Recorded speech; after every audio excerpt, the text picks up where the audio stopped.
Tune in to nostalgia. Tune in to now. Golden Radio Hour. WDAF, Kansas City. Dan Henry, WDAF Local News at 11. The outlook for Kansas City, a chance for thunder showers. Kansas City, Missouri police have one suspect in custody in connection with a shooting on the street at 33rd and Troost.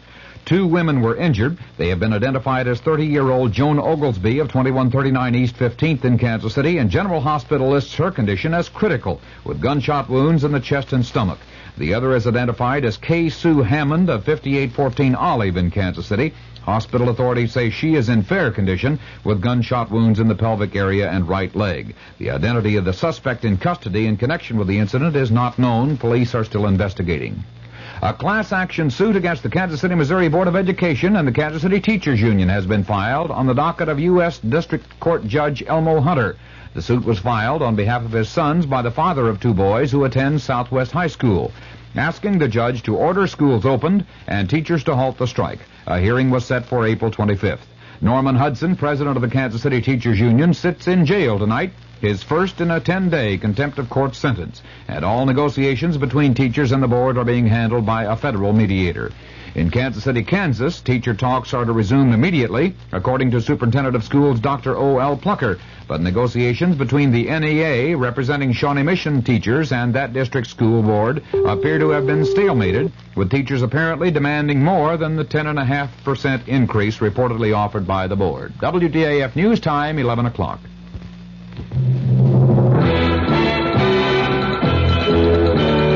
News of the hour on the hour from American Information Radio. This is Richard Wall from Los Angeles, and at this hour, some black police officers in San Francisco have joined the protest against the stop and search policy in the Operation Zebra hunt for the killer of 12 whites. A member of the group, Officer Jesse Bird, announced, "We are just as much concerned about the apprehension of this individual or individuals as anyone else. But we do not approve of the Gestapo-type tactics that are being used. We do not approve of people being stopped and frisked at random.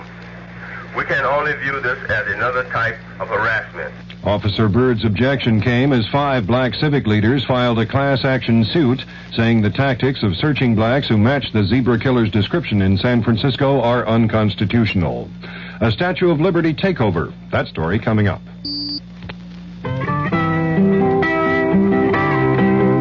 In the breath of a child lies the hope of our land. On the lips of a child rests the poem tall and grand. In the heart of a child is the peace that we have planned. And the breath of our children is a gift from God to man. 6 million children in the United States who should be running, laughing, and playing are coughing, wheezing, and choking. 6 million boys and girls are suffering from serious lung-damaging diseases. The National Cystic Fibrosis Research Foundation needs your help to help them. In the breath of a child lies the hope of our land. A group calling itself the Attica Brigade has taken over the Statue of Liberty in New York and promises to stay the weekend, demanding impeachment of President Nixon and protesting what's called social injustice in the U.S. President Nixon is spending the night at Camp David in Maryland. Earlier, the president went for a dinner cruise aboard the yacht Sequoia on the Potomac and then stopped by the home of his daughter Julie Eisenhower in Bethesda, Maryland. Mark Felt, former associate director of the FBI, says the White House asked him to issue news releases on Watergate that he considered improper for the FBI to be involved in. Felt ran the FBI after J. Edgar Hoover's death. The defense has rested its case in the perjury conspiracy trial of John Mitchell and Maurice Stans in New York. The prosecution will present rebuttal witnesses Monday.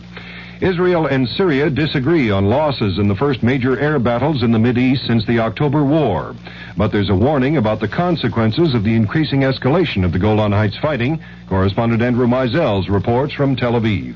Israeli Defense Minister Moshe Dayan warned today that if the Syrians continue escalating the battle around Mount Hermon, Henry Kissinger might arrive here in 10 days to find a full-scale war in progress. Dayan issued the warning in a television interview, which I watched here in Tel Aviv. It came on the eve of the heaviest day of fighting yet, a day in which Israel reported its first battle losses in the air, 2 warplanes shot down by ground fire. Dayan said that if Syria continued trying to capture territory, Israel would feel free to do the same. Andrew Mizels, ABC News, Tel Aviv. Japan has signed an agreement with China for mutual airline service. The nationalist Chinese on Taiwan have threatened to end their aviation agreement with Japan because of the arrangement between Tokyo and Peking. Government economist Gary Sievers says inflation will remain a serious problem in the U.S. Sievers' remark followed release of figures showing the cost of living rose 1.1% in March, raising the 12-month increase in consumer prices to 10.2%. The Chicago Tribune has an announcement of interest to nostalgia buffs. The Tribune says it will bring back the original Orphan Annie cartoon strip starting Monday. The first episode will show Annie and her dog Sandy in 1936. This is Information Radio News. From the Kurt Mears Sports Desk, the Kansas City Royals play the Chicago White Sox 2 more games in this series, tomorrow and Sunday, then move to Boston. A temporary restraining order has been issued against the Cincinnati Bengals linebacker Bill Bergey and the World Football League that keeps all WFL owners from negotiating with any member of the Cincinnati squad. Peter Oosterhouse holds the lead in the Monsanto Open Golf Tournament with a 36-hole total of 133, and the KU Relays will be wrapped up tomorrow. Kansas City's forecast partly cloudy and mild with a chance for showers or thunder showers through tomorrow. After an overnight low around 60, the high tomorrow will be in the upper 70s. Dan Henry, WDAF News. The CBS Radio Mystery Theater presents...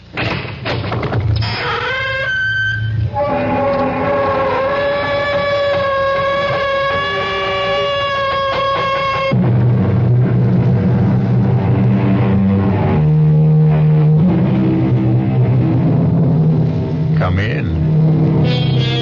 Welcome. I'm E.G. Marshall.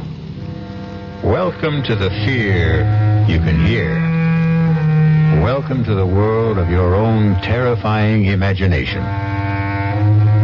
The art of the double cross, unfortunately, has become part of the fabric of our lives. In espionage, however, it is almost a lifestyle. In the world of spies, for the left hand ever to know what the right is doing is unthinkable. For the next hour, imagine that you are Larry Fielding, a 32-year-old newspaper man caught in a dizzying web of circumstances seemingly beyond his control. Larry, please change your mind and come with me. Not until you tell me who you are and why you sneaked into my hotel room. You're a fool, Larry. You must know that the police are looking for you and they'll be here any minute. Oh, well, you're here now, and I still want to know who you are. If that's so important, my name is Carol Johnson. And when I tell you I know all about the murder of Dave Wilson, maybe you'll believe that I'm here to help you.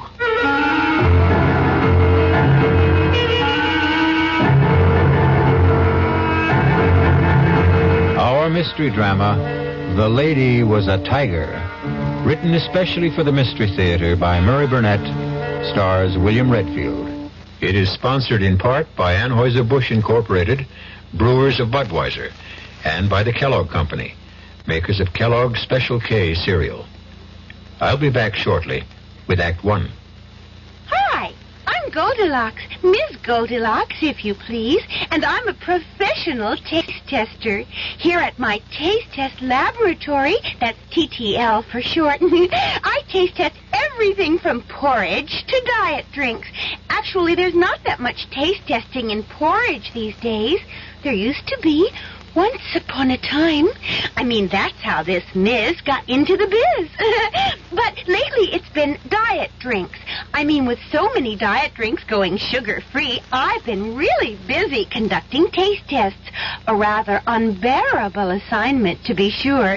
But then I discovered sugar-free diet 7-Up. Fresh, natural, delicious. My only problem is that sugar-free diet 7-Up tastes so good that it broke my Goldilocks diet drink taste-o-meter. Well, sugar-free diet 7-Up certainly has my seal of approval. This one's just right. Don't let anyone con you into thinking it's wrong to turn in a heroin pusher. You're not ratting. You're doing your part to wipe out one of the most insidious epidemics racking our country today. So don't let anyone kid you. If you really care about the quality of life, if you really care about improving society, you'll do everything you can to get the heroin pusher off the street and into jail where he belongs. If you have information about a drug pusher, use the heroin hotline. The number is 800-368-5363. That's toll-free from anywhere in the country. The number again is 800-368-5363. A trained operator will answer your call, take your information, and pass it on to experienced federal agents who will investigate. You'll make your own special contribution toward helping us wipe out what President Nixon has called public enemy number one. Call 800-368-5363.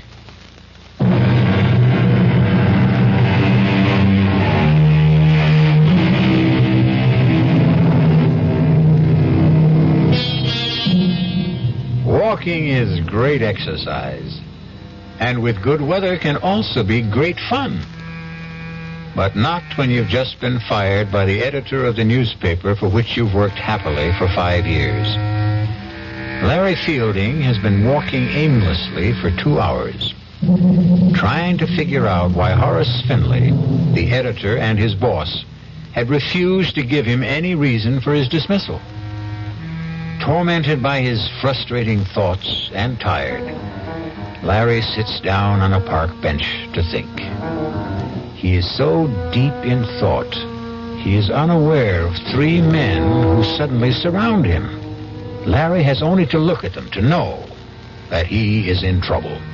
He tries to get up, but is pushed back down, and the men start to beat him up.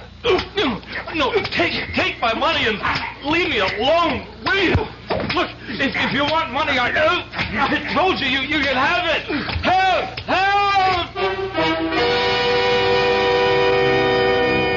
Calling for help when you're being mugged in a big city park is sometimes as helpful as trying to catch hold of a windowsill in a 30-story fall. But this time, there was a miracle. A stranger has seen the attack and rushes to help. Hang in there, man! Here comes... That's a nice jaw you have there, fella. You need a lesson of chicken. That took care of them. They're gone. Oh, thanks. Let me help you up. Thanks, mister. Thanks a lot. I tell you, I was in real trouble. My pleasure. Did they get your wallet? I don't know. No. I got a lot of bruises, but they didn't get a thing. Say, you're a pretty good scrapper for a guy my age. Well, yeah. Hey, what are you, a karate expert? Oh, just keep myself in shape. You sure do. Listen, can I do something for you to show you I really meant thanks? You certainly can. How about coffee? Oh, sure, but that's nothing. What I meant was... I know what you meant. My name's Dave Wilson. Oh, good. I'm Larry Fielding. Oh, come on, Larry. Let's have a cup of coffee.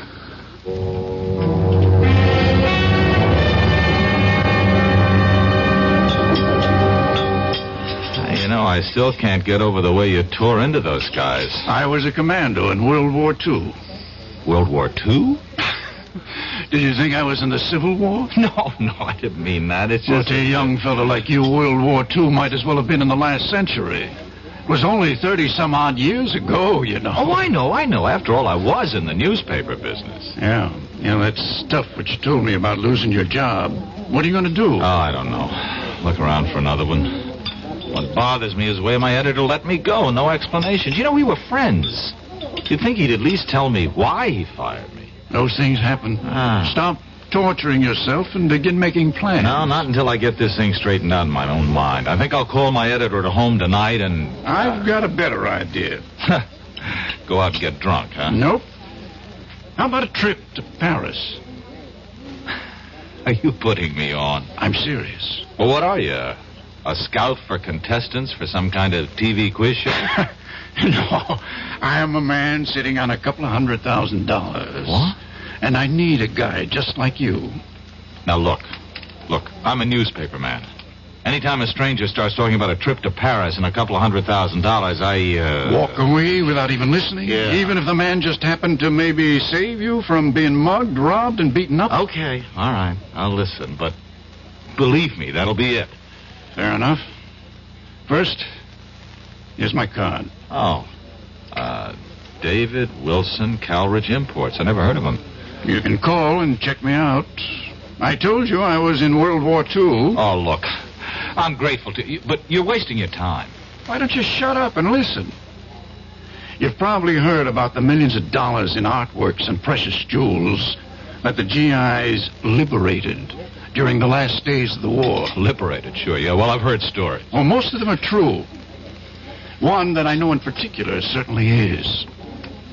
Did you ever hear of the Lancer collection? Lancer. The Comte de Lancer came from an old French family.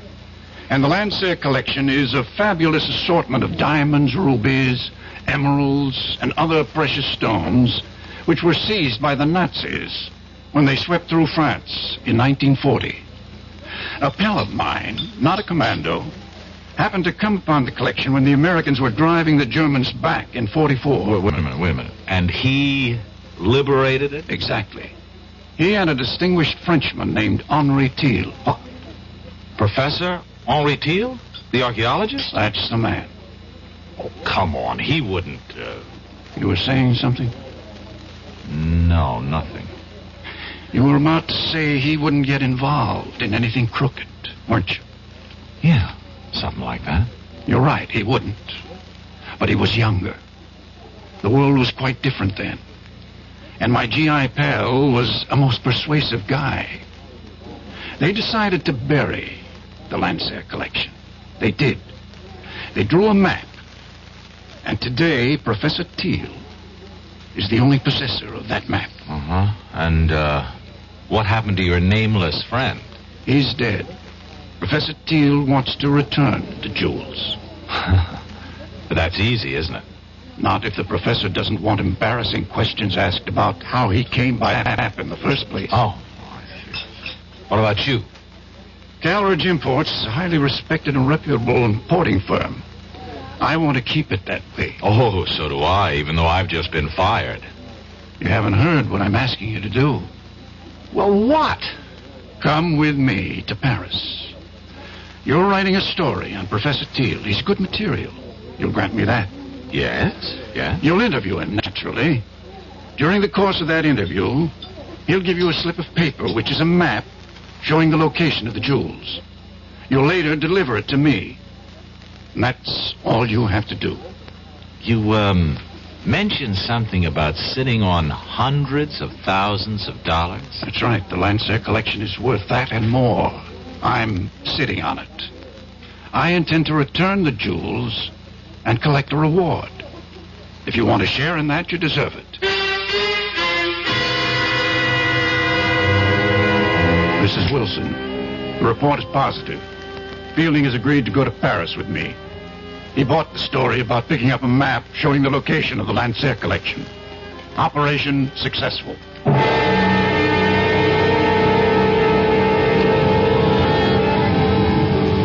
You'd better be on your way, Larry. You're due at Professor Thiel's in 10 minutes. I suppose it's too late to back out, huh? You can always back out, Larry, but I don't think you will. There's really nothing to it. Make it look like a normal interview. Take notes. The professor will give you the map. Slip it in with your notes. Bring it back to me here. I'll be waiting. Okay. Larry. Yes? Relax. Oh, sure thing. I'll see you.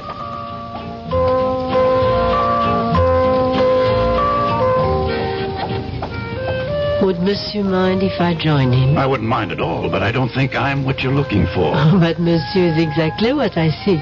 Exactly. And just what is it you're seeking? To warn you that you are in grave danger. Why don't you come off it with that phony accent? You got something to say to me, say it. Would Monsieur buy me a Pernod? Sure. Garçon, Pernod, please. Monsieur, it is very difficult for me. I do play a role, as you have guessed. And I am not here by chance. You must leave, and quickly. Your Pernod, monsieur. Not for me, it's for the lady. And for you, I have a knife. Oh, Go, mademoiselle, go. but he's going to die if... Do as I say. There'll be no problem. Simply put his head down gently on the table. So. And people will see another drunken tourist.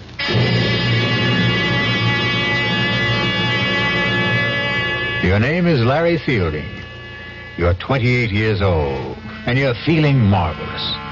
You have just completed a fascinating interview with Professor Henry Teal, and you have the paper that you're going to hand over to your friend who's waiting at Les Deux Magots. You see him at the table where you left him.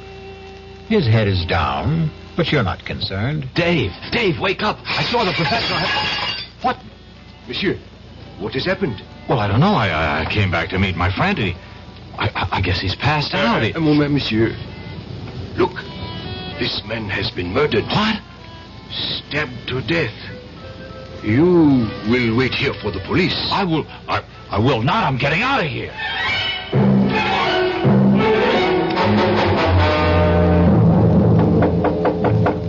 Who's there? It is I. Open up.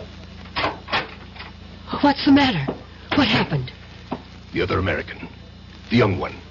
He got away. You let him go? He panicked. Ran. Now what? He'll probably go back to his room at the Dauphine. You will check. But aren't the police looking for him? I hope so. I gave them a complete description. And what do I say to them if they find me in his room? Calm, a beautiful young lady like yourself. Get to him and find out where the paper is.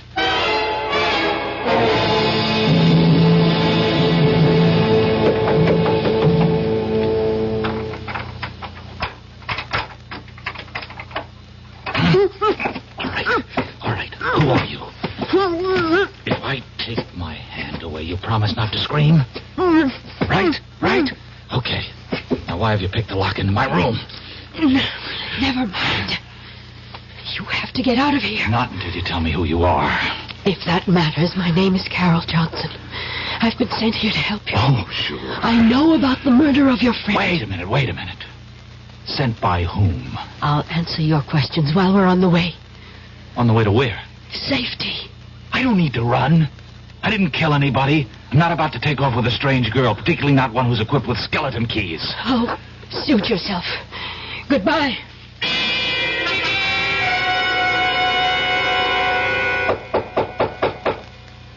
Come in. Monsieur de Ransfielding. Yes? Inspector Victor Roux, Sûreté. Oh. You will please come with me. What for? Suspicion of murder of another American? Monsieur David Wilson. Inspector, listen. Why would I kill Dave? I've already told you I had an appointment to meet Dave at the cafe. He was waiting for me. Would I have walked up to a man I just killed and shake him so that he'd fall down, make a big scene? That is your explanation? There is nothing to support it. Well, there's nothing against it either. There is the word of Louis Goret. Who's he? The waiter who attended the table at which Monsieur Wilson and you sat. The only reason that you are not, as of this moment, charged with murder is because you did return. That much the waiter's testimony supports. Only he says that Monsieur Wilson might very well have been dead shortly after you returned, and that you had time to kill him. That's a lie. So you say. Oh, just check with Professor Teal. He'll tell you what time I arrived, what time I left. We have been trying, and there has been no answer. We may have him on the telephone now. Hello? Eh? So? Voilà bien. Merci. All right, well, what'd he say? That was not Professor Teal. That was his apartment. And his servant. His servant? There was nobody there when I saw him. Don't you mean if you saw him, monsieur? Oh. According to the servant, Professor Teal left for an extended holiday early this morning, and it is not known when he is expected back.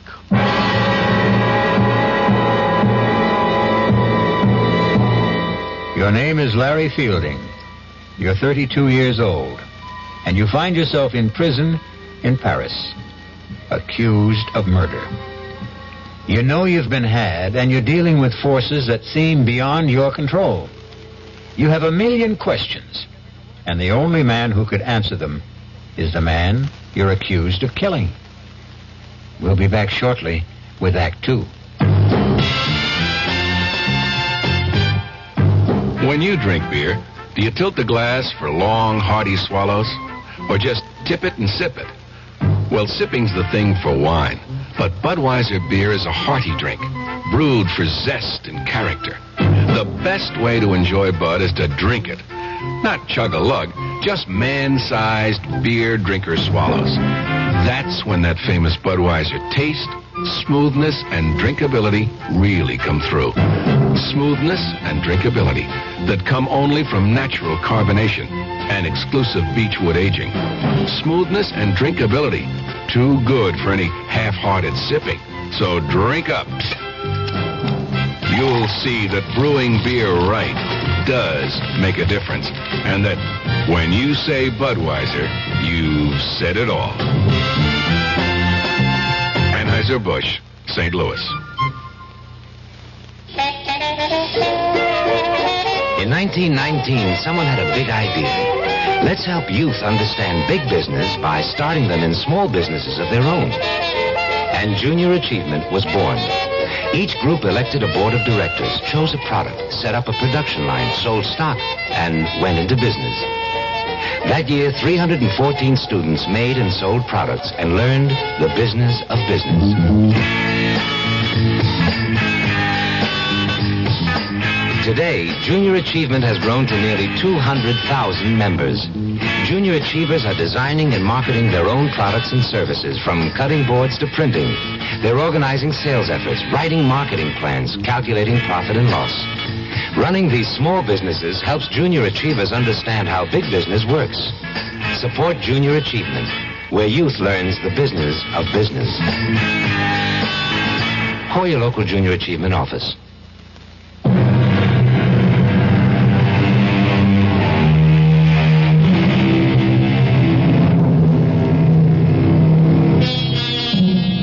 To many Americans, Paris means visits to the Louvre, strolls along the Seine, or fine food. But to Larry Fielding, it means the inside of a prison cell, where he sits accused of a murder he didn't commit. Fielding knows he's been caught up in something that involves more than the recovery of some stolen jewels. However, what he doesn't realize is that he's the key pawn in a deadly game, and the players are about to make some moves. Come. I don't think it's smart to have me come here so often. I would not have sent for you if it were not necessary. Do you still believe that Fielding knows nothing about the operation? I do. Then where's the document? Well, we don't know he ever had it, do we? We know he visited Thiel. We know that Wilson waited for him at Les Dumagots. We know he came back there. I think it is safe to assume that he was carrying the plans. And he didn't have it on him when he was arrested. Roger arranged to be there when Fielding was brought in and searched. He says there was nothing on him. But he wasn't picked up right away. Exactly. He eventually went back to his hotel room, as you know. I believe he has the paper and that he has somehow managed to hide it. Oh. It does us no good in prison. We shall have to arrange to have him released. And how do we do that? We don't. You do.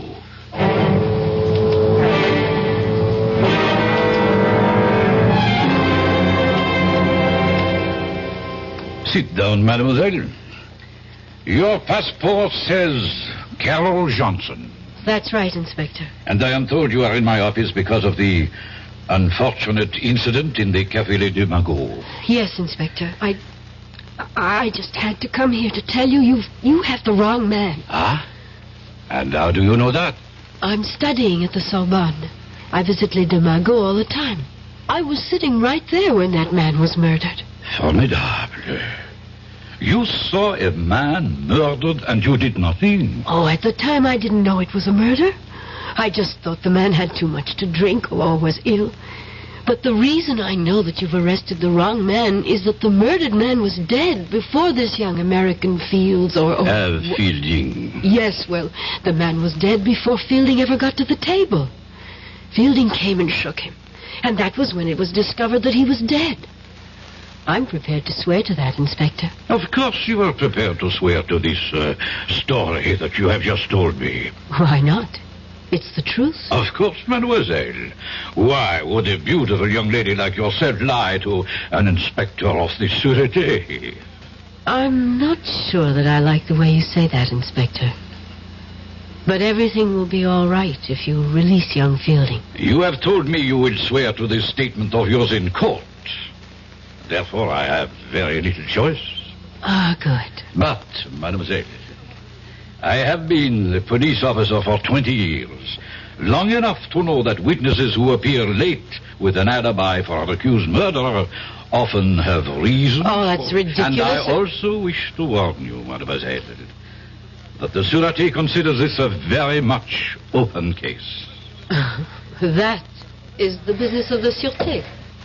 Au revoir, Inspector.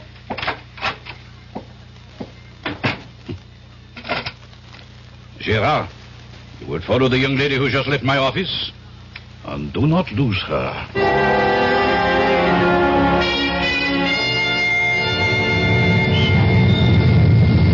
Hello there. Oh, it's you.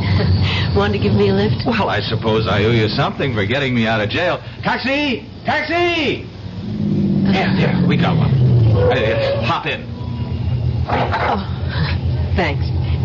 Driver, Hotel Dauphine. Well, you look pretty good for a jailbird. You look pretty good yourself for... Come to think of it, what are you? An American girl in Paris trying to make a living. What are you? An American in Paris in need of a bath, a drink, and some food. You know, you're not bad looking. Oh, thanks. While we seem to be exchanging compliments, can I say you're about the best-looking girl I've seen since I've been here? Thank you. Now that we like each other so much, don't you think it's time we started telling each other the truth? Yes, I'll buy that.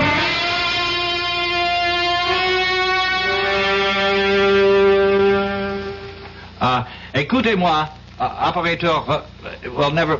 You speaking. Okay. Well, look, I phoned the desk about an hour ago to get this room straightened up, and so far nothing's happened. Now, can you please just send someone up so I can sleep here tonight? Huh? Oh, while you're at it, where's our food? Wait a minute. That's a different department. Oh. I'll have to call room service again. Oh. Maybe you won't have to bother.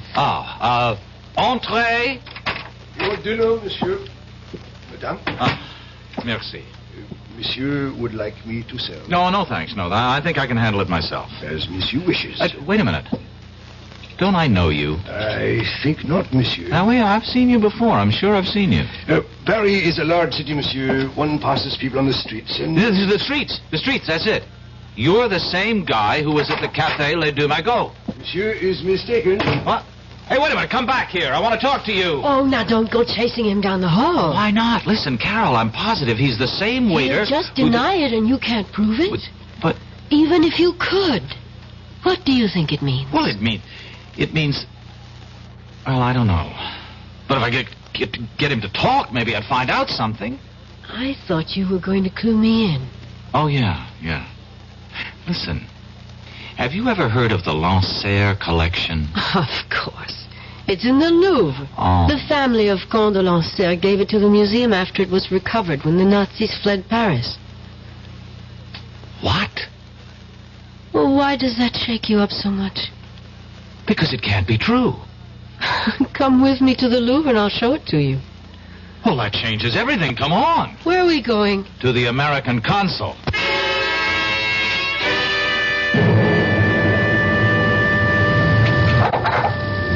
Well?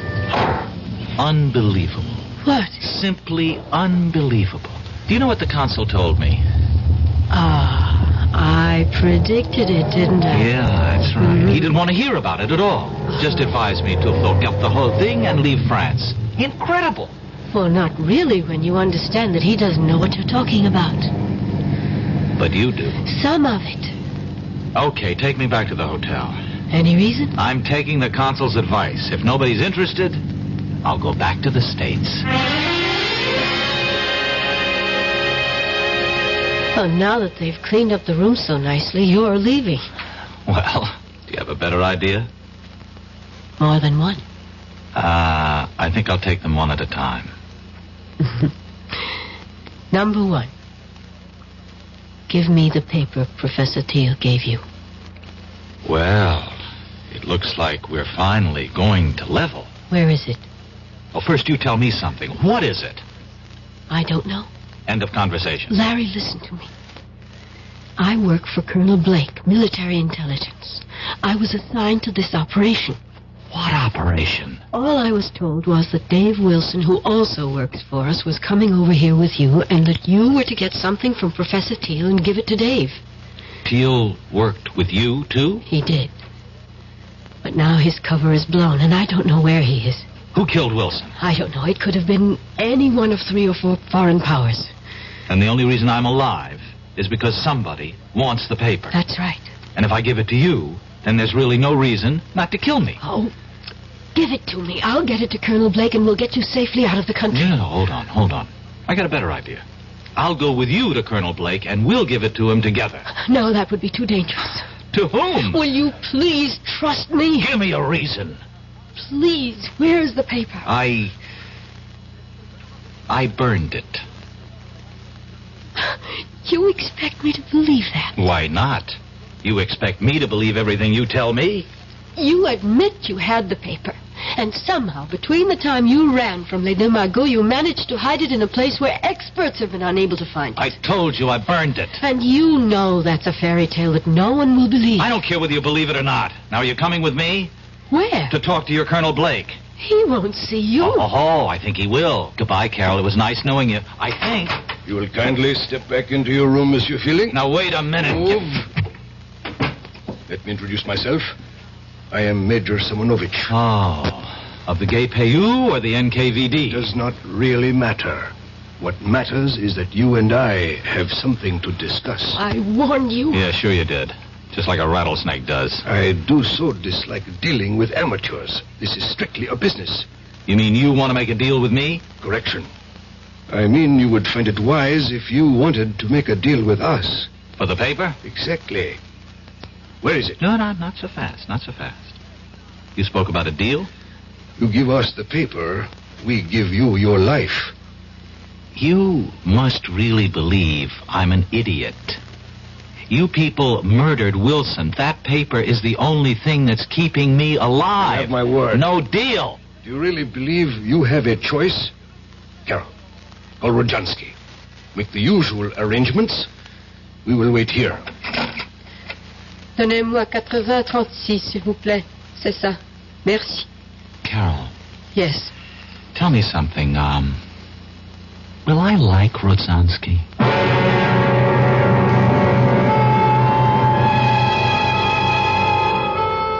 By this time, Larry Fielding realizes that he's been used. That he was never supposed to bring Dave Wilson a paper telling the location of the Lancer jewel collection. But his discoveries have only added to his dilemma. He was quick-witted enough to realize that his only hope was to hide the paper, because that slip of paper is his last resort. We'll be back shortly with Act 3. Great taste in the morning. Kellogg's has that wholesome taste to get you up and grinning. This is Jerry Crawford for Kellogg's Special K. We've been having some fun in our television and radio commercials by using a ball and chain to symbolize the slight overweight problem common to so many of us. We point out that being a few pounds overweight is just a little more difficult for you. Climbing stairs, just walking around, even sitting down can feel, well, like you're wearing a ball and chain. In case you missed the message, it's this. If you really want to get rid of that extra weight, you really have to work at it by exercising and with sensible meals like the Special K breakfast. A 1-ounce bowl of Special K, America's favorite high-protein cereal, 4 ounces of skim milk, tomato juice, and coffee. Less than 240 calories. Nutritious and, by the way, delicious. So why not begin each day with a Special K breakfast and then keep up the good work? Special K can't help you lose weight all by itself, but it really is a good start. Hi, I'm Hal Linden. There's a lot of talk these days about America's energy crisis. Talk about doing without heat, about doing without our cars, about what's going to happen if we run out of fuel. Well, we may not have to run out of fuel if we all work together to conserve the fuel we have. That means turning your thermostats down to 68 degrees during the day and turning them down to 60 at night. It means turning off lights, TV sets, and electrical appliances the minute we're finished with them. It means driving no faster than 50, starting or joining carpools, avoiding the kind of stop-and-go motoring that eats up gas by the gallon. In short, it means saving every ounce of energy we can, every chance we get. So please, do your part to make the fuel supply stretch a little further. For your own sake, don't be selfish. Don't be foolish. Don't be fuelish. This message from the Federal Energy Office and the Advertising Council.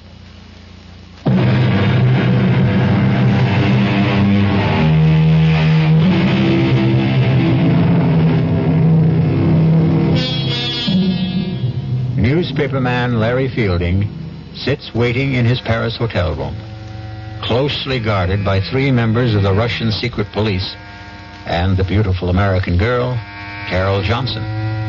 They are waiting for a man named Rozansky, who might very well be, for all Fielding knows, his executioner. You know we mean to obtain the paper. Rojansky is a doctor and a chemist. He'll be here shortly. You will be put to sleep painlessly. You'll be taken from here in an ambulance to a safe place, and there you will be injected with sodium pentothal, Fielding. You will tell us. Look, I don't suppose you'll tell me what's so important about this piece of paper? You have heard of the SAM-6 missiles, the surface-to-air weapons with deadly accuracy that we have developed and which were used so successfully in minor wars in Asia and the Middle East? Yes, I've heard of them. Good. We learned that someone whose identity we still seek has invented a jamming device which would render the SAM-6 almost worthless. We don't believe that any such system can be invented, but we do not take chances. We have reason to believe that the piece of paper that you carried away from Professor Teals has the information for building such a device. That will be Rojansky. Carol, admit him. Of course. Come in, Doctor. This is the patient. Now, look, I really don't think this is necessary. It will be easier if you don't fuss, young man. I don't intend to make... Hold him. Now, his arm. Hold it still. Good. You brought a stretcher? Of course. There. You'll be under in a moment, so we can leave.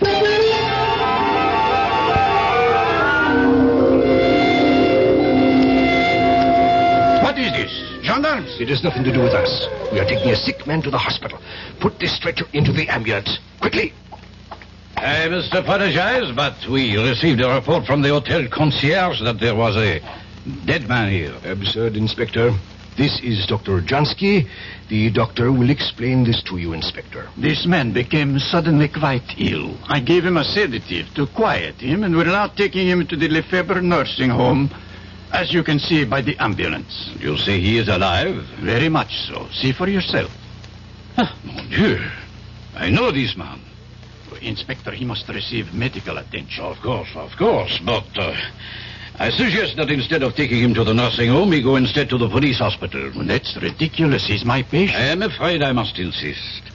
This young man has most recently been released from jail, where we were holding him on a charge of murder. If he has been released, then Released, yes. But he has not been completely cleared, so... Laurent, be gone. Take this man to the police hospital.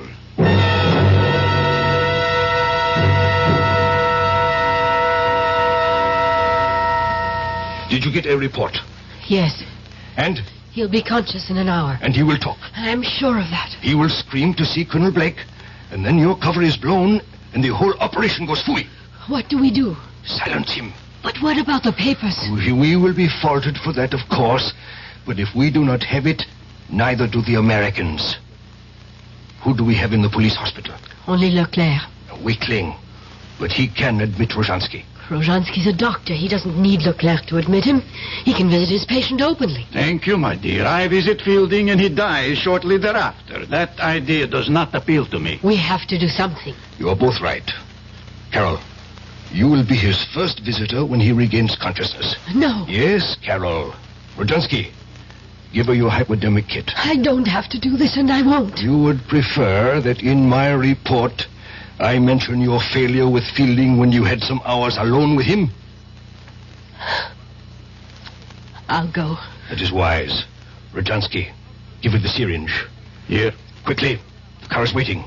And Carol, if you should decide, or even think about changing sides, it would be most unwise. You know the French police are still most interested in the person who murdered Wilson.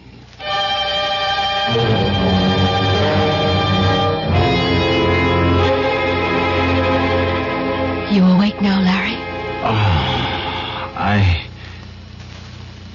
Oh, no. Wake up and listen to me, Larry. What? You've got to listen. Try to understand me. Wait a minute. What kind of a place is this? You're safe. It's a police hospital. All right, but how did you get in here? Where's Rodzansky? Look, I can understand how you feel and why you don't trust me, but the truth really is that I am a double agent. Oh.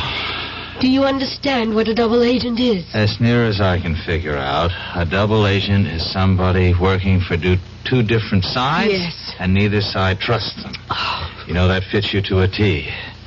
You might just be telling the truth. I am. I really work for Colonel Blake, as I told you. The Russians know it. They think I've infiltrated the U.S. military intelligence. But in fact... Yes, I know. You've really done just the opposite. Yes. Worked your way into the Russian apparatus. Exactly. Oh, Larry, how can I make you believe me? You can't. Listen, you were deliberately recruited. The reason you lost your job was because we got in touch with your boss. He agreed to go along. The men who jumped you were part of the setup so that Wilson could save you. Hey, now, wait a minute. But that doesn't prove a thing. You could have learned all that working for Blake and still be with the other side and... Oh... And wait, now, speaking of Wilson, how about getting him killed? I tried to warn him, but there wasn't enough time. It was either go along with that or blow my cover and endanger the whole operation. And when I wanted to give the plans to Blake, you objected. Same problem if I went with you to Blake or you went to him after we had talked. My cover was blown. All right. Now, and suppose I had given you the plans. How would that have changed the situation? We would have had a phony copy that I would have delivered to Igor and everything would have been fine. And there's still time for me to do that. If you will just believe me and tell me where the plans are. I'd like to believe you. I really would. Please. Where are they, Larry? Get me to Blake. It's too dangerous.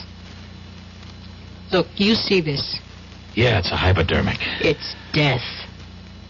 Igor sent me here with this to kill you. Now, do you believe me? Wait a minute. If you don't kill me, and I guess you don't intend to, what will Igor and his friends think? Isn't your cover blown then anyway? Could be, but if I come back with the plans and say that I got them out of you without having to kill you, there's a chance they'll believe me. Well? I'm thinking. Who are you? One of the hospital guards, monsieur. Oh. Mademoiselle, you have been here some time. How is the patient? Guard. Yes, monsieur? Call Colonel Blake at U.S. Military Intelligence. Tell him I've got to see him right away on a matter of the utmost urgency. Colonel Blake? Colonel Blake. I will inform my superior. Now, you don't have to inform anyone. Just call him. Yes, monsieur. The Major will be disappointed you have not followed instructions. You are a fool. I would have had the information if you hadn't come in when you did. I know what you were ordered to do. What? What's this? A moment of truth, I'm afraid, Larry. Oh, I know how highly the Major regards you, mademoiselle. But I also know what he thinks of me. Tonight will change that. Give me that syringe. Here, right in your arm. Oh, you traitor. I knew. child. You were telling me the truth. Yes. Yes, I was. And I had to kill him. To make you see it. Where is the paper, please? In my hotel room.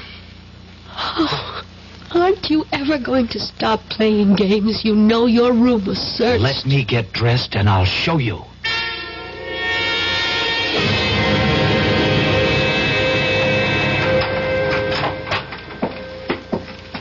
If it's not here, there's going to be the devil to pay. Don't worry, it's here.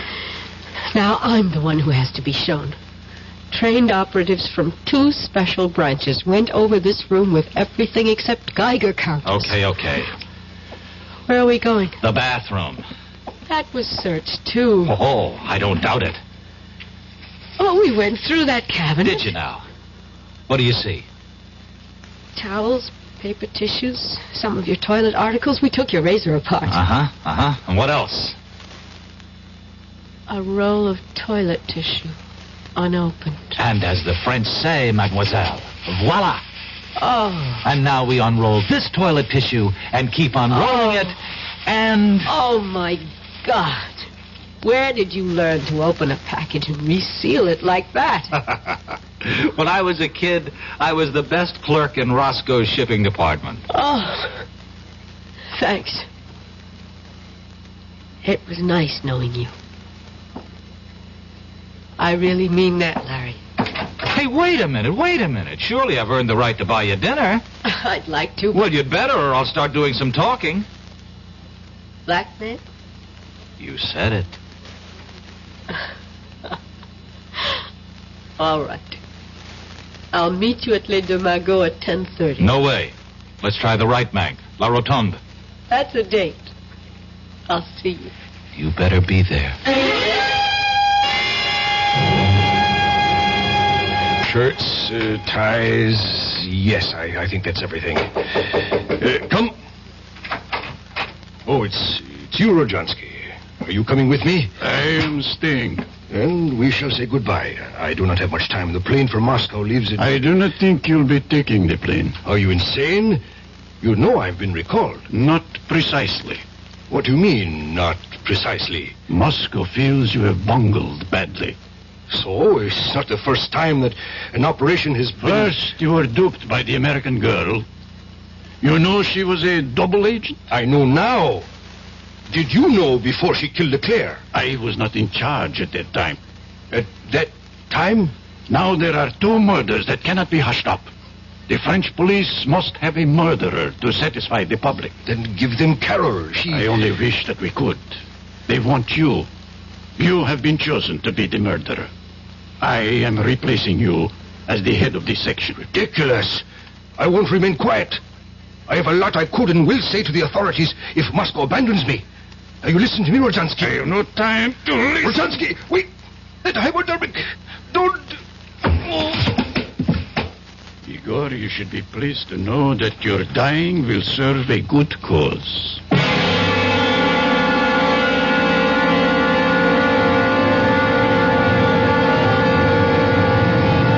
I'm sorry I'm late, but But? there were loose ends that had to be cleared up. Well, I thought maybe you decided against coming. Oh. After all, your job here is finished. Well, yes. Sit down, sir. Now that the Russians know you, there's nothing for you to do. It would be suicide to try to, huh? Oh, well, there are other things for me. Sure.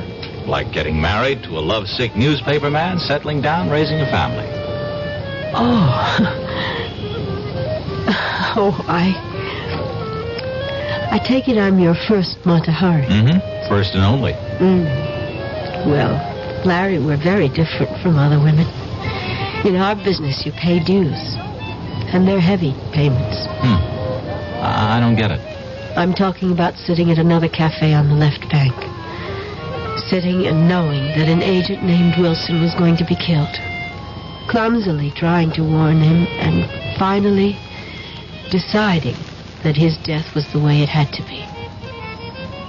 Larry, that's a big payment. But you can forget about it now. It wasn't your fault. No, forget about that and forget about Leclerc. Well, you had to...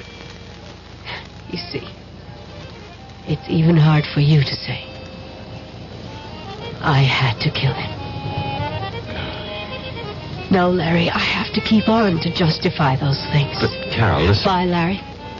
Thanks for the champagne. But our dinner. I've ordered dinner. At least have dinner with me. Oh, we both know what I have to do. If I ever change my mind, I promise I'll come running.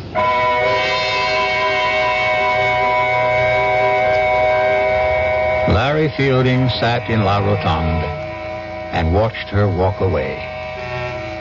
He knew she was walking out of his life. For a moment, he toyed with the idea of running after her and joining her world of spies. He flirted with the idea that he might even be some sort of an American James Bond. But then, the waiter brought the dinner. And to his surprise, he was hungry.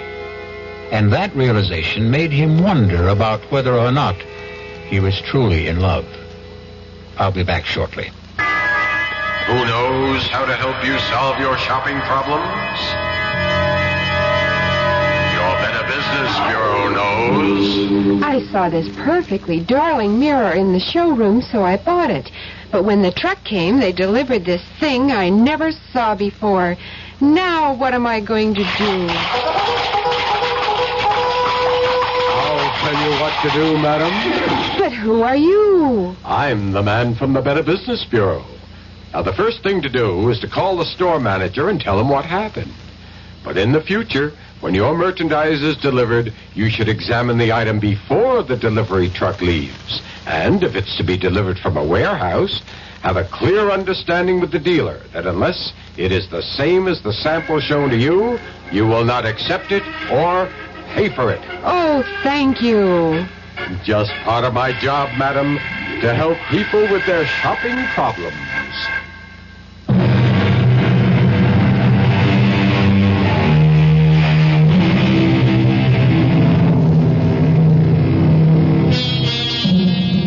Back in New York, Larry Fielding returned to his old job. An old friend and boss, Horace Finley, who was curious about what had happened in Paris. Finley kept pressing Larry to tell him about his Parisian adventure. Finally, Larry said, I'll tell you, Horace. In Paris, the food was good.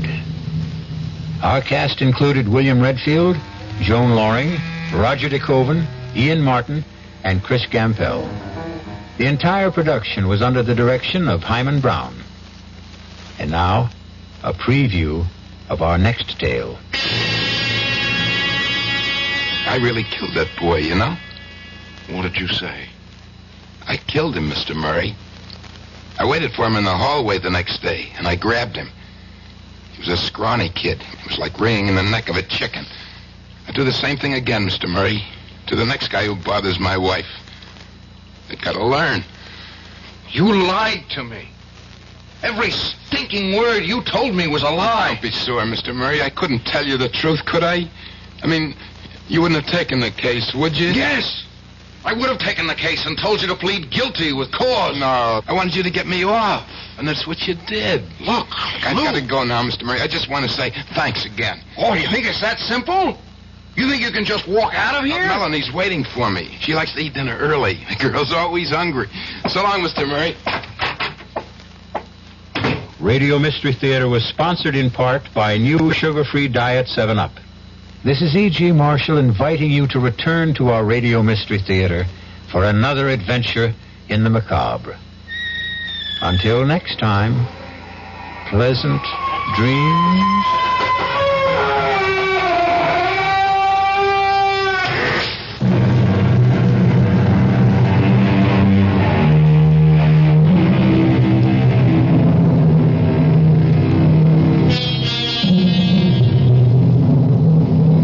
WDAF, Kansas City, Missouri. Dick Falvey, WDAF Local News at 11 o'clock at International Airport now. Temperature up to 63, and it's mostly cloudy. The amended forecast, newly revised for the remainder of tonight, chance for thunderstorms, possibly heavy at times. Low in the upper 50s, partly cloudy with showers ending on Sunday, high in the low 70s. The amended forecast reads flash flood watch tonight. A flash flood watch for the Kansas City metropolitan area. A meeting is scheduled for 10:30 tomorrow morning to decide whether a major construction strike will begin in metropolitan Kansas City on Tuesday. Carl Rogers of the Teamsters Union says business agents of the 10 unions involved will be on hand. The Builders Association rejected a proposed contract yesterday. The old contract expired on March 31st.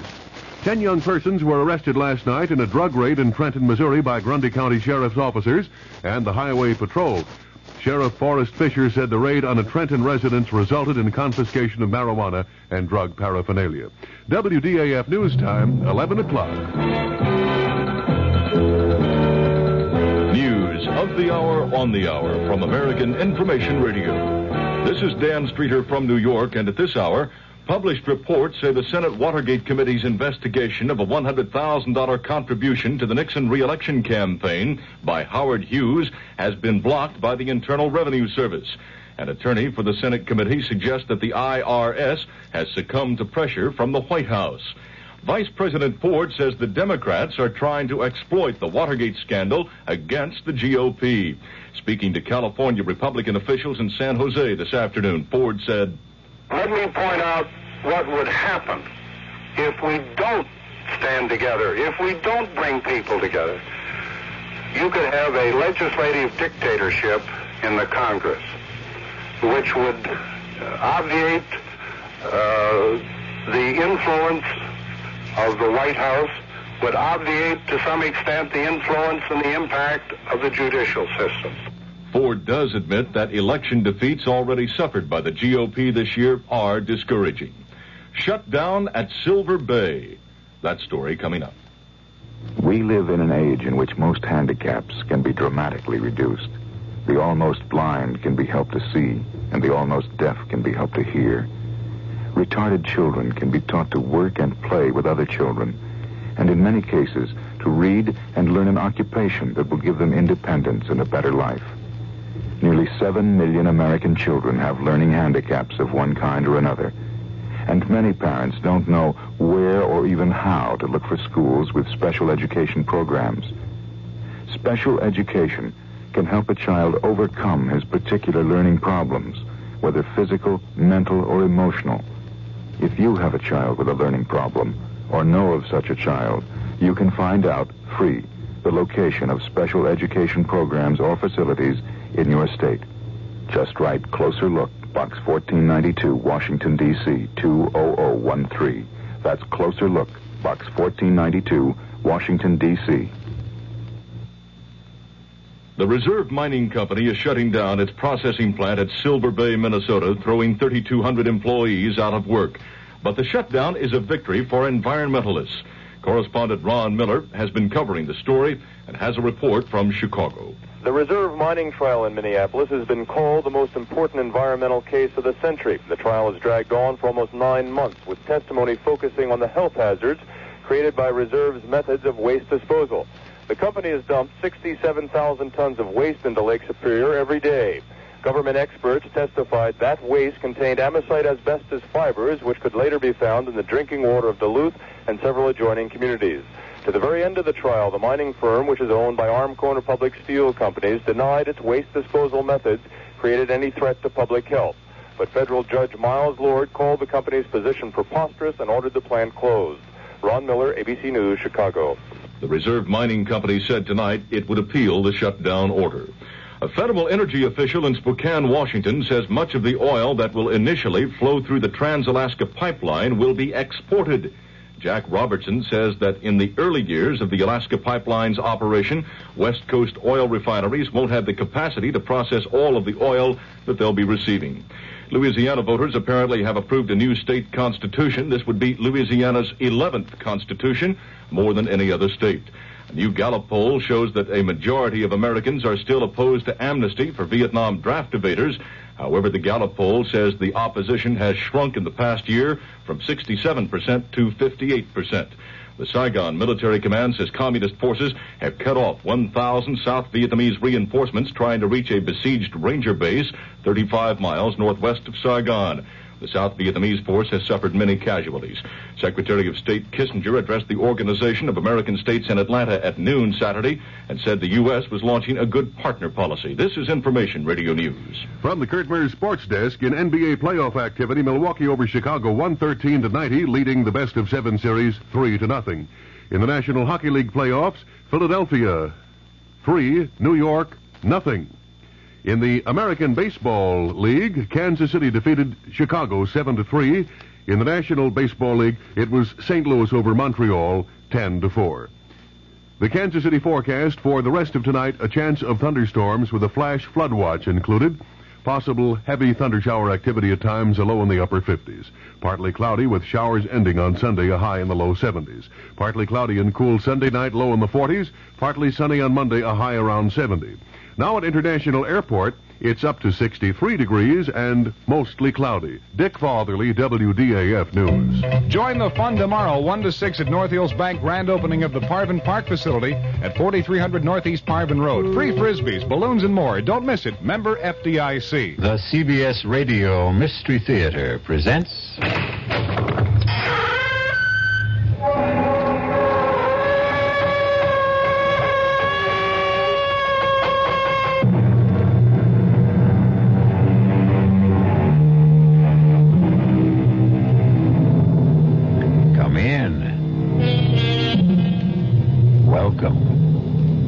I'm E.G. Marshall. Welcome to the sound of suspense. Welcome to the fear you can hear. Welcome to the world of terrifying imagination. This is a tale about justice, about the lady who stands over the criminal courthouses of America with a blindfold over her eyes. Of course, the blindfold represents impartiality, not faulty vision. But yet, there are occasions when justice seems to be looking the other way. And that's something which bothers Attorney Ned Murray very much indeed. He's getting away with murder, Tony. And maybe he'll get away with another one. Maybe there's an answer. What? I've been waiting a long time to figure out what I could do for you, Ned. What kind of favor might be important to you? Now I know. Tony, you're thinking about killing Rydell.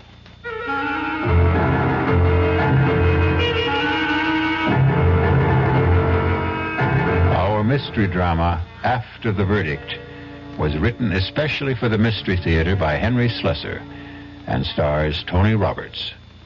It is sponsored in part by new sugar-free Diet 7-Up and by the Kellogg Company, makers of Kellogg's Special K cereal. I'll be back shortly with Act 1. And now, another story of the ball and chain, as Kellogg's Special K presents The Library. Welcome to the public library. May I help you, sir? Yes, I'd like to check out... I'd like to check out Famous Laundromats of the World by Audrey Schnorbart. Sir, excuse me, but isn't that ball and chain you're wearing just like the ones they use in the Kellogg's Special K commercial? This ball and chain? Yes, that one. How are you going to get rid of it? Well, you know, lots of good exercises, and by eating smart at every meal, starting with the Special K breakfast. Don't you have to watch your calories? Yes, and the Special K breakfast is less than 240 calories. Less than 240 calories? Right. A 1-ounce bowl of high-protein Special K, 4 ounces of skim milk, tomato juice, and coffee. It's really tasty, and it's going to help me get rid of this ball and chain. I'd say it's long overdue, get it? Your happy ending could begin with the Special K breakfast from Kellogg's. Who knows how to help you solve your shopping problems? The Better Business Bureau knows. Wednesday, 10 o'clock. I'm back at the office working on the case when my secretary brings me the mail. Thanks, kid. The usual stuff. Then I see it.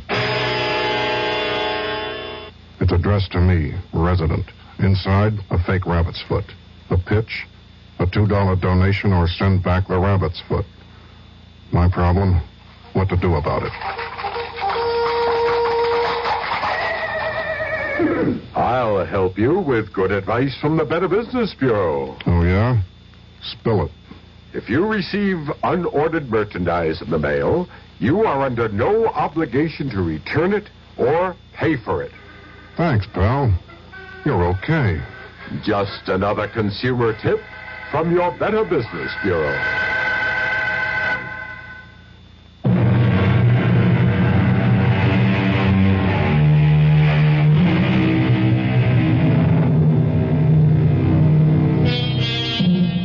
What better place to begin a story about justice than in a courtroom? This one is packed today because it's the day the jury is going to return its verdict in the case of the People versus Louis Rydell. That's Rydell over there, the thin man with the burning eyes. See the way he searches the face of every juror who takes his or her place in the jury box? It's only natural, of course, because Louis Rydell had been charged with murder. Shh, quiet now. Presiding Judge Lincoln Arthur is about to speak. The foreman of the jury will please rise. Has the jury reached a verdict in this case? We have, Your Honor. Please read your verdict to the court. We find the defendant, Louis Rydell, not guilty. Mr. Murray. Congratulations, Lou. I'm very happy. You're happy. How do you think I feel? Hey, come on. Let's get out of this place. Let's celebrate, huh? Let's pick up my wife and have a ball. Well, I don't think I can. I promised my boss that I'd go down You don't care about your boss. You want to see that daughter of his. Okay, we'll make it a foursome. I can't, Lou. I'm sorry. Oh, come on, Counselor. Melanie's got a cab waiting outside.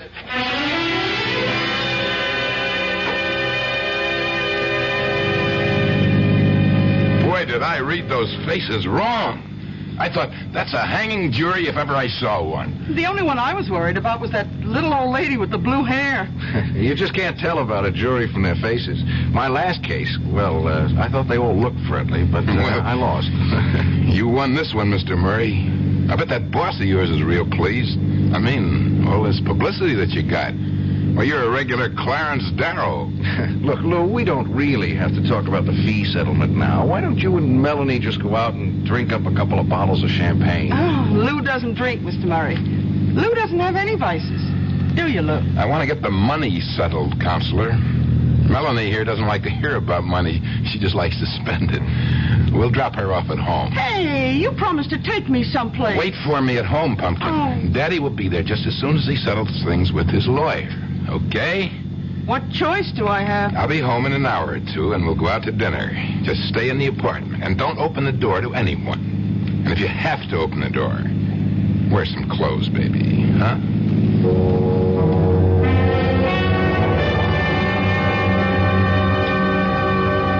Yeah, this is a nice little office you got here, Mr. Murray. Only, strikes me as kind of small, isn't it? It's big enough, Lou. I mean, compared to that big office down the hall, Mr. Ostrow. Mr. Ostrow is the senior partner of this firm, Lou. Well, maybe when you marry his daughter. You are going to marry that chick, aren't you? Let's get down to business, okay? I mean, the way she was hanging around that courtroom every day of the trial, I figured she was pretty stuck on you. Lou, this meeting was your idea. You said you could manage to pay about $150 a month, and that's perfectly fine with me. Sure, Mr. Murray, anything you say. We could have settled this in the taxi. I guess I just didn't want to face Melanie for a couple of hours. I needed an excuse. You understand? I suppose so. She's beautiful, isn't she? Mrs. Rydell? No, yes, she's very lovely. She can't help herself, you know. The way men bother her all the time. They look at her, and right away they get ideas. It's not her fault. No. She's not smart about it, though. She doesn't know the way men think. Like the way she answers the door sometimes in that sloppy housecoat. She gives people ideas. Like that kid Yost. I feel sorry for that kid, you know? I know you do. It's just too bad that he got himself mugged the day after you threw him out of the house. You wouldn't have gone through all this. You wouldn't be owing me $150 a month. Yeah, I feel sorry for him. Kid delivers the groceries every day, gets the same eyeful every day. His tongue must have been hanging out. Lou, I really have to get on home. I've got a party at my boss's house tonight. But just the same, I'd do it again. That's the way I am. The guy touches my wife. I get a red fire in my brain, and I can't stop myself. Now, I owe you a lot, Mr. Murray. More than money. Well, forget it. Just learn to keep your temper. I really killed that boy, you know? What did you say? I killed him, Mr. Murray. I waited for him in the hallway the next day, and I grabbed him. He was a scrawny kid. It was like wringing the neck of a chicken. I'd do the same thing again, Mr. Murray, to the next guy who bothers my wife. They've got to learn. Well, I better go now. Melanie's waiting for me. You lied to me. Every stinking word you told me was a lie. Don't be sore, Mr. Murray. I couldn't tell you the truth, could I? I mean, you wouldn't have taken the case, would you? Yes! I would have taken the case and told you to plead guilty with cause. No, that wouldn't have been any good.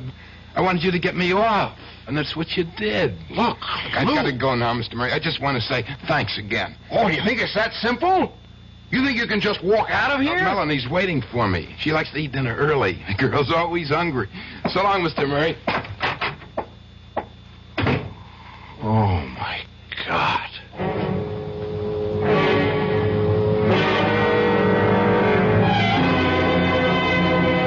Light on the line, more on the... Ned, for the love of Mike, where you been? Sorry I'm so late, Mr. Ostrom. Who do you think this party's for, anyway? Well, come in. Karen's going out of her brain waiting for you to get here. This one looks like quite a crowd. Well, they're all in your pocket tonight now, Ned. All right, everybody, hold it. Here's the man we've all been waiting for. Ned Murray, folks. Greatest trial lawyer since Clarence... since Harry Ostrom. All right, come on, Ned. Karen's over here. Ned! Hi, darling. Where in the world have you been? The party started 2 hours ago. I just lost track of the time, that's all. Must be love, if you ask me. All right, I'll see you kids later. Ned, come into the kitchen for a minute. No, it's full of servants. Come into the bedroom. Now, that's an offer I can't refuse. Well, what did you have in mind? Give you one guess. Oh, darling, I'm so proud of you. You were so wonderful. That kiss was pretty wonderful. Father says that you were everything he used to be in the courtroom, and there's no higher praise he can give than that. Look, let's forget about the trial. It's over. Oh, no, I don't want to forget about it, Ned. I'm just so thrilled with the way you handled the case. That man Rydell seems so guilty. But there's too much fuss about all this, Karen. Father said that if you could win this case, you could do anything. That it would mean a lot of business to the firm.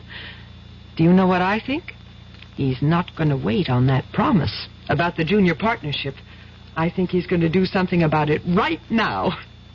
Are you serious? Don't tell him what I said, but I'm sure of it. Ned, you'll have to stop making excuses pretty soon, lover. You'll have to name the day. Oh, for heaven's sake. It's probably your father wanting me to join the party. Hiya, Ned. Ostrow told me you were here. Tony, for the love of Mike, I haven't seen you in ages. Yeah, that's right. Oh, hey, I am sorry I didn't know you had somebody with you. It's all right, Mr. Igo. I was just going to fix my makeup. See you later, darling. Yes, sure. Tony, I don't think I ever saw you at Ostrow's before. Yeah, you know me, Ned. I don't like to mix with all these big shots. Hey, you still talk to ordinary people? Big celebrity like you, huh? I'll talk to you anytime, Tony. Listen, I was in court today. I've been there the last 4 days. Bet you didn't even notice, huh? That was nice of you. Busy man like you. Well, I got a personal interest. You know that. Sure. Tony... I was real glad you won, kid. Reminded me all over again what you did for me 2 years ago. Getting me off that murder rap. It was like seeing the whole thing again. It wasn't the same, Tony. For one thing, you didn't kill it. I mean, come on, let's go out and get a drink. Not for me. Since I seen you last, I got me an ulcer. That's the price of success, you know, in my business, just like yours. That's too bad. You know something, Ned? You don't look so healthy yourself. I'm okay. You look great in that courtroom, only now, you don't look like a guy who won a case. You look like a loser. I'm just tired. Let down, you know. Yeah, sure. Hey, look, Ned, you remember what I told you once, huh? You got any troubles you can't handle, I want to hear about them. You got a favor coming from me, and it bothers me not to pay off. That was a long time ago. You don't owe me anything. I keep good books. Don't tell me who I owe. Hey, go on, Ned. Find that girl of yours. Maybe she can cheer you up, huh? Tell you the truth, Tony, I need a couple of minutes all by myself. You know how it is. Huh? Yeah, sure. I know how it is. Sometimes too much is too much. Yeah, that's right. See you around later, kid. Okay? Yeah, later. Sometimes too much is too much. I really killed that boy, you know. He killed him. He killed him, and I let him get away with it. I killed him, Mr. Murray. Oh, God. I'll do the same thing again to the next guy who bothers my wife. I'll do the same thing, Mr. Murray. The same thing.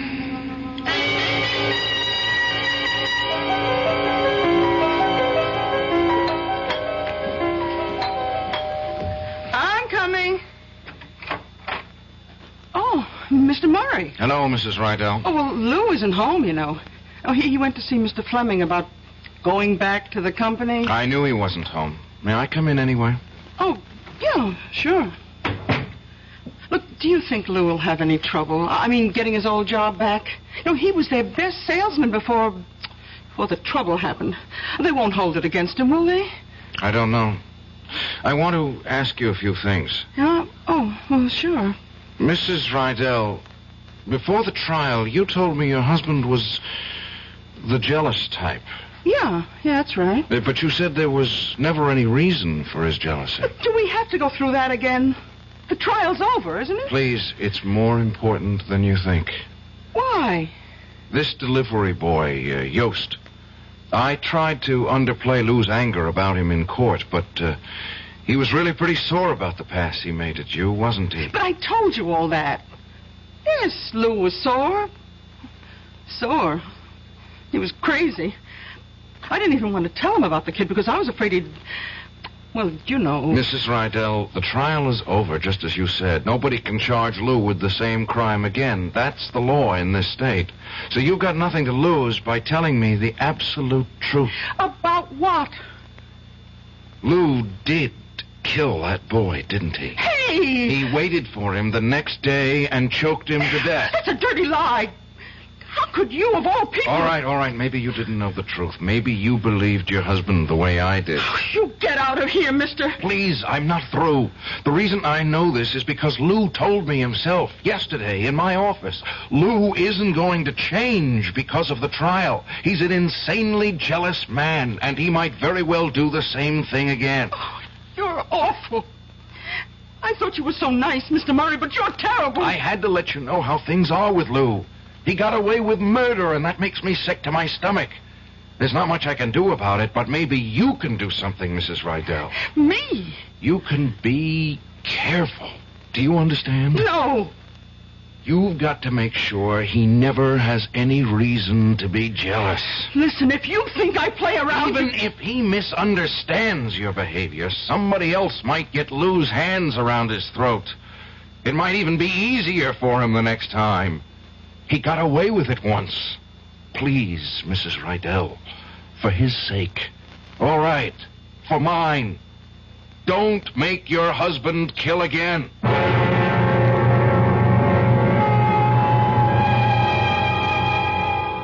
I don't know about you, but I think Mr. Murray's request is very reasonable.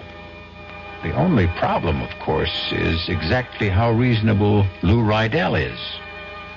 There's something about the man's eyes, the way his hands twitch. Personally, I don't think it would be a very good idea to wink at Mrs. Rydell.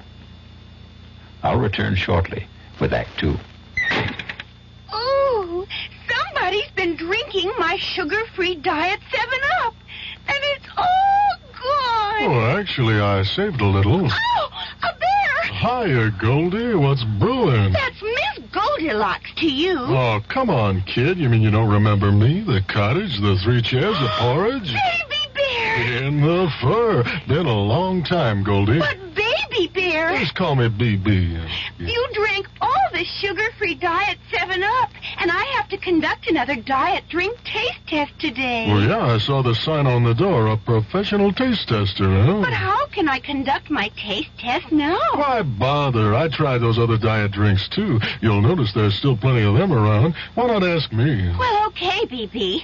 Tell me, why did you drink all the sugar-free diet 7-Up? I like the taste. Light, fresh, natural. Sugar-free diet 7-Up is definitely unbearably delicious. Mm-hmm. People can reach, people can touch, people can help, people so much. If you can remember World War II, you can remember when people spoke about cancer in a whisper. Once it was known someone had cancer. Nobody talked about it. I'm Paul Newman. Today we talk about cancer quite openly, except for one form of it. The one nobody likes to talk about still. Cancer of the colon and rectum. It's the most common form of internal cancer. Yet doctors estimate 3 out of 4 patients could be saved by early detection and treatment. That means when you have your regular health checkup, especially if you're over 40, talk to your doctor about a Procto. Fight cancer with a checkup and a generous check when your American Cancer Society volunteer calls. Cancer Crusaders. People who care about people.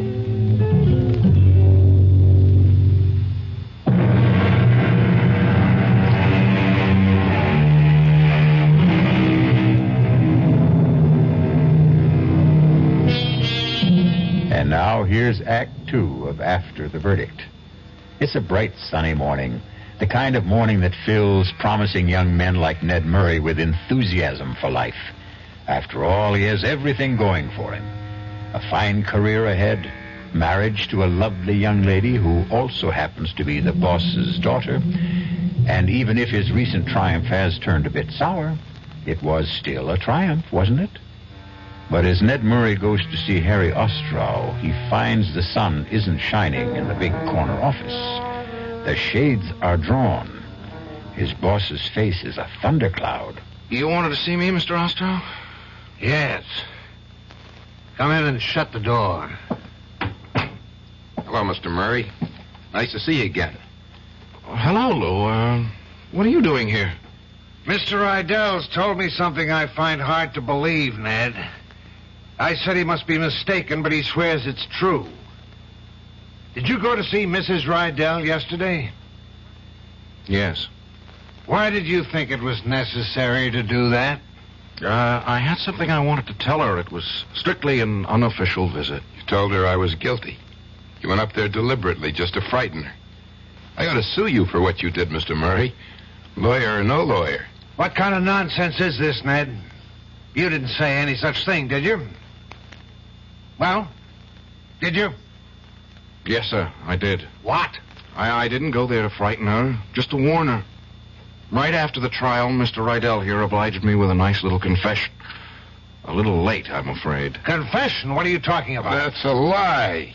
I don't know what you've got against me, Mr. Murray, but I never heard of a lawyer behaving like this. I didn't kill that boy.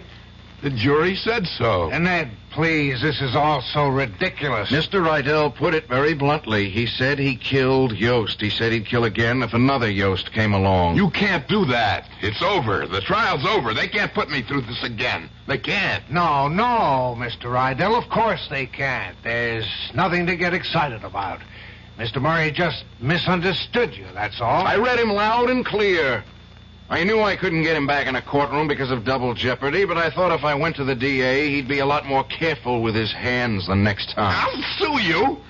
I'll sue this whole firm for slander. You hear that, Ostra? Now, please, Ned. Apologize to Mr. Rydell. Tell him you didn't mean it. Apologize? Yes, I should apologize to the state for saving his skin. Ned, you listen to me now. I don't know what went on between you and this man, and I don't care. But he's a client, understand? My client, even if you handle the case. And there's such a thing as lawyer-client privilege. Since when does it include murder? Shut up and listen to me. Anything you do reflects on me, on the way I run this firm. Mr. Rydell got a fair trial under law. Better than fair. Yes. And the jury acquitted him. That's all we have to know. You don't have any right to violate any confidences he made to you. Didn't they teach you that in law school? They taught me something else. They taught me that a lawyer's main concern was for justice. You talk about justice, huh? Go talk to that hoodlum buddy of yours, Tony Igo. If there was justice, you think that crook would be walking around loose? Tony was innocent of that murder charge. Because the jury said so. And they said the same thing about Mr. Rydell here. And that's that, my boy. Understand?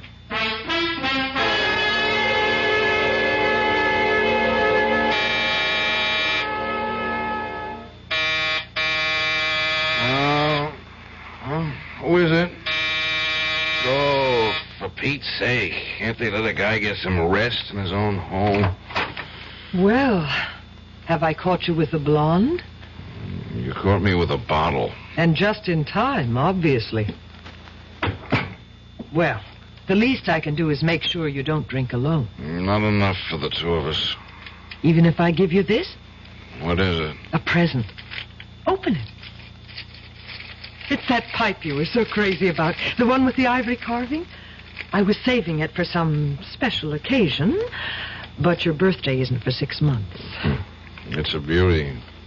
If you're going to bribe me, I prefer cash. Really? And I thought I'd use sex appeal. I understand that's surefire. Excuse me, it's time for another drink. What's so funny? The whole thing. You, Father. He told me about that scene in his office this morning. I wish I could have been there.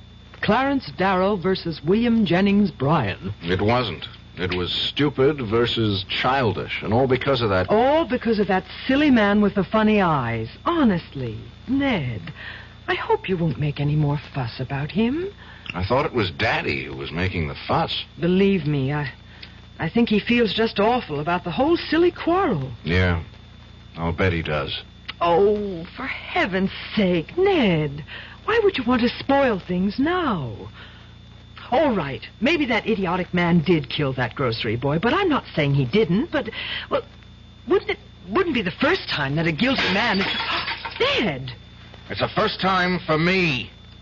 Don't you understand that? The first time I ever got a guilty man off? Was it really, darling?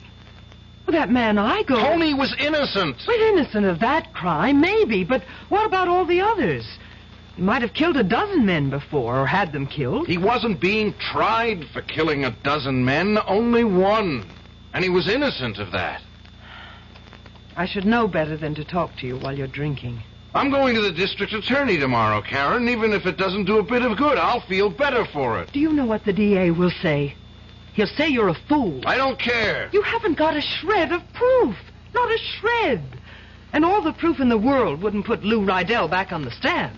You know that, don't you? If you go to the DA tomorrow, you can find yourself another connection. What? What was that? Oh, I'm sorry, Ned, but he did say it. And I know my father. I know he never says anything he doesn't mean. What about you, Karen? What about the connection between me and you? I waited long enough for you to get serious about me, Ned. I can wait a little longer until you come to your senses. And that's the real bribe, isn't it? Hey,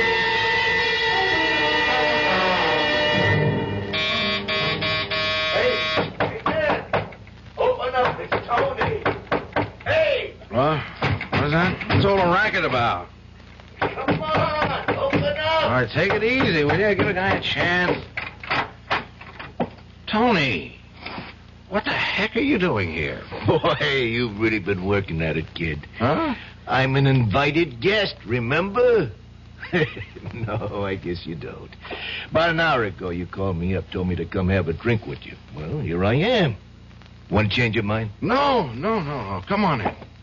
I told you, make mine ginger ale or something. I'll drink with you. No, it's a good thing. It's a good thing, Tony. That's about all I've got left. Just one more drink. Hey. What is this, kid? This celebration going on a long time, ain't it? I'm not celebrating now, Tony. Commiserating. That's the word, isn't it? Doesn't sound right. Commiserating. Don't ask me. I never heard it before. It means I'm feeling sorry for somebody. For who? For a dumb kid named of Yost. Dumb kid from the grocery. You mean a kid that got killed? Yeah, that's right. That got killed. Yeah. And you know who killed him? How should I know? Where's that drink? Oh, there it is. Here's the crime, Tony. Put it down, Ned. What? You heard me. Put it down. You want to tell me your troubles? Okay, I'll put on a pot of coffee for both of us.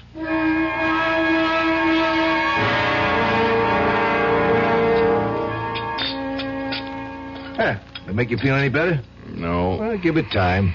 Tony, were you listening to me? Did you hear what I told you? Yeah, I heard you. This guy, Rydell, is a kookaboo. He's getting away with murder, Tony. And maybe he'll get away with another one. Nah, next time will be different. You'll know different from one thing. Meantime, somebody gets killed. Well, what's that to you? I'm sorry. Sir, I forgot the kind of guy I'm talking to. What am I going to feel like when it happens, Tony? Well, there must be some way to nail this crumb. No, there isn't. The law protects him. Double jeopardy. A man can't be tried twice for the same crime. That's how it goes, Tony. One trial to a customer. Yeah, it's a shame, all right. They hung better guys than that, and he's walking around free as air. That's the law, Tony. Yeah, the law. Okay, if it bothers you so much, stop him. Yeah. Tell me how. Everybody else has to pay the penalty, right? Why not him? It's too late. It's too late, Tony. For the law, maybe. Huh? Want some more coffee? No. I think I'll get myself a cup. Yeah, maybe there's an answer. What? I've been waiting a long time to figure out what I could do for you, Ned. What kind of favor might be important to you. Now I know. How do you mean, favor? Well, it won't be just for you. I'd be doing everybody a favor, the whole state, right? Only when it happens, I mean it for you, Ned. Remember that. Hey, it's good coffee. Well, see you around. Tony, wait a minute. Oh, it's getting late, kid. I have to go. What was that you just said? What's in your mind? Nothing. Come on, I did my good deed for day. Let me out of here now, huh? I want to know what you meant by a favor. You know what the word means. You're thinking of killing Rydell. Oh, you see too many movies. Tony, don't be crazy. I don't want that kind of favor, understand? Yeah, sure. Just let him loose, huh? So what if he gets away with murder, huh? Killing him is no answer. Sure, so let some other slobs get knocked off, huh? That's better. I didn't mean all those things I said, Tony. You got the wrong idea. This guy didn't kill a grocery boy. He's killing you too, buddy, and that's what I care about. But you got nothing to be afraid of. Nothing's going to rub off on you. I know my business, just like you know yours. So long, kid. Tony! Usually, it's a very good thing to have friends. Loyal friends who are always willing to do you a favor. But it looks as if Tony Igo is going to do a good deed by committing a very bad deed.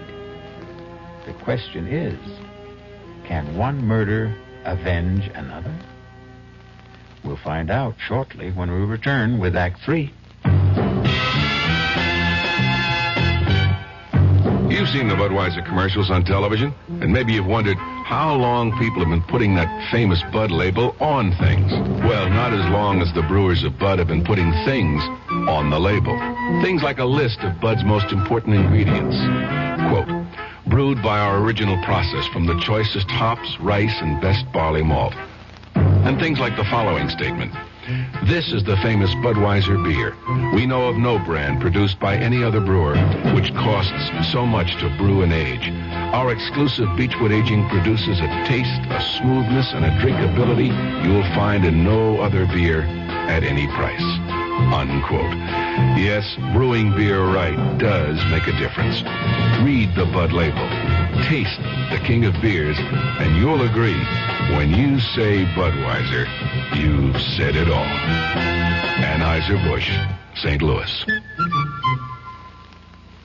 You're 17. Well, that's plenty old.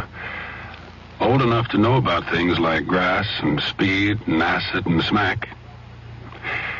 We probably can't tell you anything about the stuff you haven't already heard, or maybe even found out for yourself. So we don't intend to give you any advice. You wouldn't listen. But the trouble is, neither will your kid brother. He doesn't know half of what you know. He doesn't know how dope can affect your body. He's never spent a violent night hugging a friend who was on a bad trip, or watch a guy nod off in class and fall to the floor. He's just a kid, and a real setup for anybody out there selling the stuff. We'd like to warn your little brother. Too bad he doesn't trust us. We can't get to him. But maybe you can. An advertising council campaign.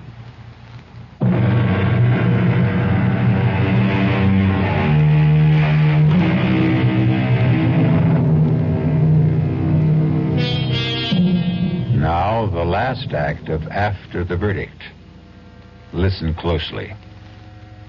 Here's a sound we don't hear very often.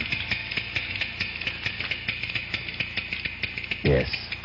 What with all these electric clocks and digital clocks and electronic clocks, the good old-fashioned ticking that marks off the minutes and hours of the night is rarely heard. But tonight, Ned Murray is hearing that sound. Hearing it from a clock which normally purrs softly on his night table. But Ned's hearing is highly sensitive tonight. His brain is tuned like a high-frequency instrument, picking out the slightest vibrations, tuning in on voices he doesn't want to hear. Sure, I killed that boy, Mr. Murray. I waited in the hallway and I grinned. It was like wringing the neck of a chicken. It won't be just for you, Ned. I'd be doing everybody a favor, the whole state, right? Yes. That's true enough.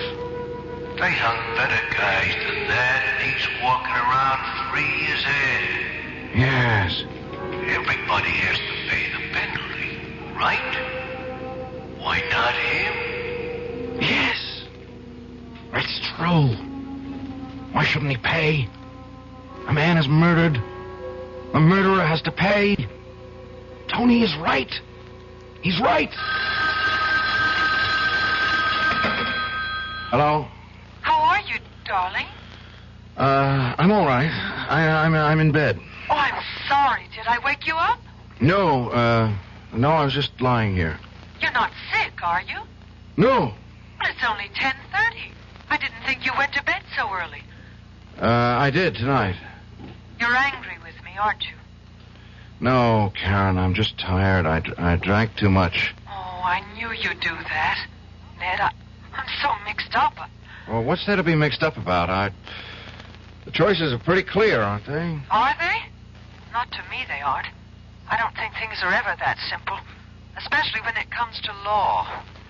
Just ask your father. He knows all about the law. He knows how to make money at it. That proves it. That isn't fair, Ned. No, I suppose it isn't. Don't you remember what he used to say? That if the time ever comes when right and wrong are absolutely clear, there won't be any need for lawyers. Your father didn't say that, Karen. He was quoting someone. Who? Judge Lincoln Arthur, as a matter of fact, the judge at Rydell's trial. Well, it makes very good sense to me. Yeah. Judge Arthur always made sense to me, too. Karen, do you mind if I hang up now? Then you are angry. No. It's just that I have to make a call. A very important call. All right, Ned, but will you call me tomorrow? Yes. If there is one. Good night, Karen.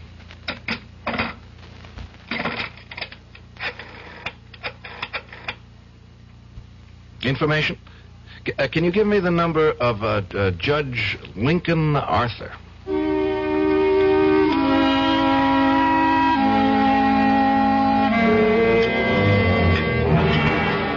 Sure you don't want any wine, Ned?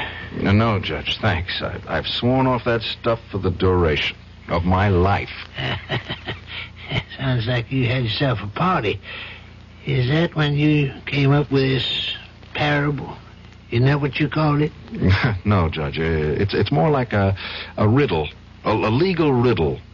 The only thing is, I already know the answer. All right. Let's see if I know it. It's about a lawyer. A criminal lawyer who defends somebody for murder and does it successfully. He's convinced of his client's innocence, understand? And that helps him get the acquittal. But right after the verdict, he makes a discovery that his client is guilty. How does he make this discovery? Is that important? It might be. Was it on evidence that had appeared at the trial? Evidence he had misinterpreted or concealed unknowingly? No. It was a confession. How does he obtain this confession? It's given to him, unsolicited by his client. Why? I don't know.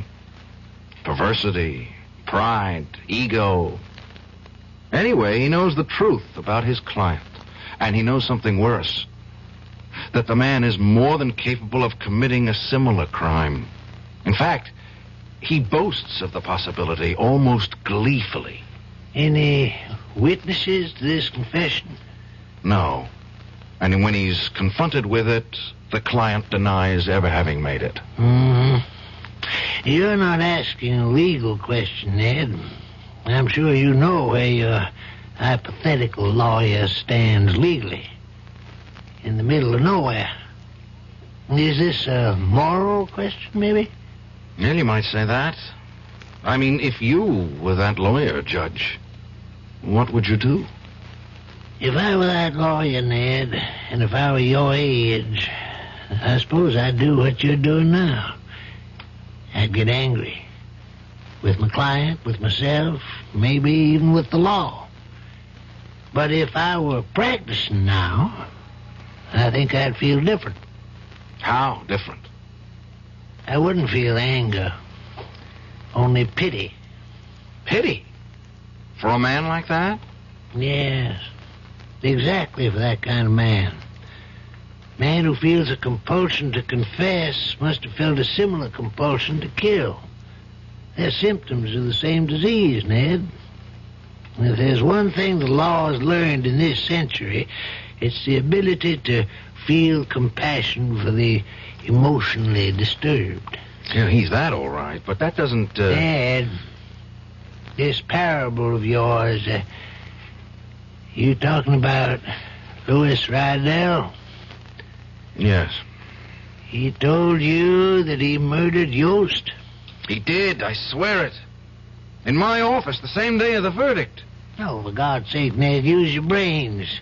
Can't you see that the man's mentally ill? Everything points to it. He killed a boy just for putting an arm around his wife. He confesses when there's no need to confess. Is it worthwhile venting all this anger against such a man?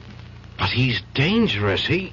He'll do this again, Judge. If a man just looks cross-eyed at his wife, it'll be another excuse for murder. If he had confessed this to you before the trial was over... I would have demanded that he plead guilty. He'd be waiting to serve a life sentence right now. And Ned, you're forgetting something. What? I was the judge at the trial. It was my prerogative to pass sentence, not yours. It was first-degree murder, premeditated. Ned, if the jury had brought me a guilty verdict, I would have recommended psychiatric examination with a view to confinement at an institution for the criminally insane. But you didn't know he was... I mean, even I didn't know he was crazy. Well, do you know it now? Do you feel it now? Do you recognize that he needs cure more than punishment? Punishment? The law only penalizes the guilty, Ned. Isn't that what we all believe in? We don't penalize the sick. I have to go, Judge. I have something to do. It's getting pretty late for running errands, Ned. Almost midnight. Yeah, but this is important, Judge. I have to see someone. I have to tell something very important.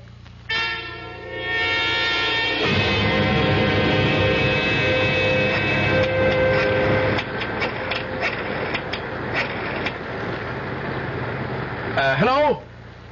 Is this Lucerne Dispatching? My name's Ned Murray. I'm a friend of Tony Igo. No, Murray. That's the last name, not the first. Look, it's very important that I reach Tony as soon as possible, only this is the only number he ever gave me to reach him. But he's got to have a home phone, right? So help me, it's important. It's a matter of... Look, who am I speaking to?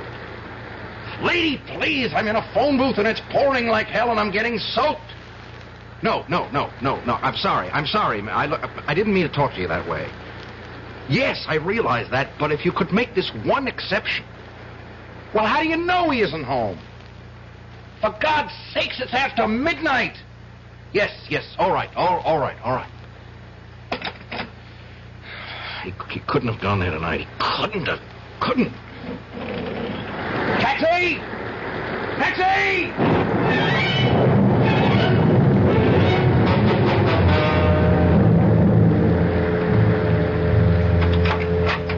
Lou, is that you? Yeah, it's me. Disappointed? Where the heck have you been? I've been taking care of business. What business? Since when do you sell shoes in the middle of the night? I was taking care of some competition. That's what I was doing. What are you talking about? Go on, pretend you don't know. But I don't know. I don't know what you're talking about. You know something, Melanie? You make a rotten liar. I'm not lying. For God's sake, Lou, will you stop staring at me like that? I'm looking at you the way other men look at you. What other men? The one who comes around here every day when I'm out pounding the pavements, peddling those lousy shoes to those stores. Oh, Lou, nobody comes around. You're just in one of those crazy jealous moods again. Well, I got news for you, Pumpkin. There's one boyfriend who's not coming around anymore. Are you still talking about that poor, dumb grocery boy? Lou, I told you there was... No, I'm talking about the old guy. The one with the white hair. The one who's been hanging around here all night, looking up at our window, waiting to make sure that the coast is clear. You're crazy. Crazy.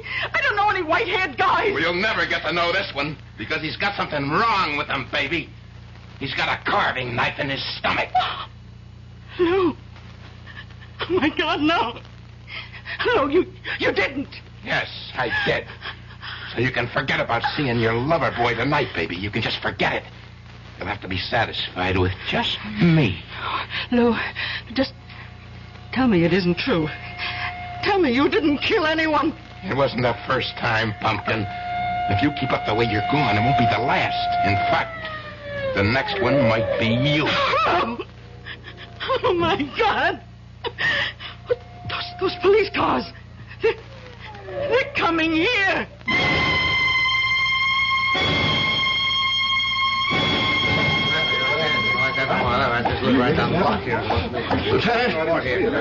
Lieutenant Gerhardt. Oh, hi, Ned. What are you doing here? What's going on? What's all the crowd about? Oh, wait a minute. You know the victim, don't you? Is that why you're here? You get a tip or something? Victim? Who? Tony Igo. Tony? Somebody used a knife on him. Oh, God. Ironic, isn't it? Probably a dozen guys wanted Tony Igo knocked off, and how does he get it? From a jealous husband. Is he dead? Yeah, he's dead. And it was your ex-client who did it, that guy Rydell. He caught Tony hanging around the building watching the place. Rydell claims he was after his wife. You know about this, Ned? It's not true. It's not true, Lieutenant. He didn't even know the woman. Then what was he doing here? A favor. He was doing somebody a favor. What are you talking about? Look, where is Rydell now? Upstairs answering questions. He won't get away. Not like the last time, Counselor. Yes, it won't be like the last time. Excuse me. Hey, where do you think you're going? I want to see him. He's entitled to talk to a lawyer, isn't he? You must be nuts yourself. Half a dozen witnesses saw him Can I go up, Lieutenant? You mean you'll defend that screwball again? He's out of his mind. Don't you know that? Yes, I know. And that's what I'll try to prove. Now, will you please let me see my client?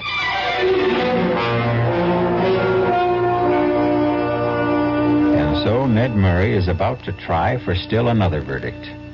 This time a verdict which will carry a punishment more befitting to the crime. And something tells me that he'll be very successful. Not just as an attorney, but as a human being. I'll be back shortly.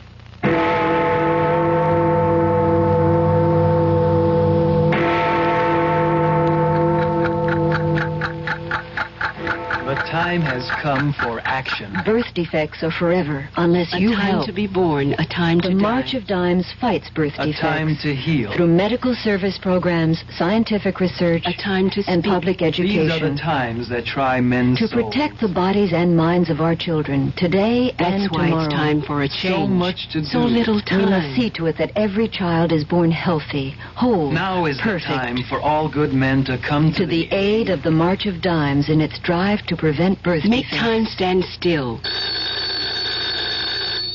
Wake up. It's later than you think. Remember, birth defects are forever unless you The help. time has come for The time has come for action. Give to the March of Dimes.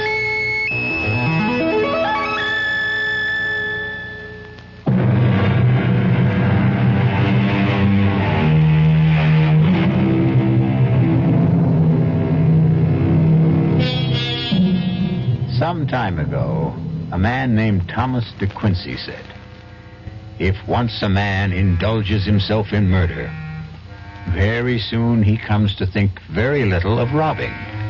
And from robbing, he comes next to drinking and Sabbath breaking. And from that, to incivility and procrastination." Let that be a lesson to all of you. This quotation and this story have come to you through the courtesy of our Radio Mystery Theater.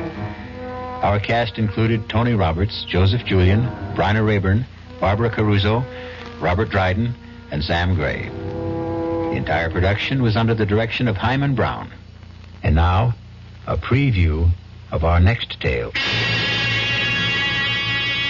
I take it you are referring to Miss Helene Friend? Where is she? Back at her hotel. I had her sent back immediately.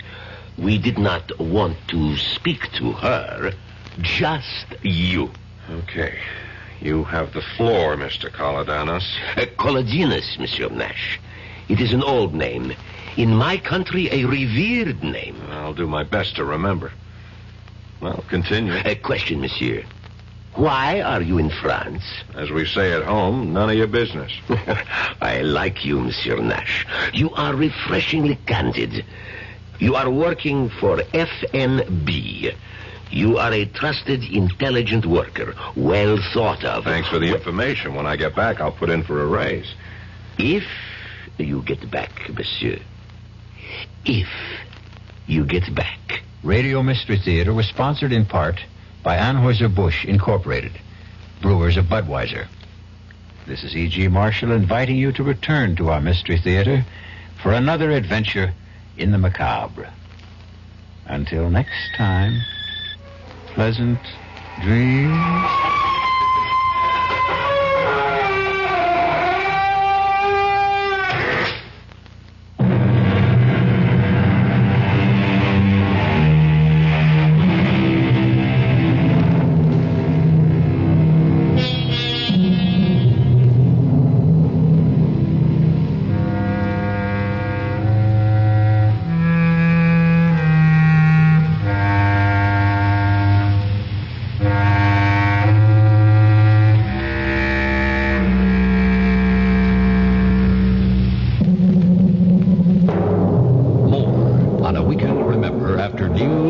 and sports.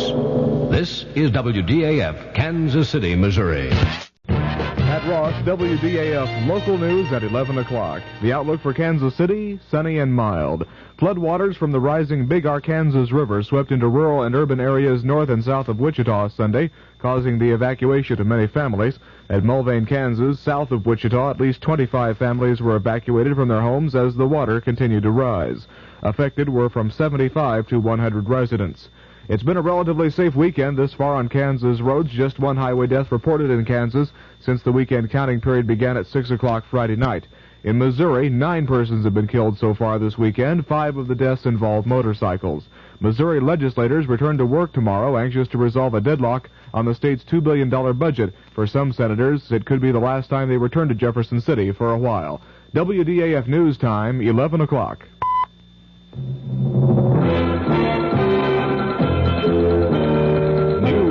The hour on the hour from American Information Radio. This is George Caldwell from New York, and at this hour, Chairman Peter Rodino of the House Impeachment Committee says he doubts President Nixon would be cited for contempt of Congress, even if the president does withhold some evidence subpoenaed by the committee. On ABC's Issues and Answers, Republican Senator Charles Percy of Illinois says the president already is headed for a dangerous confrontation with Congress. Percy says the president may be obstructing justice by holding back evidence. Democratic Representative Shirley Chisholm has changed her mind about chances the president will be impeached. In Kansas City this afternoon, Chisholm told newsmen, I do think there are enough votes now. About 3 weeks ago, I would say no. But again, I am noticing the change in the attitudes of some of the most conservative members and some of the lifelong allies of the President of the United States. And when that begins to happen, you recognize that there is an erosion of confidence. And so I think that we do have the votes at this moment. Representative Chisholm said the president's tax case turned the tide for impeachment. The fight for Mount Hermon. That story coming up.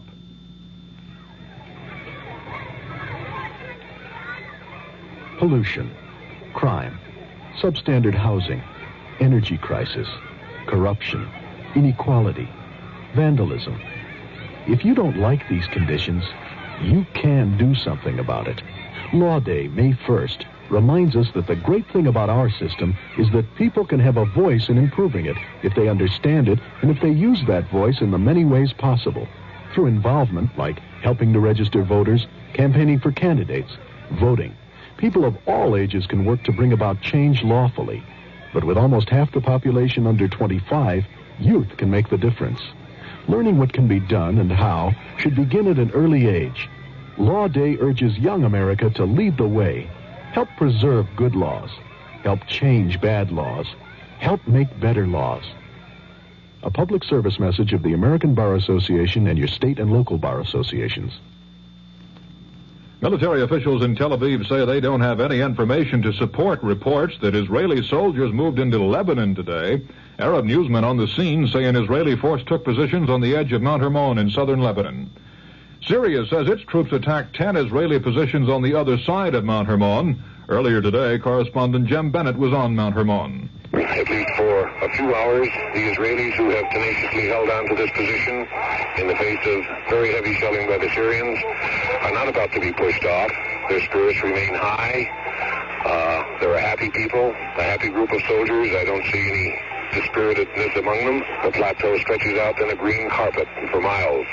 From here I can see Damascus, I can see into Lebanon, and it's the control of this mountain that gives the Israelis the advantage in the Golan Heights. This is Jim Bennett, ABC News, atop Mount Hermon. Newsweek magazine says the FBI has turned up valuable new leads in the Hearst case. Newsweek says numerous undercover agents have infiltrated the neighborhood where the Symbionese Liberation Army was headquartered and may actually have found the house where Patricia Hearst was taken. Tornadoes hit 3 counties of eastern Wisconsin this afternoon, killing 2 people and injuring at least 36. Police Captain Don Utak tells what a twister did in Oshkosh, Wisconsin. Oh, it did quite a bit of damage. There was some areas that are residential and some are commercial areas. Broke windows, tore roofs off. Some of the homes were torn apart completely. And it seemed to touch down, then raise up and skip an area, and then touch down again. Utak said there were about 20 injuries in Oshkosh. One man is reported dead because of flooding along the Souris River in the southern part of North Dakota. About 3,000 people have been evacuated from their homes in the North Dakota flooding. On Broadway tonight, the Tony Award for Best Play went to The River Niger. Best Musical is Raisin. Best Actress in a Musical, Virginia Capers in Raisin. And the Tony for Best Actor, Michael Moriarty for Find Your Way Home. This is Information Radio News. From the Kurt Murr Sports Desk, the Chicago White Sox scored 7 times in the 6th inning and went on to an 11-7 victory over the Kansas City Royals today. The highlight was Brian Downing's bases-loaded triple. Downing also homered. John Mayberry had a 2-run homer for the Royals, while Tony Soleta added a solo shot. California's Lee Stanton hit a 3-run homer to cap a 6-run rally in the 8th inning and lead the Angels to a 9-5 victory over the Oakland A's. The uprising came against 3 Oakland pitchers, Vida Blue, Raleigh Fingers, and Darrell Knowles. Stanton's homer was his 4th of the season. A 3-run double by Mike Phillips and a tie-breaking single by Steve Ontiveros in the 8th inning boosted the San Francisco Giants to a 6-4 triumph over the Los Angeles Dodgers. The Dodgers' Andy Messersmith entered the frame with a 4-hitter and a 4-1 lead before the Giants exploded for 5 runs. Chris Spear drove in the final run of the inning with a single. Veteran Joanne Prentice sank a 3-foot putt to defeat Jane Blaylock today on the 4th playoff hole to win the title in the Dinah Shore Winner's Circle Golf Tournament. Miss Prentice, an 18-year veteran of the tour with 4 prior victories, holed her birdie putt after Miss Blaylock's attempt at a 12-foot birdie went beyond the hole. She collects $32,000 for winning this richest ladies tournament in history. And Chris Efford won her 9th consecutive clay court title today by methodically crushing Australian Kerry Melville 6-0 and 6-1. Miss Everett takes home $10,000 for her victory in the tourney at St. Petersburg, Florida. The Kansas City forecast for the remainder of tonight, mostly fair and cooler. The low tonight in the upper 40s. Partly sunny and mild tomorrow with a high in the upper 60s. Fair and cool Monday night with a low in the 40s. Tuesday, mostly sunny and warmer with a high around 70. Currently clear skies, calm winds, the humidity 58%, and 60 degrees in Kansas City. This is Pat Ross, WDAF News.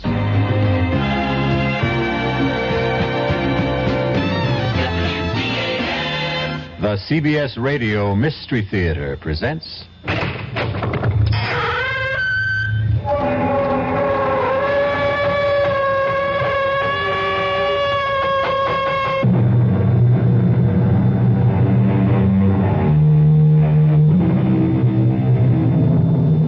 Come in.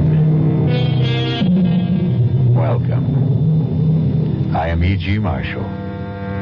Welcome to the terrifying world of your own imagination.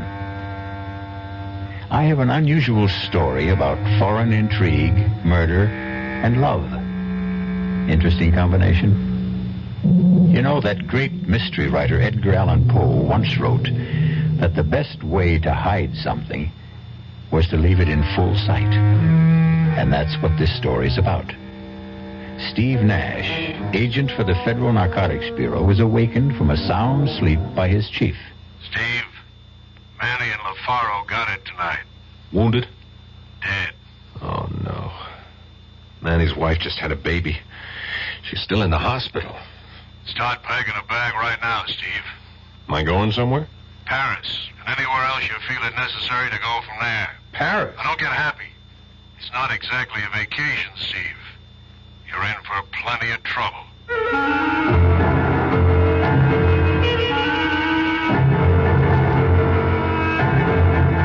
Our mystery drama, Conspiracy to Defraud, was written especially for the Mystery Theater by Sidney Sloan and stars Paul Hecht. It is sponsored in part by the Kellogg Company, makers of Kellogg's Special K cereal, and by Anheuser-Busch Incorporated, brewers of Budweiser. I'll be back shortly with Act One.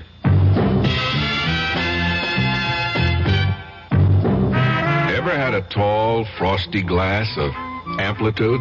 Well, if your beer is Budweiser, you've had it often. Amplitude is a fancy word for the entire taste phenomenon, the total experience of flavor.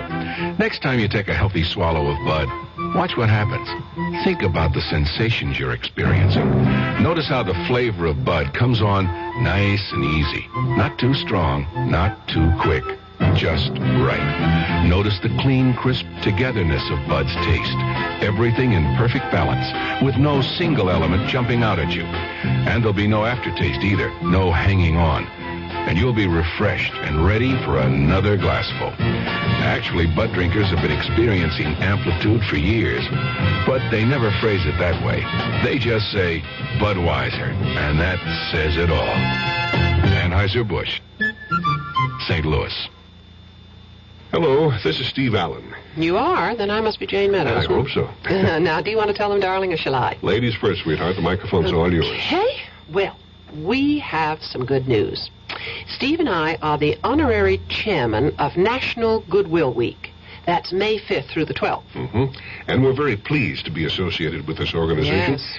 Because it's the #1 rehabilitation facility in the country.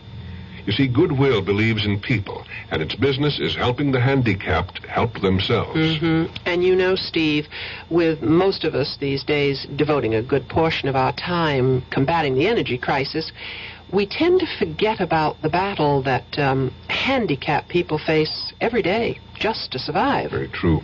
But that's where Goodwill Industries comes in. It offers them a chance to learn a trade, earn a living, and regain their self-respect. Yes. Well, our time's about up, Jane, so remember, folks, be good to Goodwill. Especially during the week of May 5th through the 12th.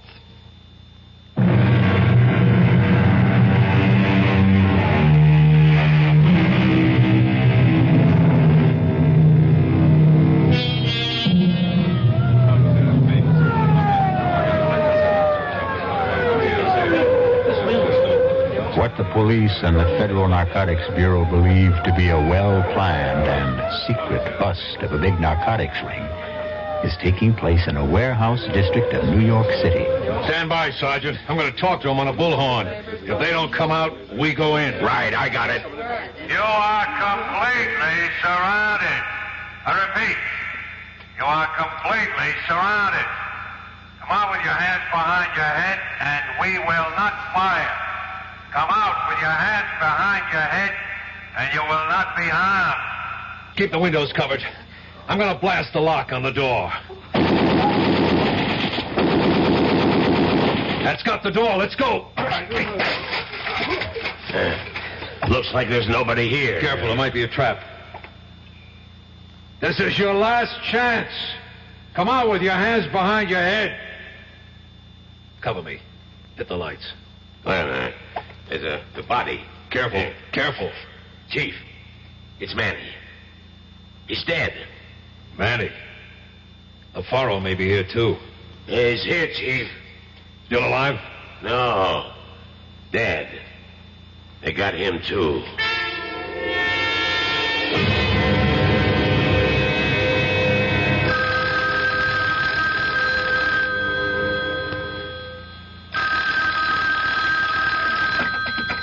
Yeah? This is Borden, Steve. Yeah, Chief, what's up? Manny and LaFaro got it tonight. Wounded? Dead. Oh, no. Manny's wife just had a baby. She's still in the hospital. I haven't spoken to her yet. Talked to Mrs. LaFaro. Took it hard, eh? I hate this job. Steve, you're a good friend of Manny's. Would you talk to his wife for me? Sure, I'll go to the hospital first thing in the morning. Rotten business. Better start packing a bag right now, Steve. Oh, am I going somewhere? Paris. And anywhere else you feel it necessary to go from there.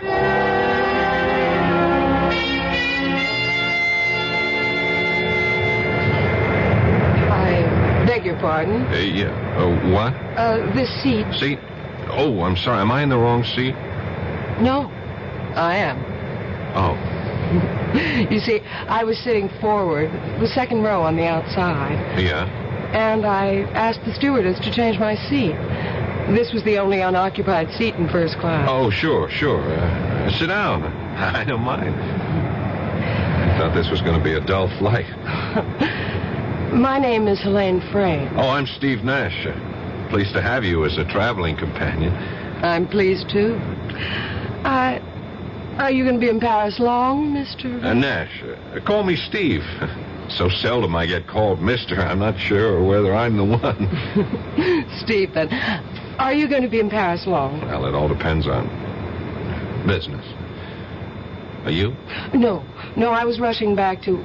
Well, you see, my aunt and my brother are in Paris, and I was with them until last Thursday when I had to fly back to New York. Up and back across the Atlantic. I'm impressed. This is my first time over. I'm as excited as a kid. Your first time? Well, that must be exciting. You must let us show you the sights. Nothing I'd like better, Helene.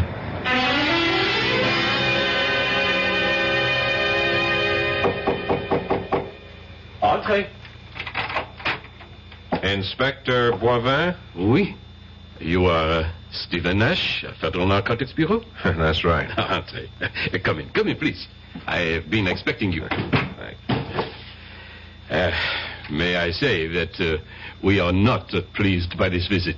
I'm sorry, I didn't set it up. Oh, it is not personal, you understand. But we feel that France is, how shall I say it, is being insulted by the charges that we are the center of the illicit narcotics trade in Europe. Inspector, a lot of heroin is getting into the States. We know it's coming from France. Well, that is doubtful. In the last 6 weeks, we have intercepted and destroyed over 100 pounds of refined heroin coming into New York alone. From France? Definitely. 3 men from my department have died in the operation, and that is no exaggeration. Well, as you say, it is foolish for me to fence with you. That is not my job. As I understand it, Inspector, your job is not to question nor to argue. Your job is to cooperate. And that was the information handed down to my boss from the State Department. You may be assured of our cooperation.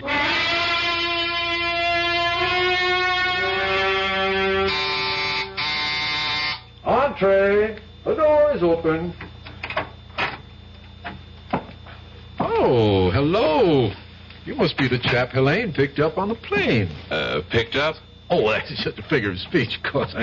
I'm Harrington Frayne, Helene's brother. Oh, hi, I'm Steve Nash. Yes, well, hello. Sit down.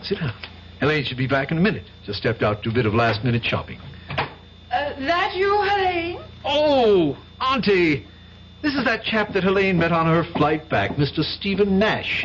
This is our Aunt Phyllis, Mrs. Starrow. Oh, how do you do, Mr. Nash? How do you do, Mrs. Starrow? Oh, please, call me Phyllis. Mrs. Starrows reminds me of that I'm an old widow woman. You're going to be in Paris long, Stephen? 2, 3 weeks, perhaps longer. Auntie thinks of herself as an unofficial tourist bureau, feels she must take her fellow countrymen under her wing and show them her Paris. Oh, you be quiet, Howard. I just want to be pleasant. Don't you like people who are pleasant, Steve? Oh, yeah, of course. I don't suppose that Harrington or Helene has told you of our trouble. Oh, good Lord, Phyllis, must you tell everyone you meet? Mr. Nash has only been here a few minutes, and you want to burden him with the story. Well, I must say it's rather a traumatic experience, wouldn't you say, Stephen? To lose emeralds worth $150,000. $150,000? Oh, that must be Helene. Let her in, Harrington. Phyllis is angry with me. She always calls me Harrington when she's annoyed. Oh, Helene. Mr. Nash here yet? Oh, indeed, yes. Phyllis and I have been staging a little domestic spat to keep him amused. Well, I wasn't amused, and I'm sure that this nice Mr. Nash wasn't amused either. I'm certain he wasn't. Hello, Steve. Helene. Sorry I was late and allowed my abrasive brother and aunt to put on a show for you. I enjoyed every moment, Helene.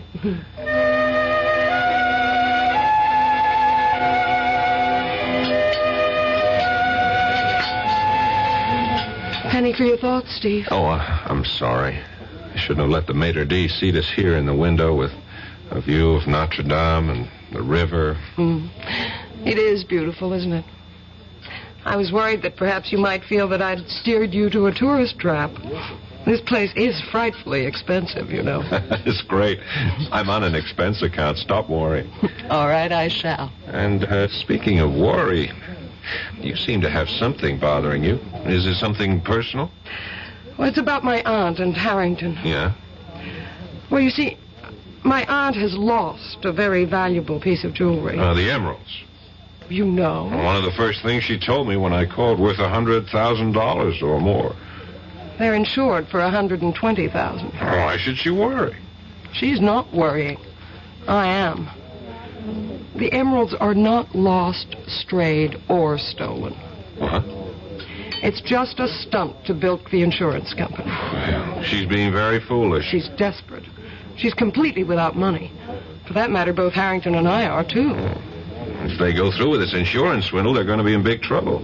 Even a professional crook would have serious problems in there. Rank amateurs. When I went back to New York to see if I could raise some money... No good, eh? Aunt Phyllis has been to the well too often. No credit. Well, why doesn't she sell the emeralds, honestly?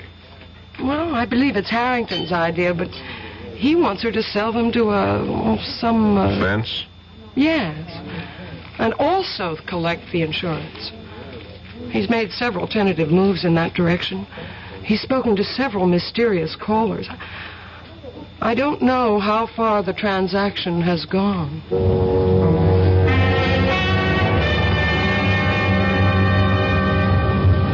Taxi!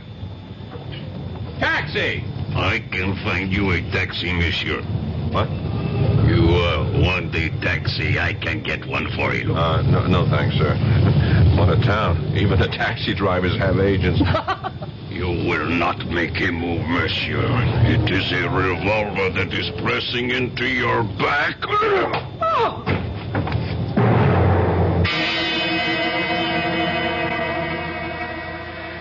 Perhaps you underestimated your strength, Gab. The blow on the head... No, he'll be all right. We dropped her at the Concord. That is the hotel where she is staying, is it not? Yes. Nash, can you hear me? You are opening your eyes. That is better. Oh, my head. Unfortunately, Geb found it necessary to persuade you to come with him. Yeah. It's a neat little persuader he used. Right in the back of my head. Thanks. Don't try to move yet, Mr. Nash. Who are you? I? You do not know me? I am quite well known. I am Orestes Kolodinos. Rings no bells.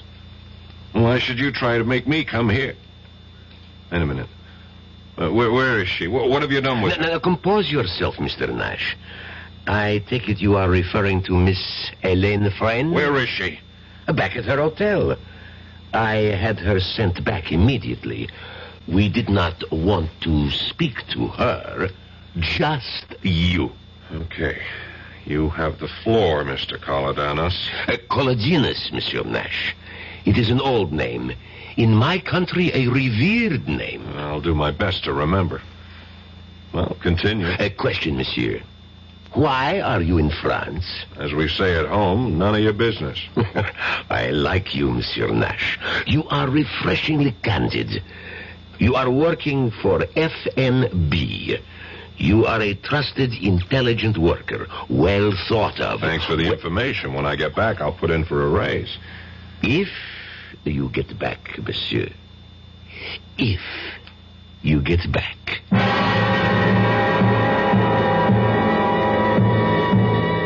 There is no doubt in Steve's mind that Kolodinos would and could carry out his threat. 3 men had already been permanently silenced, and it was not likely that Kolodinos would hesitate at the 4th. I'll be back shortly with Act 2. Great taste in the morning. Kellogg's has that wholesome taste to get you up and grinning. This is Jerry Coffer for Kellogg's Special K. You know, for years we've been talking about the Special K breakfast, a great way to start the day if you have a weight problem. You may have seen or heard our latest commercials, which symbolize the problem of being a few pounds overweight by using this ball and chain. That's the sound effect. But so many people have come to know the Special K breakfast that can help solve weight problems, they sometimes forget that Special K is America's favorite high-protein cereal. It has 8 essential vitamins and iron, and so delicious that lots of folks, kids as well as adults, eat Special K just for the sheer good taste of it. So we don't want you to think that you have to wear a ball and chain to eat Special K. All you need is an appreciation for the finer things of life, a 1-ounce bowl of Special K, 4 ounces of skim milk, tomato juice, coffee, and maybe a little sugar.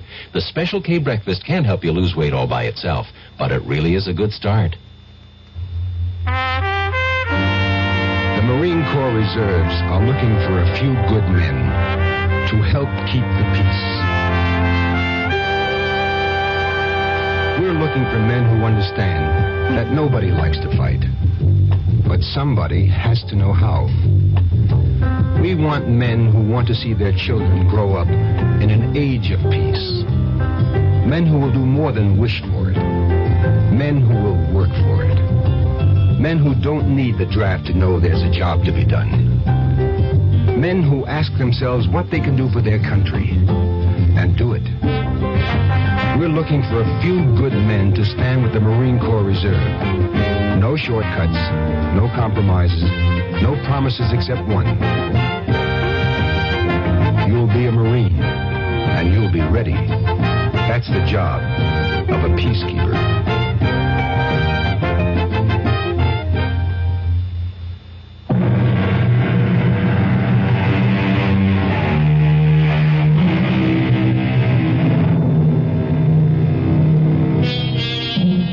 After his meeting with Kaladinos, Steve was taken back to his hotel. It was too late to do anything but call Elaine to reassure himself of her safety. It may have occurred to him that his feelings for her were more than that of a casual friend, and the sound of her voice on the phone convinced him of her personal concern for his safety. Steve, you're safe. Oh, I was so worried. They told me that you'd been driven back to your hotel, but I wanted to be sure. I saw that man hit you. There was a car waiting. He forced me into the car, and they dragged you in. Oh, you were so white, I thought... With my hard head, you needn't have worried. I'll tell you all about it when I see you. Well, when? When will I see you? Oh, there's so many things to ask you. I'm sorry, I can't tell you what time. I'll call you again. Okay, Steve. Till then, bye. Bye, darling.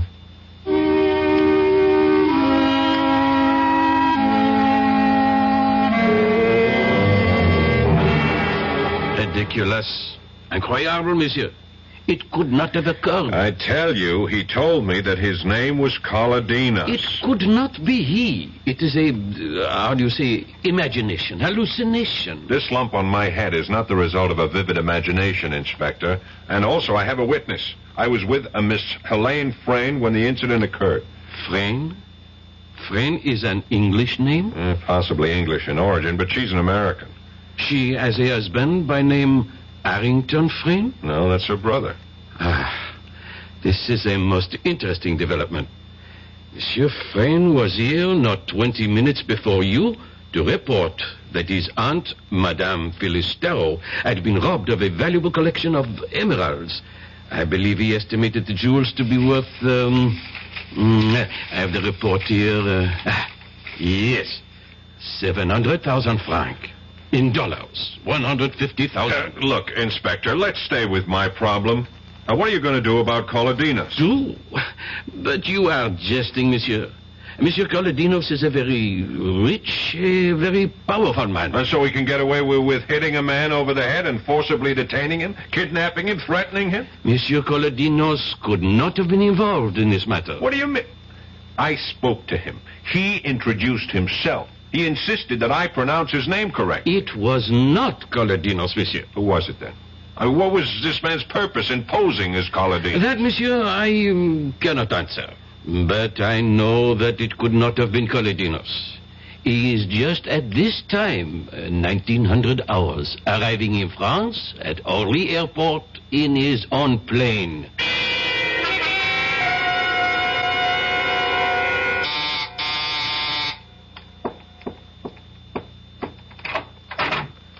Steve. Darling. Oh, you kissed me. Surprise you? No. I was sort of expecting you to kiss me. Don't you think we ought to shut the door? I wanted to take you in my arms 20 minutes after we met on the plane. I wanted you to 13 minutes after we...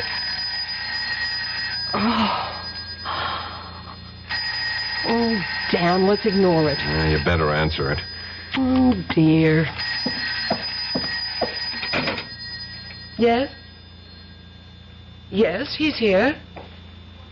Steve, it's for you. New York calling. Oh, yeah, I left word at my hotel where I was going to be.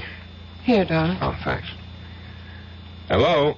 Steve, this is Hal Borden in New York. All right, Chief. You get my cable? Yeah, and I have all the info you requested, but I can't give it to you where you are. Incidentally, where are you? Oh, Suite 1013 at the Concord Hotel. It's all right. It's a friend. All right, now go to the railroad station. Gare du Nord. Near the ticket window on the south side of the station, you see a line of 10 telephone booths. Counting from left to right, you go to booth 3 at 3 o'clock your time. You better get to it 15 minutes early to be sure it's available. Now, wait a minute, Chief. Let me see if I got it all. Gare du Nord, 3 o'clock, third booth on the south side of the station, counting from the left. Correct. Why all these precautions, Chief?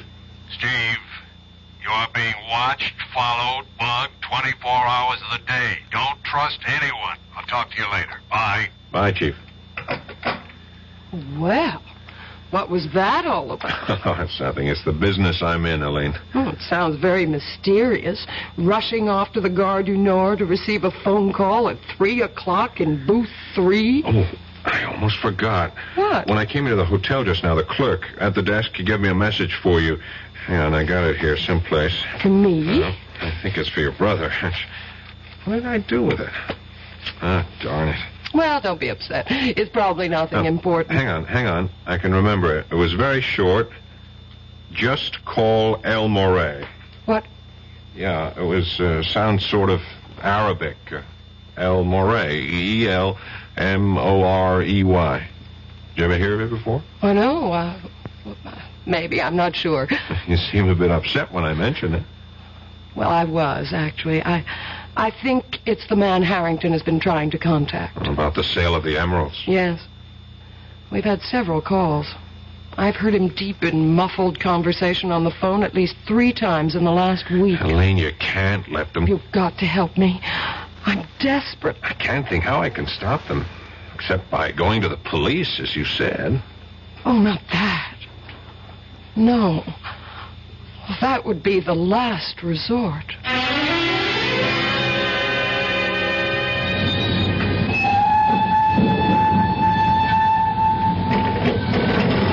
I should have brought a book along. Hello? Hello? Hello?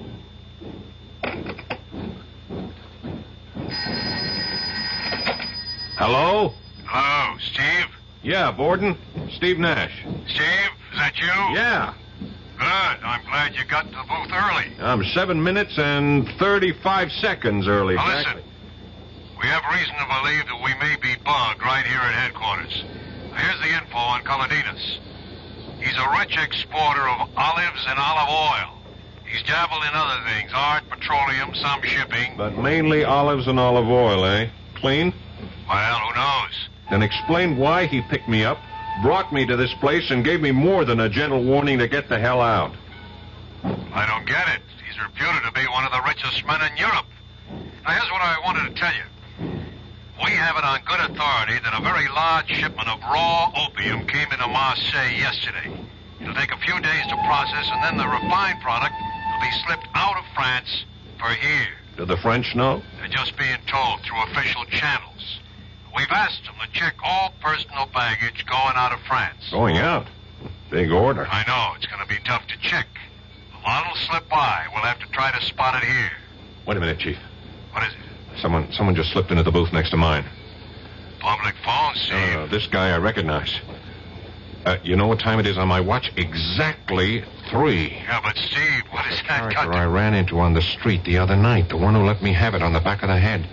Don't you see? He's in the next booth, probably hooking up some sort of electronic device to listen in on us.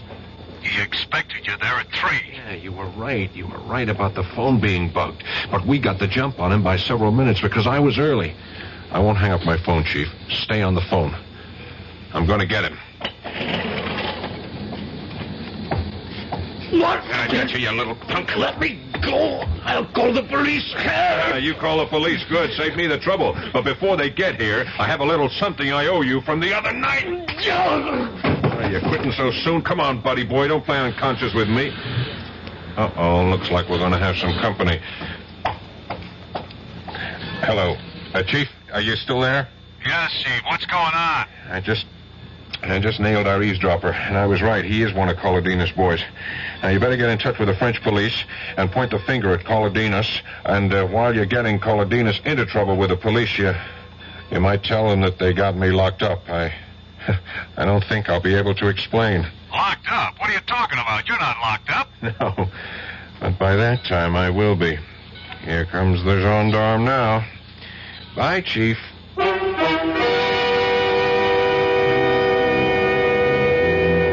It is one thing to point the finger at Colodinos. It is another to pin him down.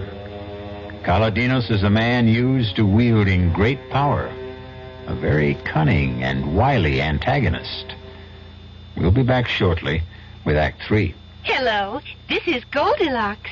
It seemed like only yesterday that I was a little girl tasting porridge. You know, this one's too hot. This one's too cold. And now I conduct taste tests on diet drinks. And there's one I must tell you about. Sugar-free diet 7-Up. It has a fresh, natural, delicious taste. It drives my taste-o-meter crazy. Sugar-free diet 7-Up. This one's just right. Hi, I'm Nanette Fabre. 11 million Americans have an untreated hearing problem, including 3 million school-age kids. I was one of those kids, but I got help. Most hard-of-hearing people can be helped either medically or through amplification. There is a Better Business Bureau booklet that may help you, and it's free. Write Better Hearing Institute, Box 1840. That's 1840, Washington, D.C. You want to hear what you're missing. Your contributions to care have given help and hope to millions of needy people around the world. When they were hungry, you nourished them. When they were thirsty, you brought them safe water to drink. When they were sick, you made them well. When they were homeless, you provided them shelter. When they could not read, you helped build their school. When they were without hope, you showed them how to help themselves. CARE, the International Aid and Development Organization. By helping one human being anywhere, you help mankind everywhere. People who need care need your help. Please send your dollars to CARE, Department 2, New York 10016.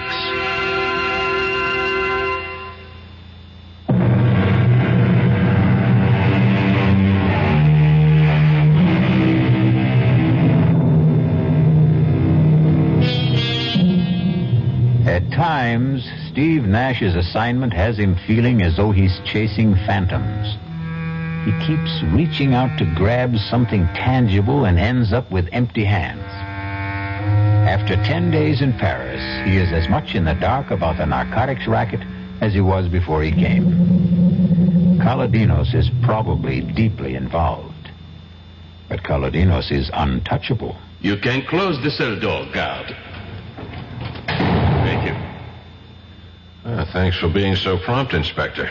I didn't think I could stand your Bastille for another 10 minutes. Monsieur Nash, we have received a call from your bureau in New York asking us to come here and release you.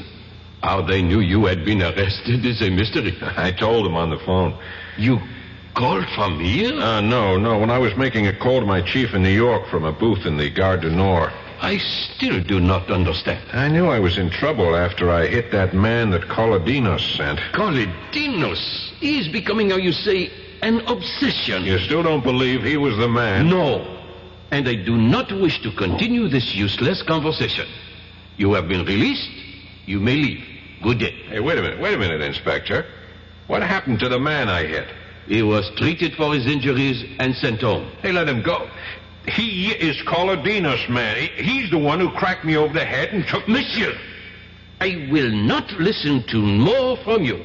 I am 3 years from retirement, and I am not stupid to jeopardize my pension. What's your pension got to do with this? What, indeed? I have told you that Monsieur Colodinos is very important, very powerful. You're afraid of him. I would not exactly say that. Well, I would exactly say it. I think he's the fat butterfly I came here to catch. And I'm going to net him with your help. Or without it.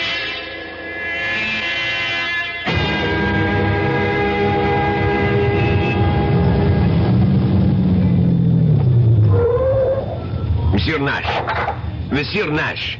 Here. Well, Mr. Colodinos, fancy meeting you here. May I give you a lift? No, thank you. My head still aches when I remember my last ride in your rolls. Get in. We're tying up traffic parking here. Come on, you're perfectly safe. Okay.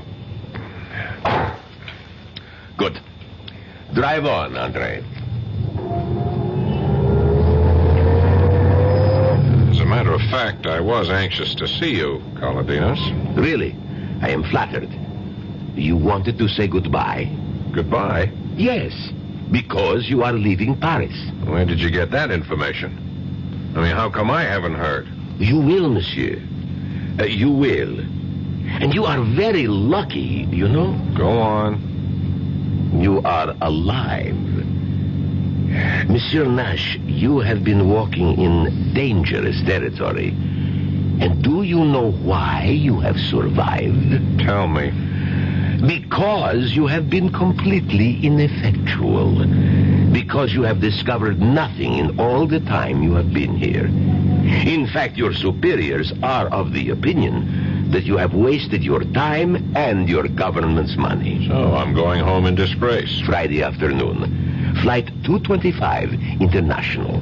Suppose I decide to stay on until I've nailed you. That would be a very unfortunate decision. Learn to quit when you're ahead.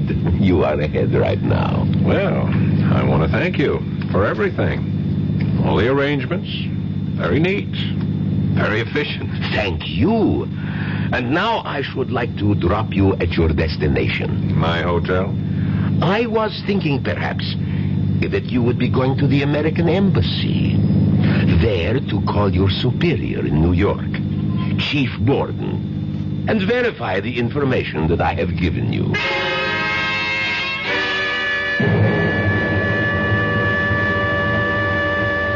Borden here. Steve? Right, Chief. Been trying to reach you all day. I haven't got good news for you. I know. I'm coming home Friday. Sorry, Steve. I'm just following orders. Oh, don't bother to explain, Chief. Someone over here doesn't like me, that it?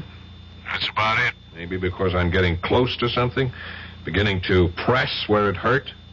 Well, if you want it straight, we got the info that you're having a big thing with a certain Miss Helene Frayne, spending government bread on her fancy restaurants, things like that. Yeah, no mention of Orestes Colodinos in all the memos on me.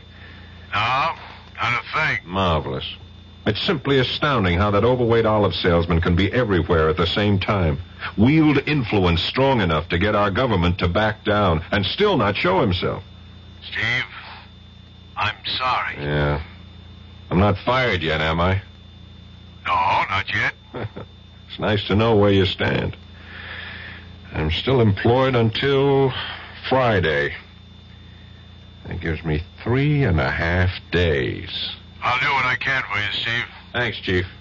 I knew you'd say that. Now listen, call on me for anything I can do from here. Any time of the day or night. Now, here's my home number. Don't hesitate to call. It's 415-3132. Hang on. I haven't got a pencil or a paper handy. Oh, just remember the name McCauley. M-C-H-O-L-L-Y. That's how I remember all telephone numbers. I convert them to names. Oh, you use the letters on the telephone dial instead of the numbers? Yeah, it's an old trick. You remember, Steve? Can't forget. Macaulay. Okay, good luck, Steve.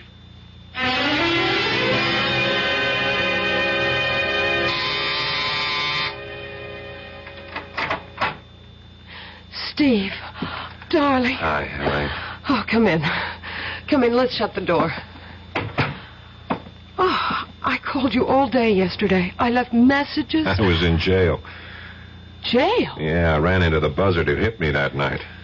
Oh, that night? Yeah, I was making that overseas call in the Gare du Nord when I noticed him getting into the booth next to mine. What a coincidence. That was no coincidence. Someone knew I was to be there at 3 o'clock and tipped him off. I hit him, and the gendarme... Say, you've been packing. Are you leaving Paris? Well, that's what I wanted to tell you. We're flying to New York on Friday. Friday? I'm going back on Friday, too. Flight 225, international. You're kidding. Oh, that's our flight. Oh, Steve, that's wonderful. Oh, we'll have 6 whole hours together. Speaking of coincidence. I'm beginning to wonder if it is really that, or if someone isn't programming my whole life to suit his own wishes. I don't understand you. I'm just talking to myself. You're going to be a wee bit overweight, Helene. All these boxes and packing crates, are they going with you? Oh, heavens, no. We'll just carry suitcases. This'll all be sent by freighter. Oh, I see. Ship via SS Andreas Bordeaux. Is that a French ship, Helene? Well, I wouldn't know. Harrington made all the arrangements. Oh, speaking of your brother, how's his little swindle going? I'm afraid that it's all been settled. He sold it, eh? Well, he seems to have a great deal of money on him. And Auntie's out shopping at the most expensive couturier in Paris. What about you, Elaine? I couldn't do it, Steve. Couldn't turn them in. Oh, the whole thing's a mess. I feel helpless. Well, take heart. They may get caught yet. Wait till they try to collect money. Oh, Phyllis. I am exhausted, utterly exhausted. One doesn't realize how tiring shopping for clothes can be. Oh, hello. You're Mr. Nash, Mrs. Starrow. Oh, of course. Nash, Philip Nash. Now, where did we meet, young man? Right here, Phyllis.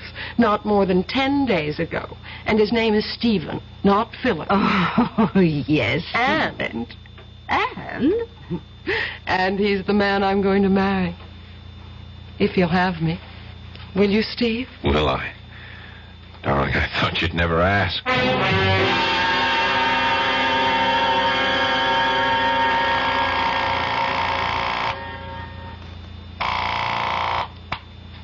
Hello? Chief, Steve. You know what time it is? Yes, 8 o'clock in the morning. Where you are, here it's just 2 o'clock in the morning. I just got to sleep an hour ago. I'm sorry, Chief. I had to call. It's urgent. Chief, I'm in Bordeaux. What the hell are you doing in Bordeaux? I'll explain it to you later. Just tell me this. You mentioned that Colodino's had varied business interests. One you mentioned in passing, shipping? Yes, he has. He owns 2 ships, both under Liberian registry. He uses them mainly for his olive oil company. Would the name of one of them be the SS Andreas? Can't remember the names. The files are at the office. Well, I'll be in Paris in a few hours. Would you check and call me? You sound like you've latched onto something, Steve. I may have. I'll tell you about it when I see you. I'm flying home this afternoon, remember? Yeah. If I have anything, I'll have you to thank. Thanks for the tip, Macaulay.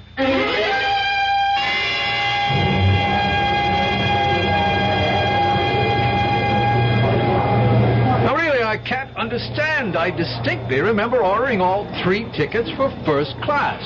Now they tell me that we have 2 first and 1 tourist. Now, don't get so worked up about it, Har. I suppose you expect me to sit in the tourist class seat? No, I shall. Being a martyr, Helene? No, but I'll have more charming company in tourist than you, dear brother. Ah, here he comes now. Nash. That's right. Phyllis said he'd be on this flight. Steve, over here. I'm sorry I'm a little late. I had to wait for a call from New York. Hello, Harrington. Hello. Please excuse me. I've got to find Phyllis. She's buying perfume in the duty-free shops. She'll never know what time it is. Don't be too long. They'll be calling our flight any minute. Oh, Steve, I missed you. Where have you been for the last 2 days? Oh, a few things to wrap up before I left Paris. I wanted to take a look at a little more of the country. I may not be back for years, if ever. Well, why didn't you tell me? I'd have gone with you. Mademoiselle, monsieur? Oh, Inspector Boivin. Come to see us off, monsieur? Not exactly. Mademoiselle, Madame Starrow and Monsieur Harrington Frayne should also be present. They are here? They're here, Monsieur Boivin.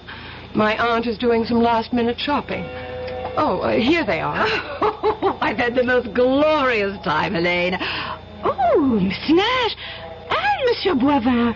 Well, I'm afraid I'm way over my quota. I have bought some big gallons and gallons. Pardon, madame, but we have very little time, and it is necessary that all your luggage be examined before you board. Be examined? At this end? We're going out, not coming in. I am sorry, monsieur. Regulations, if you will be so kind. Regulations? Since when? Tuesday this week. All luggage must be examined before departure. Red tape, bureaucratic red tape. If you'd stop arguing, we'd be through it in a matter of minutes. Quiet, Harrington. Now, Monsieur Boivin, where do we go? Please, be so kind as to follow me. You too, Monsieur Nash. Through this door, please. Our bags are already on the plane. They were checked through. You will find that all your luggage is on that table, ready for examination. Now, the attendants will help you, but we should like you to open your own luggage. Who is first, dear? That's mine. Open, please. Now let us look inside the case containing your articles of toilet, monsieur. This is toothpaste. Is this necessary, monsieur? Must you remove and examine everything in the case? Patience, monsieur. I know what I am looking for. This tube is most interesting. Regard, it has been opened at the bottom and sealed again. When one presses firmly on the tube, one discovers that there are unnatural lumps within. We shall see what they are. I take my pocket knife and... there. These are emeralds, wouldn't you say, madame? Yes, they are my emeralds. Now, would you be so kind as to give them to me? Presently, madame. Monsieur Frayne, Madame Starrow, you are under arrest. On what charge? Oh, my nephew did not steal my jewels. I gave them to him for safekeeping. You reported a theft, madame. A false theft. A mistake. A misunderstanding. We have found the emeralds, and now we report them found. You are in a conspiracy to defraud the insurance company, madame. That is a crime.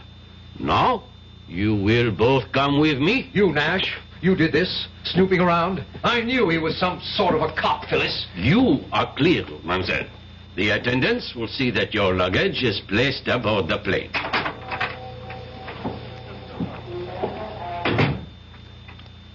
So you finally decided to do it, eh, Elaine?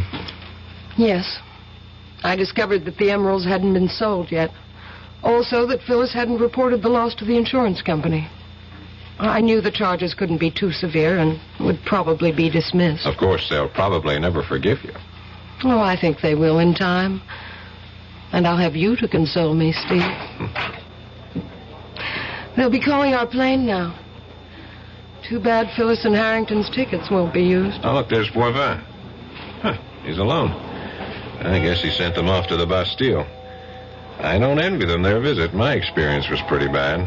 Will Mademoiselle Elaine Frayne come to information, please? Oh, you're being paged, Elaine. I can't imagine what it is. Elaine Frayne come to information, Let's please? find out. Come on. You have a message for me? Oui, madame? Elaine Frayne? Yes? Ah, oui. I have it here. Thank you. Merci. Oh, what is it, Elaine? You look worried. Nothing. Nothing, Steve. I've just got to make a telephone call that I neglected to... there's a booth over there. Do you want me to come with you? No, wait for me here.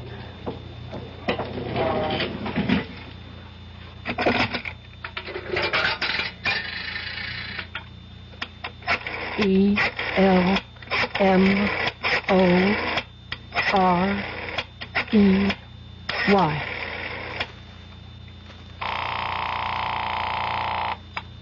Yes?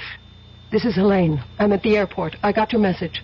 What message? The message of information. I was paged. What message? The usual. Call El Moret. You fool.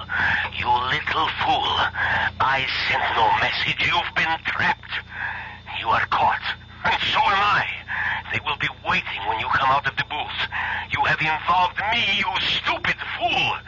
Thank your American lover for this. You are under arrest, mademoiselle. Would you be so kind as to accompany me? Yes. Monsieur Nash, I leave the prisoner in your custody. Your plane is already boarding. You do not have much time. Thanks, Inspector. Steve, Don't cry. It can't change matters. Steve, I won't try to defend myself. You were planted on the plane I came over on, weren't you? Yes. This whole business of the stolen emerald was a diversionary move, eh? Harrington and Phyllis would be caught and the police satisfied with the capture. This would allow you to slip through. Yes. It's true. It's all true. We were the clearinghouse. The crates we sent to Bordeaux. I know. Narcotics. The ship SS Andreas belongs to Colodinas. I checked it out. Sailed yesterday for New York. 12 gallon tins in the cargo contain heroin, not olive oil. They'll be found when the ship docks in New York. I've wired ahead. I'm sure you have. So this has all been a performance. A charming charade to throw dust in my eyes. No, that isn't entirely true. Come on, Elaine. It started that way, I admit. Please believe me. I love you. Mademoiselle? Yes, I'm ready. Goodbye, Stephen.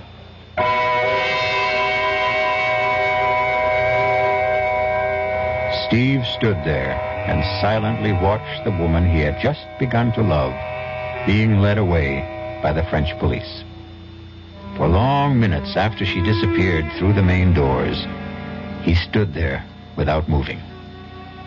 Finally, with an effort, he responded to the last boarding call for Flight 225. I'll be back shortly. Oh, sure. You can talk about good-tasting diet drinks, but I know. I'm Goldilocks, and here at my taste-testing laboratory, I taste-test them all. And nobody's been drinking my diet drinks until I tested sugar-free Diet 7-Up. And then, kabloomy! Every bear wanted some. Diet 7-Up is fresh, natural, delicious. Sugar-free Diet 7-Up. This one's just right. Pollution, crime, substandard housing. Law Day, May 1st, reminds us that if we don't like these conditions, our system allows us to do something about it. Through involvement like helping to register voters, campaigning, and voting, we all can help bring about change lawfully. With nearly half the population under 25, Law Day urges young America to lead the way. A public service message of the American Bar Association and your state and local bar associations.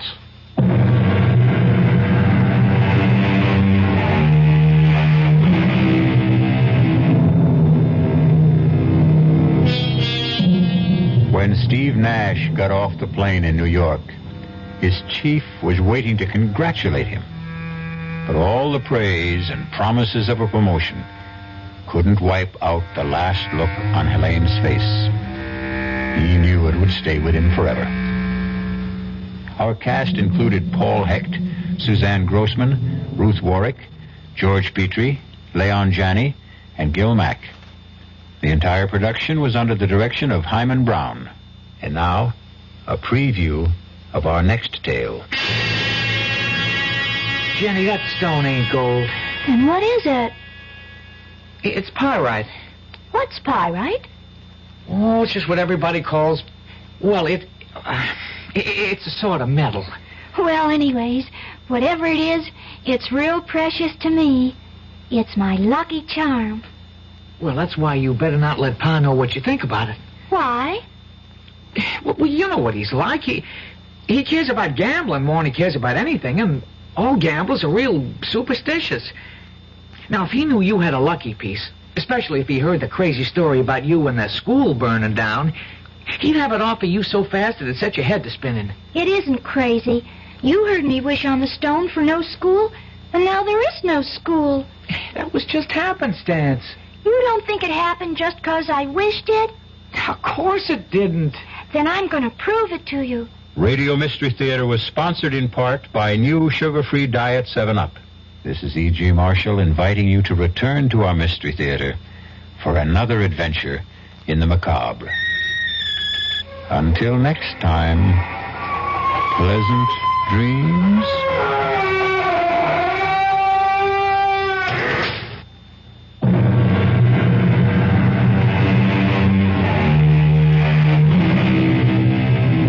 WDAF, Kansas City. RLD. The CBS Radio Mystery Theater presents...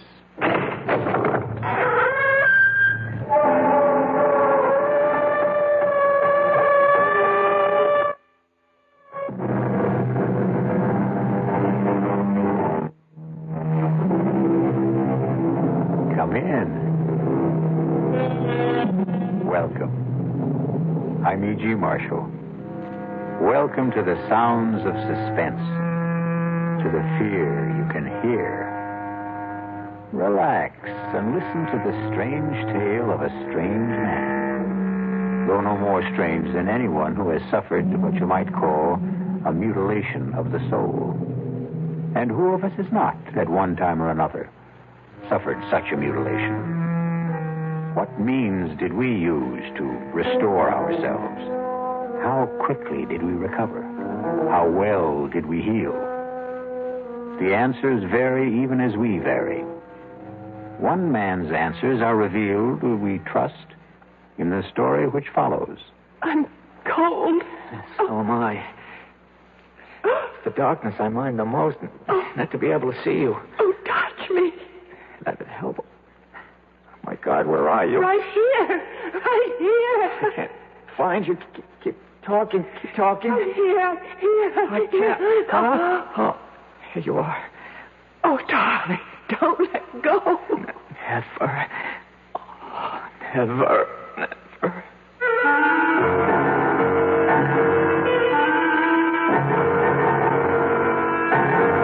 Our mystery drama, The Deadly Hour, was written especially for the Mystery Theater by Elspeth Eric and stars Norman Rose. It is sponsored in part by Anheuser-Busch Incorporated, brewers of Budweiser. I'll be back shortly with Act One. In 1919, someone had a big idea. Let's help youth understand big business by starting them in small businesses of their own. And Junior Achievement was born. Each group elected a board of directors, chose a product, set up a production line, sold stock, and went into business. That year, 314 students made and sold products and learned the business of business.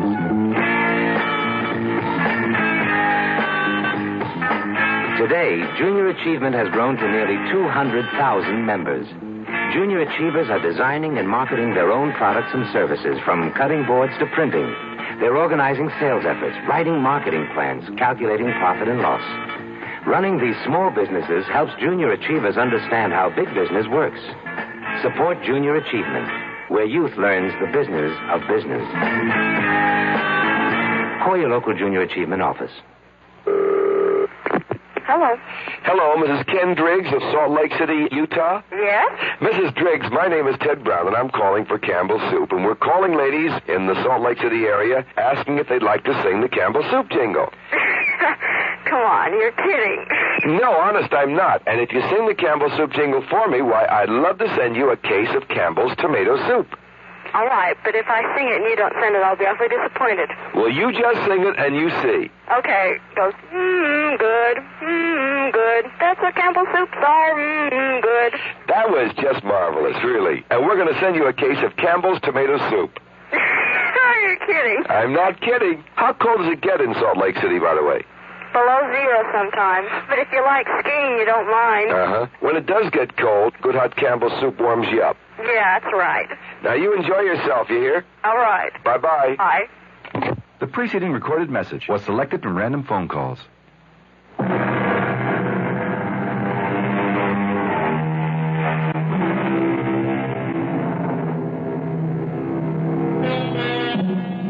A person who seems strange, we call grotesque, incredible, not to be believed. We make a feeble effort to deny that he could exist. But he does exist. There he is before our eyes in all his strangeness. We do not believe in him because we do not know him. Because once we know, we will have to believe. And this can be a long and painful process. Listen now to the story of Martin Jerome. See if you can believe it. Mr. Jerome, I only consented to see you because your letter sounded quite desperate. As a rule, I only see patients on referral. But your letter, may I read it to you? Perhaps it will help us to get started. Last night, I heard you being interviewed on a radio program. In the dark of my room, in the darkest hour of the night, I thought, here is a man who can help me to solve the awful predicament in which I find myself. I enclose a stamped, addressed envelope for your reply, since I have no phone. I am counting on you. Sincerely, Martin C. Jerome. Well, Mr. Jerome, the hour is passing, and I don't want you to waste your money. Take your time. Take your time if you have difficulty in talking. I'll wait. Doctor. Did you say something, Mr. Jerome? Doctor, you... Yes?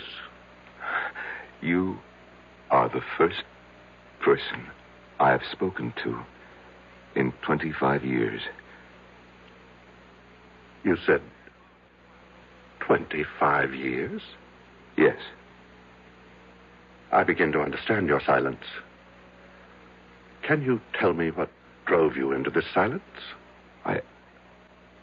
I married a woman. Yes? The most desirable woman in the world. My Helen. My adored one. I never thought that an insignificant man like myself could even aspire to possess such a woman. And the day she said those words to me, I could scarcely believe my ears. You're a dear, Martin, and I'd love to marry you. Helen, I can't think why you'd want a man like me. Because you're sweet. Let's get married right away. What about next week? The world changed completely for me. Everything became important, immediate. The sun shone just to keep me warm, and the breeze blew to make me cool. Me, Martin Jerome, me. I had been so blessed. Yes? It was a beautiful wedding. Helen had a great deal of money, and I was fairly well off. Many people came to the church, and even more to the reception. People of prominence. I knew them all. All but one. He was tall. Unusually tall. As I am unusually short. He was handsome, as I am not. He was charming, self-assured, very much at his ease. All of which I have never been. You couldn't help noticing him. Helen, who's that very tall man talking to your mother? The pale man with the black mustache? I've no notion, love. It's probably someone Mother invited. Good looking, isn't he? Sort of. Come on. It's time to cut the cake. We sailed for Europe. My head was swimming with visions of the life I had embarked on. The good life, the beautiful life. One night on the ship, we were at dinner.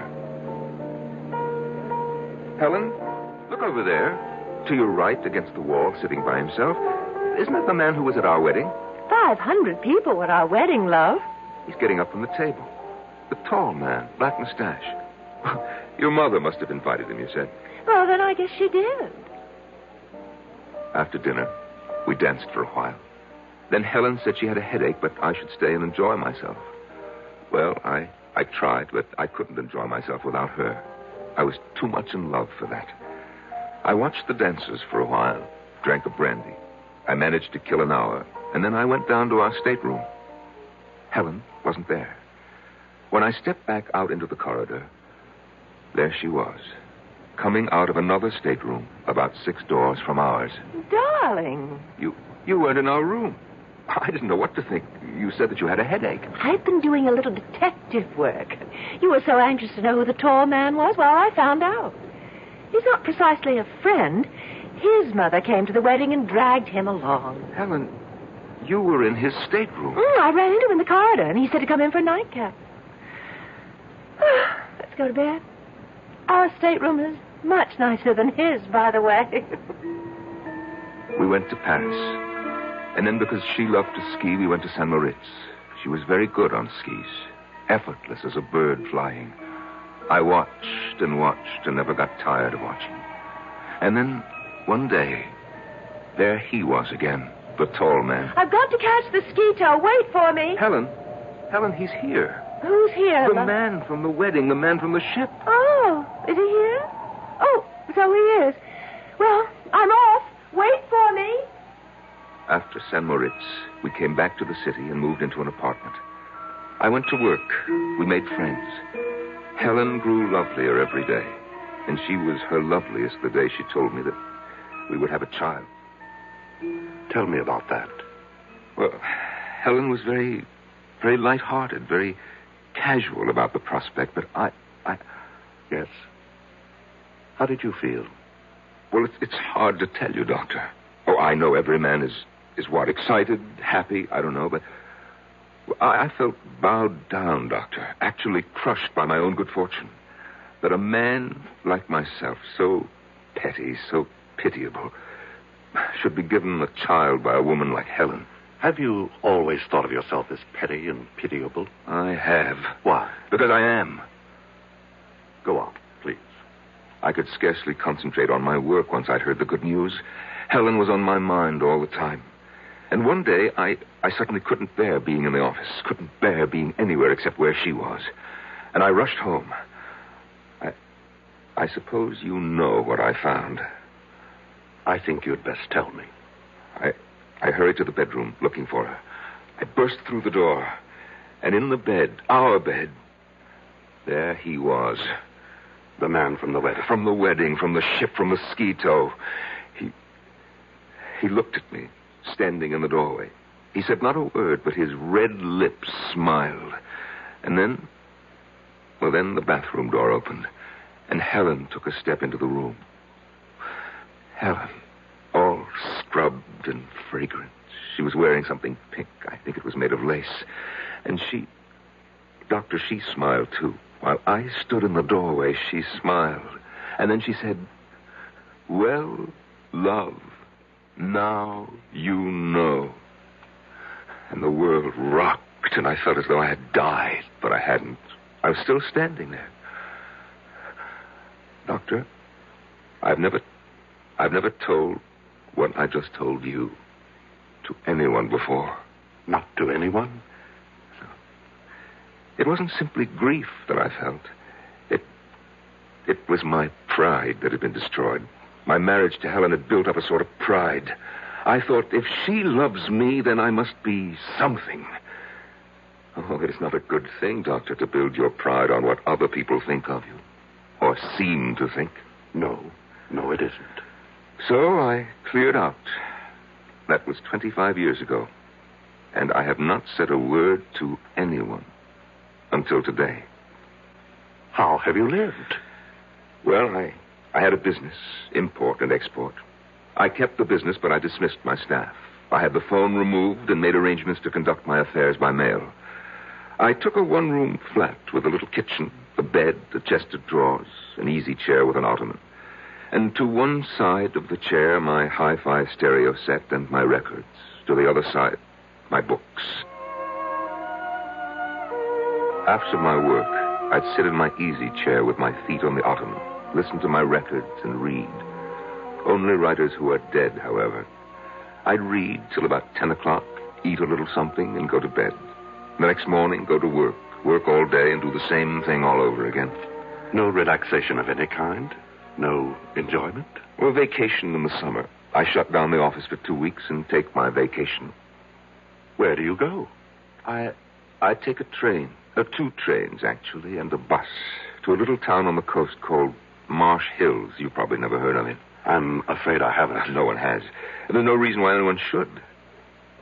And you spend your 2 weeks in Marsh Hills? Oh, no. No, I merely stable my horse there. You have a horse? About 15 miles from Marsh Hills, Doctor, close to the sea. There's a cave hollowed out of the rock by the waves. And when I get to Marsh Hills, I arrive every year on the same day. They have my horse ready for me, and I ride the 15 miles to the cave, and there I spend my vacation. In a cave?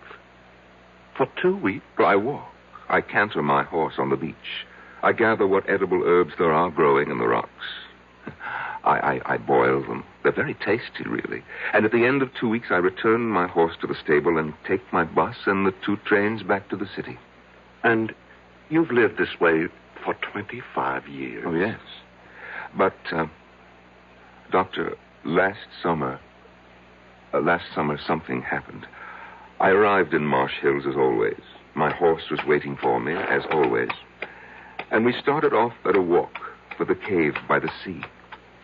There is always a certain excitement when I begin to smell the sea. And I know that soon I shall be out of sight and sound of any human being. There will be only the sea, the sun, the wind, and my cave. It is the most thrilling moment of the year for me. I suppose it's the only one. Soon I will have my solitude. At last, I'm on the sand. My horse feels the excitement as I do. I feel him extend himself. And as we round the last bend in the shoreline, I see it. I see it, my cave, my refuge. But last summer, yes, I pulled my horse up at the entrance to the cave. I sat listening to the rhythms of the ocean. And then, all at once, I heard a sound. A sound that I've never heard before in that deserted spot. And the sound, Doctor, was coming from inside my cave. Never had I felt such anger. I was faint with hatred. I dismounted and I crept to the side of the cave where I knew it sloped to the ground. Quietly climbed to the roof.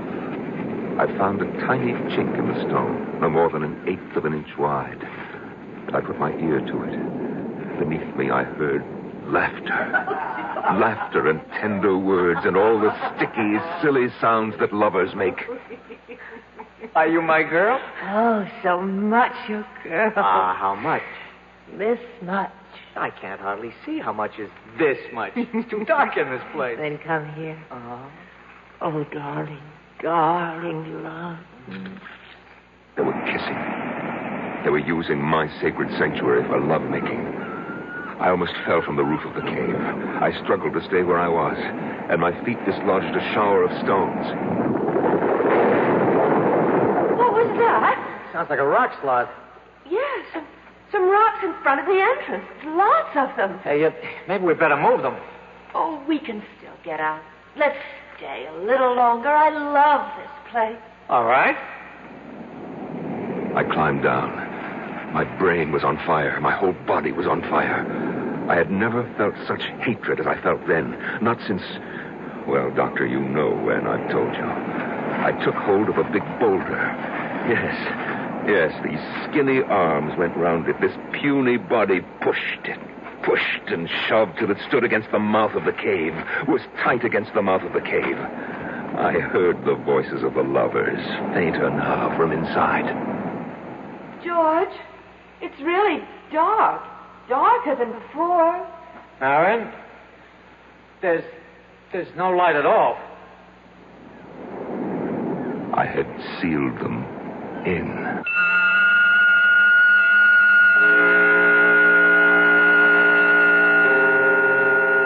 What is darkness? It is the state from which we emerge, and it is the condition to which we return. We come from the darkness of the womb. We leave for the darkness of the tomb. In between is light and life. I'll be back shortly with Act 2. Some research experts say you can't taste the difference between beers. Well, if they're right, then Anheuser-Busch wastes a barrel of time Beechwood aging Budweiser. Only they don't think so. Brewing beer right does make a difference. And they're betting a bundle that you can taste the difference in Bud. When it comes to brewing Budweiser, the Anheuser-Busch choice is to go all the way because they still care about quality.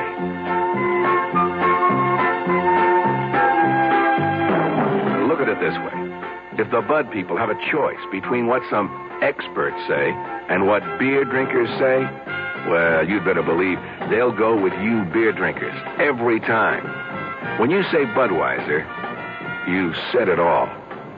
Anheuser-Busch, St. Louis.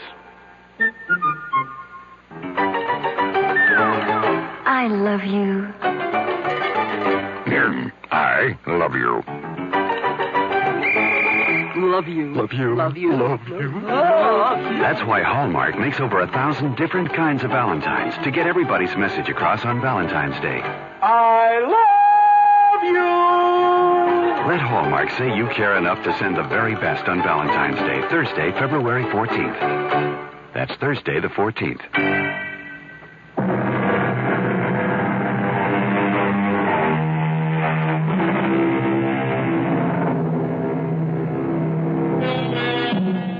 Marvin Jerome, 50 years old, has not uttered a single word to a living soul in 25 years. But now, in the office of an attentive psychiatrist, it seems the dear man can't stop talking. After I had pushed and shoved the big rock into the entrance to the cave, Doctor, I stood for a few seconds, panting from the exertion and oppressed by the silence. There was only the sound of the wind and the water.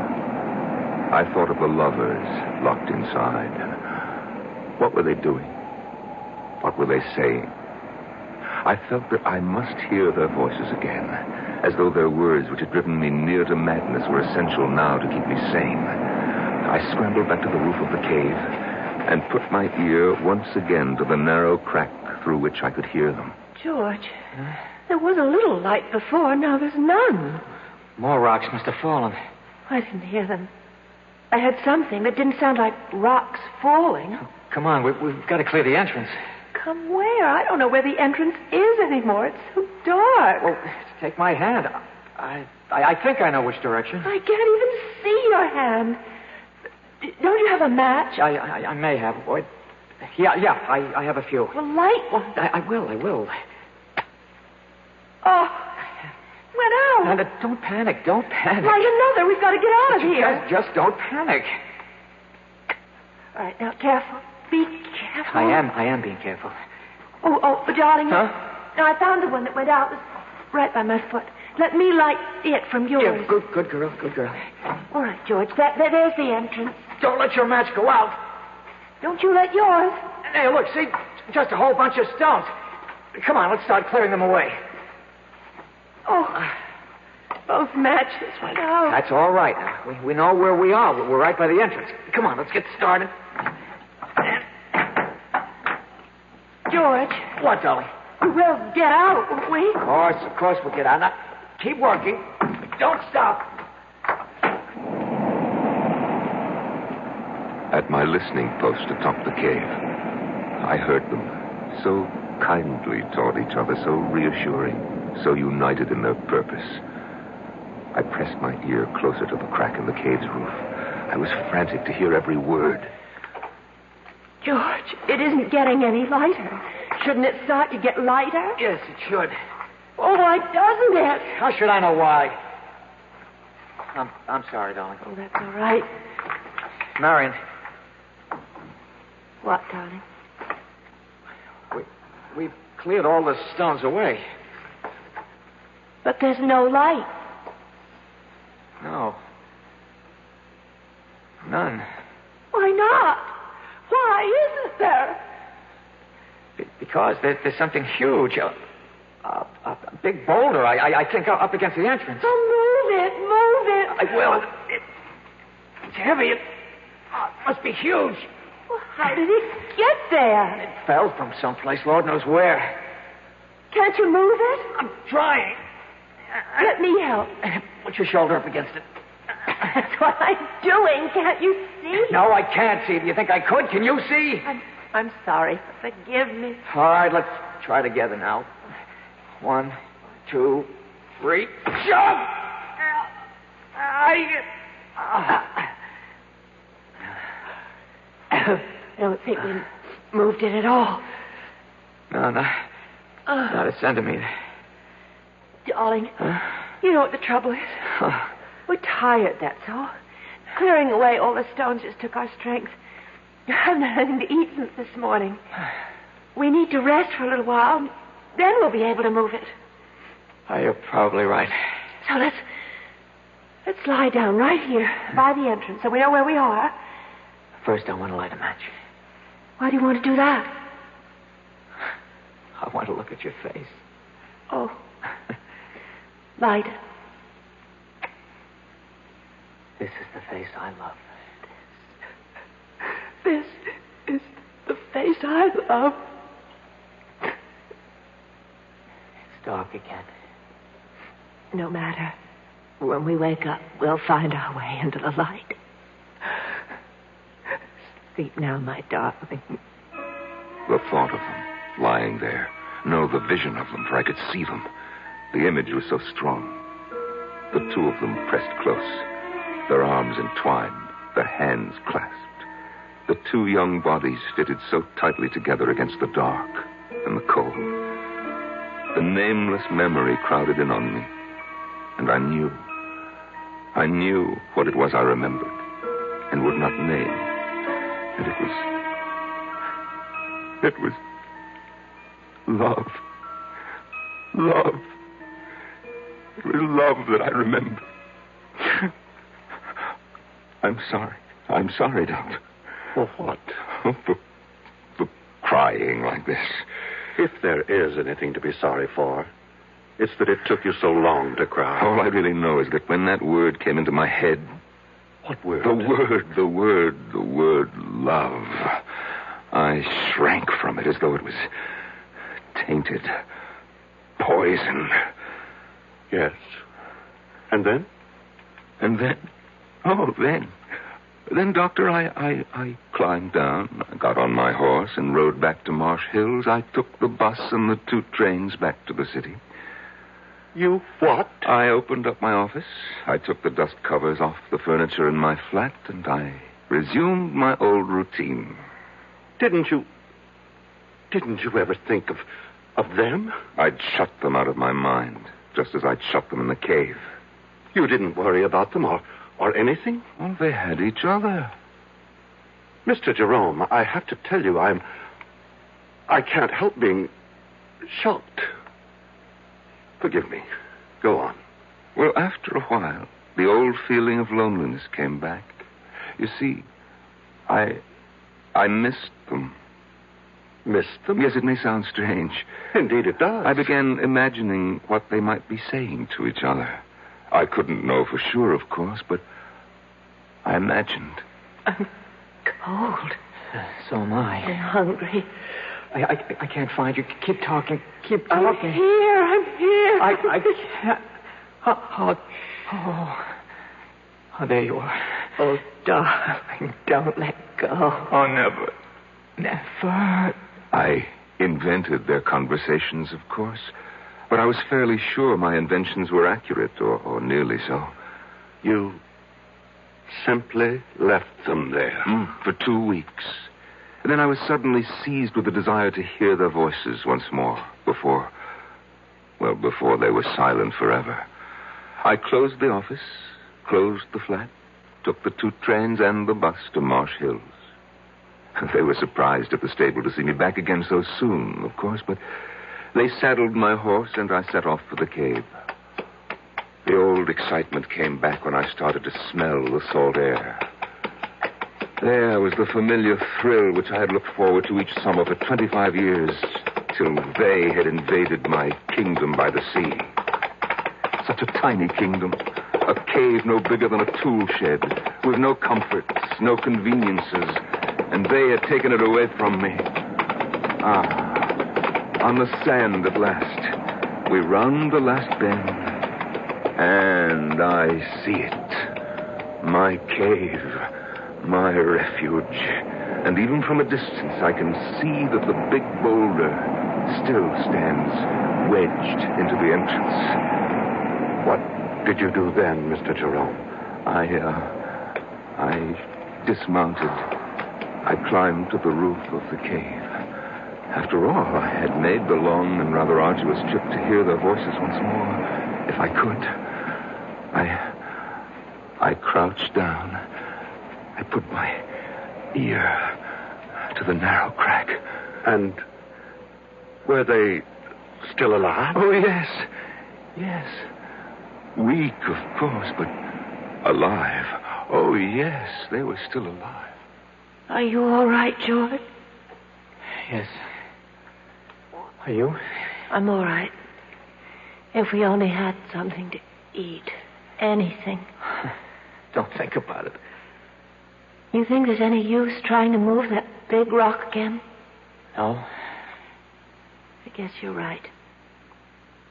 Well, we've got about a third of the energy we had to start with. We better save whatever we've got. Save it for what, George? I don't know. I know. For when somebody finds us, it's possible, isn't it, for somebody to find us? Of course. Oh, George, I'm thirsty. Can you find the place where that trickle of water runs down the side? I think so. Feel along the cave wall to your right. It's so black in here. You should be there by now. Light the match. No, it's the only one we have. George, wasn't there sort of a ridge, an indentation where the water trickled down in some moss? That's right. Well, I think I found it. Oh, good. There's no water.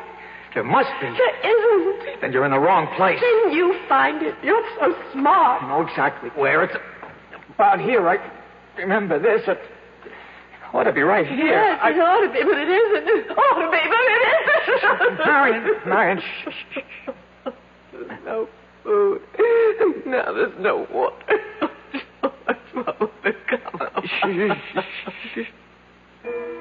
Doctor, I wanted to call to them. I wanted to say, wait for rain, because as soon as a good rain came, the water would start to trickle down the cave wall again. But I couldn't speak. I don't know why I couldn't. Do you? I have some notion, yes. Why couldn't I? I'd rather you told me the rest of the story first. All right, Doctor, if you say so. Well, they must have gone to sleep after that. I think they probably slept a lot. I know that I didn't hear anything more after that until much later. I wonder what day it is. Well, it was Saturday when we came down here, wasn't it? Yes. Well, it must be, I don't know. We've been here a week, I think. More than that. Much more? About a week and a half. Oh. You think it's Wednesday? Or... I think so. If it's Wednesday, then we've been here 11 days. Something like that. What difference does it make? I'd just like to know, that's all. Oh, don't be angry, darling. Doctor, I had the craziest impulse to whisper to them, it's Tuesday. I almost laughed. Why do these ludicrous ideas come into our heads at the weirdest moments of our lives? Perhaps it wasn't as ludicrous as you thought. Well, of course it was. I was there to watch these people die. Listen to them die is more like it. And I still wanted to tell them what day of the week it was. If that's not ludicrous, I don't know what is. Tell me, what happened next? Well, I went to sleep on the roof of the cave. After the sun came up in the morning, I got a sandwich out of my saddlebag and a flask of brandy and sat on the sand for a while, watching the ocean. And then I went back to my listening post. George. Yes? I'm going to try walking around a little. Oh, Lord. This darkness is driving me mad. No, it's not. No, it's not. Let me have a match. No. Oh, give it to me. I won't. What was that? I heard something. I stumbled over something. Well, look for it. The fish are That's on. what I'm doing. What is it? Feels like a little sort of a pan. Pan? Well, about 4 or 5 inches wide. What? Enamel, I think. Feels like enamel. It's a little pan to cook things in, the sort of thing campers might use. Wait, that means somebody's been here before. And that means whoever was here could come back. Well, somebody else could. I mean, this cave is a place people come to. We're not the only ones. We're not the first. Other people have... They'd stumbled across the little enamel pan I had used to boil my herbs in. I couldn't bring myself to speak to them, but I took a packet of matches, the cardboard kind, and I wrote on it, I am here. Just that. I am here. And I slipped it through the crack in the roof of the cave.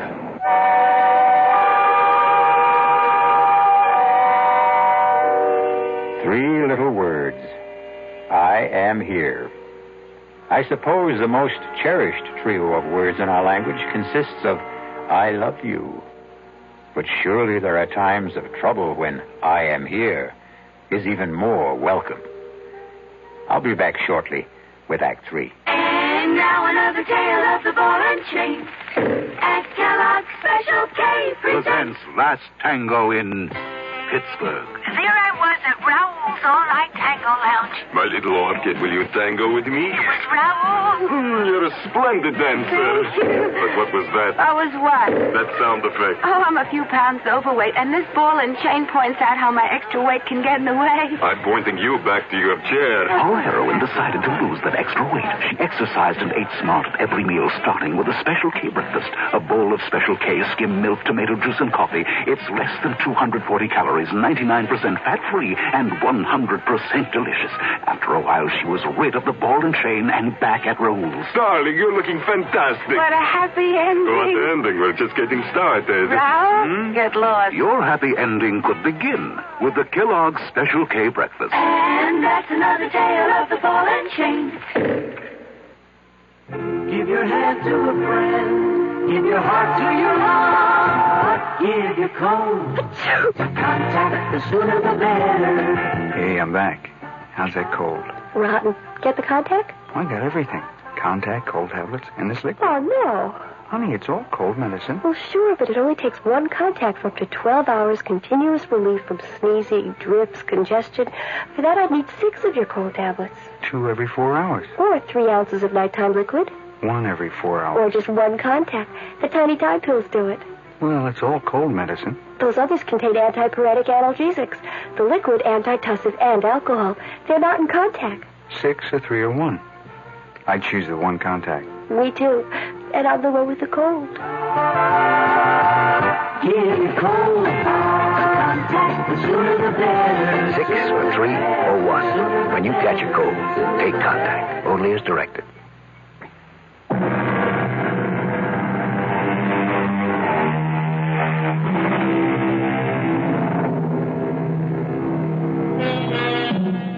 It is the disease of not listening, the malady of not marking, that I am troubled withal. So said Henry IV, according to William Shakespeare. But the disease that troubles Martin Jerome is listening too closely, and his malady is marking too well. I pushed the packet of matches with its absurd message down through the crack in the cave with a little stick. I heard it drop. I knew it had reached them, even before I heard Marion speak. George. Huh? Something just dropped onto my shoulder. George, light the match. Marion, it's our last match. I don't care, light it. I have to know what fell on my shoulder. I don't like to use George, up our last... please, if you don't... All right. All right. Take it easy. Did you see anything? It hit my shoulder, and then it... There it is.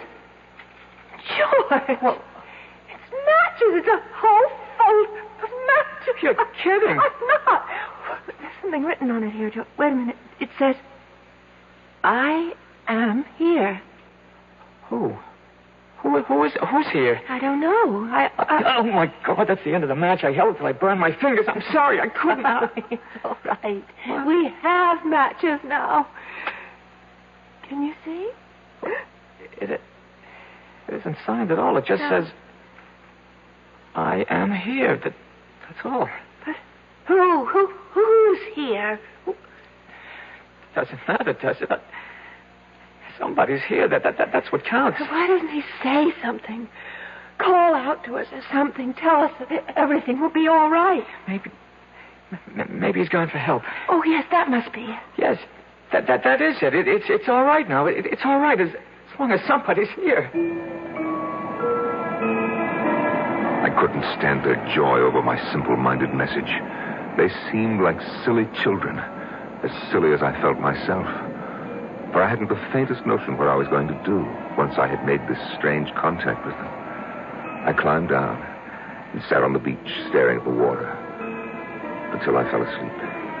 I must have slept the rest of that day and all night because it was the sun coming up behind the horizon that woke me. I went back to the cave, climbed to the roof, and put my ear to the crack. George, I can't stand it. Where is he? How should I know?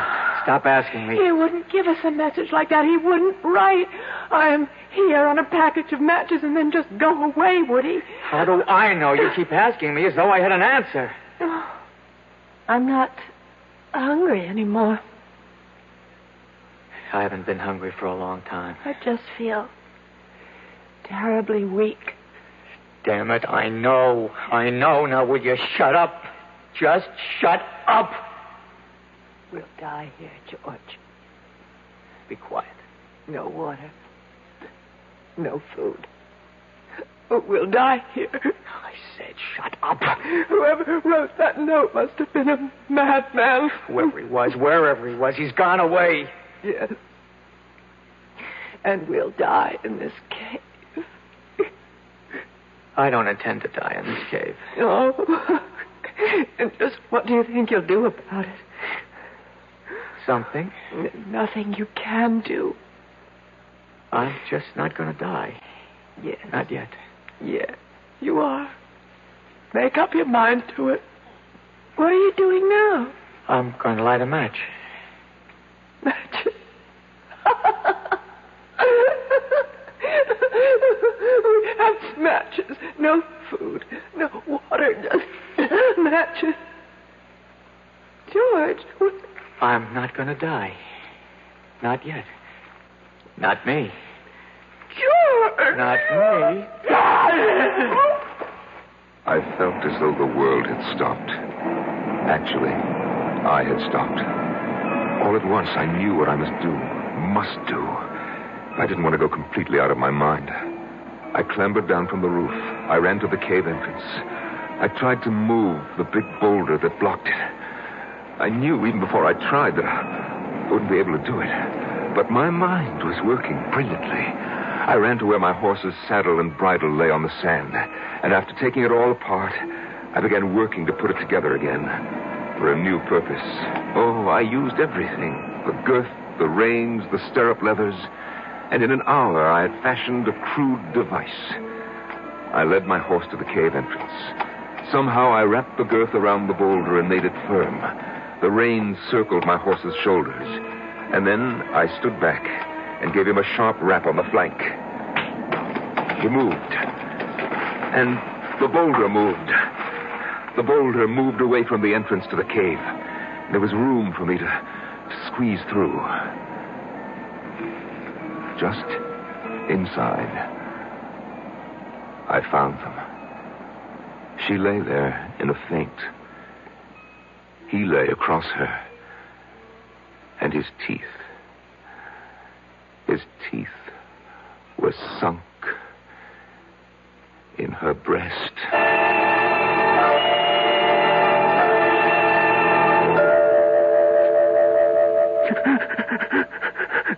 Mr. Jerome, would you like to wait till another time to tell me? No. I must tell it to you now. I carried their bodies out, and I put them on the back of my horse. I threw a halter over his head, and led him the 15 miles to Marsh Hills. It took all day because I stopped every hour to be sure that they were both breathing. There's a doctor in Marsh Hills, and I left them on his doorstep. I rang his bell and fled. The next day, I waited outside the doctor's house until I saw an ambulance drive up and take the young couple away. They were able to walk, so I knew they were all right, or soon would be. I went back to the city, but not before I had memorized the name of the hospital, which was printed on the ambulance. And from the city, I wrote to the hospital. I pretended to be a concerned relative. They answered me. They said that the girl, Marion, had already been discharged, but that they were keeping the young man for a few days more. They would let me know when he could go home. And they did let me know. I remember it was on a Sunday. And as he walked out of the hospital, I was waiting for him. He didn't seem at all surprised to see me. I took his hand. He came with me quietly. We boarded the bus. We took the 2 trains, no trouble at all. And when we got to the city, we went to my flat. He undressed, bathed, and got into my bed. And he went to sleep. That was, 6 months ago, Doctor. And he's been there with me ever since. He's all right? Oh, he's very well. I sleep on the floor now. He sleeps in the bed. I cook his breakfast, come home from the office and cook his lunch. And, of course, I make dinner for us both at night. And, we listen to music. I read a book, but he just listens to the music. Oh, yes, he's in good health. Mr. Jerome, the hour is up. You want me to leave? Not quite yet. You've told me an amazing story. As amazing a story as I've ever heard. But tell me, just what is it you expect of me? What do you want me to do for you? Huh? Oh, why, nothing, Doctor. Nothing? Nothing at all? I don't want help for myself, Doctor. I want help for the young man. You see, in the 6 months he's been staying with me, he hasn't uttered a word. Not one word. Go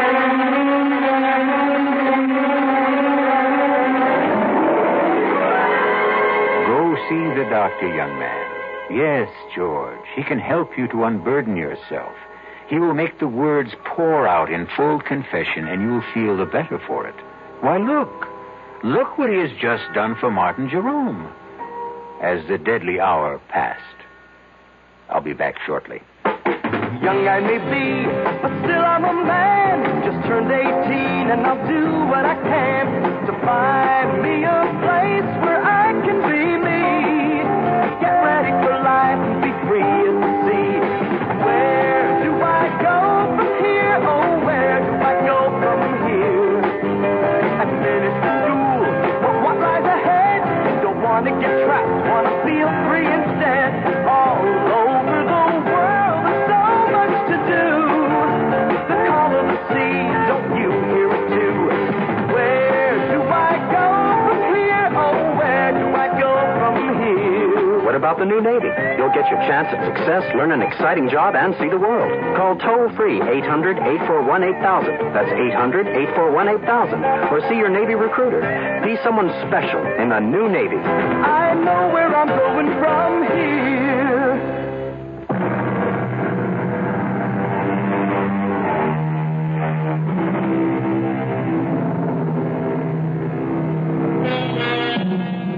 You've heard of the 7 wonders of the world?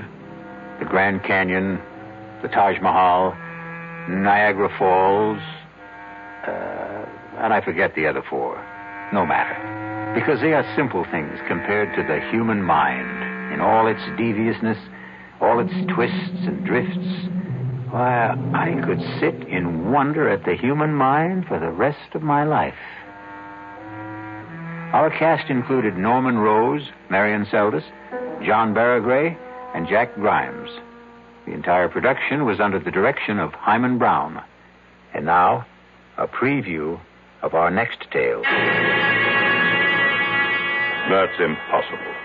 Why is it impossible? It's all right for the simple-minded hicks up here to swallow that superstitious nonsense, but me, I'm a doctor. There has to be a reasonable, logical, rational explanation for what happened to George Morrissey. Oh, there is. He offended the spirit of the mountain. Oh, you consider that reasonable, logical, rational? Would you feel better if I said there's something up in that mountain, a virus, a bacillus, a fungus, which somehow causes immediate aging? It would be a more rational explanation. You mean more acceptable? I want to know what you believe. I believe the evidence. If you go up there, you can die. Radio Mystery Theater was sponsored in part by the Kellogg Company, makers of Kellogg's Special K cereal.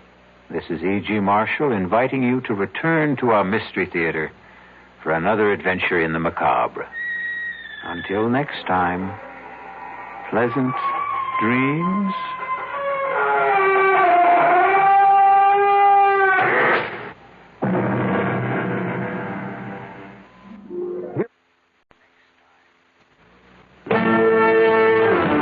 This is Frank Lieber. Exclusive interviews with the biggest names in baseball and football. Joe Namath, Johnny Bench, Leroy Kelly, Reggie Jackson. They were all at the recently concluded American Airlines Golf Classic in Puerto Rico, and so were we. Here are informal chats with the superstars each morning at 8:15 and each evening at 9:50. Another service of KRLD Sports. The latest American Research Bureau survey reports KRLD Dallas continues to have more audience than any other Dallas radio station. CBS News. The FBI in Berkeley, California says a search is on for a young couple wanted as possible suspects in the terrorist kidnapping of newspaper heiress Patricia Hearst. This is John Meyer reporting on the CBS radio network. That announcement in California marks the first major break in the case since the terrorist Symbionese Liberation Army claimed last week that it had kidnapped Miss Hearst and is holding her as a political prisoner. Reporters were given a description of the wanted couple by Thomas Druken, Assistant Special Agent in charge of the San Francisco FBI office. We determined during the course of our investigation that a dark, late model Volkswagen was in the immediate area of the kidnapping, occupied by a white male and white female. Now, we're merely attempting to locate these individuals as potential witnesses. Druken noted that the FBI already has released drawings of 3 suspects, 2 young black men and a white woman, who invaded Miss Hearst's apartment, attacked her fiancé, and then, firing shots at witnesses, dragged her screaming to a waiting car and drove off. More news in a moment. Oh, hello, Mr. Carlson. And how are you today? Oh, fine, just fine. How about yourself, Gladys? Oh, I'm pretty good, thank you. Yeah. Now, let's see what we've got here. Toothpaste, razor blades, prunes.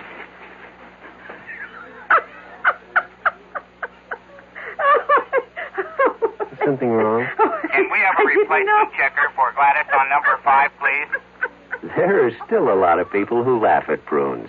But now, quite a few are finding out how good they really are. Because pound for pound, prunes have 8 times the vitamin A of the leading fresh fruit. And more iron, niacin, and vitamin B2 than the 5 leading fresh fruits. They're also a great natural source of quick energy. Oh, I'm sorry to keep you waiting, sir. I'm taking Gladys's place. That's okay. Let me see. Bread, milk, prunes. Oh, boy. California prunes. The funny fruit that does so much for you. Radio Baghdad says warfare has broken out between Iraq and Iran with troops, heavy artillery, and tanks engaged in fighting along the border. Heavy casualties are reported on both sides. Iran lists at least 70 casualties. The Iraqis at least 23 killed or wounded. It's the first such fighting since the two countries reinstated diplomatic relations last October after a 5-year break. Radio Baghdad also claims today's clashes were actually the third in 3 weeks, that there was also fighting on January 24th and again last Monday. In Tel Aviv, the Israeli military command confirms 4 Israeli soldiers wounded today in renewed fighting between Syrian and Israeli forces in the Golan Heights. That artillery duel ended a 4-day lull along the ceasefire line. Radio Damascus says the fighting lasted more than an hour, but has made no mention of Syrian casualties. Meanwhile, in Jerusalem, the Israeli government says Russia will try to persuade Syria to turn over lists of Israeli prisoners of war being held in Damascus. Those lists, plus Syrian permission to let the International Red Cross visit the POWs, are the top Israeli conditions for beginning disengagement talks with Syria. In Amman, a Jordanian army spokesman confirmed today that the Nixon administration has supplied that Arab country with the most sophisticated portable anti-tank missile in the U.S. arsenal. The spokesman identifies the missile as the TOW. Here in Washington, the Pentagon declines comment. In Saigon, the South Vietnamese military command says communist forces have suffered their heaviest battle losses in a single action this year. A spokesman says 81 communist troops were killed in a two-day battle with government forces in the Central Highlands province of Pleiku. Government losses are placed at 17 killed, 15 wounded. In Cambodia today, communist troops attacked 3 government positions only 8 miles south of the capital, Phnom Penh, and a government spokesman says an army relief column, led by 24 armored personnel carriers, had to retreat when it came under heavy communist fire. Now, this message. A time will come when you need help and understanding, a warm smile, a friendly voice from people who care. It's a plastic world, and that's the truth. Tough and unfeeling, but when you find friendly folks, it's easier to bear. Is there anyone who doesn't respond to a kind word or a friendly face? The answer's obvious. At CIT Financial Services, courtesy and understanding are watchwords. Sure, we make money happen, but we do it quietly, quickly, without embarrassment. So whenever you need a loan, and some kind words to go with it, drop into your nearest CIT office. We'd really like to make money happen for you. CIT makes money happen. We really do. The Nixon administration's energy czar, William Simon, has announced that the major oil companies can now begin refining more gasoline if they have produced enough home heating oil to last out the winter. Simon's long-awaited announcement on shifting refinery output comes as motorists in 4 states, plus the District of Columbia, prepare to switch to the so-called Oregon plan for gasoline rationing. The leaders of 13 major oil-consuming countries have been arriving here in Washington on the eve of tomorrow's opening session of a 2-day conference on energy at the foreign ministers level. U.S. Secretary of State Henry Kissinger expected to try to persuade his 12 colleagues that they must act in concert with the United States to weather the world oil crisis. This is John Meyer, CBS News. Hello? Hello, Mrs. William Hawk of Anchorage, Alaska. Yes? Hi, Mrs. Hawk. My name is Ted Brown from New York City. And I'm calling ladies in Anchorage, asking if you'd like to have some fun and sing the Campbell Soup jingle. If you do, I'll send you a case of Campbell's chicken with rice soup. Is this really from New York? That's right. Do you know it? Yes, I do. Well, go ahead. Good. Good. Campbell's noodle soup is good. Well, now, you changed the lyric a little bit, but you're going to get the soup anyway. Thank you. You're up there in Anchorage, Alaska, so you know what the cold winters are all about, huh? Right, I sure do. And when that weather leaves you cold, you get good hot Campbell's soup, and that leaves you warm. Yes, sir. It's exciting for me to talk to you, too, by the way. I've never called Anchorage, Alaska. Well, call again. This is really unusual. Thank you very much. Mrs. Hawk, thank you. Bye-bye. The preceding recorded message was selected from random phone calls. The CBS Radio Mystery Theater presents...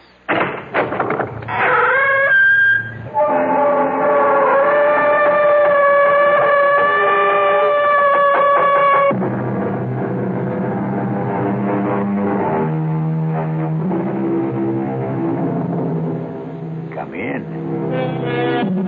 Welcome. I'm E.G. Marshall. Welcome to the sounds of suspense, to the fear you can hear, to the terrifying world of the imagination. I'm your guide for a journey up a mysterious mountain. Dead Man's Mountain is what it's called. Going is really no problem. It's coming down that separates the living from the dead. Doctor, a man simply cannot age 40 years in one night. I wish I knew what to tell you, Mr. Johnson. I saw George last evening at dinner. He was 35. This morning, he's close to 80. But how could that happen? He went where he had no business going. Up Dead Man's Mountain. Is there some kind of disease up there? Some germ? Some virus that can age a man? None that is known to science. Then how do you account for it? Probably the Indian legend is correct. Some evil spirit up there hates to be disturbed.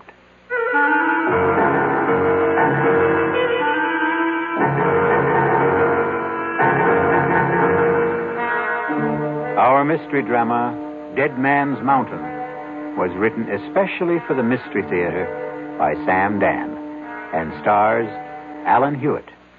It is sponsored in part by the Kellogg Company, makers of Kellogg's Special K cereal. I'll return shortly with Act One. Hi, son. Hi, Mom. Hi, Dad. Hi, Junior. Kellogg's Special K presents Junior Gives Up. Junior, why aren't you eating your Special K? It's your favorite cereal. Oh, just 'cause. Just 'cause why, honey? Just 'cause Darla said some evil things about it. That's just 'cause why. Hi, Mom. Hi, Dad. Hi, Darla. Hi, Sis. Hi, Junior. Darla, what did you tell Junior about his Special K? Daddy, all I told him was that Special K is good for him. Yeah, and anything that's good for me never seems to taste good. But, Junior, you already know that Special K tastes good. Who do I believe? Darla or my taste buds? What's that, son? Oh, nothing, Dad. Son, Special K is America's favorite high-protein cereal. It's got minerals, vitamins, iron, and all those good, nutritious things. But it got to be so popular over the years because it tastes good, too. You mean it's good for me and tastes good, too? Right, son. Right, Dad. Right, Junior. Right, Mom. Right. Right, indeed. Start your balanced breakfast with Kellogg's Special K. It's nutritious and delicious. Right, Dad. When occasional heartburn or acid indigestion is combined with a gassy, foolish feeling, that's what we call gassed indigestion. Digel is made for gassed indigestion because Digel is different. It does more than plain add acids. Digel reduces excess acid while its patented simethicone gets rid of trapped gas fast. Use only as directed. Digel for gassed indigestion. No plain add acid can do what Digel can. Was I embarrassed? Even though I used an adhesive on my dentures, they still came loose during dinner. And when I had to be... This denture wearer should change to Cushion Grip, a soft, pliable thermoplastic adhesive that even hot or cold liquids can't dissolve. That's why Cushion Grip lasts and holds dentures much longer than ordinary powder, paste, or cream adhesives you often must apply 2 or 3 times daily. For new long-lasting security, new comfort, change to Cushion Grip.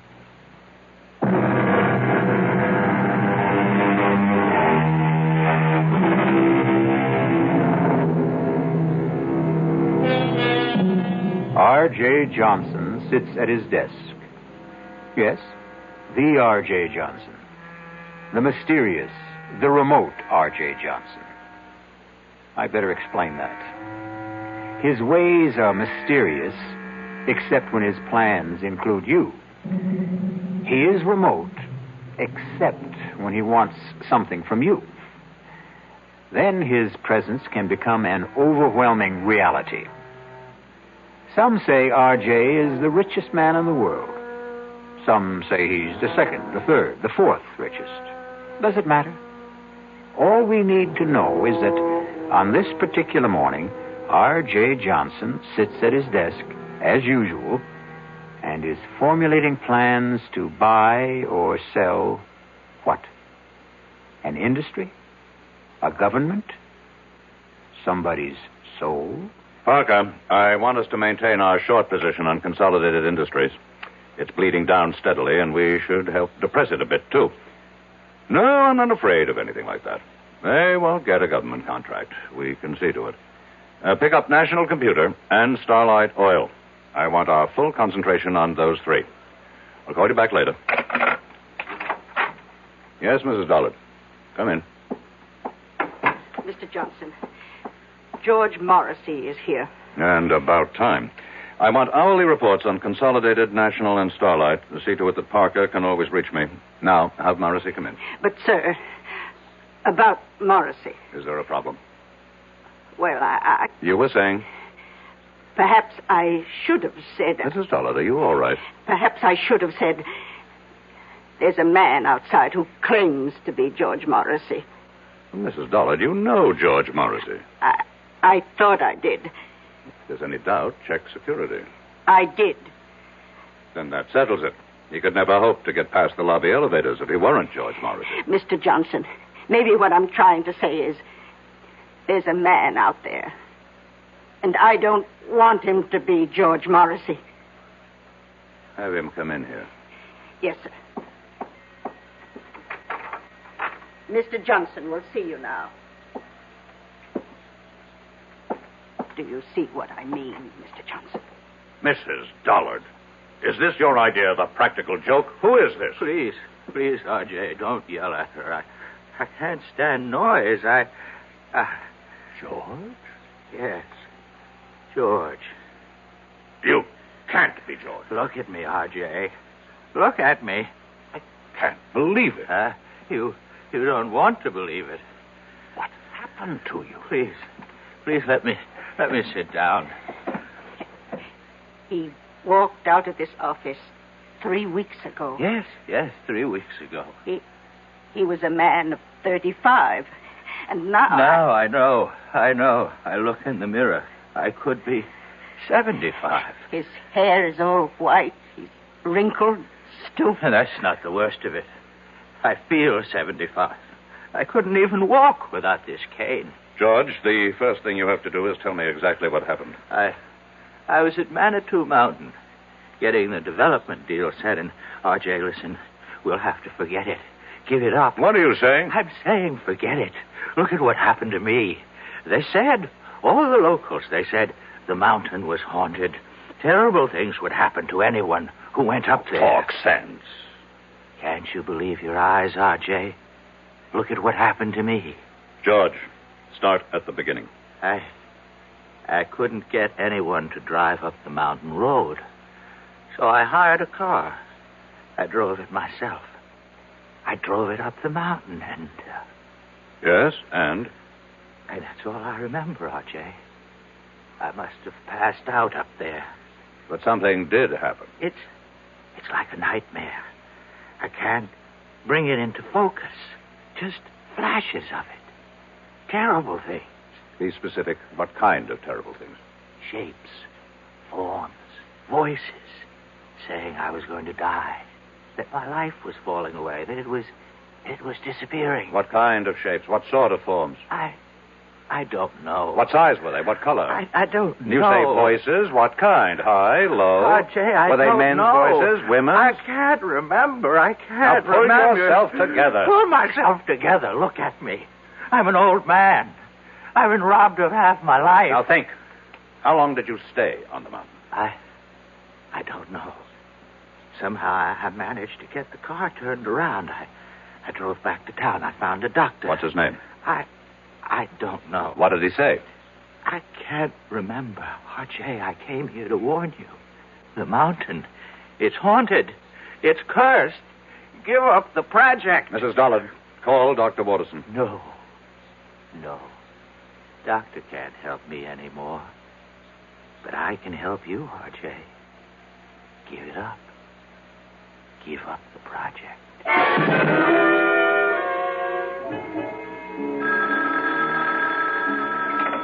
Dr. Waterson? Yes. Keep him on fluids, and whatever you do, see that he remains absolutely calm. That was the resident. About George? No change in his condition. Have you checked the local doctor?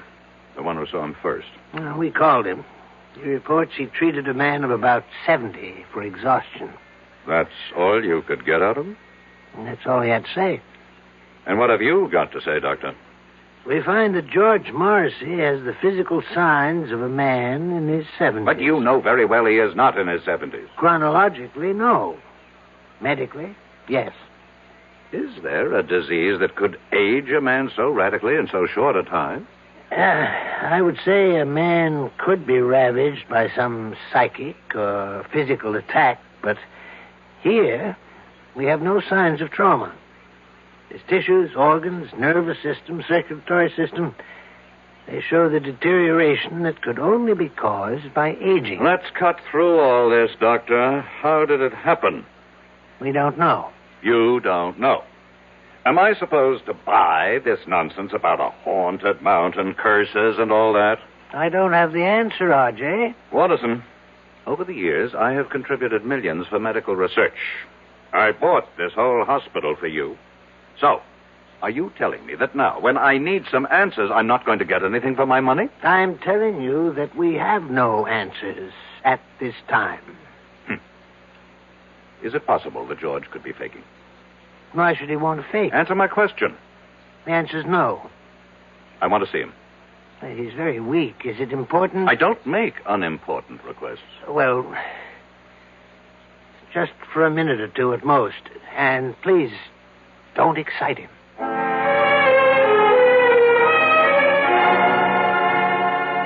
I won the club championship, and I was named third team All-America. George.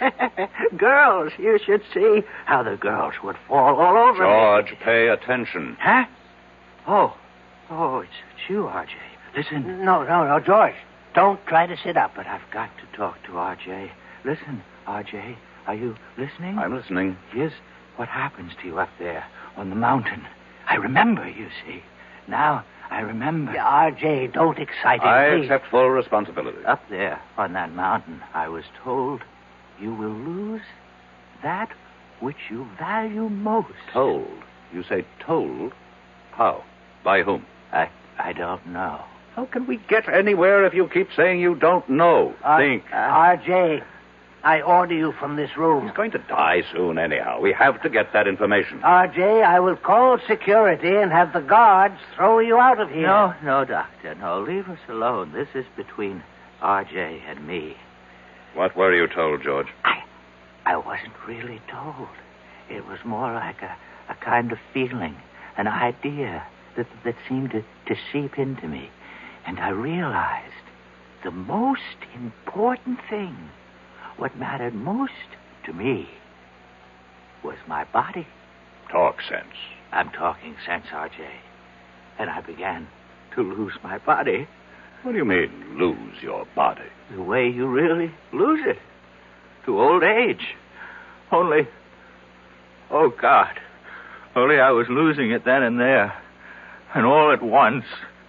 Is that what you think happened, Morrissey? But look, I got away from there, you see. I got away just before I would have died. But why? I should have stayed. Look at me. What good am I now? Be calm and practical, George. We have the greatest doctors in the world here. We'll beat this thing. You can still beat it, R.J. You can still beat it. Just don't go near that mountain. Just give up the project.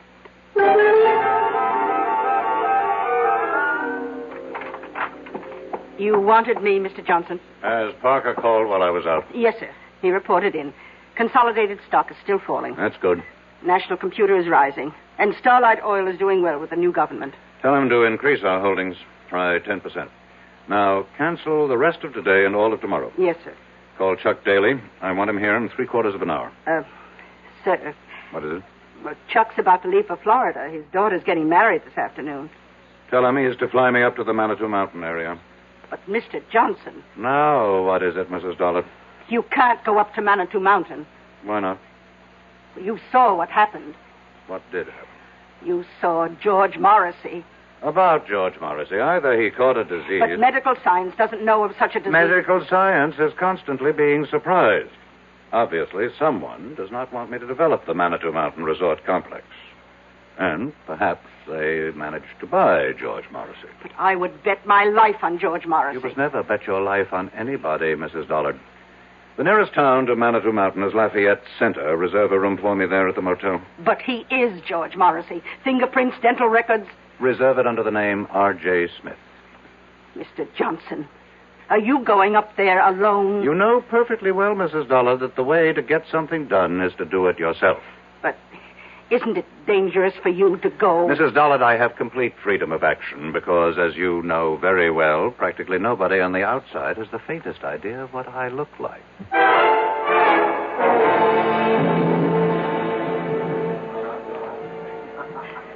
How many days do you plan to spend with us, Mr. Smith? Well, that all depends. Oh? On what? Do you suppose I could hire a car and driver? Oh, let's see. I have some cards here. Pick out any name. Tell them Doris Evans over at the motel recommended you. Do you mean I need a recommendation to hire a car? Well, it's deer season. Can't expect a man to concentrate on his business. I would think you can if you pay him and he recognizes his obligation. Well, I can see you're a very serious-minded person, Mr. Smith. What brings you up to our frivolous part of the world? I intend to do some sightseeing. Sightseeing? Well, I hear you have some very beautiful country. Oh, yes, we do have a lot of very beautiful country up here. Wild, unspoiled. And we aim to keep it that way, too. Tell me, is there a doctor in town? Oh, I hope nothing's wrong. I wouldn't want you to get sick on us while you're here. No, I should just be checked every now and then. Oh, well, we do have Doc Stallings. Does he have office hours now? His office hours are when he's not hunting or fishing. But I think he'd give up a chance at a 12-point buck for you. Why? Well, he doesn't get an opportunity like this every day. To do what? To treat the world-famous R.J. Johnson. I see. How did you know I'm sorry. Really, I shouldn't have given it away. After all, if you want to call yourself Mr. Smith, we should indulge that little conceit. But how did you know? Mr. Johnson, the whole town knows you're up here. Why, we've all been waiting for you.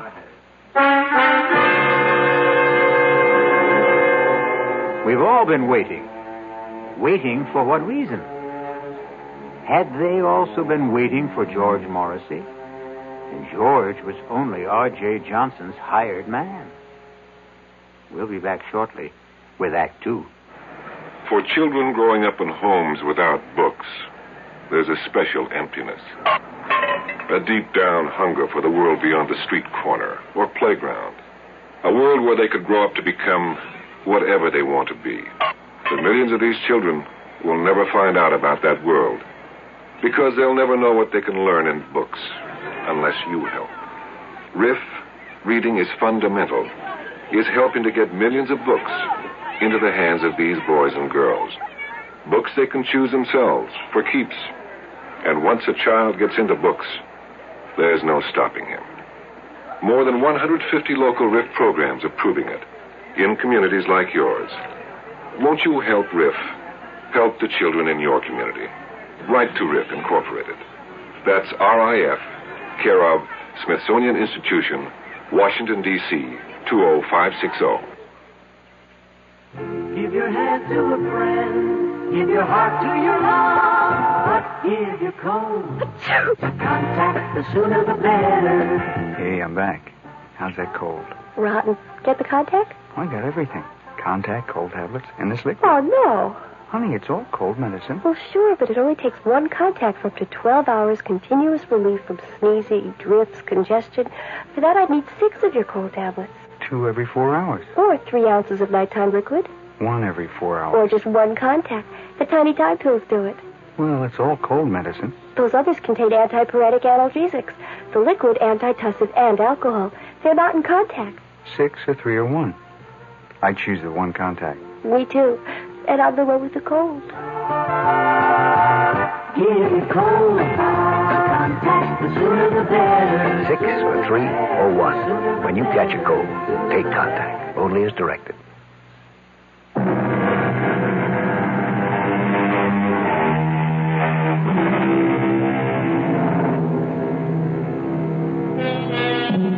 One of the world's wealthiest men sits in the tiny lobby of a small motel in an out-of-the-way village somewhere in the Adirondacks. And suddenly he feels that all of his money and power somehow seem to be very far away at this anxious moment. You say the whole town's been waiting for me, Mrs. Evans? Yes, we've been waiting. Why?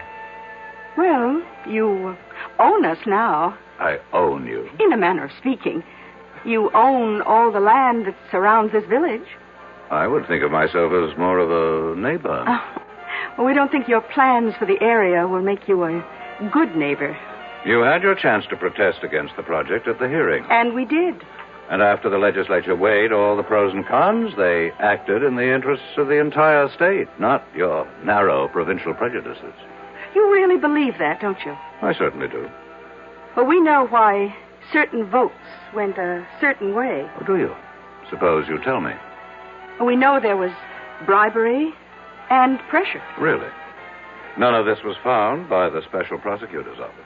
Well, I must admit, though, I admire your courage. My courage? To come up here, all alone, without your thugs. Oh, just a minute, Mrs. Evans. Oh, they have clean fingernails, excellent manners, college degrees.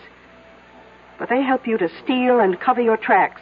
In that sense, they're no better than common thugs. You really believe that, don't you? Now, let me set you straight. I have never done anything illegal. Oh, you can't be serious. No court has ever found me guilty of any crime. Congratulations. But here's what I am guilty of. Success.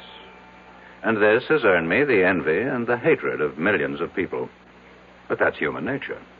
I understand that. What I don't understand is the attitude of the people in this town. I'm not taking anything from you. I'm going to make every one of you rich. Can't you believe it? Oh, yes. We believe it. Do you have any idea how property values in this town will skyrocket when the development is here? Yes, indeed. Then why is everybody so unhappy? You know, you remind me of my husband. My late husband, that is. In what way? He was an unsuccessful version of you. He also worshipped money. But he didn't know how to make it. Now, what happened to your husband? He went up to what your investment brochure calls Manitou Mountain.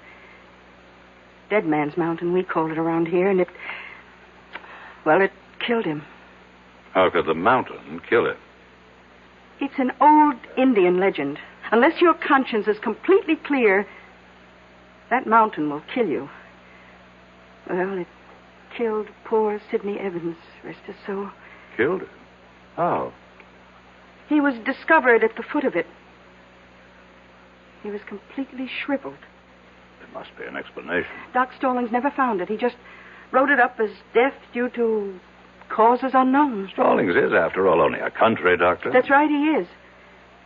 Tell me, how do your high-powered city doctors explain Mr. Morrissey? Well, you know about Mr. Morrissey. Oh, the whole town knows about Mr. Morrissey. Poor Mr. Morrissey, he went up there. Something he had no business doing. I must correct that. He had every business doing it. He was my agent inspecting my property on orders from me. But the fact is, he went up there, and the mountain got him. Have other people met with mysterious results after climbing that mountain? Oh, very few and far between. We may be just country folk up here, but we learn from experience.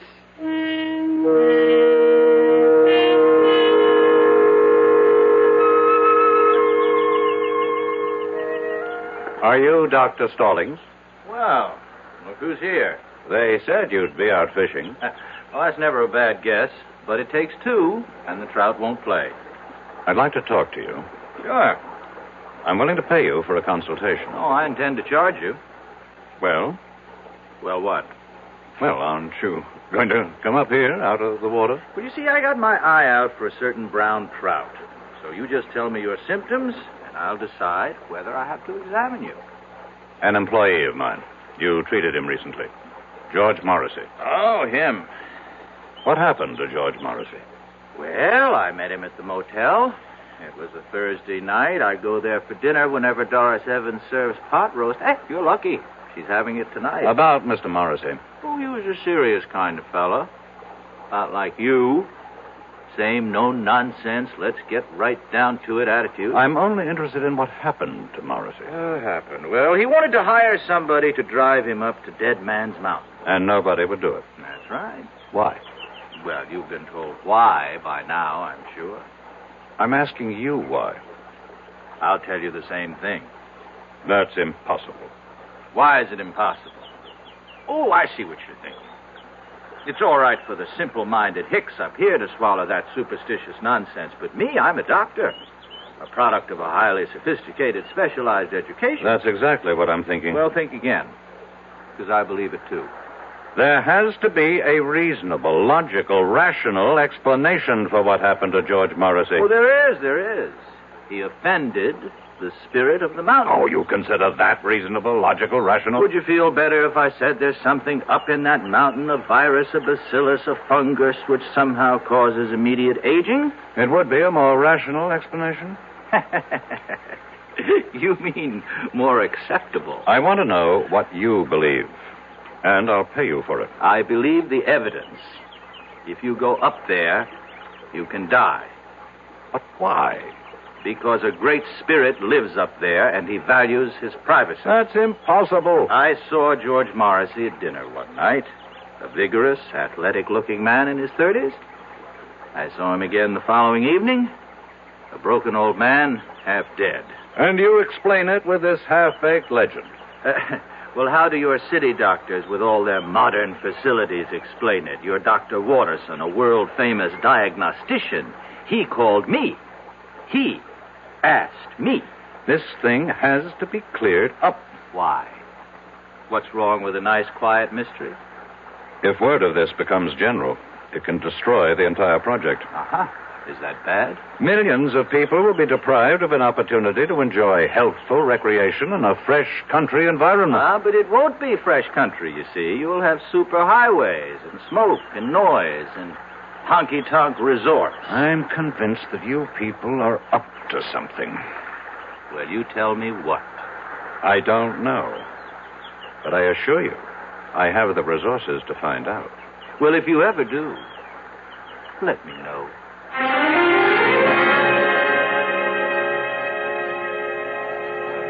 Well, did you find Doc Stallings?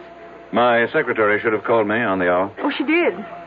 We serve dinner till 9:30, but the best time to eat's around 6. From then on, it's leftovers. I'll have a sandwich sent up to my room. Oh, you're joking. I don't tell jokes. You mean all you want for dinner is a sandwich? Mrs. Evans, food is merely fuel. The body is just a machine, and so my tastes are very simple. Whom do rich men think they impress when they say they have simple tastes? Do you have a wife? I never married. Oh? Well, so far we've eliminated wine and women. I can see by looking at you that there isn't too much song. Well, what do you do with all your money? I make it grow. Well, whatever you do, don't go up that mountain. I don't think I need any more advice from anyone around here. I would like to place a call to New York.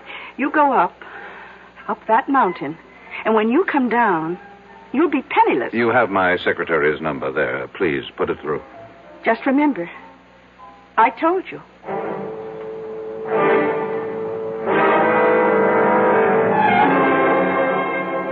It's exactly 5 minutes past 4, Mrs. Dollard. I know that, sir. Why haven't you heard from Parker? I'm expecting a call any moment. Any moment was not his orders. I specifically directed him to report on the hour. Yes, sir. Why is there a delay? I don't know. Well, find out. Mr. Johnson, I'm only human. What did you say, Mrs. Dollard? Mrs. Dollard? Operator? Operator!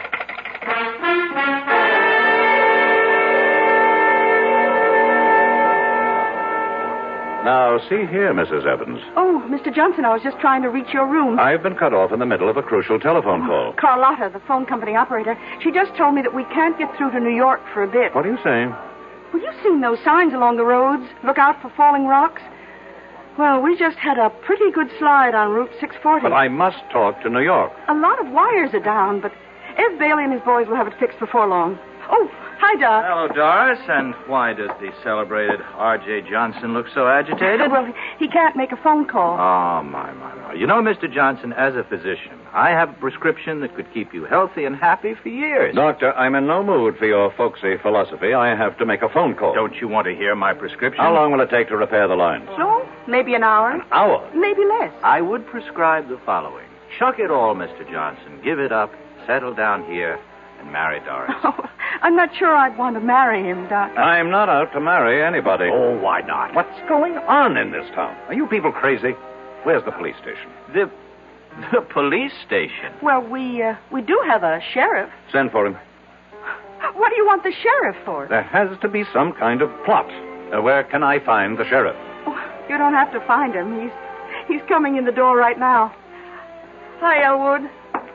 Evening, folks. A gentleman here wants to see you, Elwood. Yes, sir. Sheriff, I need your help. That's what we're here for, sir. My name is R.J. Johnson. Pleased to meet you. Sheriff, these people are trying to... Yes, sir? These people are out to do me harm. Which people? Among others, these two. Yeah, but Doc Stallings here is the greatest guy you'd ever hope to meet. Matter of fact, he takes care of me. And I personally vouch for Doris. She's my sister.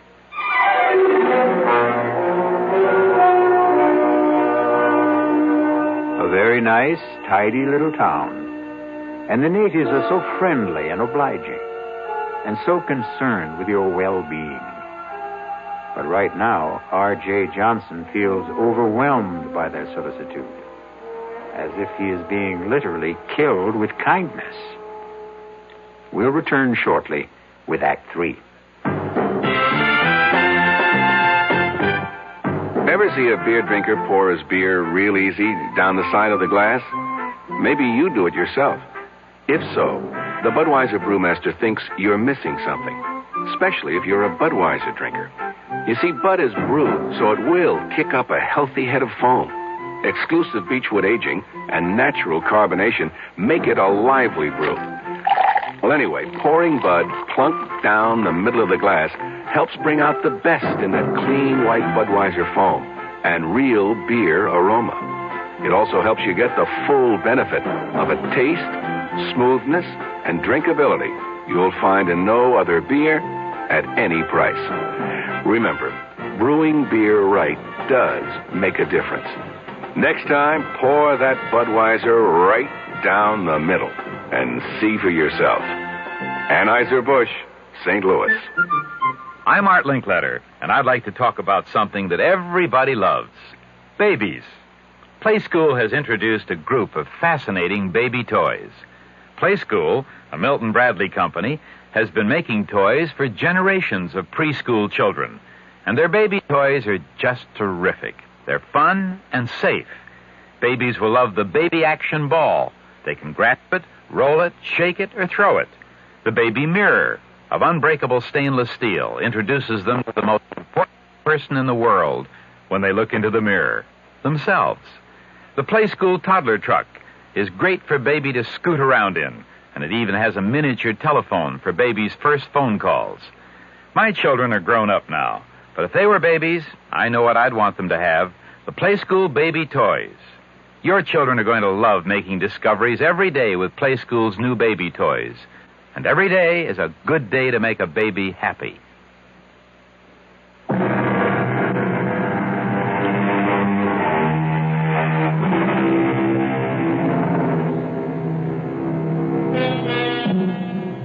Are the people of Lafayette Center the kindly, generous-hearted folks they seem to be? Or is this a place of evil where death waits for strangers, especially a wealthy stranger like R.J. Johnson? How are these good people out to harm you, Mr. Johnson? I don't know, Sheriff, but something is going on. And I demand protection until I can get some of my own people up here. Hey, you got to appreciate my position, Mr. Johnson. There's nothing I can do unless you make a choice. Well, we're only trying to help him, Elwood. You see, I look at this man's face and I hear the tension in his voice and I see his color, you know. So I say to him, change your way of life. Settle down up here. Is that harming him? Well, it doesn't seem like it. I recommend a more regular routine. And we both keep warning him, stay away from Dead Man's Mountain. Mr. Johnson? About... For reasons best known to yourselves, you people are determined to keep strangers at a distance. Oh, we'd only be too happy if more folks would move up here. And so you invented this nonsense about a cursed and haunted mountain. But why? You know why, Sheriff.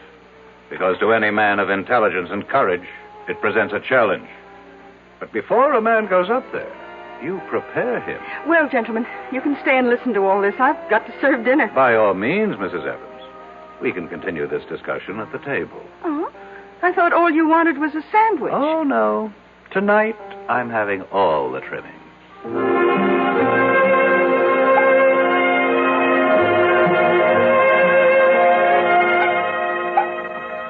Here you are, Mr. Johnson. thank you. Pot roast, mashed potatoes, peas and carrots. Now, that's a cure for whatever ails you. Hold on. Dr. Stallings, change plates with me, please. Why?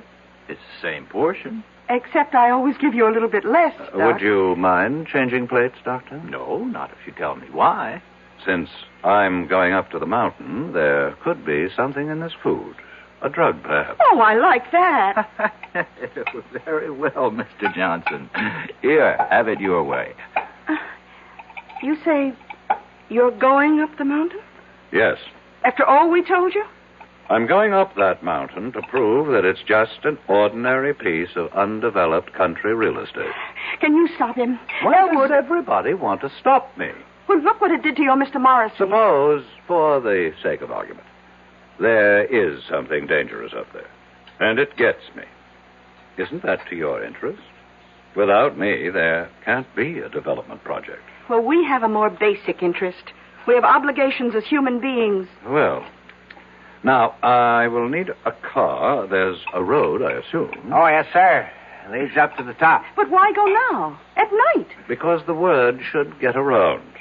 R.J. Johnson drove up this dead man's mountain, as you call it, in the dead of night, and just as calmly drove down again. But, Mr. Johnson, You really... have something to learn, Mrs. Evans. You think a man becomes rich through trickery, violence, and all manner of illegal, immoral, and unethical acts. I never said that. But you believe it. Tonight, you're going to discover how I became rich.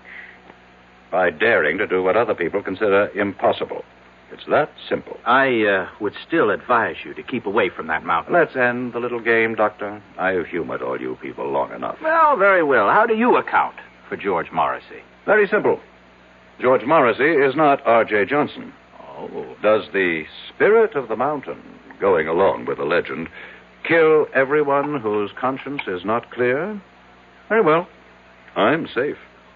My conscience is unblemished. Elwood, I still think you should stop him. The sheriff has no right to interfere. I'm merely inspecting my own property. No, he's right, Doris. A little exercise in morality here.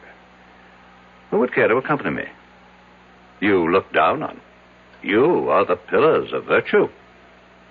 You mean there isn't a clear conscience among the three of you? I'll drive you. Doris. Doris, what are you saying? He's challenged us. But, Doris, you know you can't fight the mountain. Well, we can't let somebody else get killed up there either. Well, what can you do? Well, at the first sign of anything suspicious, I can turn the car around. Mr. Johnson, you've got yourself a driver, and I suggest we leave right now. The moon goes down early around here. First, I have to call New York. But the lines are still down. How do you know?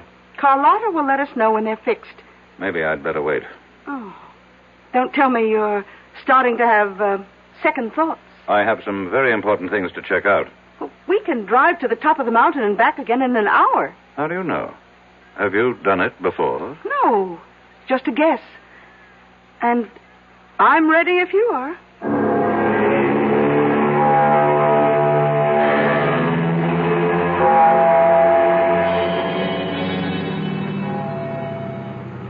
Well? What is it, Mrs. Evans? Well, we're here. We're at the foot of Dead Man's Mountain. And there, you see, on your right, is the dirt road that leads upward. How far? Oh, I don't know. Well, what are we waiting for? You won't change your mind, Mr. Johnson? No. I still don't understand why you have to do this. This is another reason why I'm a rich man. I buy stock nobody else believes in. I finance schemes other people think are harebrained. I back men no one else will work with. And I climb mountains everyone else is scared by. I'm climbing this mountain, too. Then you also deserve to be rich. Well, do we go ahead or do we turn back? One must always go ahead, Mrs. Evans. Then, here goes.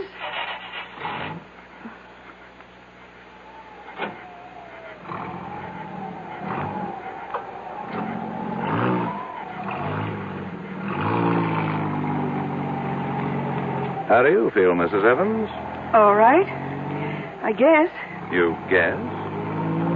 How do you feel? I don't have to guess. I know. I feel great. It should be interesting. What? Let's assume all you people are right. This mountain is haunted by a great spirit who strikes down all who have guilt. Which one of us do you suppose he'll strike down? Well, I don't have a guilty conscience. I wonder about that. I heard the doctor say you had a weakness for men with problems. Your late husband, maybe he didn't have problems. Maybe you had the problems. Well, we all have problems. Stop for a moment. What's the matter? I think I heard somebody. I haven't heard a sound. Listen.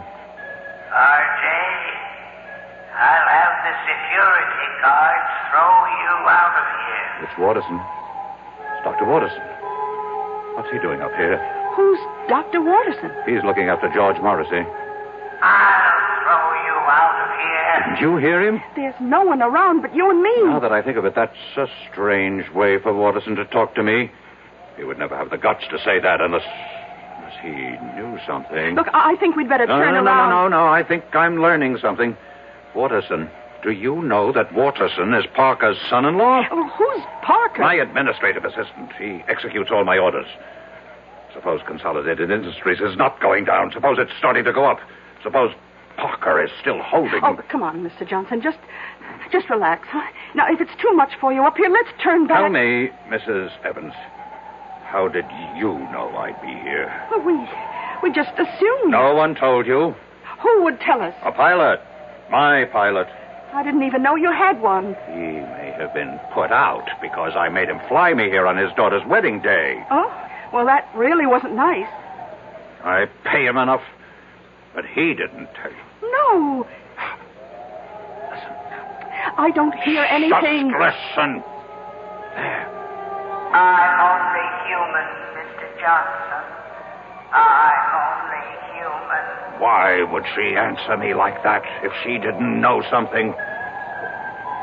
I don't hear a thing, Mr. Johnson. I'm only human.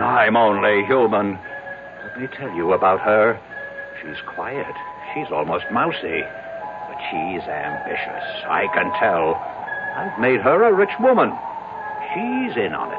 She's in on it, too. She and Parker and Morrissey. They worked it out. And you're in on it, too. Me? They wanted me out of the way. And so all of you got together. You worked up this phony scheme. Look, we're going to turn back. Answer the phone. What phone? Answer it. Hello. Hello. Mr. Johnson, I have the latest quote on Consolidated. It's going up. It can't go up. It's gone up 5 points so far. Get Parker. Close it out. Close it out. I can't find Parker. Get him. Mrs. Dollard. Who are you talking to? My secretary. She hung up on me. How could she hang up? There's no phone. Consolidated is going up. But there's no stock market at night. Mr. Johnson, it's going crazy. National computer is going down. Have Parker sell at once. I can't find Parker. Mrs. Dollard. She's gone again. Listen to me, Mr. Johnson. Please, listen. Do you know how much money I've lost so far? Please, listen. You have nothing to be afraid of. It's just a legend. Who can be sure it's true?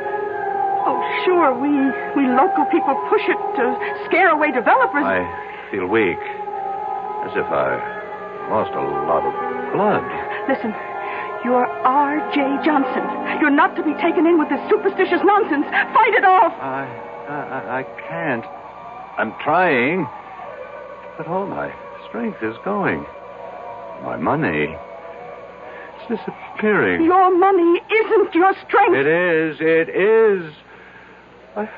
I have nothing else. Please, answer the phone for me. I can hardly lift the receiver. The rebel government just nationalized Starlight Oil.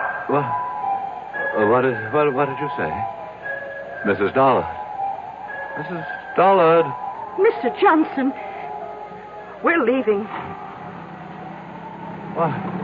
It happened. Everything Everything I was afraid of happened. Consolidated went up. National went down. And Starlight... Nothing happened. It's all your imagination. Mr. Johnson. Mr. Johnson. Talk to me. Mr. Johnson.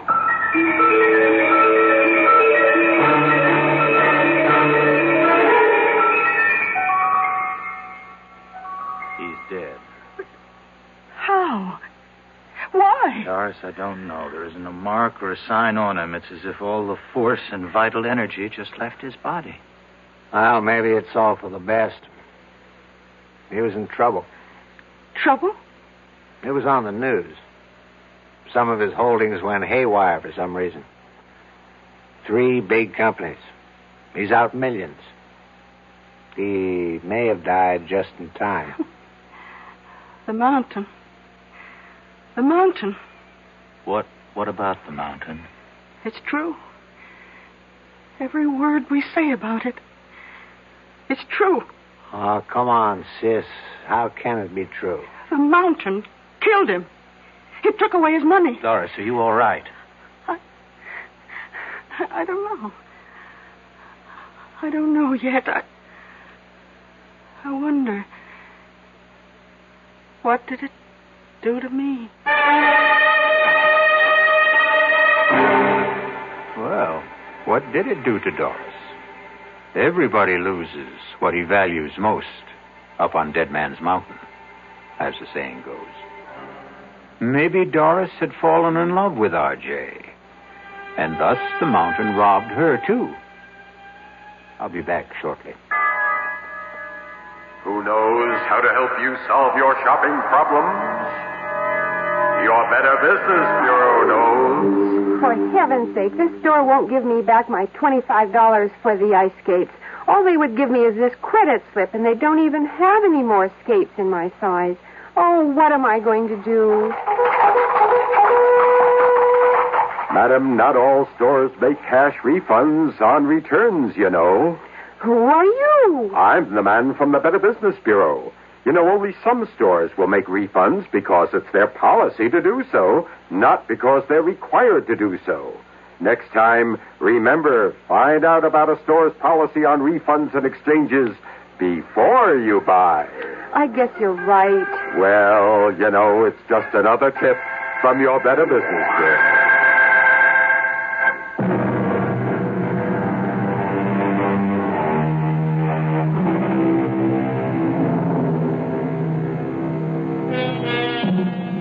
Haunted mountains.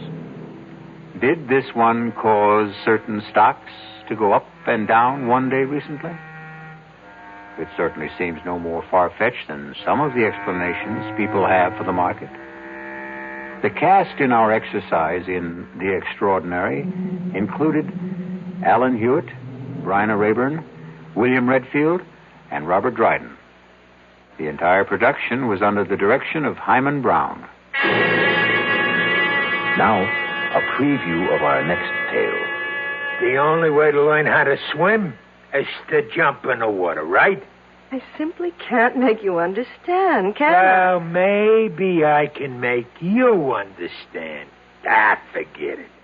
You want to get that dinner ready? I'm hungry. Yes, I'm going now. Look, why don't you change first? Change? Yeah, your clothes. Get more comfortable. Yes, I think I'd like to do that, George. I won't be long.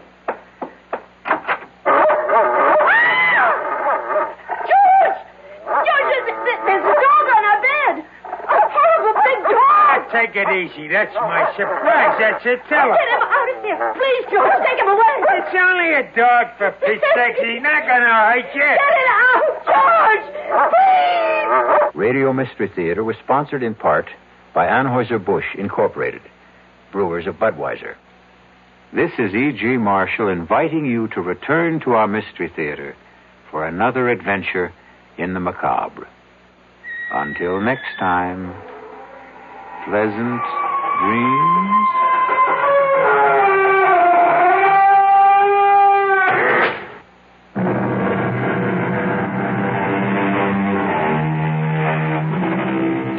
WLD's Mystery Theater presents 7 thrilling dramas each week. Sundays at 4:07 in the afternoon.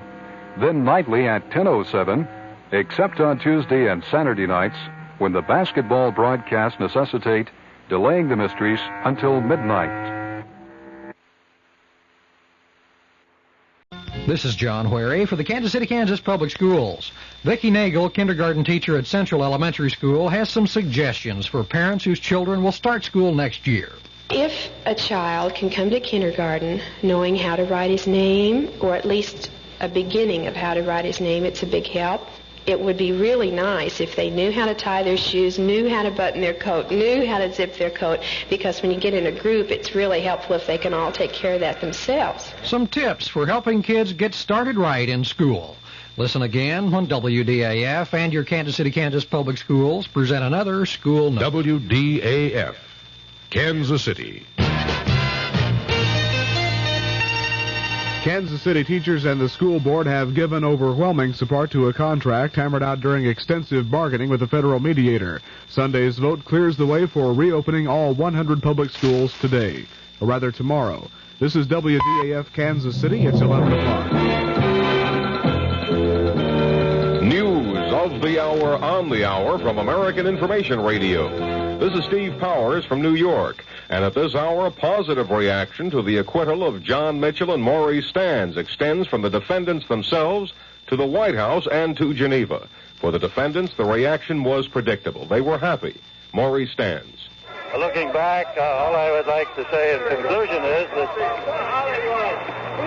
even the book of Job has a very happy ending.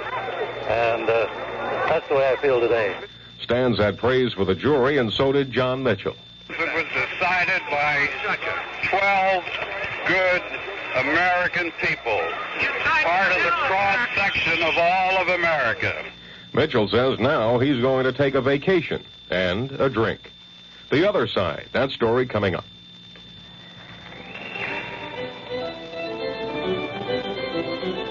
You may live with it for 1,000 years, and there is still challenge. And you see, the young people are searching for the answers to life. Organist Virgil Fox for music in our schools. I don't think there's any way possible to have children have music too early. I think that music in the lives of the young is probably as important as the breath in their lungs or the blood in their veins. The child who is permitted to brush with music, to cope with it, to dance to it, to feel it, to express it, to make it, is a child who is always several plateaus higher. There's no doubt that beautiful music brings out the finest, and the more we have of it, the better everything else is. Help to bring out the finest in all our children. Support music in your schools. A message from the Music Educators National Conference. The chief prosecutor, John Wing, said he felt rotten after the jury found Mitchell and Stans innocent of all counts in the Vesco affair. I'm disappointed in the verdict, and there's nothing else I really can say. Are you satisfied with the government's case as you presented it and your fellow prosecutors, sir? Absolutely. One of the jurors agreed that Wing did present his case well. Andrew Choa tells ABC News. An extremely skillful, brilliant job. But the jury came to the conclusion that their presentation of the case did not allow them to arrive at a verdict that was otherwise than the one that was given. And Choa says the credibility of John Dean as a witness against Mitchell and Stans was not the deciding factor. What about Dean's credibility? Here's ABC's Vic Ratner in Washington. Lawyers at the special prosecutor's office here were disappointed but not disheartened at the verdict in New York. They feel that the Vesco case had little connection with their major Watergate cases. They feel John Dean's testimony played only a small part at the Vesco trial. He'll play a much bigger role in future Watergate trials. The Vesco case wasn't even the special prosecutor's baby, having originated in the U.S. Attorney's Office in New York and being handled there all along.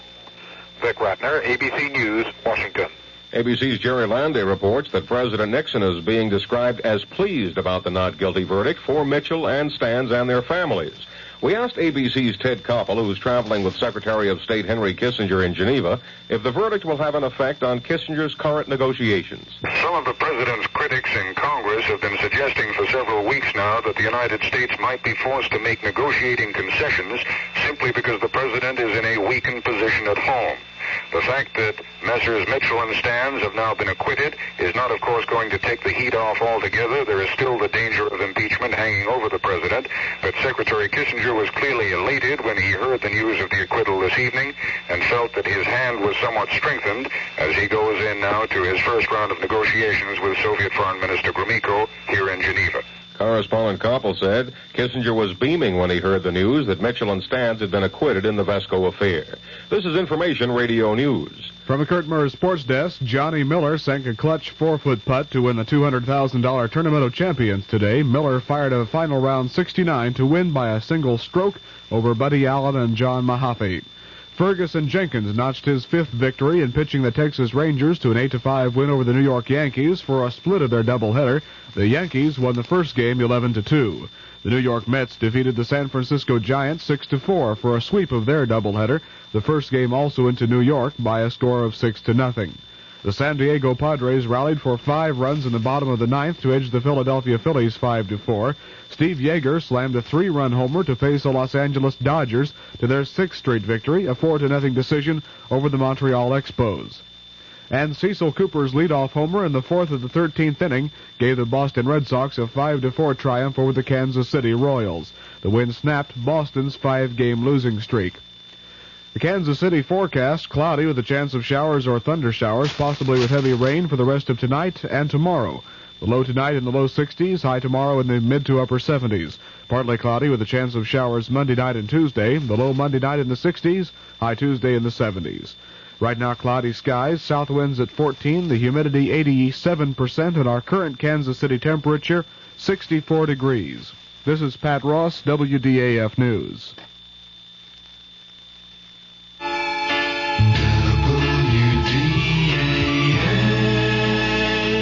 The CBS Radio Mystery Theater presents...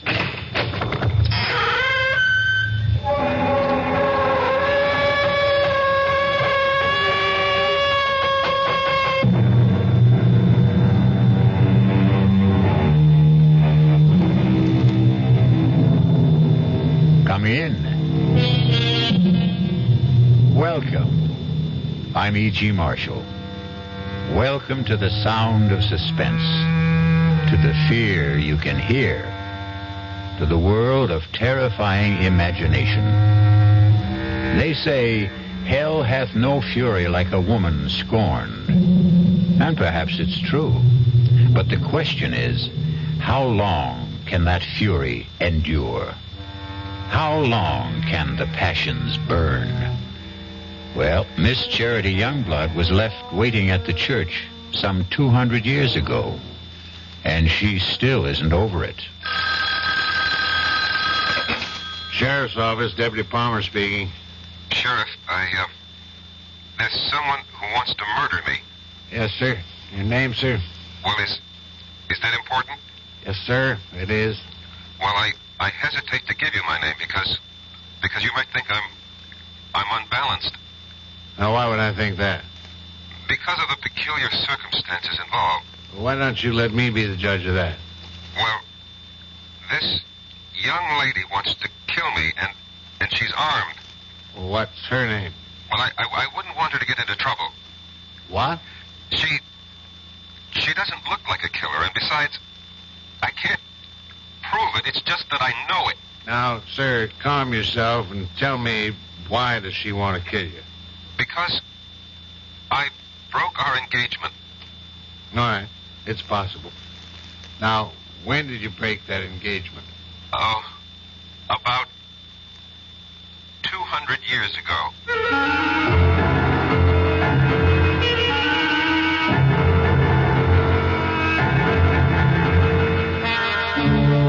Our mystery drama, A Dream of Death, was written especially for the Mystery Theater by Sam Dan and stars Michael Tolan.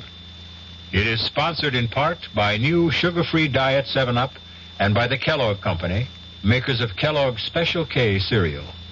I'll be back shortly with Act One.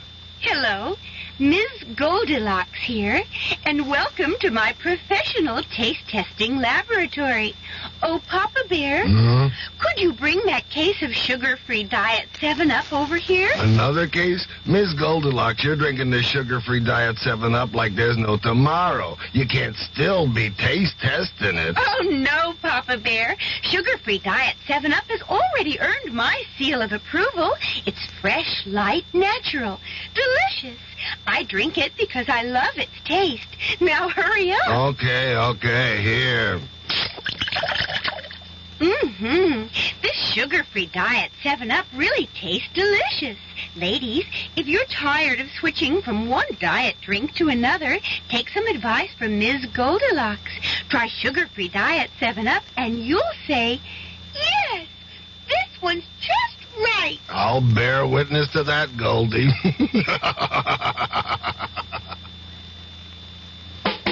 Young I may be, but still I'm a man. Just turned 18 and I'll do what I can to find me a place where I can be me. Get ready for life and be free as the sea. Where do I go from here? Oh, where do I go from here? I finished school, but what lies ahead? Don't want to get trapped, want to feel free instead. All over the world, there's so much to do. The call of the sea, don't you hear it too? Where do I go from here? Oh, where do I go from here? What about the new Navy? You'll get your chance at success, learn an exciting job, and see the world. Call toll-free 800-841-8000. That's 800-841-8000. Or see your Navy recruiter. Be someone special in the new Navy. I know where I'm going from here.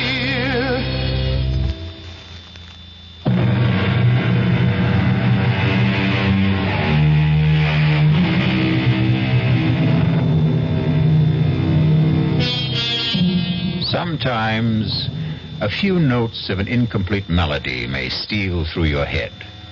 It isn't like any tune you know, and yet you've heard it before. For no reason, a name, a noise, an aroma may evoke a dim and distant memory. A memory of a place you cannot clearly remember, but it's a place you cannot completely forget. A great poet said, "Life is a dream, and even dreams are dreams." Perhaps. But sooner or later, there must be an awakening for every dream. And for Rexford Patterson, there was the rudest awakening of all. Hey, Patterson, wake up. Your lawyer's here. Huh? What? Your lawyer's here. Lawyer? Why? What do I want a lawyer for? Where am I? You're in a jailhouse. Jailhouse? How did I get... I demand to see a lawyer. Mister, no sooner said than done. He's all yours, Counselor. All right, Sheriff, if you would leave us. Bang on the door when you want out, Counselor. Who are you? Why am I in here? My name is Peter Evans. I'm an attorney. I was retained by the university on your behalf. Why do I need a lawyer? Why? Well, you're going to be tried for murder. Who is? You are. But that's impossible. You don't remember? Murder? Murder. No.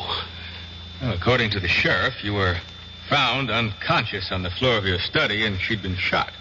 Who? Your fiancée. Charity? I killed Charity? No. Madeline Betty, your fiancée, Madeline Betty Powers. Who's Charity? Charity Youngblood. She was my fiancée. You had two of them? Look, we know you were engaged to Madeline Betty Powers. Now you say you were also engaged to a Miss Charity Youngblood? Yes. Well, what happened to that engagement? I broke it. Was the parting amicable? No. How did Miss Youngblood take it? She was She was hurt, angry. She was violent. What do you mean, violent? She swore she would make me regret it. She swore she would have her revenge. Can you prove any of this? Oh, yes. How? I have it in writing. Well, now, this may throw a new light on the case. When did you break your engagement to Miss Youngblood? When? About 200 years ago. Good. You see, if we can produce written evidence... When did you say you broke this engagement? I was killed at the Battle of Monmouth in 78. And 3 years before that would be, the early spring of 1775. Allow me to suggest the only plea that will save you. Insanity. No, I will insist that we plead the truth. Well, what is the truth? Self-defense. I killed Charity Youngblood in self-defense. All right. Look. Now, you may have killed Miss Youngblood in self-defense 200 years ago, but it's over. It's gone. It's done with. Nobody wants you for that. You're going to be tried for the murder of Madeline Betty Powers. Exactly. Charity Youngblood is Madeline Betty Powers. Professor Patterson. You're my attorney. I have to tell you the truth. But I can't believe it. But I can prove it. Look, go to my apartment. In the middle drawer of my desk, there's a book. An old book, an old leather notebook. Bring it here. You'll see. You'll see for yourself. Proof.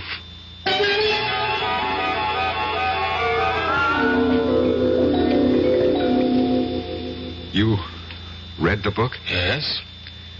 It's a diary kept by a girl named Charity Youngblood, daughter of a Connecticut gunsmith during the Revolutionary War. She was jilted by a young officer named Eli Wallington. Naturally, she was quite upset about it. But where is the proof you promised me? I was that young officer. I was Eli Wallington. Oh, look, Professor Patterson, if I'm to represent you, you'll simply have to tell me... The truth. I know the truth. But I tell you the truth and you refuse to believe me. It's impossible to believe you. Impossible. That's the key word. Well, today's commonplace was yesterday's impossibility. People said it was impossible to transplant a heart, impossible to walk on the moon. You're talking about reincarnation. Last summer, I stopped at an antique shop in central Connecticut. Heaped high on a counter was a pile of old pictures, letters, books. I picked up that little notebook, the one you're now holding. I read that name, that hand-lettered name, Charity Youngblood.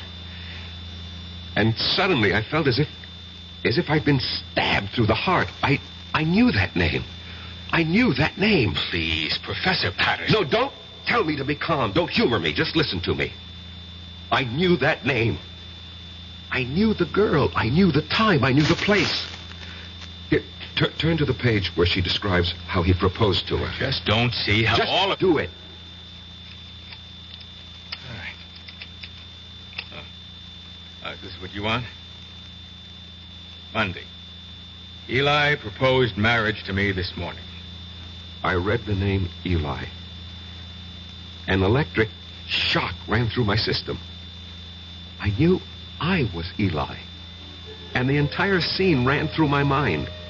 Exactly as she wrote it in her diary.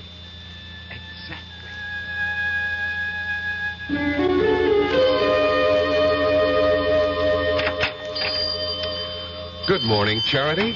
Oh, it's the high and mighty Lieutenant Eli Wallington. Come to see my father? Well, that pistol of yours isn't ready. I've come to see you, Charity. I've been foolish. It doesn't interest me. Charity, I love you. Oh, yes, you love me. Believe me. Oh, I believe you. You love me here. You love me now. But tomorrow you'll be somewhere else. You'll see someone else. You'll love someone else. Men are fools. We don't realize at first how important it is to have a woman who really loves us. And you love me. Please go. Marry me, Charity. Eli? We'll have the banns on Sunday and marry the week after. Now, come, close the shop. We'll go riding this morning. But I promised Father... Let's be together this morning. Come with me. Oh, Eli, you're a scoundrel. Yes, Charity. But I'm your scoundrel. You must never forget that, Eli. Never forget that.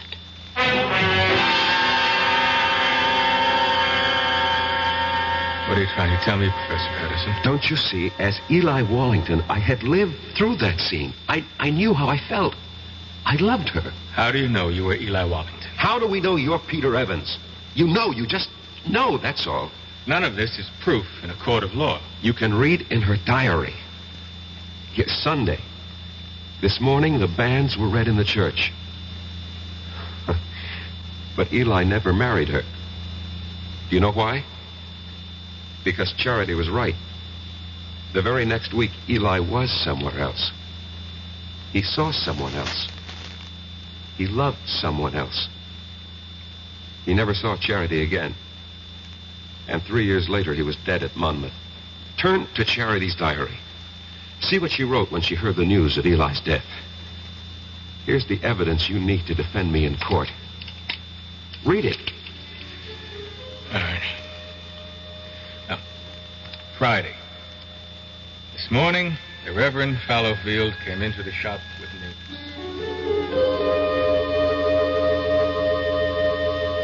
Charity, I am told that Eli Wallington has fallen at Monmouth. I thought you might wish to know. Thank you, Reverend. He died bravely for his country, and I hope you can find it in your heart to forgive him. I will not forgive him. Charity.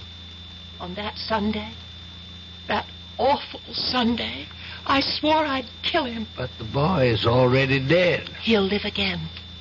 I'll live again. I'll find him and kill him. Give up this frightful hatred before it destroys you. He won't escape. If only I could help you, Charity. No one can help me. And no one can help Eli. Somewhere, somehow, someday, I'll have my revenge.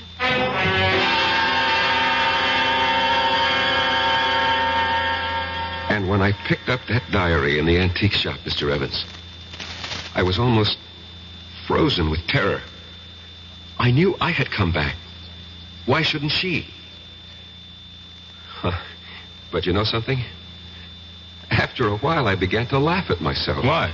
Well, for the same reason you're probably laughing at me. After all, we live in the modern, rational 20th century. Every night, I'd sit alone at home and wait for Charity to come and kill me. And nothing happened. She didn't show up. No. And you can't maintain an emotional pitch forever. And so soon, I stopped thinking about it. And then one afternoon, I was sitting in my study. Come in, it's not locked. Good afternoon, Professor Patterson. Yes. Let me see, you're Miss... Powers. Madeline Betty Powers. I'm scheduled for a conference at exactly 1500 hours. 1500 hours? 3 p.m. We use this terminology at the engineering school. Oh, I see. You're an engineering major, Miss Powers? Have you any objections? Oh, no, certainly not. Professor, I require 3 credits in the humanities for my degree. I chose your American history course. I am flattered. It was the only one open. You shouldn't have said that. Oh, I have no interest in the dead past, only in the dynamic present. How can I survive your course? First, show up for class, occasionally. Second, don't snore too loudly at my lectures. Third, write me a term paper. On what subject? Oh, any subject related to the Revolutionary War. I know what I'll do. I'll write a novel. Miss Powers, what are you saying? Yes, a novel. A novel about a girl. But, Miss Powers, you ask for an easy way out. A novel is the most difficult project. You know what gave me the idea for it, Professor? This antique pistol on your desk. What? Broken down, rusty old relic? It just came to me by just looking at it. I'll write about a girl whose father was a gunsmith.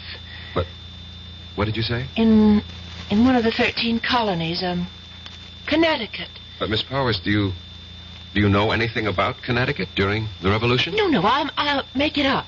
After all, it's a novel. Have you ever been to Connecticut? No, never in my life. Now, the girl, the heroine of my novel, will be beautiful, sexy. I can see her. I can just see what she looks like. And her name, I even know her name. What is it? I think I have a good one. Her name... No, don't tell me. Write it down on a piece of paper. But don't let me see what you're writing. But why? Please do as I ask, Miss Powers. All right. You've written her name? Yes, Professor. Her name is Charity. Charity Youngblood. Professor Patterson, how did you know?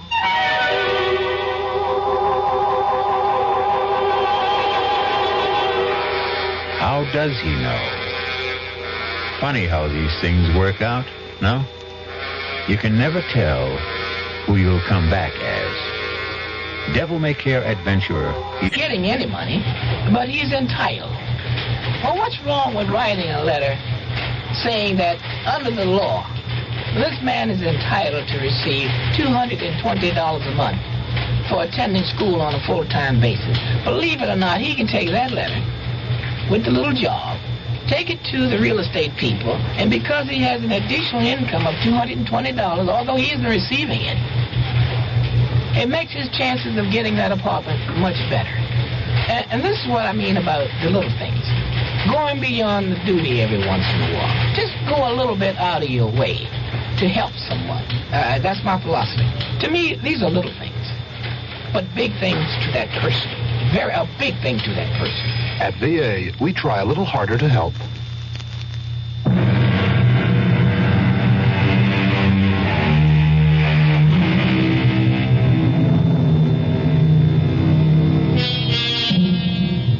Professor Patterson, a quiet teacher of history, is in jail, accused of killing his fiancée.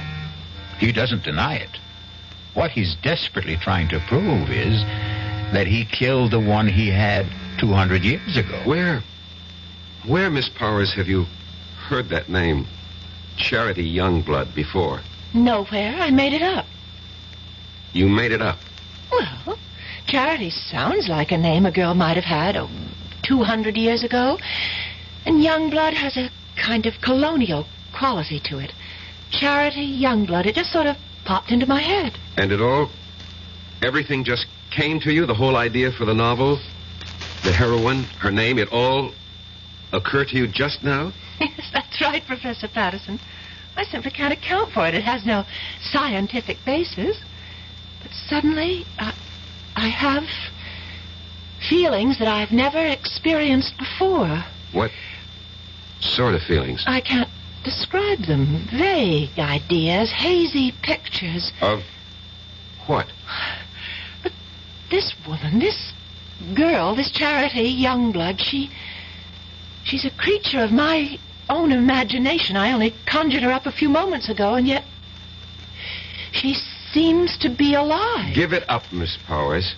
You know, sometimes when you write fiction, the character takes over, and unless you're a skilled professional author, this can be dangerous.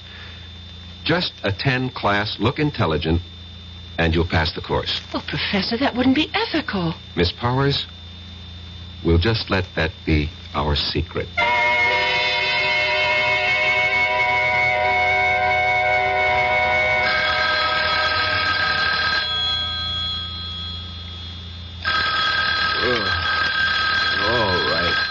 All right.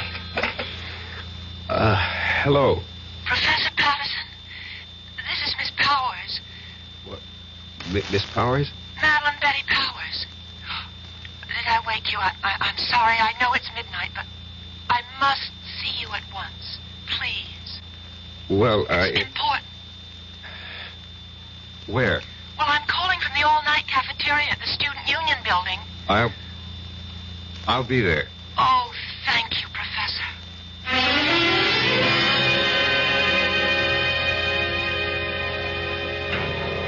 I had to see you. And I didn't think it would be proper for me to go to your apartment at this hour. Well, what seems to be the problem, Miss Powers? The story. The story? The story of Charity Youngblood. Well, I thought we decided to drop it. But that's the problem. I can't seem to get it out of my mind. Well, I'm sure you... It's taken over. I can't think of anything else. Well, I'm obsessed by it. This girl, Charity Youngblood. I know her so well, I sometimes think... No, you'll laugh. No, tell me. I sometimes think she's me.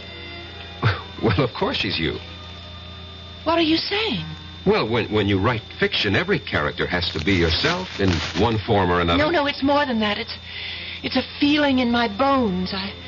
I seem to have an urge to do something. What? I don't know. But I keep writing. Now, I've written 20 pages so far, and most of the time it doesn't even seem that I'm the one who's doing the writing. I get the feeling that I'm just holding the pen, and my hand is being guided. I'd like you to read what I've written so far. Please. Miss Powers, you've been working too hard. No, I just feel that something is happening to me. I seem to feel I have some sort of mission. What kind of mission? Well, I don't know. But every day I feel it's becoming clearer. But I still have no idea of what it is.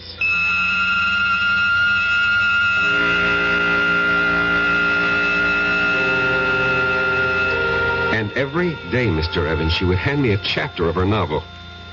And that novel will win me acquittal in court. Why? Because each chapter is word for word a day in Charity Youngblood's original diary. In Madeline Betty's own handwriting. Where's that novel now? In my desk. I did everything I could to get her to stop writing, hoping that somehow I could get her mind off it. But of course that was useless. After all, if she really was Charity Youngblood, and there was no doubt in my mind about it, nothing would stop her from finding it out. And every day she was getting closer. Not just to Charity, but to me.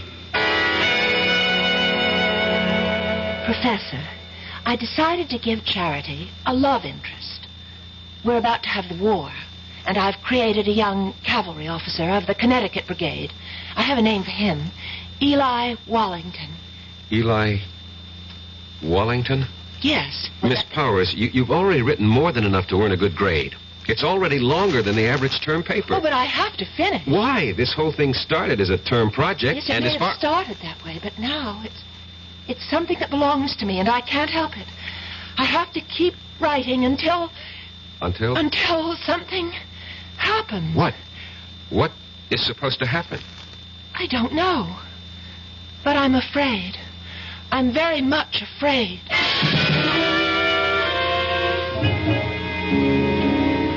I was afraid too, Mr. Evans. Afraid that at any time she would suddenly realize that she wanted to kill me. But surely you realize... What? You mean I had nothing to be afraid of? Suppose someone's determined to kill you, and you know it. You tell me. You know what I think? Although it's academic now. I think you should have gone to a psychiatrist. I did. I went to the top. I went to the head of the Department of Psychiatry at the University Hospital.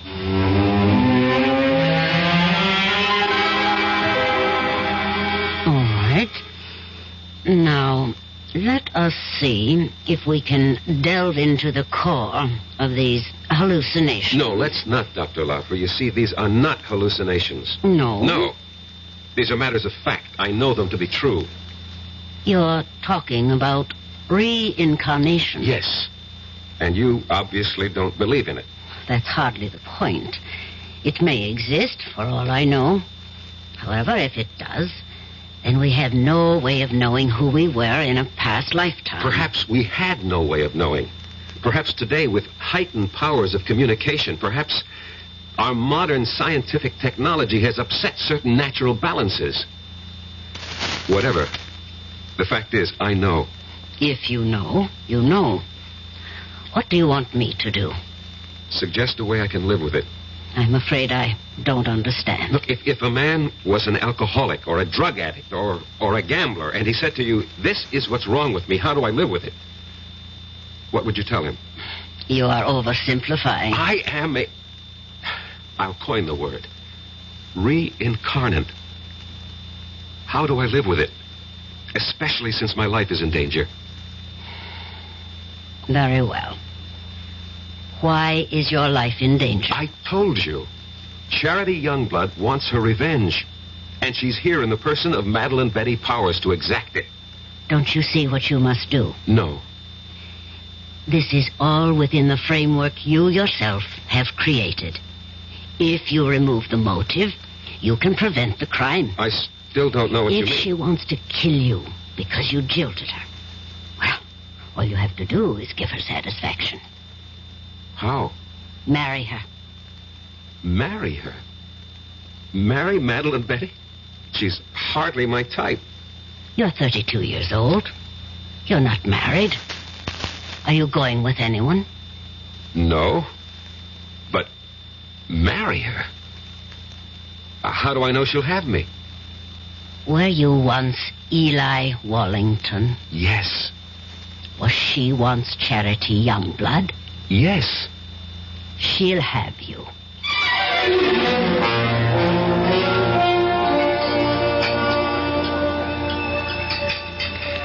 Oh, Professor Patterson, you really didn't have to take me to dinner. Well, our conference ran late. We have to eat. Well, I mean, to a place like this. Well, this is a very nice place.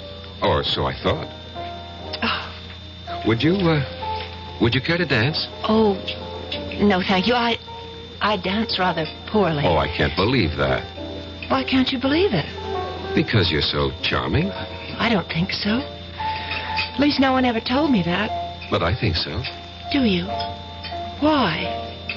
Well, it's a subjective thing. I lied to you just now. I said I dance poorly. The truth is, I don't dance at all. Now, how is that possible? Girls who don't get asked usually don't bother to learn. I don't know why I'm telling you all this. It's just that since the day I met you, I started thinking.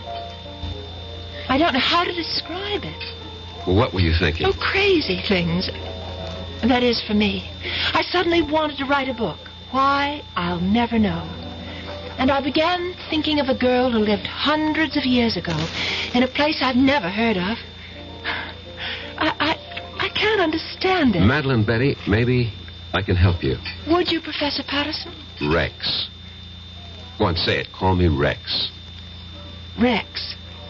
I've also felt something since the time you walked into my study for conference. And I've been trying to analyze it.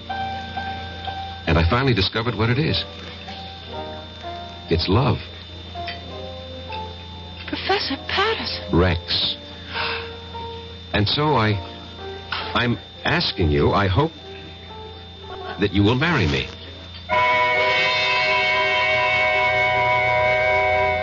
If you're going along with what Rex believes, they're playing the scene again. Rex and Madeline Betty have now reached the point where Eli proposed to Charity. Charity said yes, but will Madeline Betty? Yes or no will be the first word you will hear when we return shortly with Act 3. And now, another story of the ball and chain, as Kellogg's Special K presents The Library. Welcome to the public library. May I help you, sir? Yes, I'd like to check out...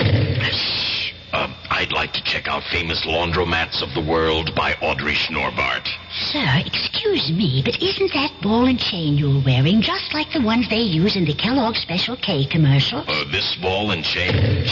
Yes, that one. How are you going to get rid of it? Well, you know, lots of good exercises, and by eating smart at every meal, starting with the Special K breakfast. Don't you have to watch your calories? Yes, and the Special K breakfast is less than 240 calories. Less than 240 calories? Right. A 1-ounce bowl of high-protein Special K, 4 ounces of skim milk, tomato juice, and coffee. It's really tasty, and it's going to help me get rid of this ball and chain. I'd say it's long overdue, get it? Your happy ending could begin with the Special K breakfast from Kellogg's. Who knows how to help you solve your shopping problems? Your Better Business Business Bureau knows. Listen, Lou, this fellow is at the door about the home repair, you know, and he wants me to sign the contract now. What'll I do? You don't have to sign that contract now, madam. You're not Lou. Who are you? I'm the man from the Better Business Bureau with some advice to help you to protect yourself. Read all the documents before you sign and take your time. He'll come back tomorrow. And incidentally, keep a copy of any form you do sign. And be sure you understand what you're signing. Oh, thank you for telling me. No need to thank me, madam. That's what Better Business Bureaus are for, to help protect consumers like you.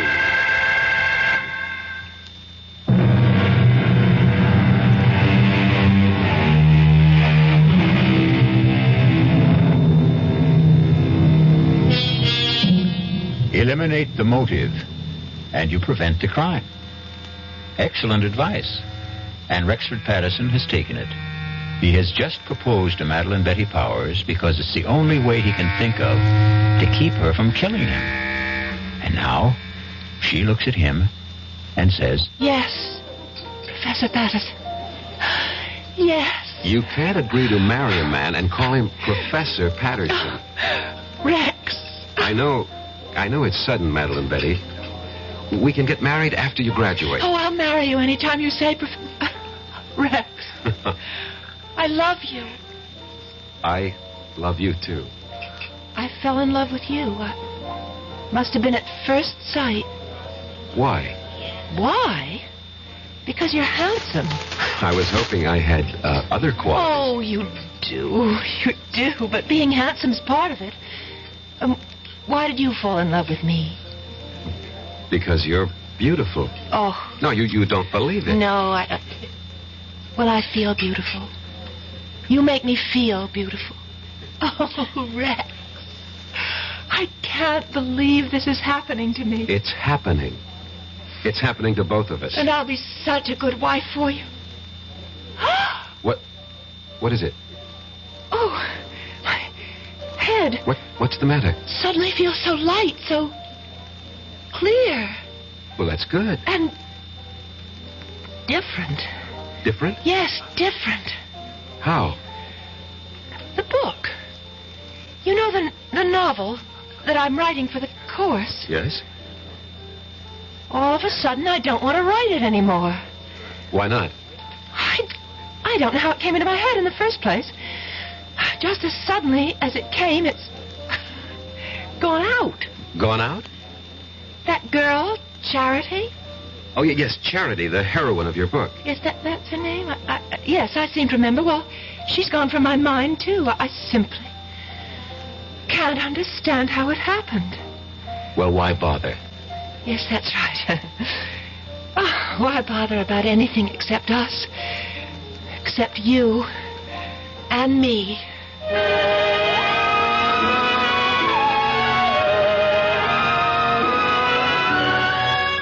So you proposed to a professor and you were accepted. She seemed happy. Apparently you were reconciled. What was the problem? The problem was, Mr. Evans, I didn't really love her. Just as Eli didn't really love Charity. But within the theory you'd set up... Don't call it a theory. It's a fact. Oh, whatever. But this is what you had to do. You had to marry the girl. And I tried hard. But she made it impossible. She was... What did she do? Nothing, really. She was just so grateful to me. You pay attention to a wallflower, and what you create for yourself is a clinging vine. A vine that can strangle and suffocate you. And besides... Yes? Besides, there was Susan Miller.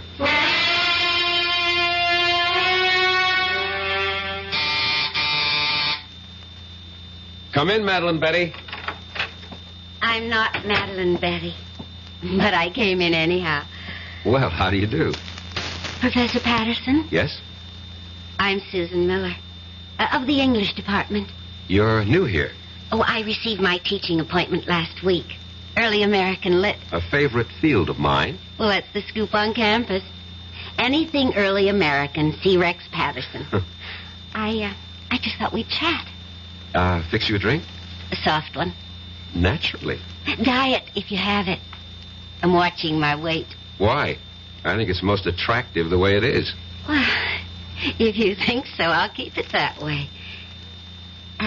Did you know that General Burgoyne wrote a play? Yes, it was called Maid of the Oaks. And it was produced in New York during the Revolution. Yes, and I'll tell you who was in the cast.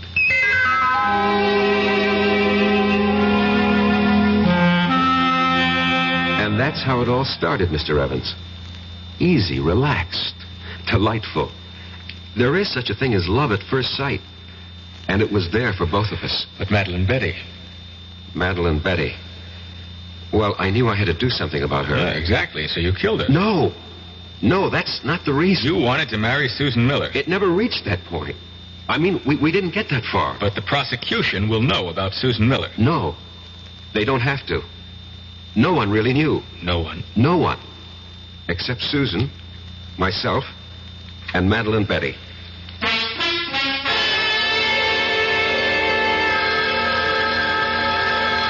I'll get it.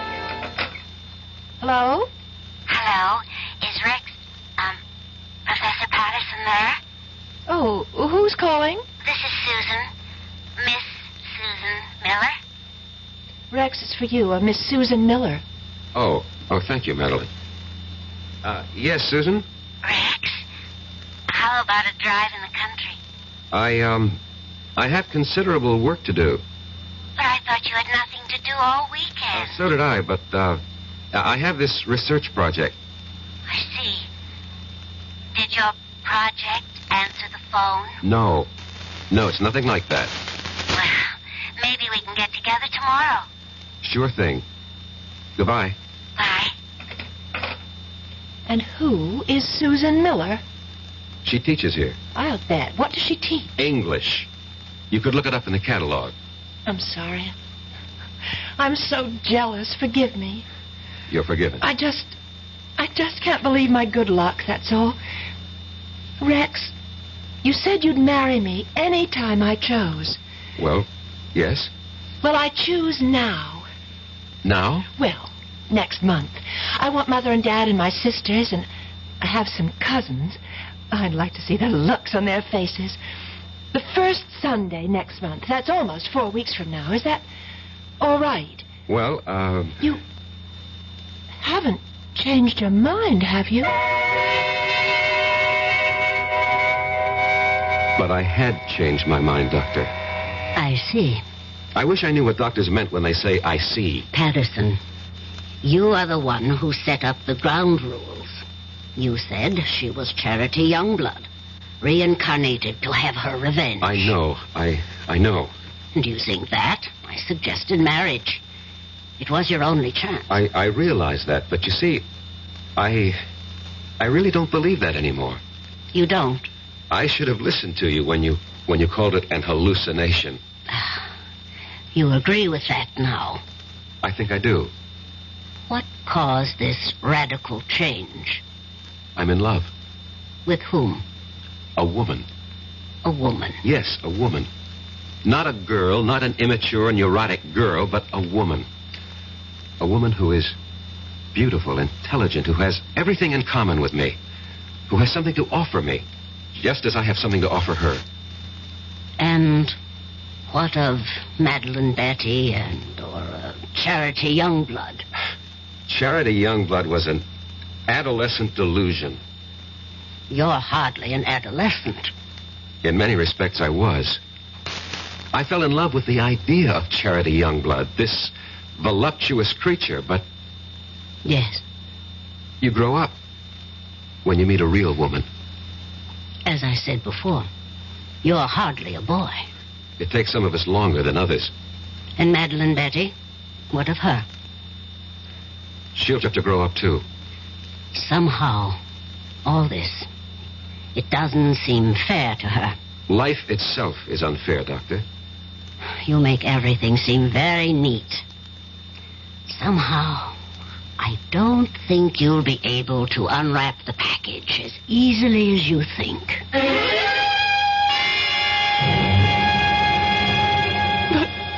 Why? Why? I told you, Madeline Betty. I told But you said you loved me. I thought I did. No. Oh, please, Madeline Betty, don't make this difficult for both of us. Oh, Rex, please, marry me. No, it wouldn't be right. I told everyone, my parents, my sister, my friends. Oh, Rex, what can I tell them now? Would you want us to live a lie? I don't care. Rex, why did you do this to me? These things happen. You loved because I was here. You went somewhere else. You saw someone else. Now you love someone else. What do you say? I don't know what I'm saying. Look, you'll find someone else, too. I'm sorry, Rex. I've been speaking to you like a fool. You want to break our engagement? Only because it would be best for both of us. For whatever reason. I won't stand in your way. Excuse me. Hello? Rex? Could you... She doesn't have to call back. I'm leaving. But before I go, Rex, I'd like to have a memento of us. I'll leave you what I wrote about Charity Youngblood, and, could I have... Anything, Madeline Betty. That... Anything. Pistol, that old broken antique pistol? Well, certainly, of course. Well, goodbye, Eli. What did you say? Nothing. What did you call me? I called you by your name. Goodbye.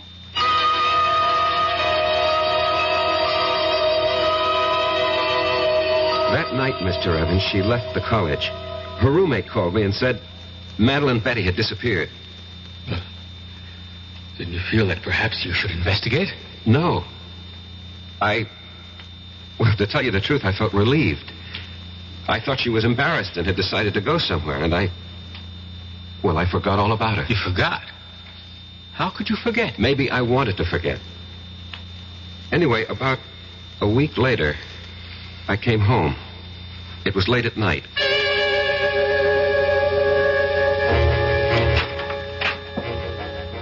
Good evening. What are you doing here? I have a key, remember? Look, what can I do for you? Nothing. Ask me what I can do for you. Well, what? I can kill you. What do you say? Yes. I can kill you very easily. And I'm going to. Madeline Betty, Who are you talking to? My name is Charity. Charity? Yes, Eli. Charity.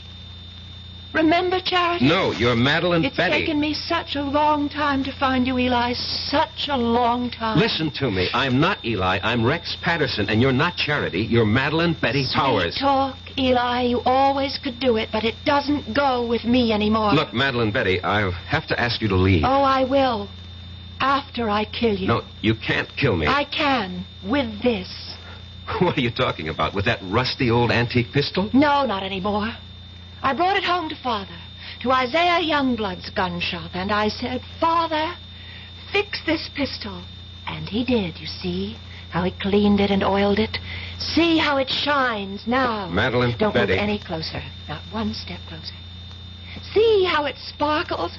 He gave it a new frammer and a fresh flint, fitted a new flash pan, and then primed it. Poured in the powder, rammed home the ball, and now it's ready to fire. Charity, no. No. Get away from me. Take your hands off. No. Get away from Drop me. it. Let go of me, Eli. Charity, Eli. drop it.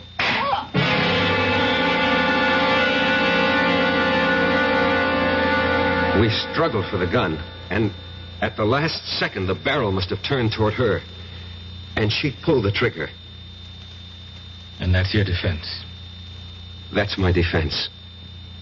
You want me to plead that defense? I want you to tell the jury exactly what happened, why it happened, and the way it happened.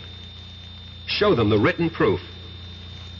You're sure that's what you want me to do? Yes, I'm sure. I'm sure because it's the truth. Well, I hope the jury buys it. Would you have bought Professor Patterson's story? You would. A pity you weren't on the jury. because 12 good men and true, actually 6 of them were women, deliberated for a full week and decided that Rex would have to pay the price. Not just the price for Madeline Betty, but also, as it turned out, the price for charity. I'll be back shortly. This is Ray Scott for the President's Council on Physical Fitness and Sports. Sometimes we're accused of exaggerating the importance of a game, along with millions of Americans across the country. Well, maybe so. But one thing is sure. We certainly under-exaggerate the importance of physical fitness and sports among our children. We send our kids to the best schools we can to get the best education they can, and yet we often completely neglect their physical education. Phys ed departments are usually the first to suffer when budgets are cut. That's why we urge you to support the physical education departments in your schools and to make sure your kids are getting the kind of programs and instruction that will do them the most good. Physical fitness can help them develop into healthier adults and help them live up to their full potential. For more information, write the President's Council on Physical Fitness and Sports, Washington, D.C., 20201.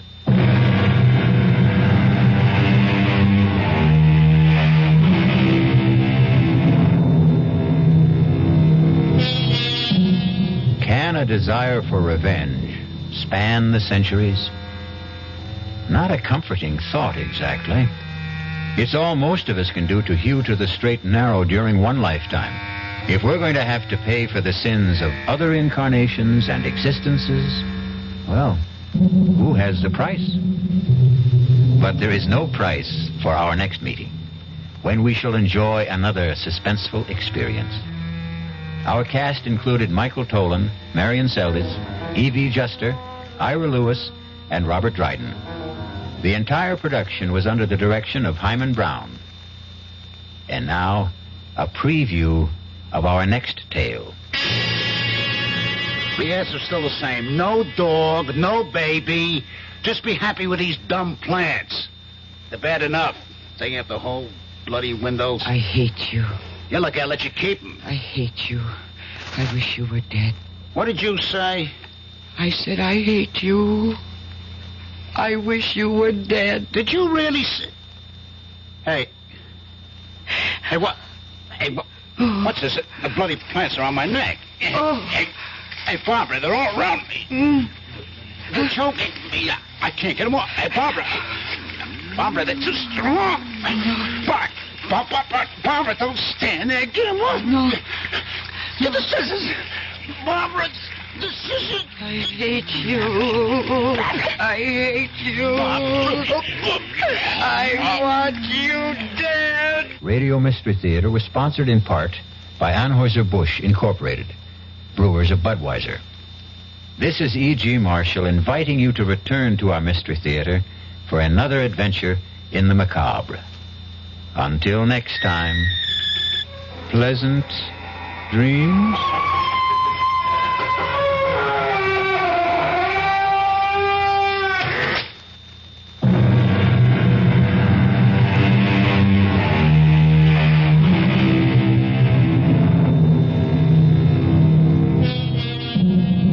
WDAF, Kansas City.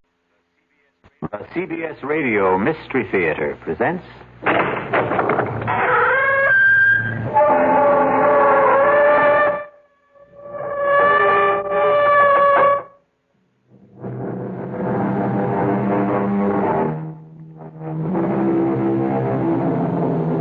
Come in. Welcome. I'm E.G. Marshall. Welcome to the fear you can hear. Welcome to the world of terrifying imagination.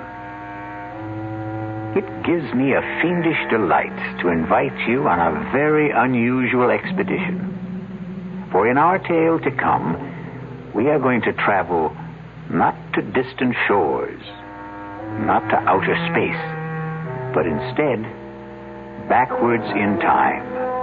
Time as the archaeologist knows it, the depths of time. Strange thing about archaeology, it seeks to understand life by the study of death. Can we try to uncover the rest of the body, Professor? Of course. Jimmy, get the 3 or 4 fellows to help you, and do it carefully. There's no way of telling the body's position. Sure thing, Professor. Oh, this is awful. What are we going to do? Don't worry. Ancient bodies are your specialty. Fresh ones are mine.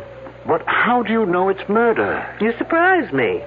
A suicide may dig her own grave, but you'd hardly expect her to pull the dirt in after her.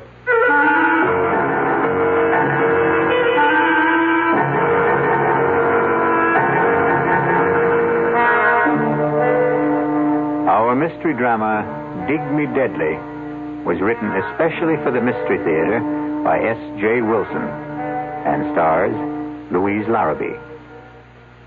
It is sponsored in part by the Kellogg Company, makers of Kellogg's Special K cereal. I'll be back shortly with Act 1. And now another tale of the ball and chain. At Kellogg's Special K presents Last Tango in Pittsburgh. There I was at Raoul's All Night Tango Lounge. My little orchid, will you tango with me? It was Raoul.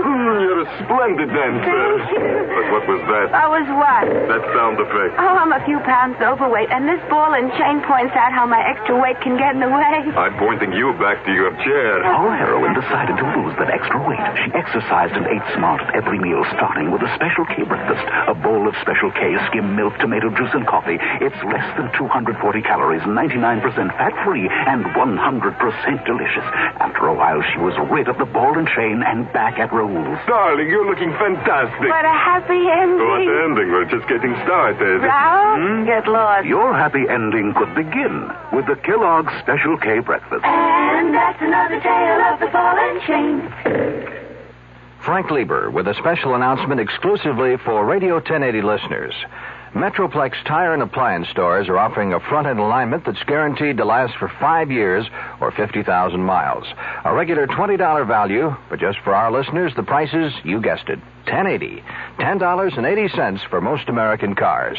And the guarantee is good nationwide. But you must ask for the Radio 1080 special at Metroplex Tire and Appliance.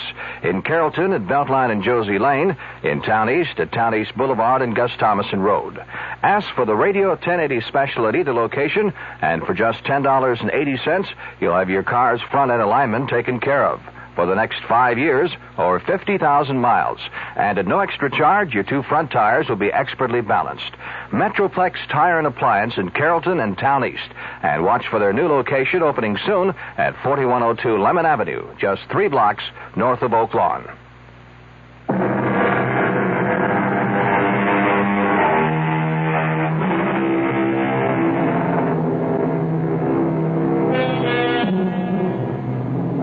I know that death is no respecter of time. It often comes unbidden, unexpectedly, even fiercely and murderously. So, get your pith helmets, your sunglasses, your axes, shovels, and all the other paraphernalia you will need to join us in Dig Me Deadly. Young man, why aren't we on a road? Why do we have to cross the desert? Because it's the fastest way to where we're going, Detective Scrubshaw. Not Scrubshaw, Trubshaw. Trubshaw. Detective Claudia Trubshaw. And I bet your last toothpick, which I wish you'd take out of your mouth, that we're really crossing the Rocky Mountains. They're in Colorado. This is Arizona. I know it's Arizona, Sheriff Wiley. It's where I came to spend my vacation with my sister before you showed up with all your hornswoggling. Oh, ma'am, I did no such thing. Now, what else would you call it? I came here to get away from L.A. and all that smog and to breathe in the pure, fresh, clean air of Tucson. Now, thanks to you, I've got more sand in my mouth than the whole Sonora Desert. That's Mexico. This Arizona.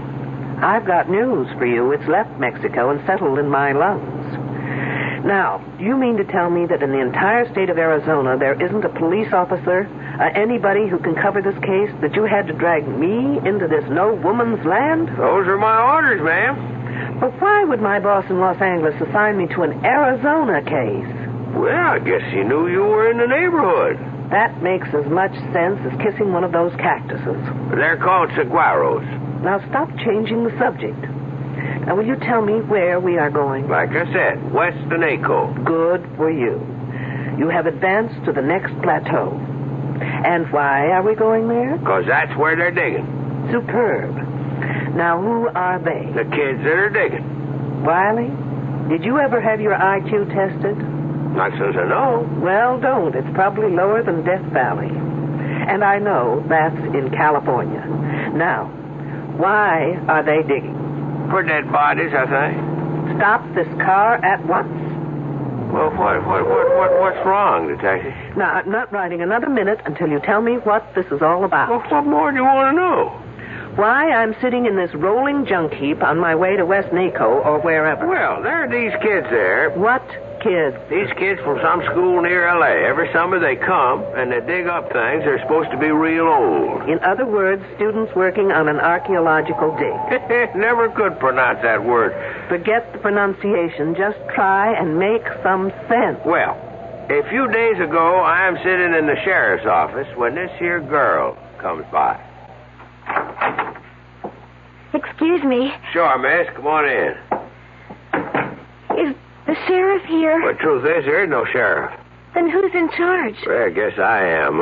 Sergeant Deputy Sheriff, you could say, and name's Wiley. I'm looking for help. That's why I'm here. What can I do for you? But you're not a real sheriff. Well, I don't get paid for it, but they give me the badge. Why don't you try me? I'm one of the students working at the Broadfields. The dig. Why don't you sit down? And there's some trouble there. And what kind of trouble? Well, it's just it. I can't tell exactly, but someone's following me. Wherever I go, I have the feeling someone right behind me or hiding and waiting to do something to me. Something terrible. Isn't there anyone in charge? Well, Professor Wilkerson, but he says I'm imagining things. Well, now, have you ever really seen anyone following you? No, but only the other day someone went through my bureau and my luggage. And are they messing? No, but things were all messed up. Now, what's your name? Rogers. Edith Rogers. Miss Rogers. Now, do you have any idea why somebody'd be tailing you or looking through your things? I think someone's trying to kill me. Kill you? Hey, that's serious. Why would anyone want to do that? Because they're afraid of me, scared of what I could do. Well, you don't look like you could trouble a horned toad. What are they scared of? Well, you see, no, I can't tell you. If they found out I came here, they'd do it faster. Anyway, you can't help me. Maybe nobody can. Wait a minute. Wait there.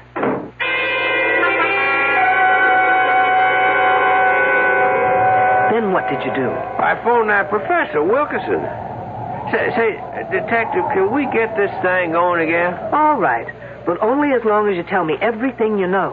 Well, I called up that professor, and I told him about it. And he said that it was the girl's first summer there, and that working in the hot sun and seeing all those graves and skeletons was something she just wasn't used to.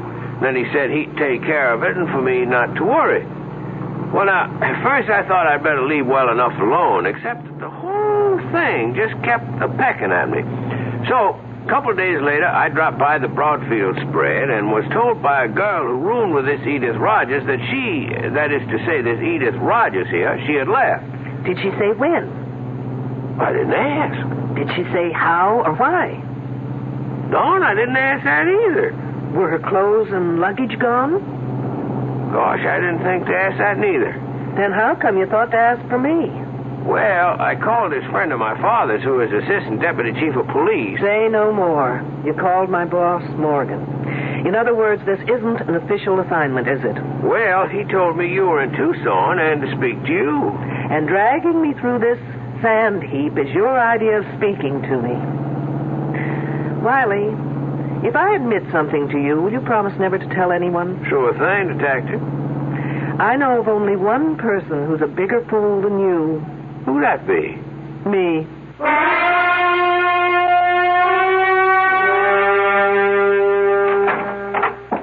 Detective Troopshaw? I'm Julian Wilkerson. One of the students tells me you'd like to see me. Only in an unofficial capacity, Professor. If you can be of assistance, fine. If not, I'll understand. Well, I'll try. Professor, this is Sheriff Wiley. Oh, yes. How do you do? Hi. What's it all about? The Rogers girl. I understand she's not here any longer. Yes. I knew that girl would be more trouble than it was worth to bring her out here. Then why was she here? Oh, she was thinking of archaeology as a major. You see, she apparently comes from a difficult home. She had nothing to occupy her this summer, and the dean asked me if we could fit her in. Try to make her feel she belongs to something. A group. Apparently it didn't work out. No. She moped a lot. Got depressed, suspicious. Felt she wasn't wanted. I did everything I could. I got two of the nicest girls to room with her. Who are they? Oh, Janine Boulanger, a French exchange student. Specializes in atomic physics. And Susan Lathrop, a straight-A student. Very outgoing, very bright. Were there any young men? Yes, and I didn't like doing it, but I got Jimmy Trumbull to spend some of his free time with her. He's our prize. He's a brilliant fellow. We call him our Libby. Libby? Well, now that's a girl's name, eh? Wiley, you're famous for not asking questions. Why not live up to your reputation? Professor Libby developed the carbon-14 dating system. Oh, he did he? Yes. Anyway, Edith didn't take to the work or to anyone. It's no surprise that she just dropped out. Are her belongings still here? Well, I wouldn't know, but Susan would. She's in the specimen shed next door. Let me call her. Sue Lathrop. Yes, Professor? Well, can you come to my office for a minute?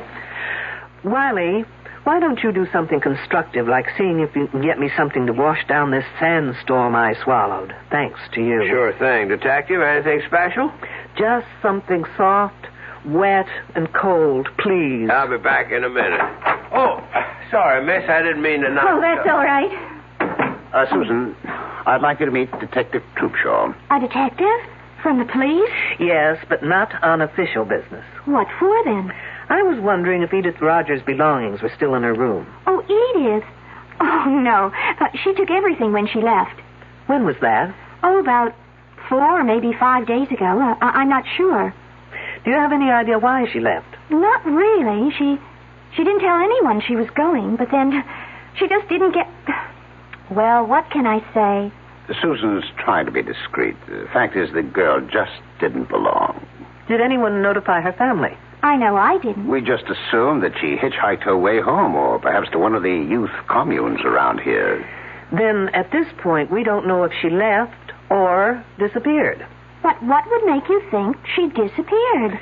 She went for help to what's supposed to be the local sheriff's office.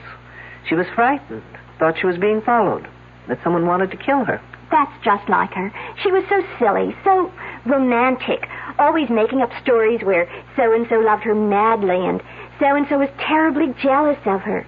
And of course she was always at the top of the trying. I suppose we could phone her home and see if she got there. You fool! You stupid idiot fool! Such a Well, no call to get yourself all heated up. It's just an old arrowhead. Sign says radioactive area. Do not enter. Sounds like Wiley tried to get me a bottle of atomic soda pop. Oh, that's Shanine. Let's see what the fuss is about. Now what, Wiley? Well, it beats me. I just picked up this here arrowhead in that shed, and she comes down on me like an eagle on a stray lamb. That is not an arrowhead, young fella.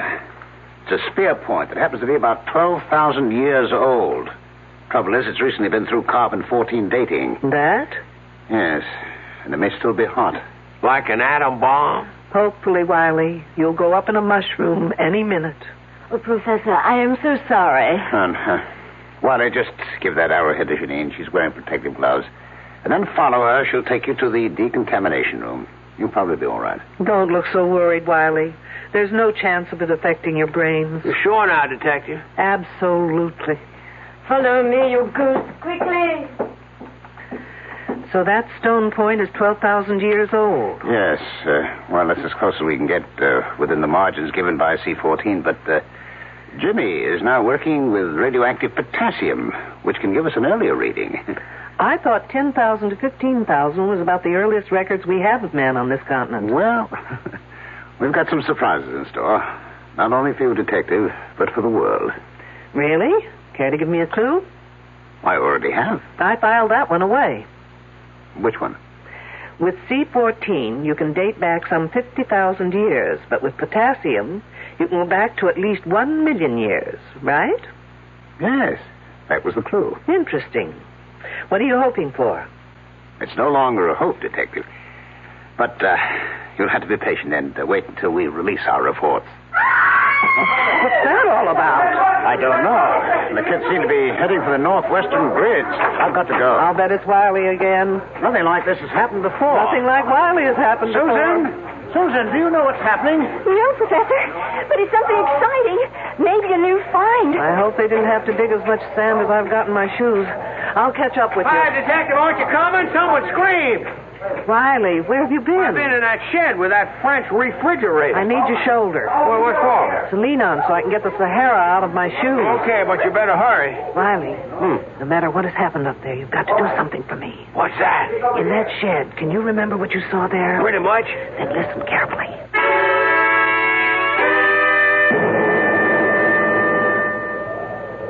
Oh, mon Dieu, it's a woman's hand. And I know whose it is. By the ring. The silver band. Well, whose is it?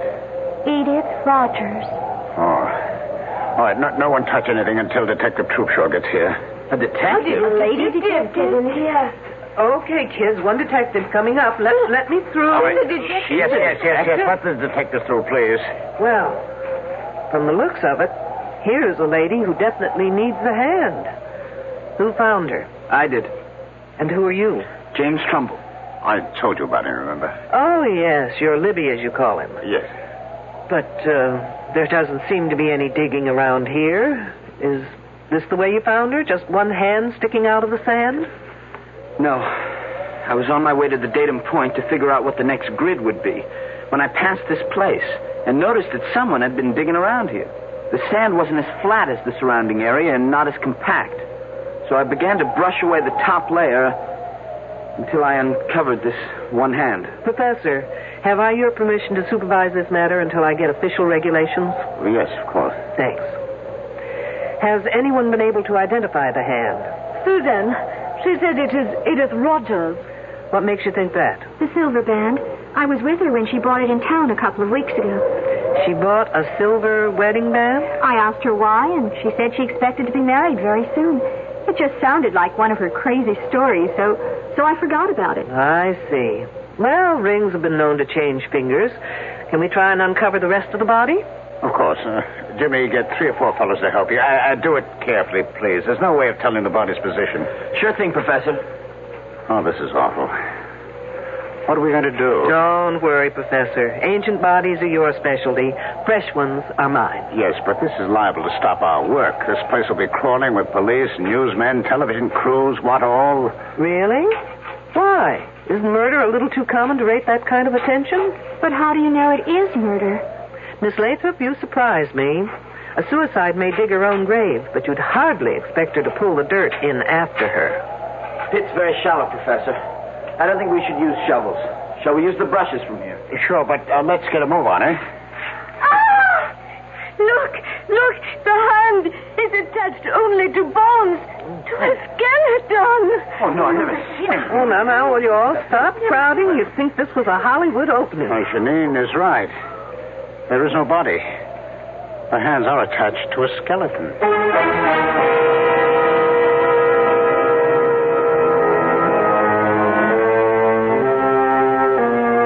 Fully fleshed hands attached to a body that is nothing more than bones.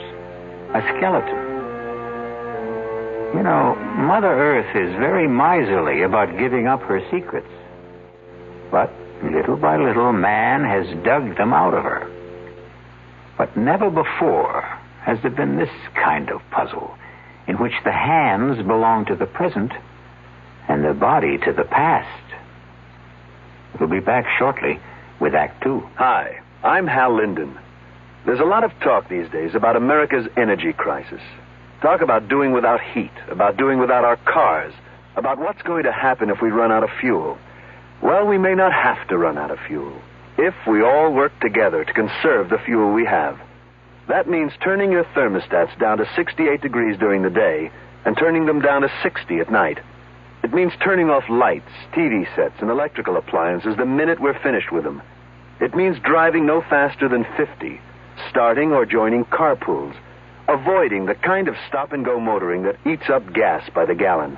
In short, it means saving every ounce of energy we can, every chance we get. So please, do your part to make the fuel supply stretch a little further. For your own sake, don't be selfish. Don't be foolish. Don't be fuelish. This message from the Federal Energy Office and the Advertising Council.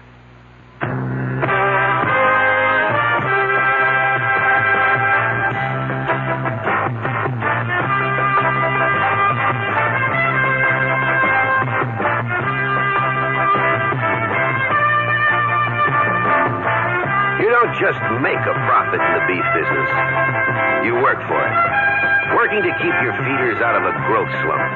Fighting the diseases and everyday stress that threatens your herd. And always sweating it out with a tight profit margin.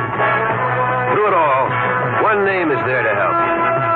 Terramycin. When the going gets rough, nothing works harder, more ways, to give you the kind of protection you need. Terramycin. Depend on it.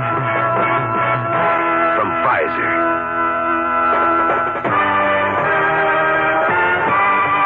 More for growth and health.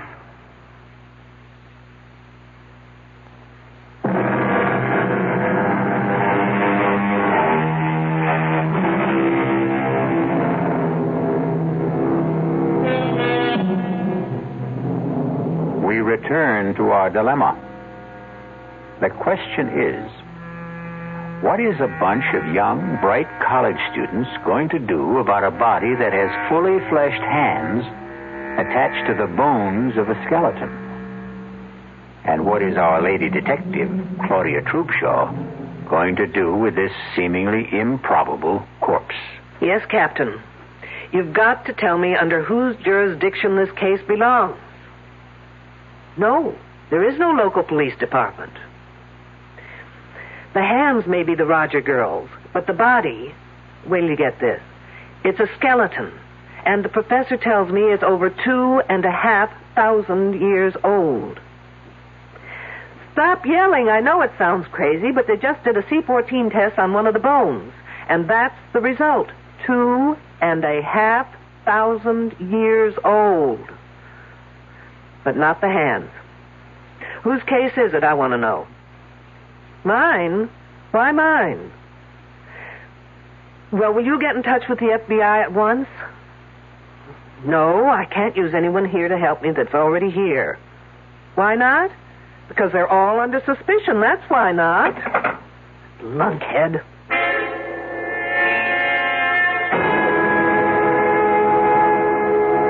It's nice of you, Miss Boulanger, to take time off to have this little talk with me. Professor Wilkerson said I should answer all your questions to the best that I can. Do you always do what Professor Wilkerson asks? Oh, yes, he is a marvelous man. He is so brilliant. I'm sure. Tell me, do you have many friends among the other students? I don't think so. Not even Jimmy Trumbull? Oh, he is nice, but he is such a little boy. And the others? I am afraid they're all too jealous. Do you know why? Oh, they think that the professor treats me like a favorite. Well, does he? Of course not.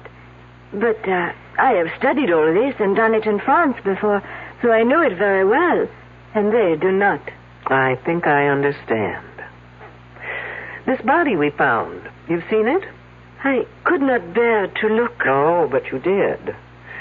Now tell me, in all your work, both here and in France, have you ever seen anything like it? No, absolutely not. And you couldn't explain how two perfectly fleshed hands could be attached to a prehistoric skeleton? It's against all possibilities. What did you think of Edith Rogers? She was very unfortunate. In what way? Oh, she so badly needed some kind of an attachment. With a boy, I mean. And I think she almost found it. But then that Susan Lathrop got in the way and kept it from happening. How do you mean? Oh, I don't like talking gossip. But Edith Rogers liked very much this Jimmy Trumbull. But that Susan, who blows hot one day and cold the next, makes up her mind that Jimmy is her property. And she says to that Rogers girl she should stay off her property. Anything else, Janine? No. That is all. Thank you. You've been very helpful.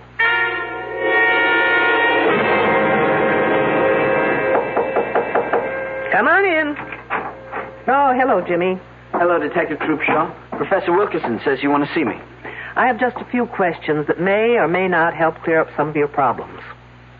My problems? No, not yours personally, but the outfit. But where's the problem? Well, if those hands belong to Edith Rogers, it means she's dead. And that, I'd call a problem. This whole thing's crazy. It's some kind of gag. I mean, it's not possible for a skeleton of someone who's been dead for over 2,000 years to have the hands of someone who was alive a week ago, or less. Did you see Edith Rogers about a week ago? Yes, ma'am. I understood you were one of the very few who was sort of interested in Edith Rogers. Well, I was sorry for her. She was lonely and frightened. Did any of the others talk to you about her? No, but Edith had a lot to say about us. Can you give me some idea? Edith thought Susan was a fake, that Janine was phony, and the rest of us pretty silly digging away in over 100 degrees temperature. She just didn't understand why we were doing it. Didn't that make you wonder what she was doing here? Oh, sure. But she was lonely, and she would have done anything to be anywhere. Oh, say, I almost forgot. Something funny happened this morning, and I meant to tell you about it, but with all the rumors and gossip, well, it just slipped my mind. What was it? On my way to the grid we're working on, I ran into this Indian. A really strange guy. He was dressed in some weird Mexican costume and had long drooping mustaches. And he asked me in this queer accent if I knew where Minnehaha was buried. Minnehaha? Was he kidding? Who knows? When I told him I didn't know, he became very sad. And he said his name was Tepexpan, and that his wife had died 10,000 years ago. Tepexpan, no less. The name's sort of familiar. Oh, come on, Jimmy. Even I know that for years the Tepexpan man was considered the earliest specimen of man found in the United States. Oh, of course. What else did he say? Now, let's see. Oh, I wrote it down here. Here it is. He said, "She who seeks shall find the answers in her mind if she can find the man that is called Tepexpan." You're putting me on. No, I'm not, honestly. And then he said that she would find the star of Tepexpan in the south of Tuxpan. Can I have that paper, Jimmy? Of course. Thanks. Tepexpan, my foot.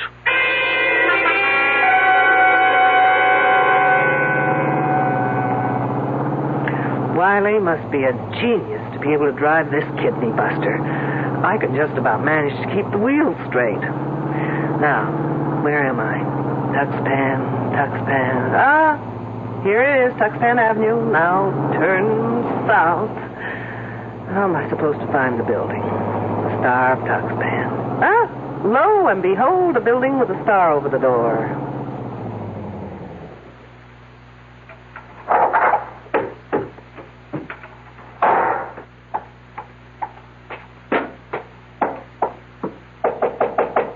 Enter in peace, old ancient squaw. I'll fix that one's TP. I was told you've been to the ancient burial ground. You have been told well. I go to see my wife. Is she one of the workers at the dig? Oh, no, she toils no more. Your people toil for her. Hit me with that one again. She has been dead for over 10,000 years. I thought it was 2,500. But what's a few years in a romance that lasted that long, right? Her spirit gives me many answers to my prayers. Do the answers to mine happen to be among them? Well, if you open the pouch, I will place a magic message within. Gracias, senor. It is but the will of the gods that I obey. Incidentally, Senor Tepexpan, the next time you speak to the spirits of the gods, find out the name in Indian for fruitcake. As ancient squaw commands. And take that silly toothpick out of your face.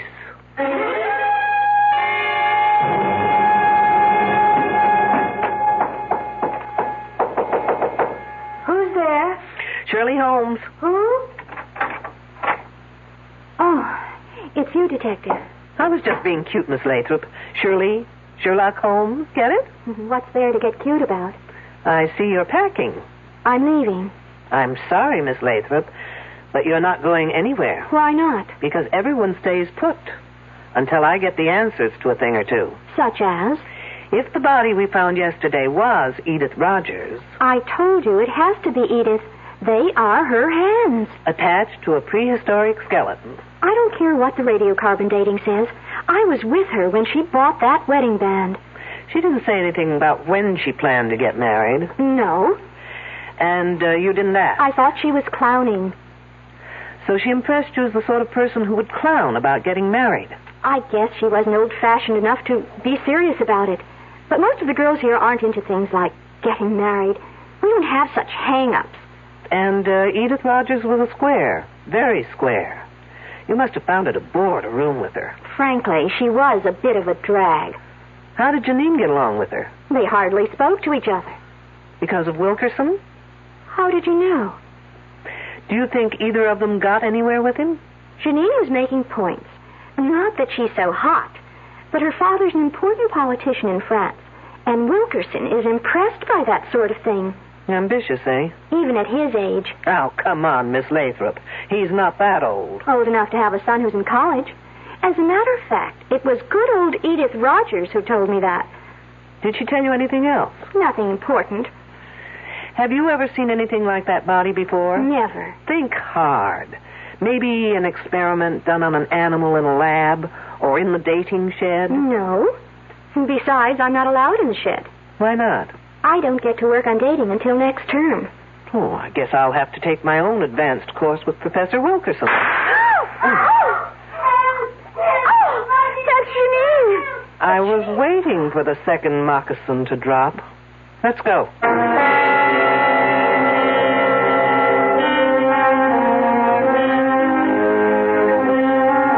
It is written in the book of Proverbs, and wisely, I believe, that whoso diggeth a pit shall fall therein.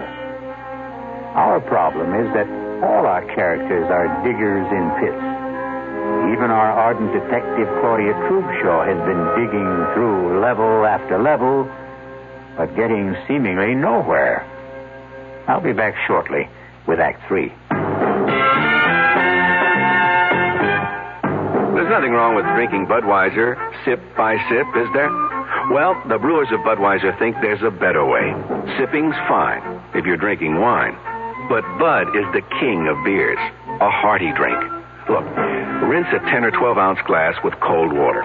Then open a can or bottle of Bud and pour it right down the middle so it kicks up a good head of foam. Now, take a big drink and then swallow big. No sips. That's how it should be done. More taste, more beer drinking enjoyment. Thanks to exclusive Beechwood aging, Budweiser has a smoothness that lets it go down especially easy. Sure, it's an expensive way to brew beer, but brewing beer right does make a difference. That's why, when you say Budweiser, you've said it all. Anheuser-Busch, St. Louis. There's no satisfaction quite like the satisfaction of getting a bargain. It brings a smile to your face, partly because you've saved money, mainly because you've beat the system by paying less when everything seems to be costing more. Hi, I'm Frank Lieber. Right now, True Value hardware stores have 14 of those smiles of satisfaction in stock. They're kitchen helpers from Echo and from Foley. You can get 2 for just 88 cents. Choose a can and bottle opener, a fruit and vegetable slicer, or a serving fork, or get a nylon baster. Its tube is graduated for measurement. And there's a 2.5-inch strainer for making egg coffee, for straining loose tea, or for separating orange juice from its pulp and seeds. You can get 2 of these kitchen tools for just 88 cents. That should make you smile with satisfaction. You'll grin from ear to ear when you see the rest of the 2 for 88-cent bargains at the True Value hardware store near your home.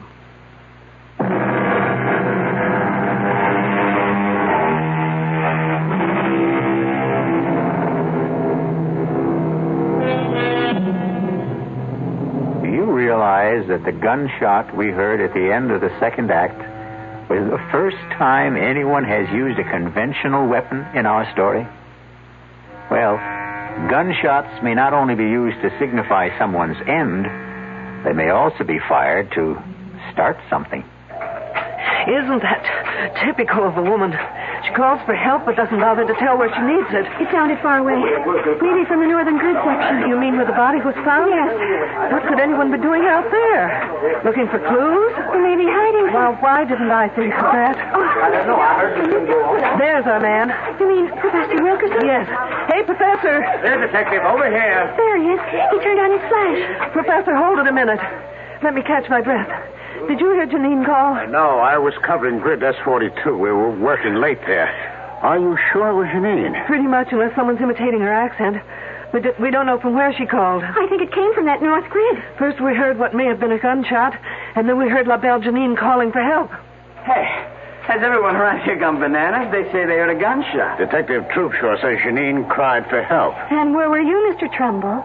In the barracks, doing some research. Well, anyway, the detective thinks that Janine is locked in somewhere. Well, how about the lab shed? A thinker in the tank. Come on. Who has the key to the shed? I do, but you'll have to wait out here. What for? I'll have to go in first to check on possible radioactivity inside. Just 1 second, Professor. Janine? Janine, are you in there? Yes, I am. Is it safe for us to come in? Yes, it is very safe. All right, I got my key here. Oh, Professor. That girl faints easier than I can think. Janine, are you all right? Don't ask her. She'll say no. Get her back inside. Now, for the rest of you, please, stay out here. Don't go anywhere, anyone. Still planning to leave, Susan? She wouldn't let me. Besides, what difference would it make to you if I did? I'm just being friendly. Isn't it a little too late? What do you mean? Well, now that Edith Rogers is dead, do you think I'd be waiting around to catch you on the rebound? Look, I was just being kind to her. Kind? Isn't there a phrase about someone being killed with kindness? What are you getting at? Now listen, James Trumbull. Because Edith Rogers was a fool doesn't mean all girls are. No one ever said you were. Look, the only reason I took her out a couple of times was because the professor asked me to. Aren't you the obedient student? What professors say, Jimmy do. I don't know how else I can convince you. You can't. And if I were you, I wouldn't try. Look, you can count on my being fair and keeping quiet. I'm not out for revenge. But I'm also not about to stick my neck out for anyone, including you. I still don't know what you're getting at. I'm getting at who killed Edith Rogers.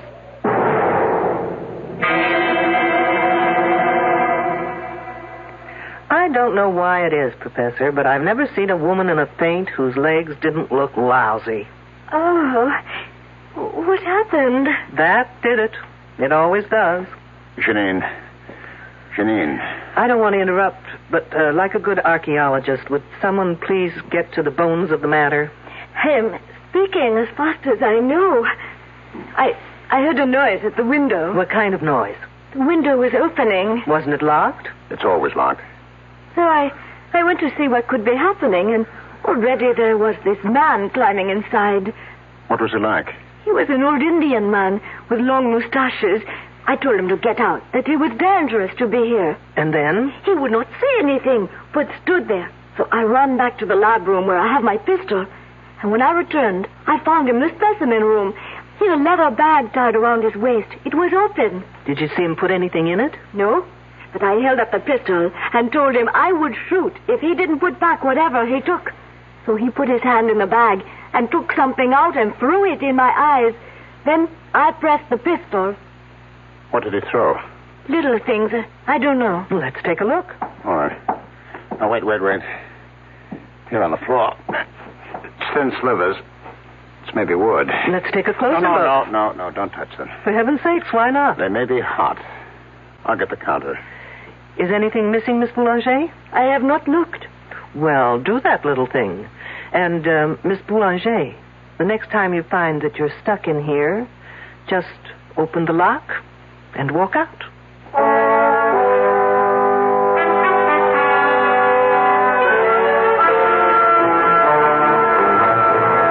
Okay, folks, time has come to stop playing games. What kind of games? The game where one hand washes the other. Now, since you've got seniority, Professor, we'll start with you. What kind of a game could I possibly be playing? Well, as a professor, you're a great show. As a poker player, you're stupid. Oh, really? You don't know how to bluff. Remember how you insisted that spear point Wiley took from the shed had to be radioactive?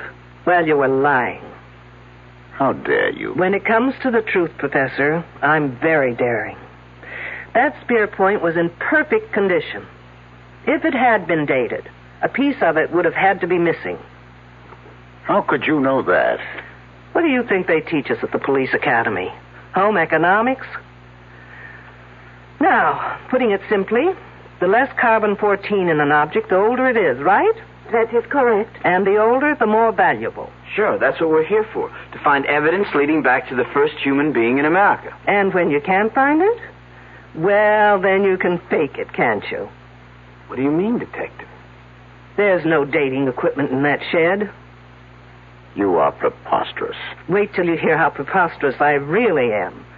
Only 2 people have been allowed in that shed. You and Miss Boulanger. Yes, those are the rules. Well, a certain friend of mine broke those rules. Senor Tepex Pen, if you please. Fancy, how about that? Now, if you'll just get rid of those tired handlebars from under your nose. Glad to. They sure itch. Wiley. They're serious. The one who asked me questions about Edith. Right. And he got into that shed not to take things, but to return them. Didn't you, Wiley? I sure did. But, what did you take that had to be put back? That old spear point and the nozzle on that machine. The head? The bombarding head? And I took them both to Tucson to have the experts there take a look at them. And they confirmed my best suspicions. Professor Wilkerson, you and Miss Boulanger were faking your specimens, making them older. That's one accusation I won't buy. You can always return it for credit when I open that department. Meanwhile, you were bombarding those specimens repeatedly, trying to get them to date more than 50,000 years.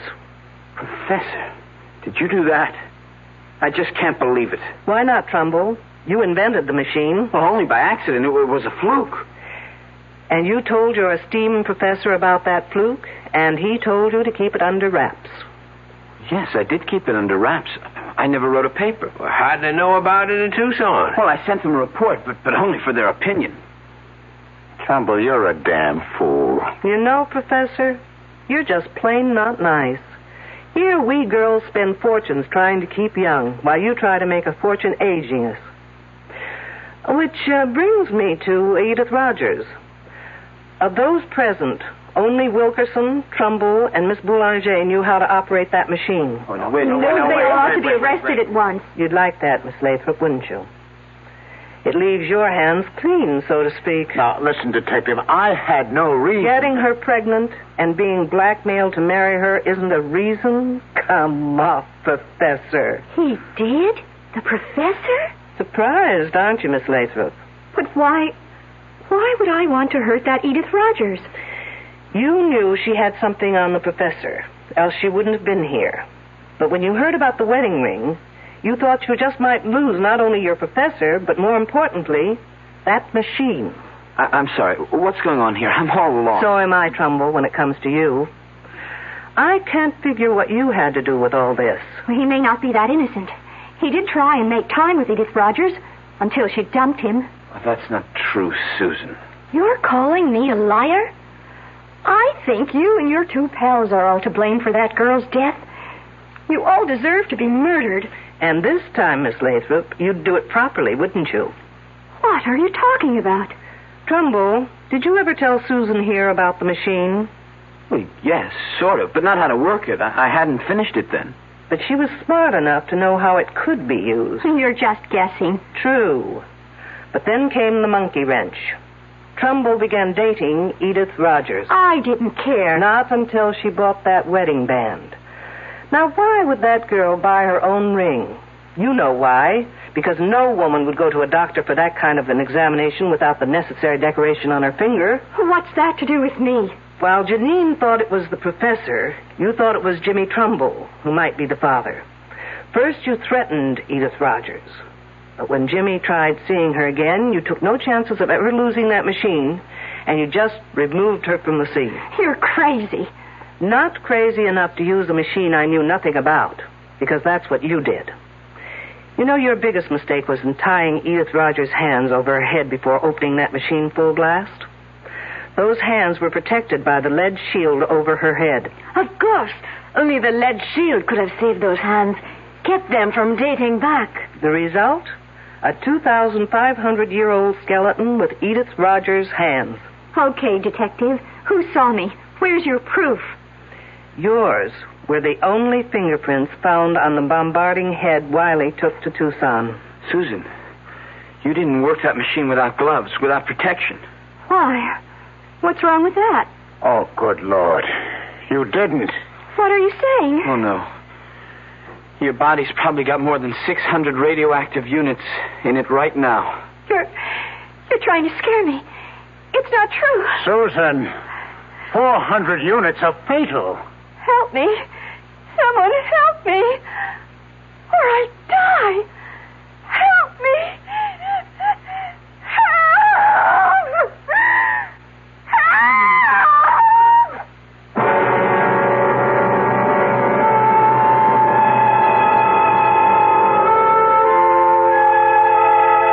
Obviously, Miss Susan Lathrop got a dose of the same medicine she gave Edith Rogers. Except in her case, its effects will be much slower and very much more painful. Sad. Very sad. But it will save the state a great deal of money. I'll be back shortly. Well, it's all right to tell one lie, isn't it? You can't. Then how about lying just a little bit? Not a little bit. You mean you can never lie? Never. Well, why not? Because when you tell a lie, Yeah? it gets dark inside your heart. You mean that just one lie will make your heart dark? It makes you sad, too. Oh, then what should you do if you tell a lie?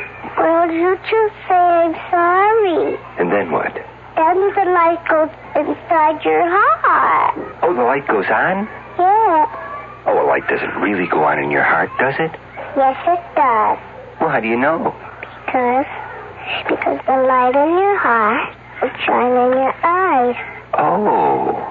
And then you'll be happy. I wonder why people tell lies. I wonder why, too. From the Franciscans, with love.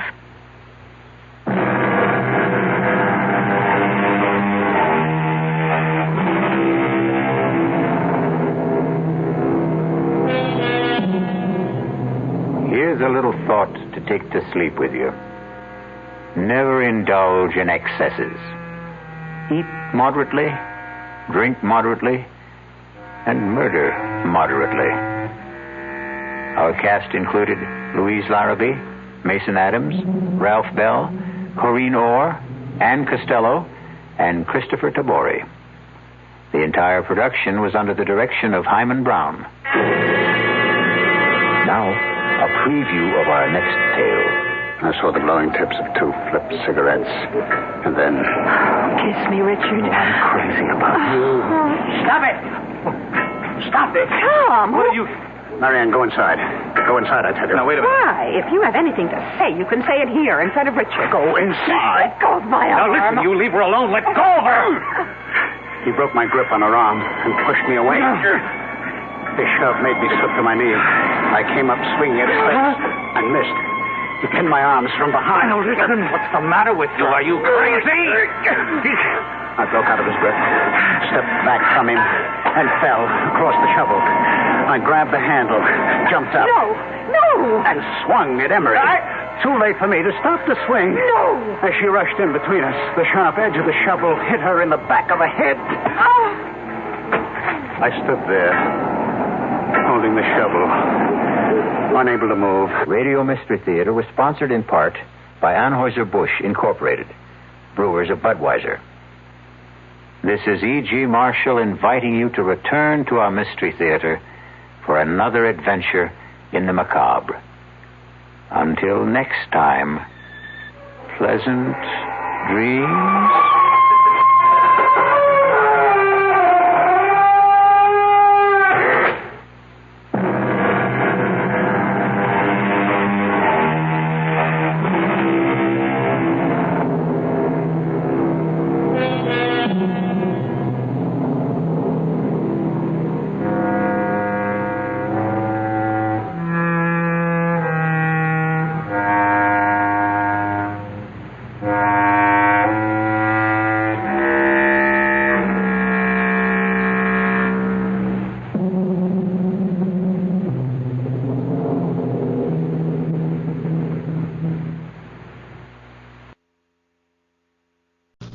WDAF, Kansas City. Dan Henry, WDAF Local News at 11. The outlook for Kansas City, cool.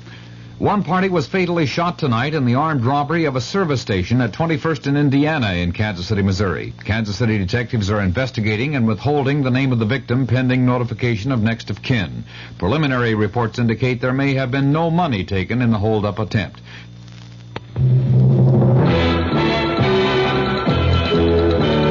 News of the hour on the hour from American Information Radio. This is Richard Wall from Los Angeles, and at this hour, President Nixon says he's given Congress and the public all relevant evidence on Watergate and related issues. And in Phoenix, Arizona tonight, the president told a Republican rally, "The time has come to get Watergate behind us and get on with the business of America."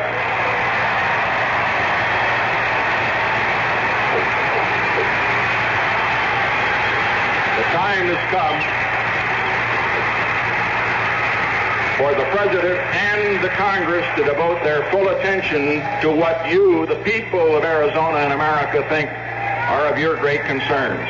President Nixon was warmly received by the GOP crowd. In a broadcast taped in Phoenix earlier, Democratic Congressman Morris Udall of Arizona criticized the White House for sending transcripts rather than tapes to the House impeachment inquiry. That either the President has committed impeachable offenses and should be tried and removed from office, or he hasn't. And every day that goes by without delivery of all the evidence to Congress and to the special prosecutor drags this process out and hurts this country. Congressman Udall is the featured speaker at the Democrats' counter rally in Phoenix tonight. The vice president on the transcripts, that story coming up. Paper's full of those women again.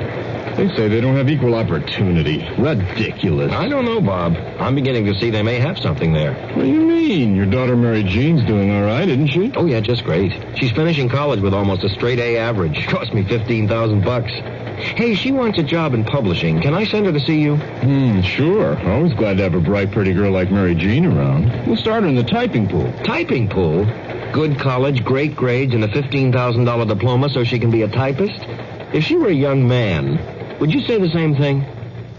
Let's stop neglecting one of the greatest untapped resources we have, the young women of our country. They deserve the same breaks as young male graduates who often move into executive training jobs straight out of college.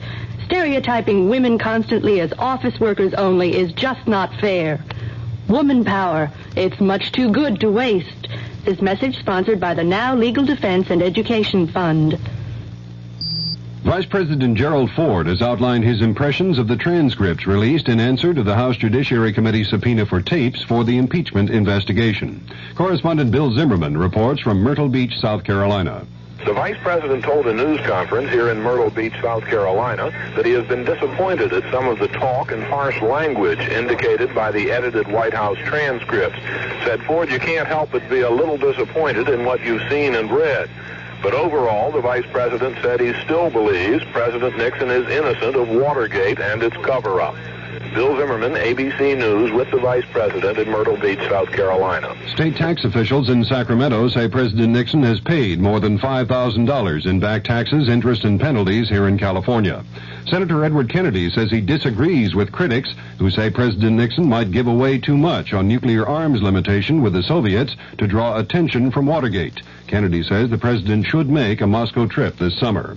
U.S. officials with Secretary of State Henry Kissinger in Damascus say there was some progress toward a disengagement agreement with Israel in Kissinger's talks with Syrian President Hafez Assad.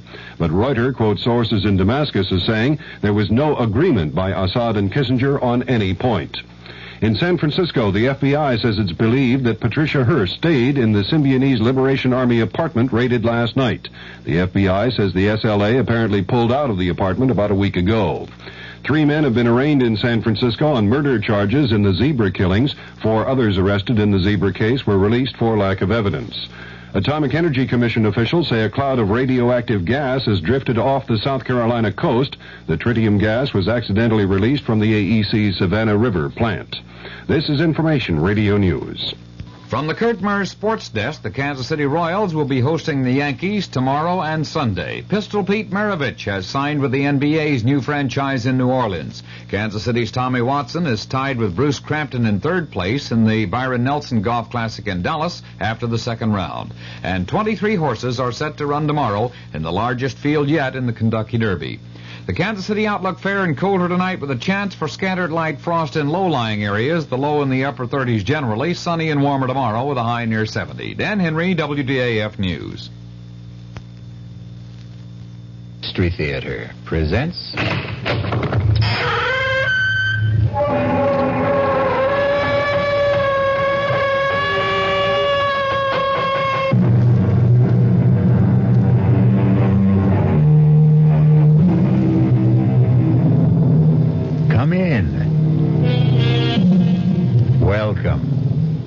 I'm E.G. Marshall. Welcome to another hour of mystery and suspense, to a terrifying battle of wits. Our play poses a dilemma you have never faced, or are likely to face in your lifetime. Whether to commit the murder in your heart when your mind tells you to restrain yourself. Listen to what happened to one man, Thomas Drake, who did face that dilemma, and what he did about it. Professor Mallory, if you're a friend of Emery's, you've got to tell him to stay away from my wife.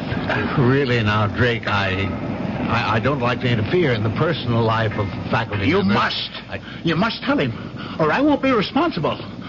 I don't want to kill him, but I don't trust myself. Come now, Drake. Sensible people don't solve their marital problems like that.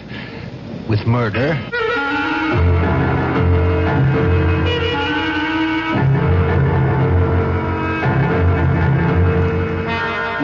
Our mystery drama, Under Grave Suspicion, was written especially for the Mystery Theater by Hank Warner and stars Ralph Bell. It is sponsored in part by the Kellogg Company, makers of Kellogg Special K cereal, and by Anheuser-Busch Incorporated, brewers of Budweiser. I'll be back shortly with Act One. You've seen the Budweiser commercials on television, and maybe you've wondered how long people have been putting that famous Bud label on things. Well, not as long as the brewers of Bud have been putting things on the label. Things like a list of Bud's most important ingredients. Quote, brewed by our original process from the choicest hops, rice, and best barley malt. And things like the following statement. This is the famous Budweiser beer. We know of no brand produced by any other brewer which costs so much to brew and age. Our exclusive Beechwood aging produces a taste, a smoothness, and a drinkability you will find in no other beer at any price. Unquote. Yes, brewing beer right does make a difference. Read the Bud label. Taste the king of beers, and you'll agree. When you say Budweiser, you've said it all. Anheuser-Busch, St. Louis. A, we're the Action Corps. C, we contribute more. T's for the teamwork of our crew. I, our ideals are high. Oh, oughtn't you apply? Means it's now that we need you. A, C, D, I. We could go on all day. Oh. Here's why. Volunteers are needed right away. Action is VISTA, the Peace Corps, RSVP, SCORE, and other volunteer programs that are helping people to help themselves. If you're trained in a skill or just have a little love to share, Action needs you. Yeah, baby. Action really needs you. Don't crawl under a rock. Get into action. Oh, yeah. This is a public service of this station and the Advertising Council.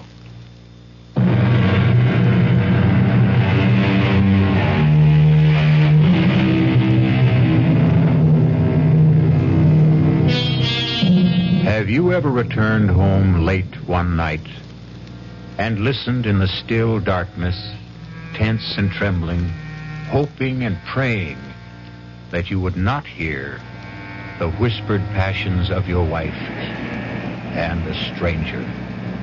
Fearful that you would not control a blinding fury to kill. That man getting out of the car on that dark dead-end road on the windswept bluff overlooking the desolate Long Island Sound beach, hurrying by cloud-veiled moonlight down the winding footpath through the scrub pines and brush to his isolated cottage, is Thomas Drake. Despondent, depressed. I should have telephoned, given us some warning that I'd be home a night earlier. But deep down I had the feeling that I still couldn't trust her. And I had to find out. I hurried towards the cottage, wondering why there were no lights on. Wondering whether she was asleep, alone, or with.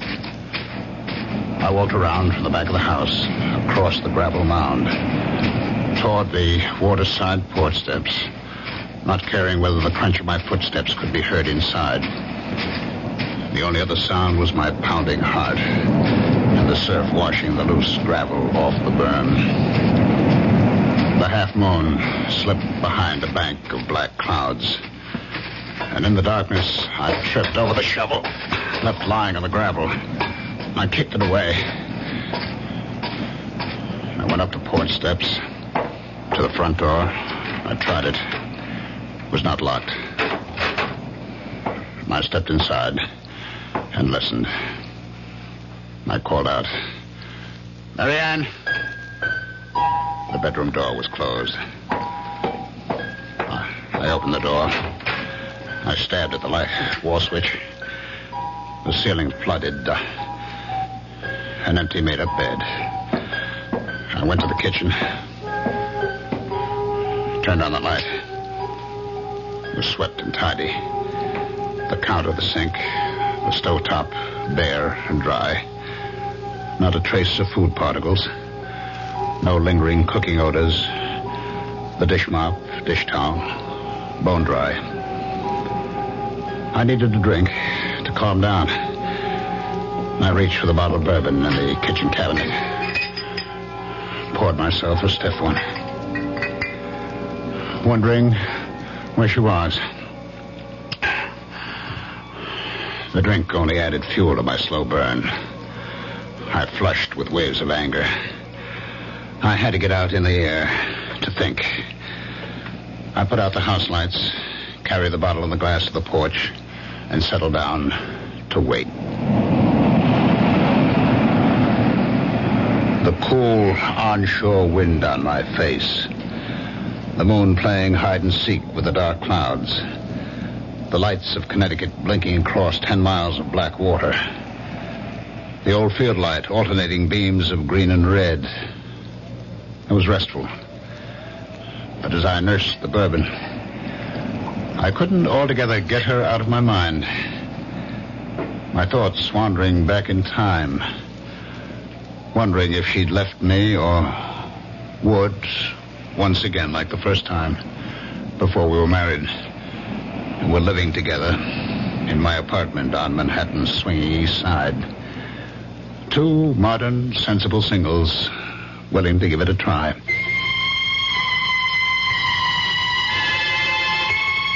I had a job then. Good job. I was a vice president with electronics engineering. I got home that night. It was Friday night, about 8 o'clock. And as I let myself in... Yes, dear. I heard her talking on the phone. Come on up, Jack.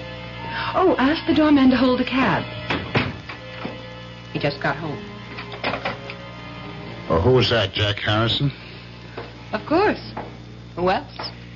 You know, I'm getting tired of his hanging around. Why did you tell him to stop calling you? He didn't. I called him. You look so surprised, Thomas. You don't have the time anymore for anything but dear old electronics engineering. You did phone me you wouldn't be home for dinner, so I called him. There's a movie I want to see. That's the third time this week. Oh, I didn't know you were counting, darling.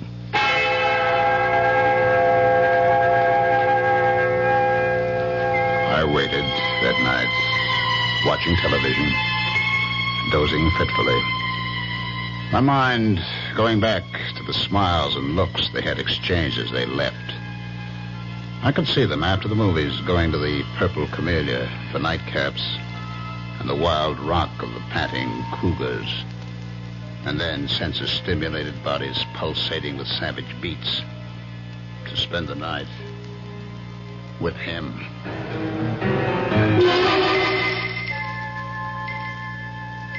I was awakened from my sleep in the chair by the buzzing TV set.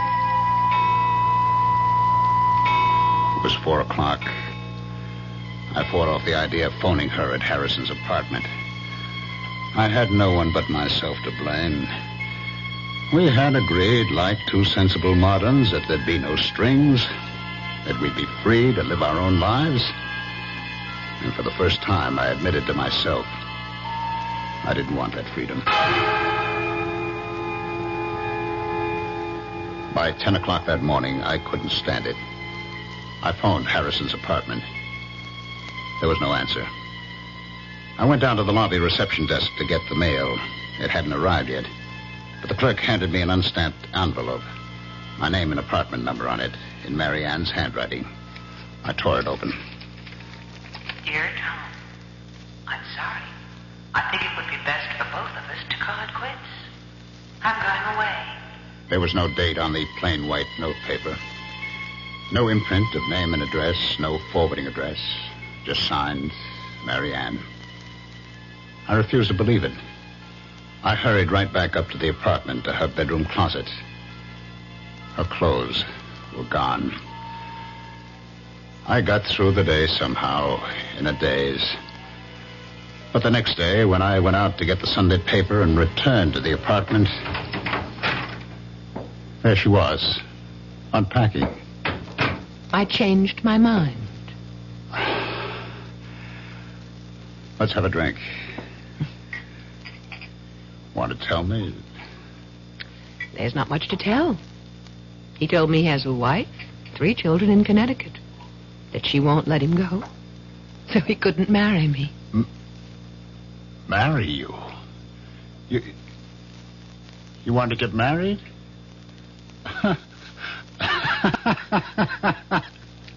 Is that all? You wanted to get married? Will you marry me? Yes.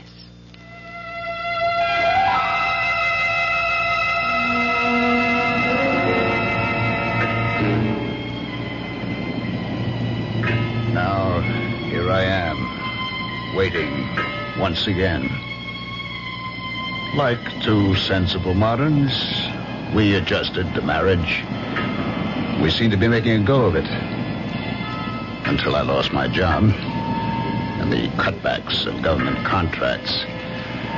We subleased the apartment, moved to the cottage to make the rounds of electronic firms on Long Island.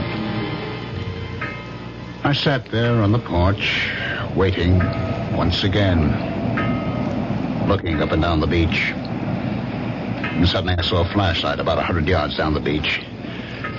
It moved around, but it did not advance. And then it went out. I listened. The crunch of footsteps on gravel, carried by the wind, grew louder. I could make out the silhouettes of a man and a fishing rod on his shoulder. He was alone, hugging the waterline. As he came abreast, I called out, any luck? It was Professor Mallory of the State University Marine Laboratory at nearby Flax Pond. Oh, not a thing. I was hoping to pick up a striper. Line got snarled and the reel too tangled to bother with tonight. Well, I'm just having a nightcap. Did you join me, Professor? Yeah, I could stand one short one. Getting a bit nippy. We talked. He sipped his whiskey. I don't know how many I had. He talked about projects at the Marine Lab, the need for more state funds for research on wetlands, water pollution, erosion. He knew I was trying to get relocated, had given me a letter to an executive at the Grumman plant. Hear anything from Grumman? No, not a thing. I've about exhausted the job possibilities on Long Island. I spent yesterday and today in New England. Well, thanks for the drink. I'm sure the job market will open up. Say hello to Mrs. Drake. Thanks again. Dr. Mallory. Yes? Would you do me a favor? Favor? Well, you're a friend of Emery, Richard Emery. I know you know him. But are you a friend of his? Well, he's one of several new young chaps doing postdoctorate work at the Marine Lab. It's a small group, and we're all more or less friendly. I mean, will he listen to you as a friend? Listen? Yes. Tell him to stay away from my wife. What?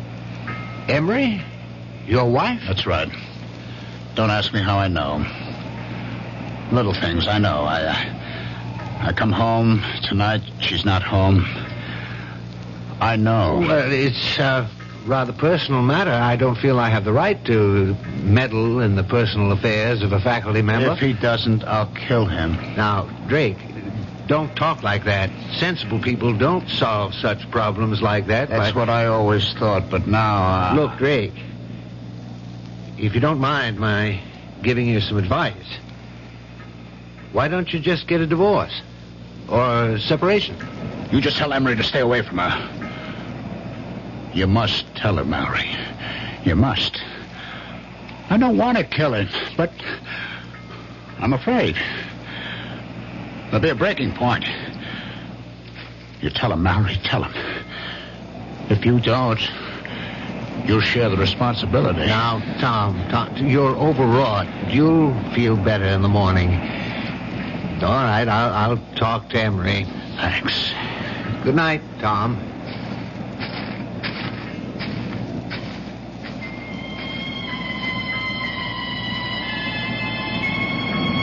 I picked up the bottle. It still had about one drink in it. I walked down to the waterline. I swallowed what was left in the bottle. And with swelling anger, I flung it into the waves. I turned back towards the cottage and stopped. I saw a flashlight down the beach.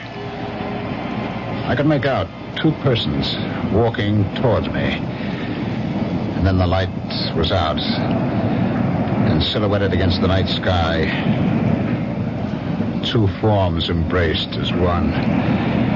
And then, carried by the wind rising out of the northeast, I heard the teasing laughter of Marianne.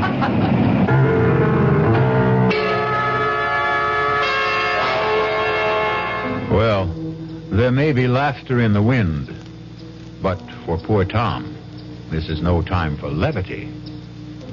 Wonder whether he knows that it's an ill wind and will blow him no good. I'll be back shortly with Act 2. Breakfast in the morning. Kellogg's has that wholesome taste to get you up and grinning. This is Jerry Coffer for Kellogg's Special K. You know, for years we've been talking about the Special K breakfast, a great way to start the day if you have a weight problem. You may have seen or heard our latest commercials, which symbolize the problem of being a few pounds overweight by using this ball and chain.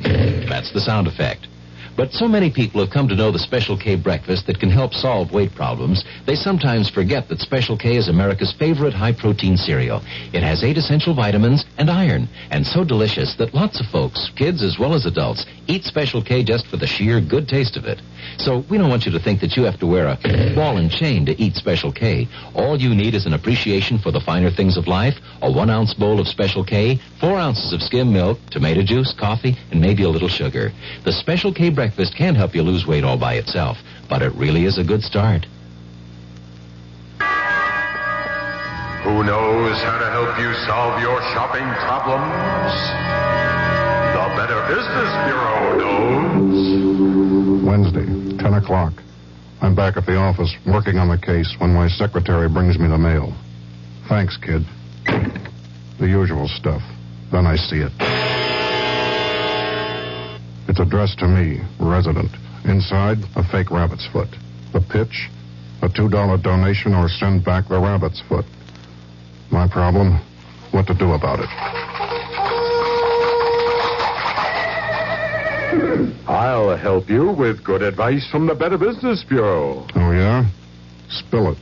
If you receive unordered merchandise in the mail, you are under no obligation to return it or pay for it. Thanks, pal. You're okay. Just another consumer tip from your Better Business Bureau.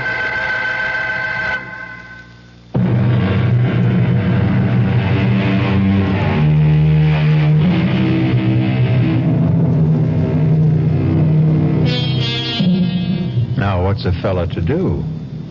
Poor Tom Drake is in the dark and all at sea, wondering where he ought to be or not to be. But let's not blow the man down. Just lend me your ears, and we'll listen.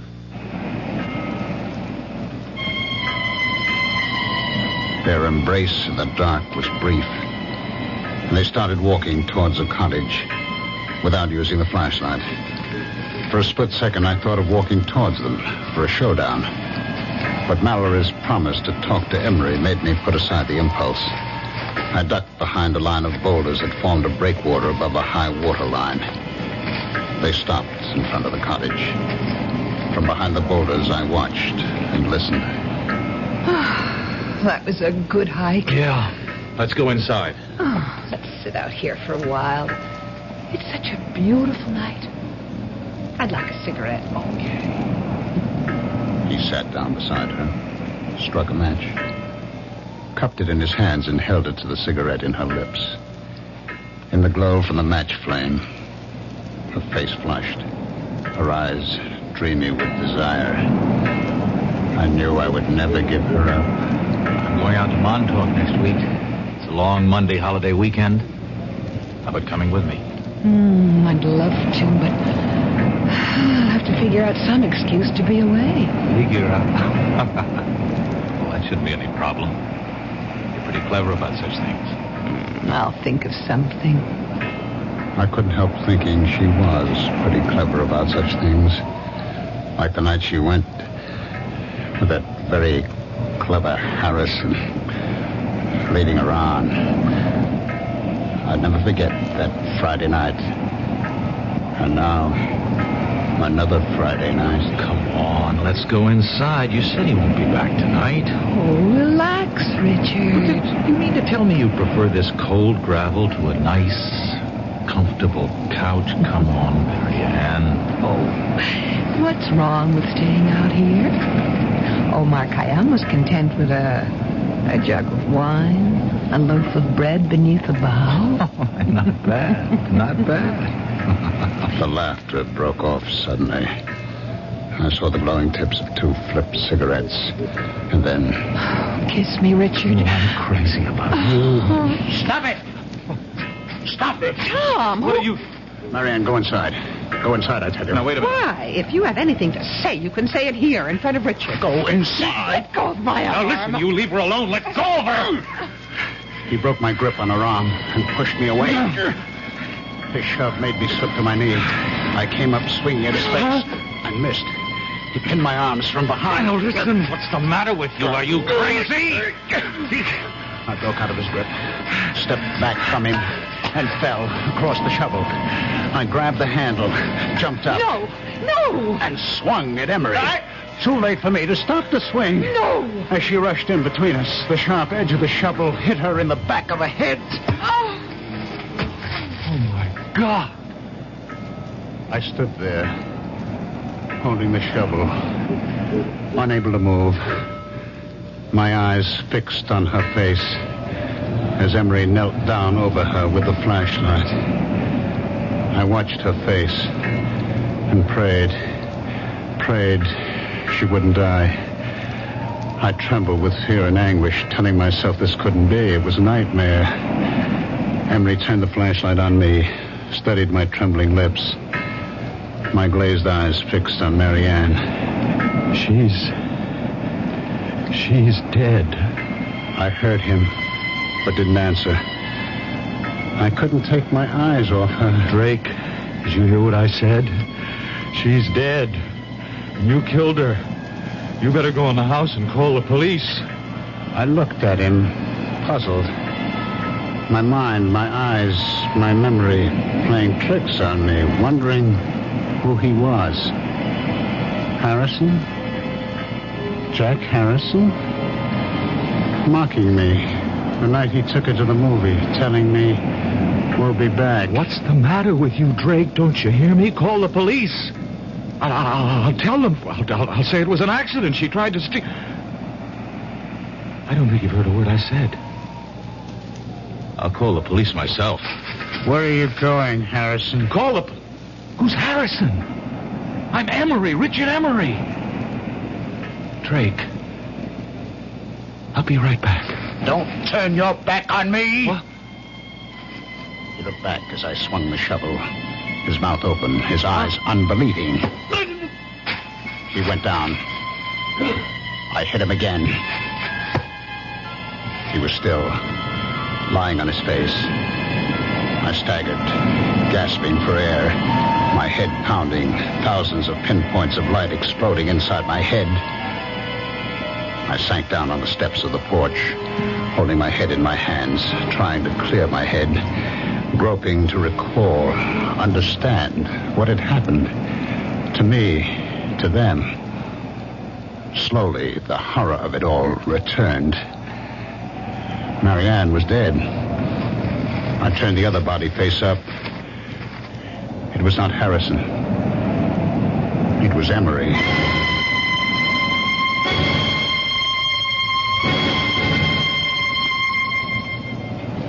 I don't know how long I sat there on the porch steps.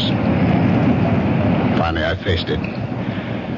I decided to try to get rid of the bodies, bury them temporarily in the gravel berm. I'd have to get a small boat. That rowboat in the woods just above the flood water line stored by one of these summer residents. I'd row the bodies out to the channel, weight them, drop them overboard on an outgoing tide.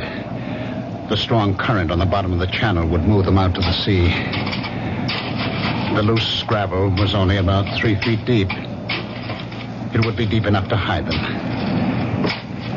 I dragged the bodies over, laid them end to end, covered them, building up the gravel mound to the same height of the berm that ran parallel to the water level. I inspected the shovel. The metal glistened clean, no sign of blood or hair.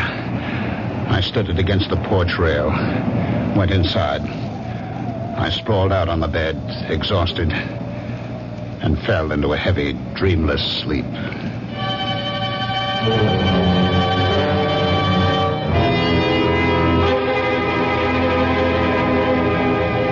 I woke up the next morning about an hour after sunrise. My mind clear, instantly aware of what had happened, what I had done. I jumped off the bed, went to the porch door, looked at the gravel graves on the burn. It looked natural, peaceful, like a cemetery. I knew what I had to do. I put on the coffee, showered, changed my clothes. Became aware that her clothes were still hanging in the closet. I got the old note she had left me on that weekend with Harrison. Read it over and over as I had my coffee on the kitchen counter. I turned on the radio for the weather. The Bureau reports Hurricane Gilda moving past Cape Hatteras, leaving a devastating I placed the note on the counter, carefully spilled a spoonful of coffee on the counter, wetting a large corner of the paper, and then blotted it with a paper towel. I knew I'd have to keep checking the weather, but first get rid of her clothes. I put them in a large plastic garbage bag. I knew I'd have to stay close to the cottage until I got rid of the bodies. Lay in a supply of food, so I drove to the supermarket, put the clothes into the collection bin of the Salvation Army on the parking lot. I did my shopping and was back in less than an hour. I went up to where the rowboat was on the bank of trees. It looked all right. Aluminum, light enough to drag. The oars were in it, and burlap fish bags, strong enough to hold the rocks I'd use for weights. I'd have to wait until dark to move the bodies. In the meantime, I could move the boat. It was a couple of 100 yards.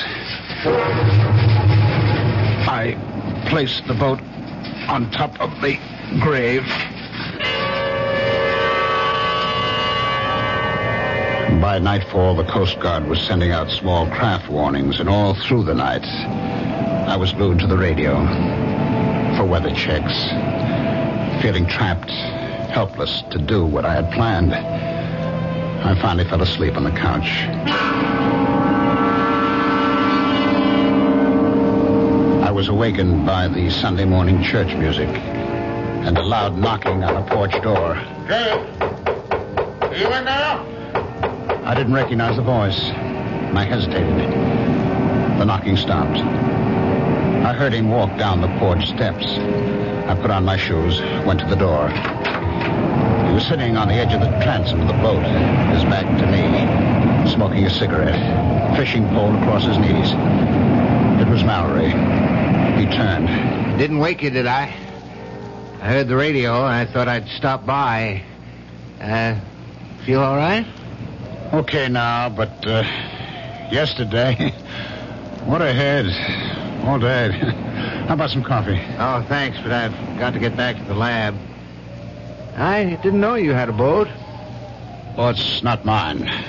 Belongs to the Johnsons. I saw a couple of kids dragging it out of the patch of trees up there. They ran when I started towards them. Thought I'd better keep it here for them. I guess it's safe enough here, unless we get that hurricane.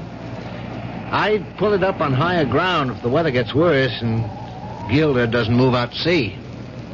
Well, I'm glad to see you feeling better. Dr. Mowry, did you get a chance to talk to Emery? No. Matter of fact, I haven't seen him. I stopped by his room Friday night after I left you. He wasn't in. I left a note to call me. I didn't hear from him all day Saturday. He wasn't in Saturday night. Not in his room this morning either. It's not like him to go off without a word. I've been thinking over, Dr. Mowry. It's no use talking to Emery. I can't keep it tied to me. She's left me. Oh, did she? I'm sorry. Perhaps for the best. Well, she didn't get home Friday night and left me a note. I found it in the kitchen Saturday morning. Is she leaving you for Emery? She didn't say. I see. Well, I'm sorry, Drake. I really am.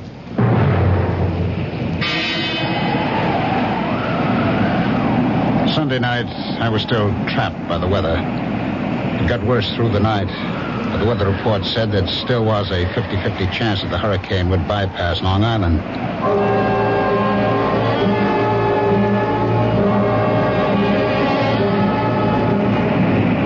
About noon the next day, the wind died down. I stood there by the rowboat, wondering whether I should take the chance in broad daylight.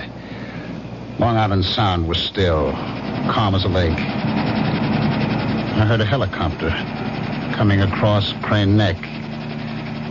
Routine patrol of the shore. I could read Suffolk Police. And then Dr. Mowry coming down the beach towards me. I stood there waiting for him. Well, I'm glad I found you home, Drake. I've just been answering more job ads. Yeah, have you heard from Mrs. Drake? A letter, perhaps? A phone call? Why, no, I haven't. Well, I'm getting really concerned about Emery. No one at the lab has seen him or heard from him for 3 days. This morning, I looked through his room. His clothes, his suitcases were there. I can't understand.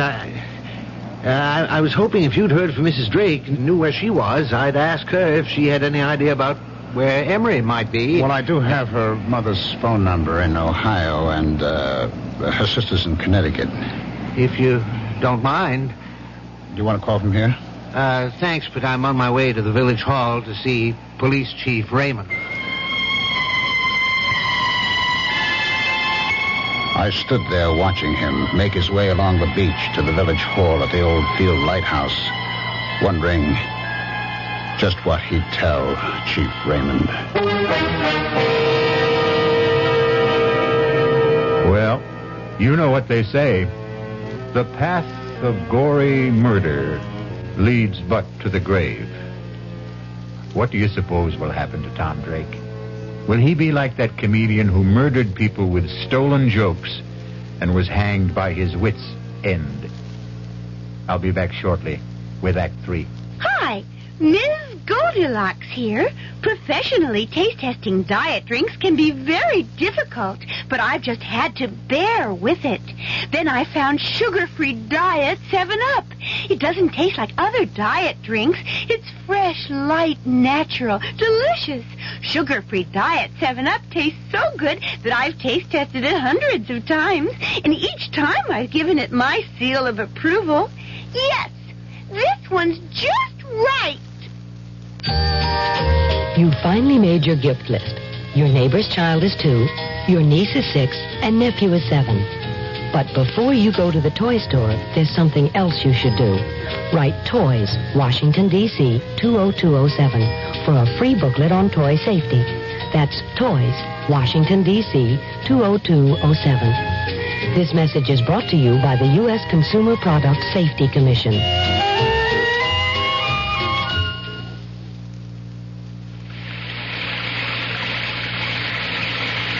Sometimes a gentle rain in one place adds up to a raging torrent in another. A torrent that can uproot lives as well as trees. To remedy the things that can be remedied in a disaster, America has a unique emergency force, the American Red Cross, America's good neighbor. Red Cross is on call 24 hours a day, every day, to cope with emergencies, whether they're on the next block or a continent away. Most of the help that's given is from volunteers. The money's from volunteers, too. Volunteers like you. If you need help, join us. If you can give help, join us. The American Red Cross. Help us help people. Just like you.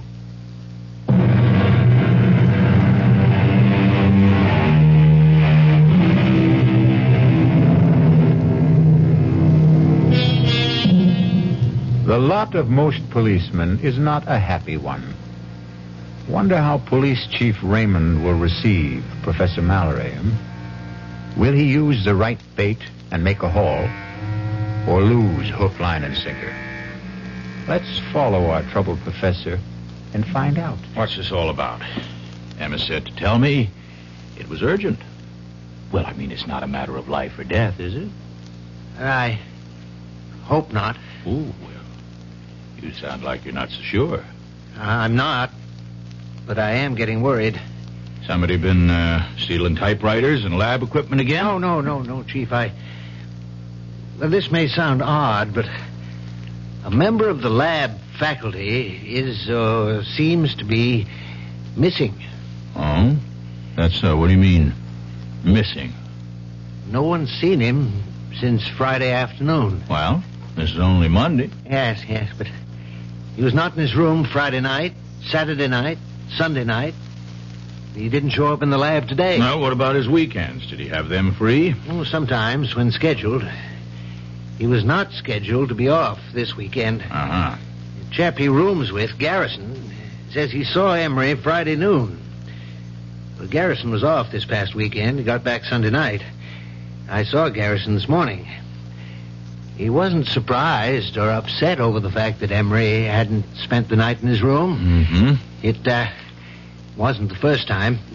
Do you know that cottage the Drakes rented? Yes, I do. It belongs to Howard. Is that the one? What about it? Well, last Friday night, I was out casting along the beach. On my way back to the lab, Drake invited me to stop for a nightcap on the porch. He'd already had quite a few.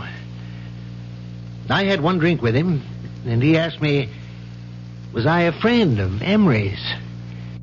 And he asked me, the way he put it, would I do him a favor? Mm-hmm. Go on. What he wanted me to do was for me to tell Emery to stay away from his wife. Now, did he explain that?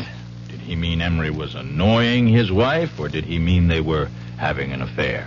Well, my first impression was that it was more or less a dalliance. Well, that's kind of par for the course in this university town, you know. Yes, perhaps, but I told him I'd prefer not to get involved in personal affairs of faculty members. And what'd he say? He said if Emery didn't stay away, he'd kill him. His exact words. Huh? Of course, he was very drunk when he said it. I told Drake to calm him down, that I'd talked to Emery. Yes, I see. Well, now, what about Mrs. Drake? Was there anything said to indicate whether she was inside the cottage while Drake was blowing his top this way to you? No. There were no lights on inside. Matter of fact, Drake made it clear that she was not home.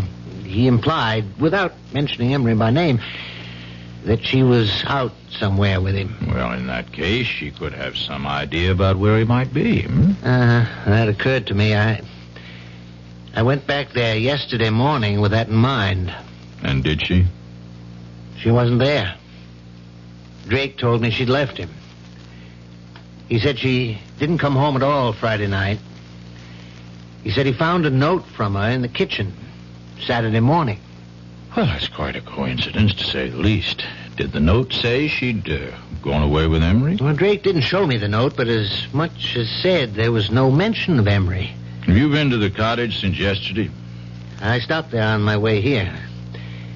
Drake says he hasn't heard a word from her. No mail, no phone call. But I asked him, would she perhaps have gone to her parents' home, to a relative? He gave me these phone numbers. Oh, yes, let me see that. Ohio and Connecticut. You think we ought to call them? No. I'll drop in on Drake. I'd rather he made the call. You see, if we can't locate Mrs. Drake and you don't hear from Emery, that leaves us with 2 missing persons. We'll put out an all-points teletype alarm, full descriptions and photos. I'll keep you posted, Mallory.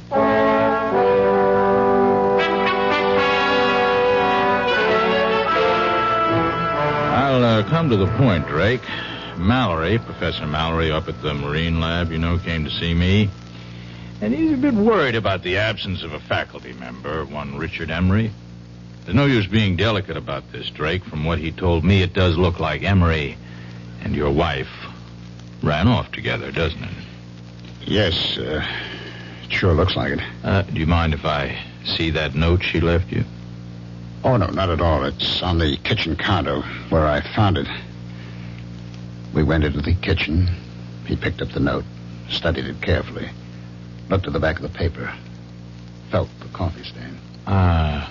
When did you, discover this note? Saturday morning. Well, that stain's some coffee spilled from my cup as I was reading it. Oh, I see. You mind if I, look around? Oh, go right ahead. I followed him into the bedroom. He looked through her dresser, the closet, the night table. Well, her clothes are gone, all right. I was looking for a letter she might have received from a friend or relative, inviting her for a visit for a few days or a week. I mean, did she mention such an invitation to you? No. Well, if she did get such a letter, she could have taken it with her. I mean, have you called her parents or her sister? Well, frankly, no. I was hoping I wouldn't have to do that, when she'd come back, or write or phone. Well, if they don't turn up in a week or two, we might perhaps go on the assumption that they're dead.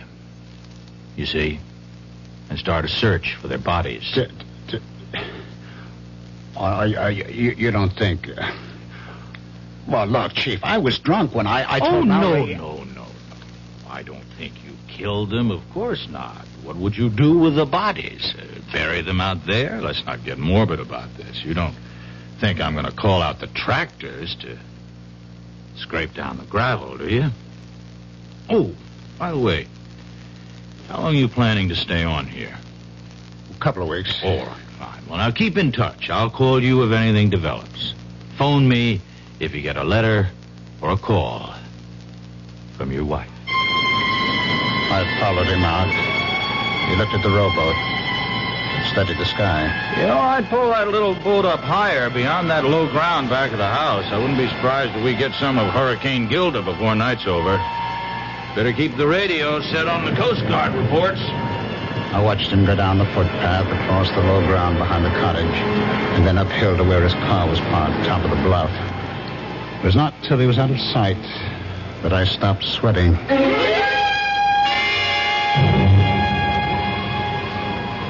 It stayed calm, windless, an oppressive silence hanging over the water and the land. The sky was sunless, gray, not a cloud in sight. I'd heard of the calm before the storm, but I'd never seen it. I filled the kerosene lanterns, got candles ready. Gale warning, Cape May to Block Island. High tides 3 to 4 feet above normal with flooding along lowlands. By late afternoon, all up and down the sound, white caps galloped shoreward from as far as the eye could see. Treetops swayed and twisted in the whistling wind. The waves crashed higher on the shore. It started to rain hard. Windswept sheets of water lashed the roof and the shingled siding. The lights went off. I lit the lanterns and candles. Winds 50 to 60 knots. Residents alerted to evacuate low-lying shore areas. The door banged open, and the wind picked up the rowboat, sent it rolling side over side across the low ground behind the house. I stood with a lantern on the gravel berm, watching the waves inching closer, lapping the foot of the gravel mound, loosening gravel in the backwash. And then I heard the phone ringing. I went to it, picked it up, still watching through the open door, the waves breaking over the gravel. Hello? Hello, Drake. This is Police Chief Raymond. What the hell are you still doing out there? Didn't you hear the evacuation alerts? Oh, the phone fell out of my hand. I saw waves crashing over the grave and ran out. Drake, you listen to me carefully. There's been a breach in the shore about a quarter mile down the beach. Get the hell out of there. You'll be cut off. You hear me? Are you there? Hello? Hello? I must have gone dead, that idiot. Well, better get going with the motorboat.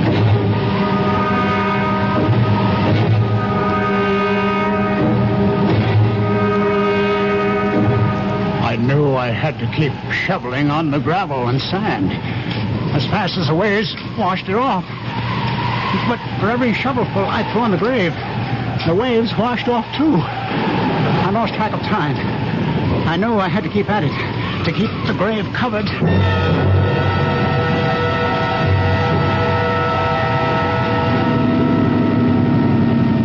Head in close to the house, Mallory. Yeah. Ray! Ray! All right, let's go ashore. Nose it into the bank. You better bring your flash. All right.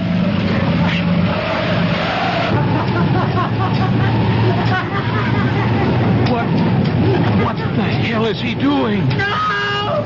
No! You can't come back! Never, Harrison! Never! God of mercy. It's Emery. Well, I better get him over to the Riverhead Prison Hospital. Tide will be going out in a little while. Let's put this rope around the ankles and secure it to the porch. Mallory, you stay here till the county police and the coroner get here.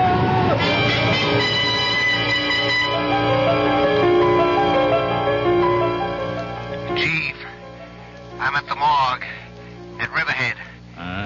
Dr. Henderson of the police lab gave me an envelope to get to you.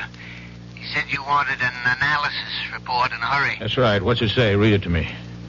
It says, the coffee stain is less than a week old. The ink is at least a year old. Well, thanks, Mallory.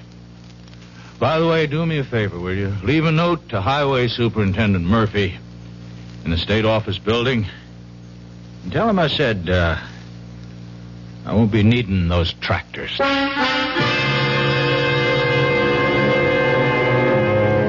Well, imagine. What do you think of that police chief? Isn't he the fishy character? Anyhow, we didn't have to scrape bottom. I'll be back shortly. Hello, this is Goldilocks. It seems like only yesterday that I was a little girl tasting porridge. You know, this one's too hot. This one's too cold. And now I conduct taste tests on diet drinks. And there's one I must tell you about. Sugar-free diet 7-Up. It has a fresh, natural, delicious taste. It drives my taste-o-meter crazy. Sugar-free diet 7-Up. This one's just right. Answeron, I'm building a kite out of tissue paper, and it's beginning to rain. What do I need? Umbrella or plastic kite? Answeron, how many children are born with birth defects? 250,000 a year in the United States. What's being done? The March of Dimes supports research, medical service, and public education programs. How can I help? Answeron? Like me, the March of Dimes needs money for answers.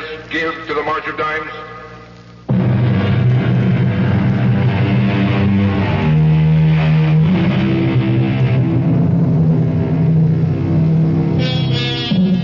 Still in a dilemma? We hope you never have to face it. We can offer some advice, though. When you are uptight about any matter, nothing like settling down at your radio and letting the cares of the day slip away as your mind and ears carry you off on a relaxing journey of mystery adventure.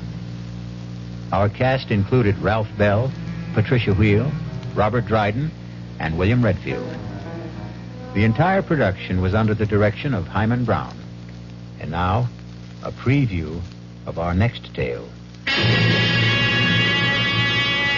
No, I want to know. I'm afraid he had the head impaled on a pike and left to wither on the battlements. The body, of course, was interred. Oh, my God.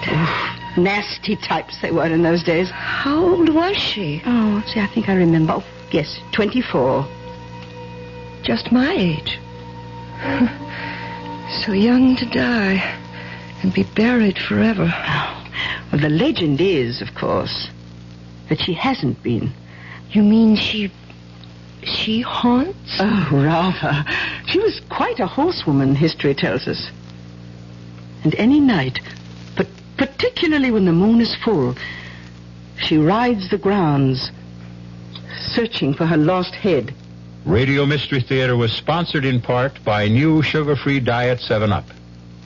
This is E.G. Marshall inviting you to return to our Mystery Theater for another adventure in the macabre. Until next time, pleasant dreams.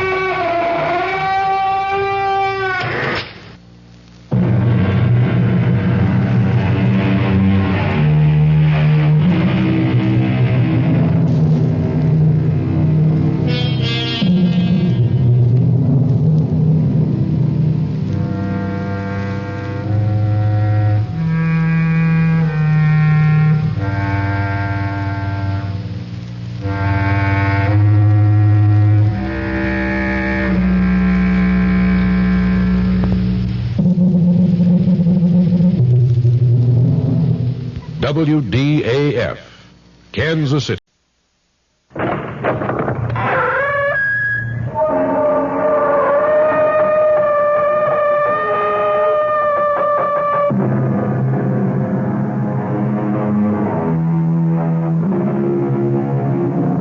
Come in. Welcome. I'm E.G. Marshall. Welcome to the fear you can hear. Welcome to the world of terrifying imagination. Our suspense-filled tale is about two ladies. One heedless, one, alas, headless. To meet them both, we shall have to span an ocean and several centuries. The story of both ladies comes from Rudley Castle in the Cotswold Hills of England. But the tale of the first lady belongs in this century, while the legend of the second comes riding to us out of the medieval past. Charles. Charles! What? Charles, wake up. Can't you hear them? There they are again. What is it, Beth? The hoofbeats. This time they're coming straight for the house. Where are you going, Beth? I've got to see. It's the dead of night. You can't see anything. It's bright moonlight. Oh, God. She's right in the courtyard below.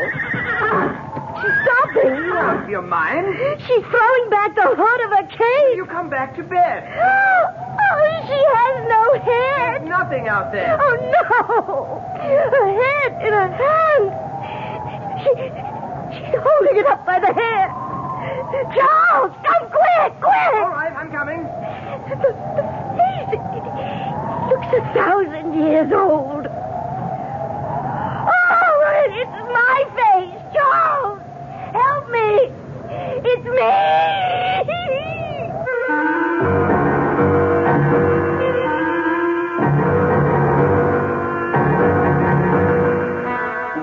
Our mystery drama, A Lady Never Loses Her Head, was written especially for the Mystery Theater by Ian Martin and stars Kim Hunter.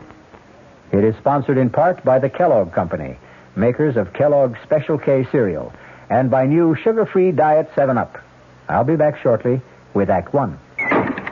Oh, somebody's been drinking my sugar-free Diet 7-Up, and it's all gone. Oh, actually, I saved a little. Oh, a bear! Hiya, Goldie. What's brewing? That's Miss Goldilocks to you. Oh, come on, kid. You mean you don't remember me? The cottage, the 3 chairs, the porridge? Baby bear! In the fur. Been a long time, Goldie. But baby bear... Just call me BB.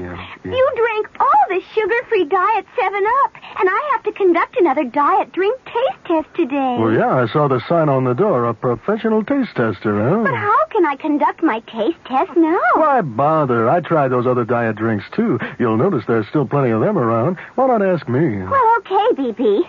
Tell me, why did you drink all the sugar-free Diet 7-Up? I like the taste. Light, fresh, natural. Sugar-free Diet 7-Up is definitely unbearably delicious. Mm-hmm. The title of our tale is A Lady Never Loses Her Head. This has been an accepted dictum since the beginning of recorded history. But in the literal sense, in feudal times, a lady unfortunately could, and frequently did, lose her head. Thank heavens, of course, that is no longer possible. Or is it? Let's travel to London and start our narrative in the gloomy, gray atmosphere of Scotland Yard.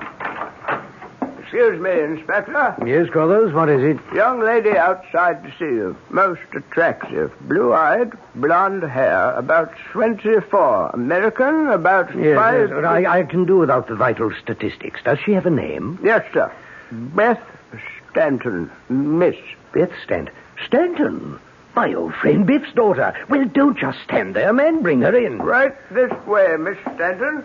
Thank you, Sergeant. My dear girl, you are Biff Stanton's daughter, of course. Of course. Oh, how nice to meet you. Come in, come in. Dear me, this is a pleasure. Oh, do sit down. Oh, thank you, Inspector Finchley. Tell me, what are you doing in England? Well, first, before anything, following Dad's orders and coming to see you. Also, I brought you something from him. Really? I should have brought it earlier or sent it, but well, after he died, I was a mess. For so long, it had just been the two of us. It took me a year to paste myself back together again. I wish I could have helped. At the very least, I should have come over for the funeral. Oh, there was none. Dad wouldn't have wanted that. I can imagine. Anyway, he wanted you to have this. Oh, no, I can't. No, you have to. Biff Stanton's wings. Any idea what they mean to an old fogey who went through the Battle of Britain shoulder to shoulder with him? I can tell you something, my dear. These mean more to me than the crown jewels. You know, you're everything Dad said you'd be. Hello for real, Uncle Alfie. After that, what can I do to make England yours? Not a thing. It's already mine. Oh, how so? Well, it's mad, wild, out of sight. Here I was on the boat coming over, still fighting all the trauma of Dad's death, and suddenly I met this marvelous Englishman. Well... Only a little less marvelous than you turned out to be, of course. And just like that, I did a crazy thing. What was that? I married him. I'm not really Beth Stanton anymore. I'm Mrs. Charles Rudley. Well, dear me. Congratulations. I deserve them. I'm so lucky. Well, I'd like to meet your husband. What's he like? Too much. He's tall, black-haired, blue eyes, and just so Englishy English.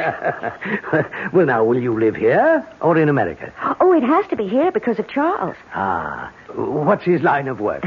He doesn't have to work, actually, although he is a very fine artist. Well, I envy this chap in more ways than one.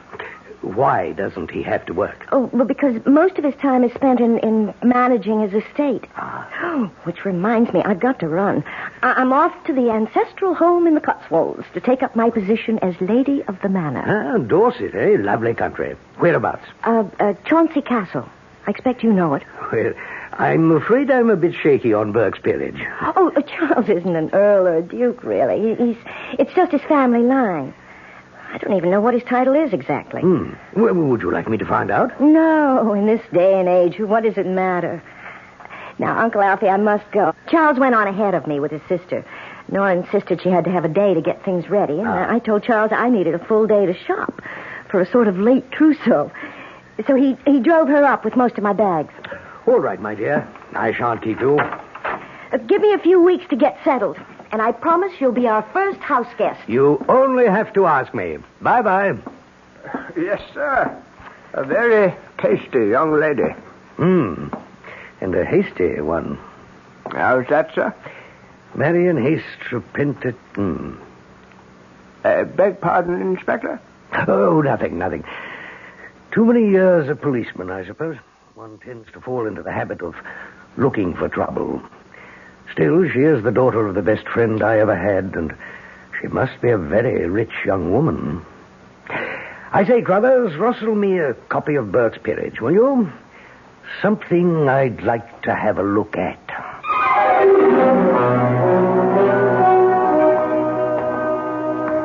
So, milady, how do you like your castle? Oh, Charles, it's something else. It's what? I mean, it's too much. It's magnificent. It's breathtaking, thrilling. There just aren't enough words. But it's sort of creepy, too. Creepy? Well, you know, everything's so old and so big. Yes, and so very drafty. I'm glad we won't be living here. Well, we can if you want, my darling. Oh, no, please, no. I feel like an exhibit. It's so comfortable at the gatehouse. Yes, except for poor Nora. She is sort of underfoot. Oh, come on. It's not that small. And I'm not going to put Nora out of her own home. You're sure you don't mind, dear? Are all these paintings legitimate ancestors? Yes. Charles? What is it, Beth? Who's that? Ah, yes. I thought that one might pique your curiosity. That was the Lady Elizabeth Chauncey. Beyond question, the most attractive of all the family. Until now. But she looks just like me. A very pallid copy, my darling. Besides, she was very dark. Not like my fair and golden-haired American beauty. Well, still, gee, imagine. All those years ago, someone in your family who... Oh, when did she die? Oh, somewhere in the middle 1500s. She died very young, as the story goes. How? Oh, accidentally. Darling, I think we ought to get back to the gatehouse. It's almost time for tea.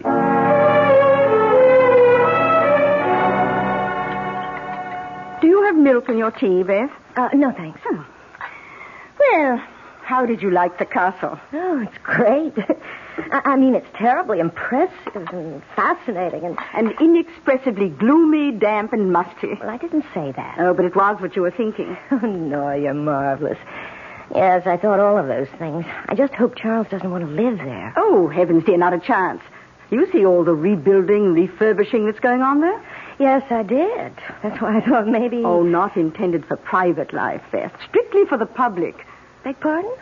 Well, the only way of supporting these charming and historic white elephants is to open them to the public for a small fee, which mounts up. Oh, what a shame. Your own home.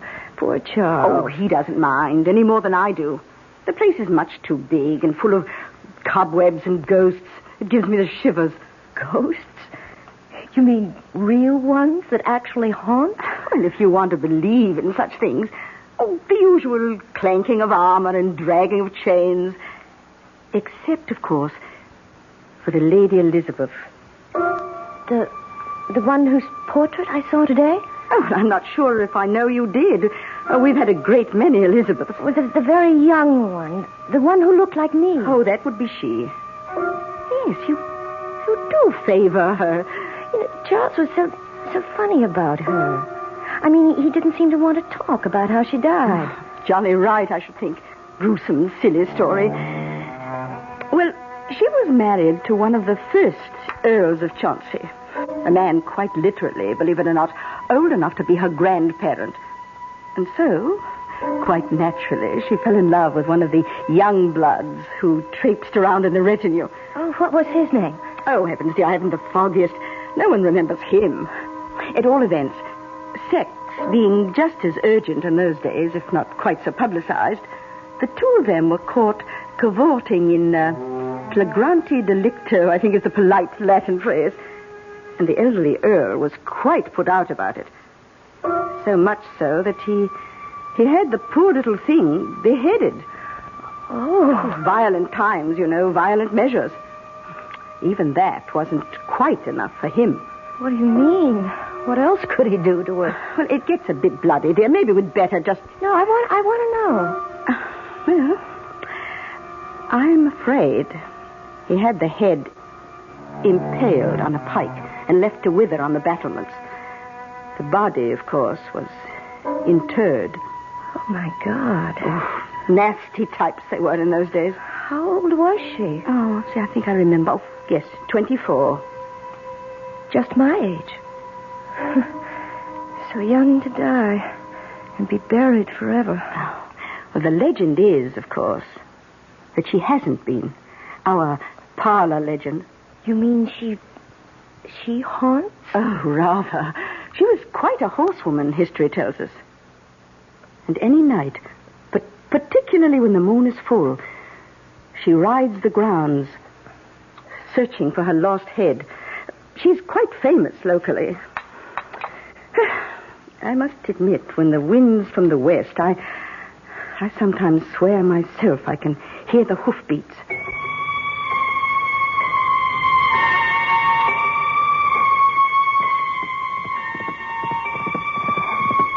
Poor Elizabeth. Poor... No. What's that? Charles, wake up. What is it, Dolly? Do you hear them? What? Somebody riding a horse. It's 2:30 in the morning. But can't you hear them? You don't suppose Elizabeth... Oh, that stupid legend. I'm really quite furious at Nora. No, don't be, please. I expect I'm the stupid one. It's all so new to me. I'll settle down. Let me assist in that process. Darling. I don't hear the hoofbeats anymore. You never did. Just the excited beating of your husband's heart. Oh, I love you. And I love you. You're so lovely. I can't wait to paint you. I'll sit for you. Do you know what I'd like to do tomorrow? What? Make a life mask of you. Oh, how do you do that? You'll see. Tomorrow. You'll see. Charles really has something more sinister than history lurking in the dark corners of Chauncey Castle. And what, if one examines it, is a life mask? A mold of the features, once done in plaster of Paris, today in modern plastic, a technique often employed to perpetuate someone departed from this life and originally named the death mask. I'll be back shortly with Act 2. Ever had a tall, frosty glass of Amplitude? Well, if your beer is Budweiser, you've had it often. Amplitude is a fancy word for the entire taste phenomenon, the total experience of flavor. Next time you take a healthy swallow of Bud, watch what happens. think about the sensations you're experiencing. Notice how the flavor of Bud comes on nice and easy. Not too strong, not too quick, just right. Notice the clean, crisp togetherness of Bud's taste. Everything in perfect balance, with no single element jumping out at you. And there'll be no aftertaste either, no hanging on. And you'll be refreshed and ready for another glassful. Actually, Bud drinkers have been experiencing amplitude for years, but they never phrase it that way. They just say Budweiser, and that says it all. Anheuser-Busch, St. Louis. Hey, Mom, what's for dinner? Hey, Mom, what you got? It's time to get ready for the great outdoors, and your ShopRite supermarket has everything you'll need for cookout dinners and fun in the sun. And for this week's dinners, ShopRite is featuring whole grade A frying chickens just 37 cents a pound. Roasting chickens up to 4 pounds, 47 cents a pound. Choice beef rib steaks $1.19 a pound. ShopRite Franks 89 cents a pound. Get all your outdoor cooking equipment and many great food values at your ShopRite supermarket. She loves her family. She wants the best. She does all that she can do. She lets ShopRite do the rest. Hey, Ma, what's for dinner? ShopRite has the answer.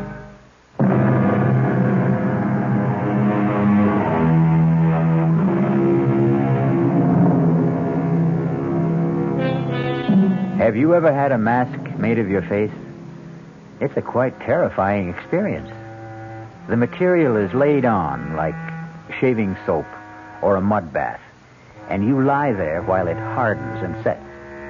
In the last moments, there is an excess of heat and a feeling as if you will be buried forever in concrete or stone. You can breathe, but the shut-in feeling, the claustrophobia, suggests you can't. That maybe whoever it is making the mask wants to kill you, smother you, like Beth, wordless, speechless, helpless at this moment. Hand me the straws, Nora. Here you are.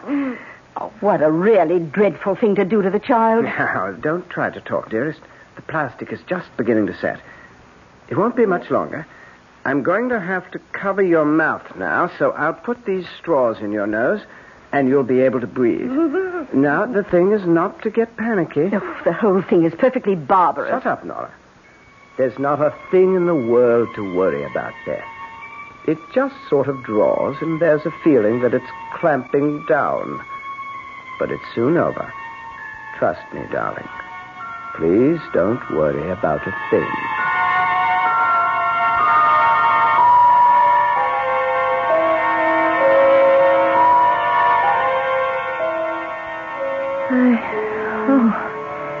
I thought I was going to die.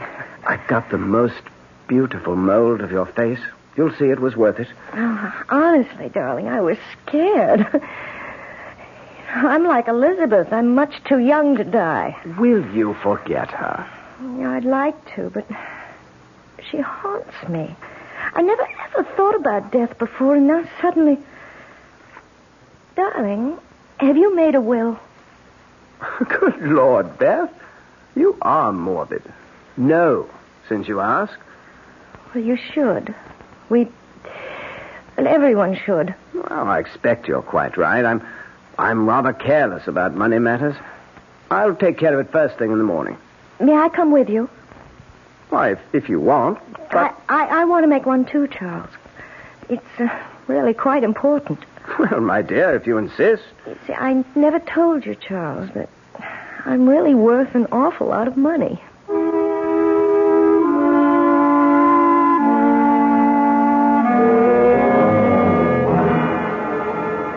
Carlos. Yes, Inspector. Remember that chap in Margate we had to look into because he kept getting rid of well-to-do wives at quite a clip? That'd be Humbert, sir. Yes. Tall, dark chap with a thick beard. Made a joke about Bluebeard. Oh, did I? Have we a photo of him handy? Well, I think I could dig one up. Why don't you? And, by the by, next weekend's Halloween. I think I might leave crime to the small fry and take a busman's holiday. Oh, you deserve it, sir. Where away? Well, I might take a run up to the Cotswolds. sort of a sentimental journey, you might say. Morning, Beth. Special today, kippers. Oh, no, thank you. Not for me. Oh, out of sorts, dear. I haven't... I didn't sleep so well. Just a little orange juice and coffee. Oh, absolutely. Well, anything wrong? Oh, no, not really. You know, I guess maybe I ought to look out for those toddies of yours. Why, Beth, nothing but a little Scotch, sugar, and lemon. I didn't mean I suspected the ingredients. It's just that maybe I can't handle quite so much whiskey. Oh, there was only a nip in there. Child, you do look a little wan. Should we have Dr. Yule in to have a glance at you, do you think? Oh, I can't need a doctor. I'm always so healthy. Oh, change of clime and all that, dear, and damp old England. Flu is always floating around. Why don't we just play safe? What do you think, Doctor? Oh, well, nothing serious, of course, but a high-strung young lady, you know. Well, sensitive, naturally, but high-strung. Well, you know Americans, very suggestible. What is this notion she has about somebody on horseback without a head? I beg your pardon? Some legend about a girl who looked like her centuries ago. I haven't the foggiest idea. Yeah. Well, for the moment, there's no real concern. I've left a sedative to be filled at the pharmacist with your sister. Convenient thing she happens to be an RN.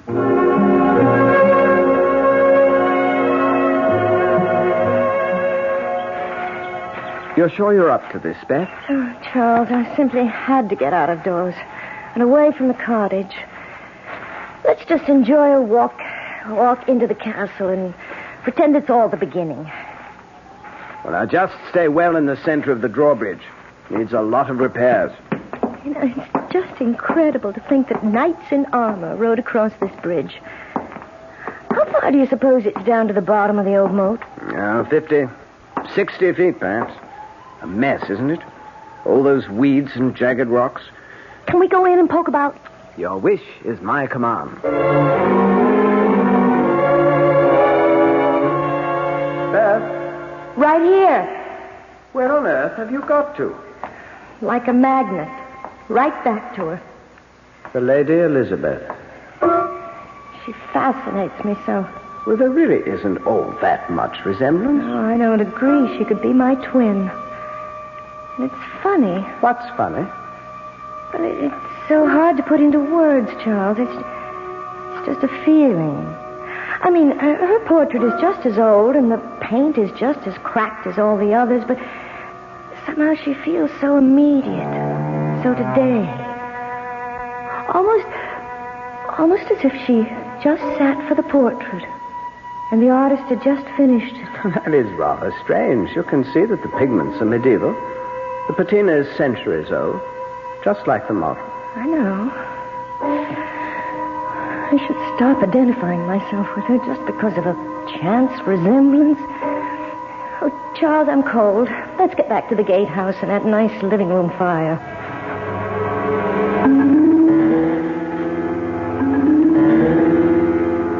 Oh, you do look a bit knocked about, Beth.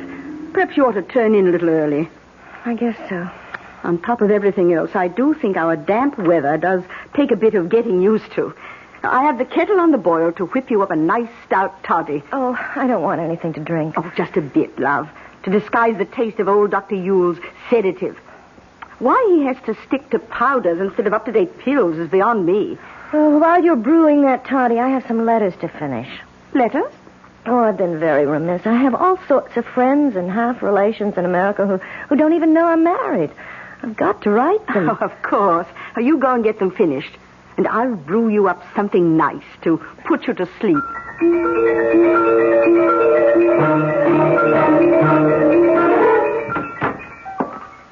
Here you are, darling. Nora's best. Plus Dr. Yule's guaranteed potion for a restful night. Thanks, Charles.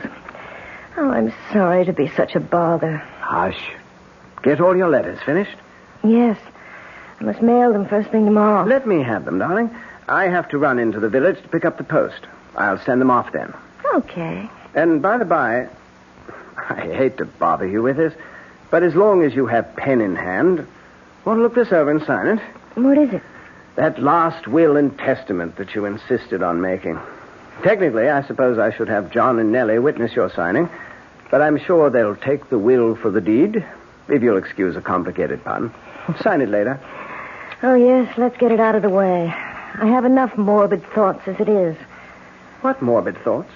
There. I hope to God it never has to be executed. Amen. Now drink your toddy, and it will relax you. All you need is a good night's sleep. I'd give anything for that. If I could just stop dreaming about it, or hearing those hoofbeats. Charles. What, dear? You don't think I'm going crazy, losing my mind? Oh, now, come on. Drink up, and I'll hold you tight till you go to sleep. It's strong. But it does feel good. Charles, you're so good to me. How can I ever repay you? You will, darling. You will.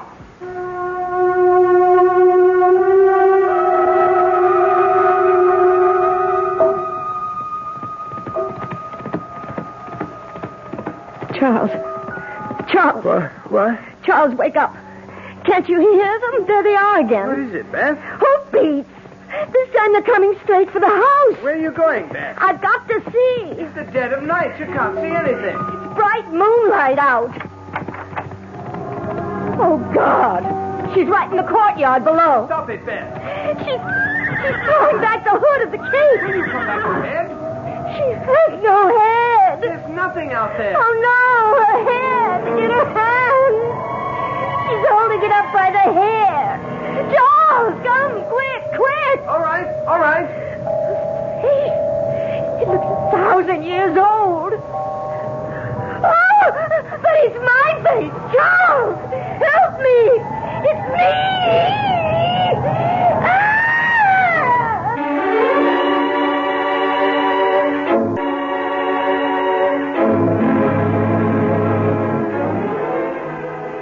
More and more, the question narrows itself down to a very simple one. Which lady has lost her head completely? Elizabeth from the past, who will not stay at rest? Or Beth from the present, who seems bound to raise her from the grave?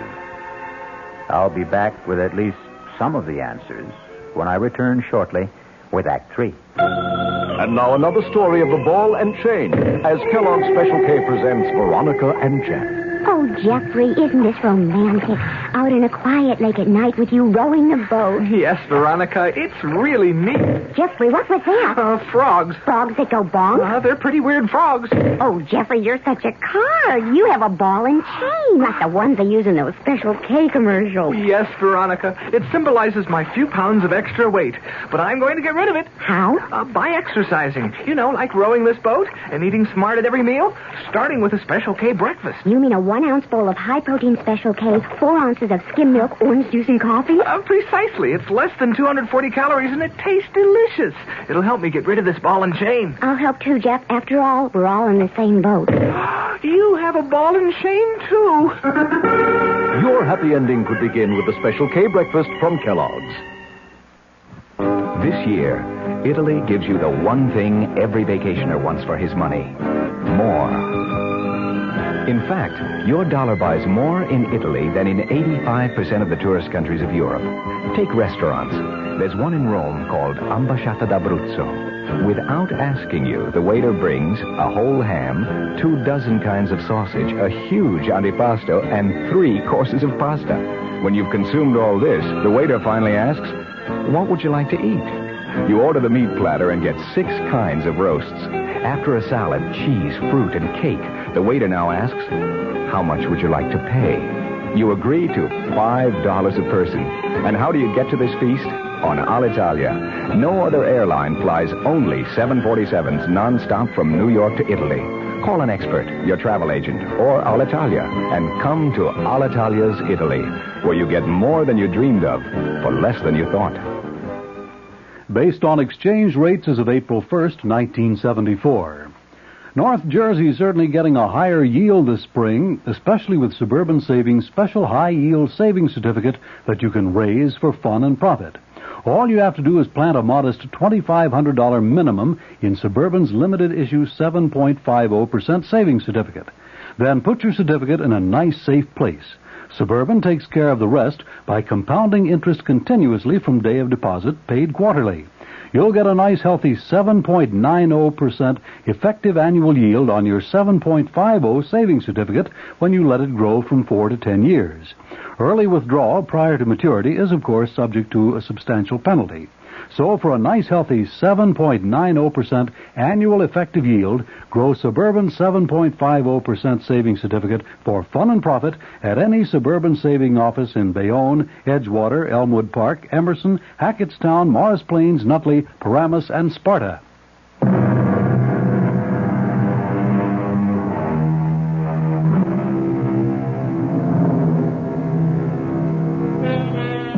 So, back once again to the problem of our twin damsels in distress. The medieval one has vanished into thin air by now, if indeed she ever materialized from there, while our modern Beth has confounded us and her husband by doing something quite medieval, or at least old-fashioned. Beth? Mm-hmm. Beth? Yeah. Beth, it's Charles. Wake up. What? Charles? Oh, what happened to me? What happened to her? Charles. Now, darling, listen to me. There was nobody there. Oh, but I saw her sitting side saddle on the horse, and when she dropped the hood... Beth, it was a dream. She had no head at all, except in her hand. You've got to stop it, Beth. She was holding it by the hair, and the face was all wrinkled like a mummy. Beth, And it was my face, just like me. And do you know what she was doing? Do you know what she was doing? Beth, you've got to stop this. I can't... She was beckoning to me, Charles, calling me down. She wanted me. She wanted my head. Stop it, Beth. Stop it, Beth. Beth. Do you know the awful thing? I could feel myself being tugged, pulled toward her. If I hadn't fainted, Oh, God, Charles, what's the matter with me? What's wrong? What's that? Beth, get hold of yourself. It must be Nora. Yes? Charles, has something happened? Come in, Nora. The door's open. Oh, bless us. What's the matter with the child? She just had a bad dream. It wasn't a dream. The headless Elizabeth again? Yes, she thought she heard her ride into the court below the window. I did see her. Oh, let me take the child, Charles. No. Get her sedative powder. We've got to calm her I down. don't want any medicine. Just let us take care of you, Beth. We know what we're doing.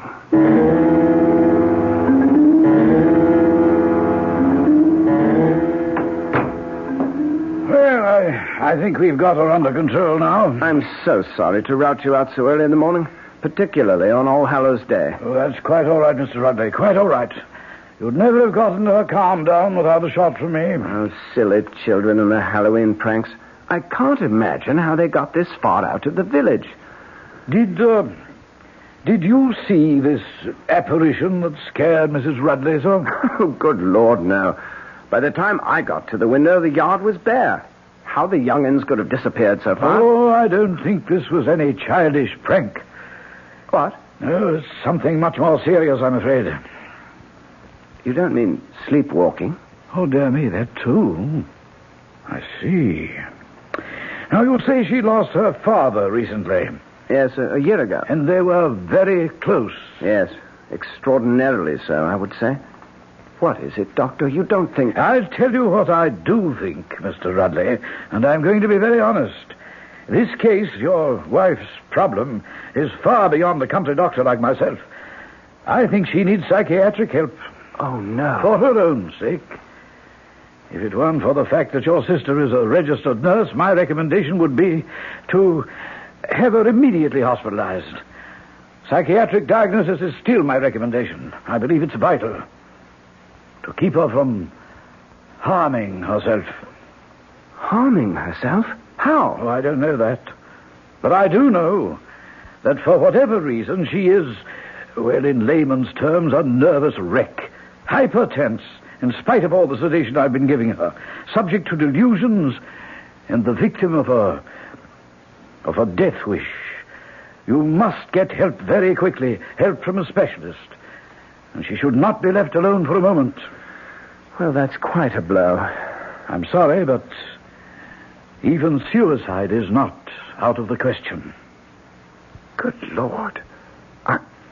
I wonder, could I talk to her now? Well, she may be a bit drowsy, but if she's not asleep, yes. Now, I'd like to suggest some doctors... Doctor, I want you to. I have to go into the village to pick up the post. Would you mind dropping me? We can talk on the way. Splendid. I'll only be a minute. I want to go back to Beth. Meet you at your car. Oh, it's you, Charles. Is she asleep? No, I'm awake. Charles, Yes, darling. don't leave me. Stay with me. Don't leave me. Of course I won't leave you. You can't get rid of me. I've been very silly, haven't I? I can't quite remember. There's nothing to remember. What you need's a nice long sleep. And while you're having it, I'm going to the village for a few minutes, get the post, and a few things we need for dinner. And the post? Mail. Oh, yes, don't forget to mail my letters. I should say not. Have them right here in my pocket. You won't be long. No, not over an hour. And Nora will be right here with you every moment I'm gone. Beth, dear, don't you worry. Charles and I know just how to take care of you.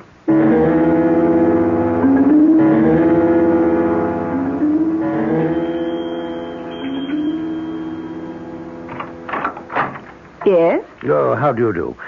Are Mr. and Mrs. Rudley at home? Oh, no, I'm sorry. Mr. Rudley's off to the village, and I'm afraid Mrs. Rudley is indisposed. Oh, I'm sorry. Not serious, I hope? Oh, no, just a little bout with the flu. May I say who was calling? Oh, yes, of course. Alfred Finchley. Oh, well, are you a friend of Mrs. Rudley's? No, not really.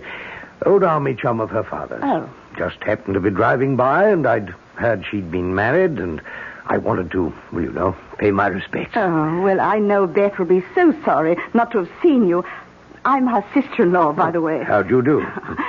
Perhaps later this afternoon, if there was some place she could call you. Oh, no. I'm driving back to London.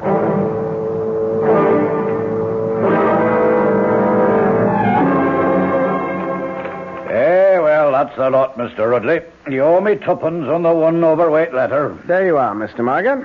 Anything to go out, sir? No letters this time. I thought I saw some in your pocket. No, these are not going to be posted. I'll take care of those myself. As you will, sir.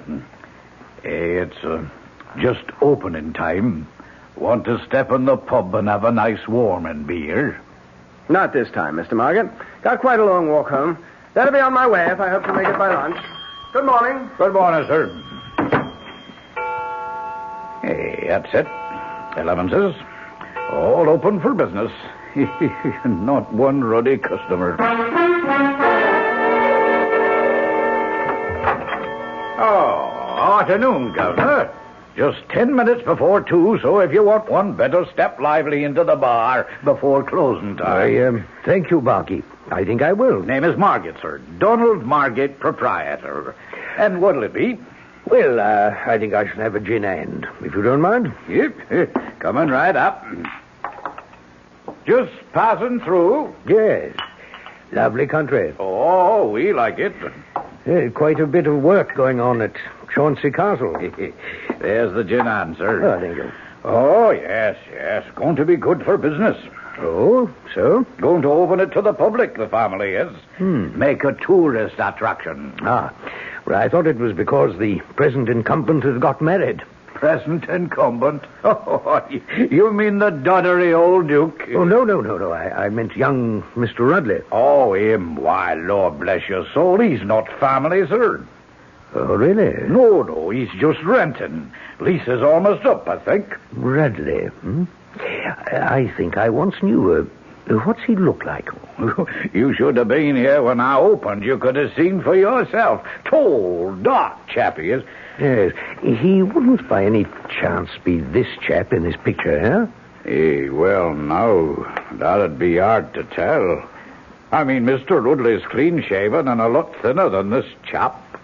Still, take away the beard, cut off some of the hair. No, I just wouldn't know. Do you have a doctor in town? Oh, yes, sir. That'd be Dr. Udall. You'd find him right across the green, sir. Good timing, too, because I have to close. Timing couldn't be worse, Nora. She never mentioned she knew anyone in England. Oh, I don't think we have to worry. He was just a little wisp of a man, very inoffensive. You doctor her food at lunch. Get another of your special toddies into her before she goes to bed. We'll do it tonight. Well, it seems a bit soon. A lot faster than usual. But if you insist, darling, naturally we'll go ahead. Kiss me. Yes, sister dear. Well, at least she is the last one. She has enough money to leave you. So I can stop sharing you with the pigeons. Inspector Finchley, Scotland Yard, Doctor. My credentials. Oh, dear me, a policeman, but why on earth? Could you answer my question? Well, of course. Yes, I've called on her several times in the last 10 days or so. What's the matter with her, Doctor? Well, that's rather difficult to say. She has delusions. Caused by what? Oh, now, Inspector, that would take a psychiatrist to explain. She couldn't be under the influence of drugs, could she?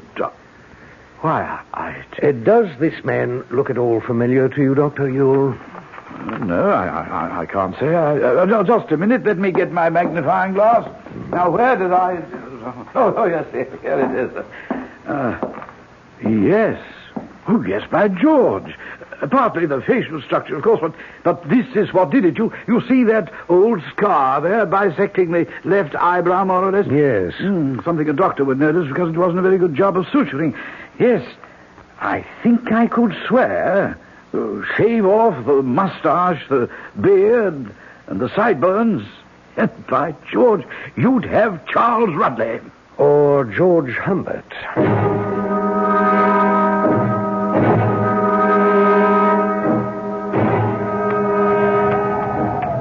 Thank God for the help of Elizabeth's phantom steed. I thought we'd never get her downstairs. You wouldn't think she'd be so heavy. Dead weight, brother dear. Not quite yet. Poor Beth. A pity. No time for sentiment. She's worth a lot more to us.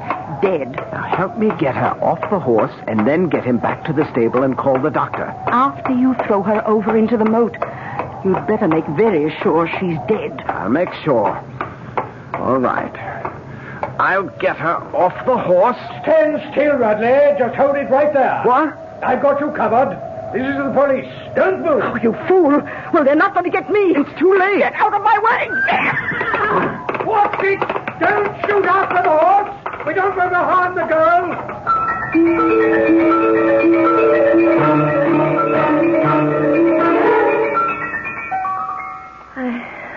I just can't believe it, Uncle Alfie. Well, I can't blame you, my dear. Nasty chap you got mixed up with. 3 others before you he got away with. The same way? With variations. He got a little too fancy on this one. The false portrait, but the apparent nervous ailments and the sleepwalking were the key to all of them. I feel as though I'm going to be sick. A little pass, dear. He was a bad lot. Worth not one single tear. And Nora, she was the one on horseback? With the costume rigged to appear as if the wearer was headless, and a papier-mâché head made from your life mask. I think she's almost worse than him. And to think she got away scot-free. Not quite, my dear. We'll catch up with her. Now, you rest a while and don't worry. I'm right outside. As long as I'm around, you'll never have to worry again. Good night. Good night, Uncle Alfie. All right, Doctor? Oh, yes, she'll be fine. You say you did catch up with the woman? Nora. A lot more than just police caught up with her. You know the work they're doing on the castle? What's it called? Well, apparently they found some structural weakness in the arch of the main gate. So they supported it by stretching a thin steel cable from one side to the other. Well over normal head height, of course, if you're walking. But unfortunately not high enough to clear someone on horseback. Good Lord, no. Oh, yes. Cut her head off as clean as a whistle. Charles Rudley was eventually convicted of murder of one of his earlier wives.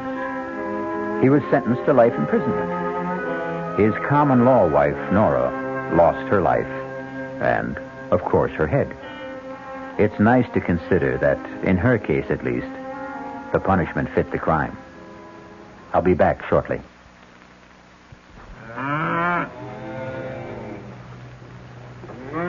Well, good evening, Mystery Theater fans. This is Gene Shepard, and we're sitting here having a very friendly roundtable discussion with many of our listeners who gather nightly here at the 710 spot on the dial.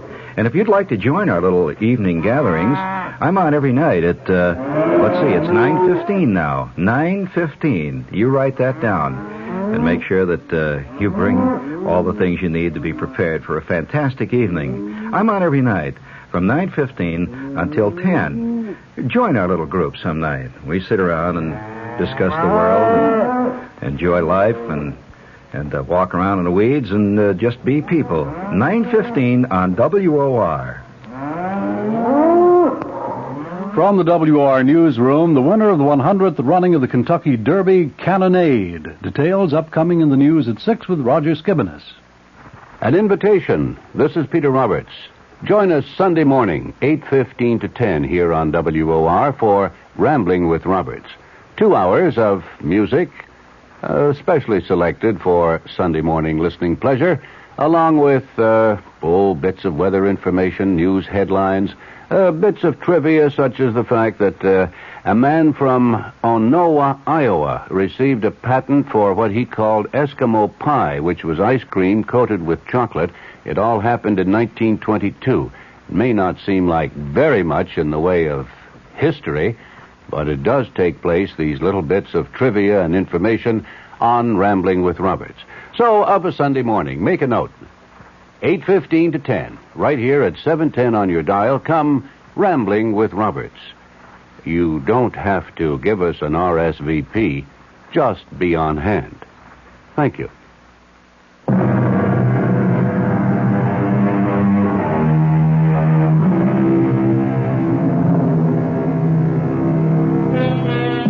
Uncle Alfie proved to be right about the resiliency of youth. It took a couple of years, but eventually Beth settled down and is happily married to a psychiatrist in Duluth. As for this fable itself, it also goes to prove that time not only heals all wounds, but eventually wounds all heals. Our cast included Kim Hunter, Nick Pryor, Bryna Rayburn, Ian Martin, and Court Benson. The entire production was under the direction of Hyman Brown. And now, a preview of our next tale.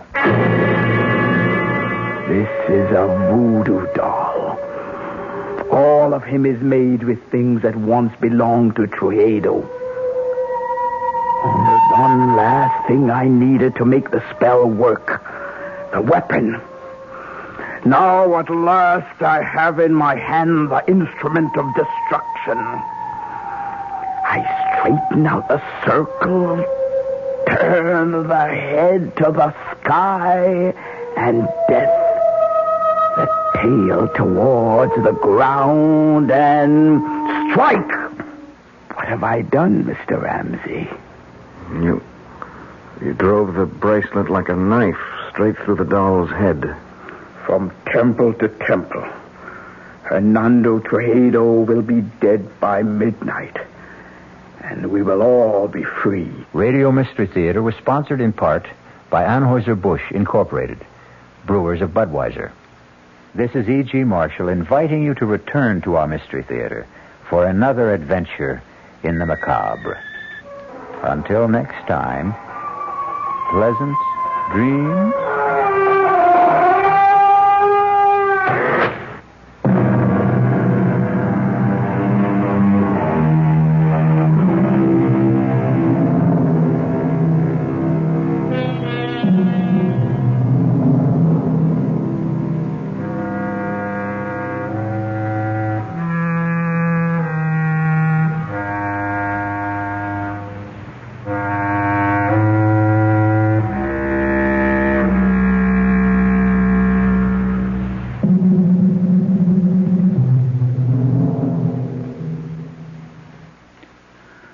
The WOR Mystery Theater has been brought to you by ShopRite Supermarkets, where you get a lot more for a little less, and by Suburban Savings, with offices throughout North New Jersey. The preceding Mystery Theater program is furnished by the CBS Radio Network. 5 o'clock, time for the news on the hour from the WOR newsroom. This is Roger Skibinis reporting. Under sunny skies, 60 degrees now in Midtown Manhattan. Clear and cool tonight with the low 40 to 45 degrees. And it's going to be sunny and cool tomorrow with the high near 60. Fair, not as cool tomorrow night. More on the weather later on. Some $20 million in art treasures were recovered today in Ireland. Police in Dublin say the masterpieces stolen a week ago in what has been described as the biggest art robbery in history were found in West Cork. A woman is now being questioned. Yesterday, there was a ransom demand for $1.2 million. Also, the note sent to police insisted that 4 persons imprisoned in New England be transferred to Irish jails. The owner of the painting, Sir Alfred Beat, refused to pay any ransom, and the British refused to transfer the prisoners. The paintings, all of them, all $20 million worth, were described as not being harmed. Ron Ziegler, President Nixon's news secretary, today accused those the Watergate transcripts and believe former White House counsel John Dean over President Nixon as being partisan. Ziegler, speaking to newsmen in Spokane, said the transcribed Watergate tapes show numerous and serious contradictions in the testimony of John Dean. 2 Republicans on the Senate Watergate Committee, Howard Baker of Tennessee and Lowell Weicker of Connecticut, have made the comment that the transcripts seem to support Dean's testimony before the Senate panel. The President is in Spokane, Washington this afternoon for the opening of Expo 74. It follows on the heels of a public appearance in Phoenix, Arizona last night, where he addressed a Republican rally and said it's time to move beyond Watergate and get on with the business of America. Seattle police have in their custody this afternoon a 21-year-old soldier from Fort Lewis, Washington. He was picked up with 2 weapons and a hefty supply of ammunition. He's accused of threatening the president's life. From Washington this afternoon comes word that the president has decided not to reduce the 10-year sentence against Lieutenant William Calley, charged with the killing of civilians during the massacre at My Lai in South Vietnam. Calley, presently out of jail on bond, would be eligible for parole after an additional 6 months confinement. Here in New York, a 15-year-old is presently undergoing surgery for a bullet wound in the thigh. An unidentified woman was treated for a gunshot wound and discharged from Morrisania Hospital in the Bronx. The injuries occurred when transit police on a stakeout apparently intervened during an attempted holdup of a change booth at the 167th Grand Concourse station of the IND. According to police, the youth drew a gun, pointed it at an officer. The transit cop then fired 5 shots. It was later determined that the pistol pointed at the officer was a toy gun. It's believed that the 3 youths were involved. 1 apparently got away. Another is being questioned at the 44th Precinct in the Bronx. A citywide search is on at this hour by police in an effort to recapture 2 men who managed to escape from the Brooklyn House of Detention last night. The 2 are 26-year-old George Harper of 1463 Pacific Street in Brooklyn and 42-year-old Stephen Fraser of 132-05 155th Street in Queens. Harper is charged with murder. Fraser is accused of assault and kidnapping. Both men are considered dangerous. 2 other inmates attempted to break out with Fraser and Harper, but were captured almost immediately. Before the weather, this word. What's so special about tomorrow's New York Times? Well, for one thing, the Sunday Times Book Review features a special 36-page section entirely about children's books. And besides this feature, which includes reviews of nearly 100 children's books, the travel section of tomorrow's New York Times is also special, because tomorrow it previews summer vacations. You'll get some great ideas on where to go this summer and how much it will cost. Even if you're staying home, you'll find excellent reading in the Sunday Times travel section, including a fascinating story of a man and his dog who sailed the dangerous route completely around Long Island, and in a 12-foot sailboat. Also in tomorrow's New York Times, colorful coverage of the Kentucky Derby, a first-hand report on what life is like in Israel today, and helpful tips on how to get rid of plant diseases as well as weeds in your lawn. So be sure you get your copy of tomorrow's New York Times. And for information on home delivery of the Times, just call MU7-0700. That's area code 212, then dial MU7-0700. The New York Times. The WOR Weather Watch update, clear and cool tonight with a low 40 to 45 degrees. Tomorrow sunny and cool, the high tomorrow near 60 degrees. And tomorrow night the low near 50. Monday increasing cloudiness with a chance of showers. Right now 60 degrees under sunny skies in Midtown Manhattan. And that's the news at 5 from the WOR newsroom. Roger Skibinis reporting. For news as it happens, keep tuned to WOR New York, the talk of New York.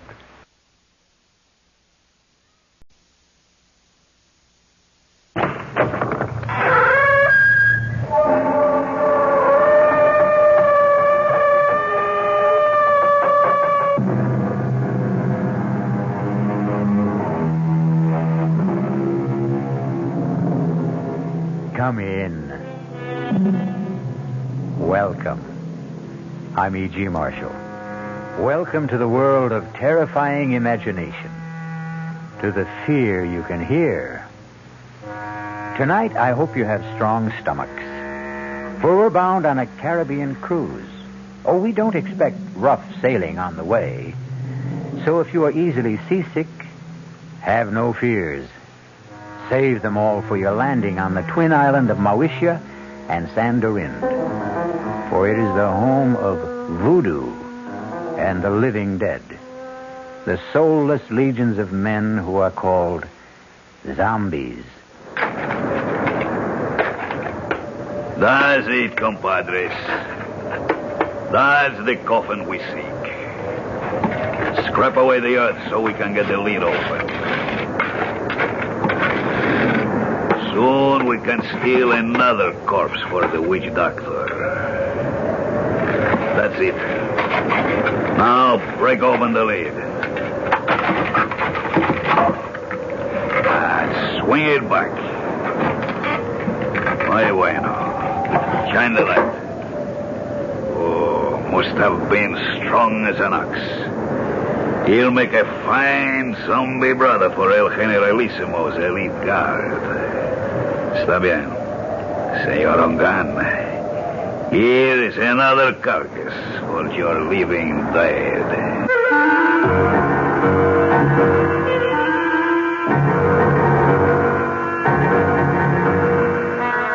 Our mystery drama, The Walking Corpse, was written especially for the Mystery Theater by Ian Martin and stars Tony Roberts. It is sponsored in part by Anheuser-Busch Incorporated, Brewers of Budweiser, and by the Kellogg Company, makers of Kellogg's Special K cereal. I'll be back shortly with Act One. Great taste in the morning. Kellogg's have that wholesome taste to get you up and grinning. This is Jerry Coffer for Kellogg's Special K. We've been having some fun in our television and radio commercials by using a ball and chain to symbolize the slight overweight problem common to so many of us. We point out that being a few pounds overweight is just a little more difficult for you. Climbing stairs, just walking around, even sitting down can feel, well, like you're wearing a ball and chain. In case you missed the message, it's this. If you really want to get rid of that extra weight, you really have to work at it by exercising and with sensible meals like the Special K breakfast. A 1-ounce bowl of Special K, America's favorite high-protein cereal, 4 ounces of skim milk, tomato juice, and coffee. Less than 240 calories. Nutritious and, by the way, delicious. So why not begin each day with a Special K breakfast and then keep up the good work? Special K can't help you lose weight all by itself, but it really is a good start. Hey, Mom, what's for dinner? Hey, Mom, what you got? What's for dinner? Your ShopRite is featuring ShopRite or Shenandoah brand Grade A Rock Cornish hens, a real family treat at just 47 cents a pound. What's for breakfast? Listen to these ShopRite values. ShopRite Grade A large eggs, 59 cents a dozen. ShopRite sliced bacon, 1 pound package, 79 cents. ShopRite Grade AA butter, 1 pound brick, 69 cents. Crown Top white bread, 22-ounce loaves, 3 for $1. Save on every meal at ShopRite.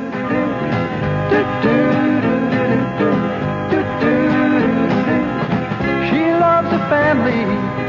She wants the best. She does all that she can do. She lets ShopRite do the rest. Hey, Ma, what's for dinner? ShopRite has the answer.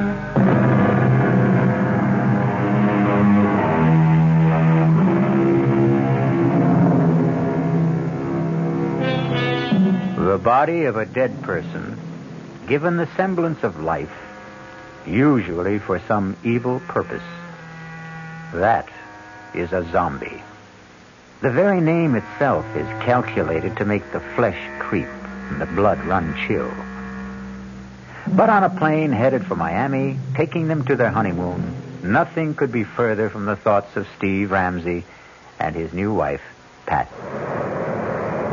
Oh, I can't believe I have you to myself for these few hours, Steve, let alone a glorious 2 weeks. I don't know what other associate professors go through, but my first 2.5 years teaching parapsychology have laid me out. I can't wait for those hot sands and warm water.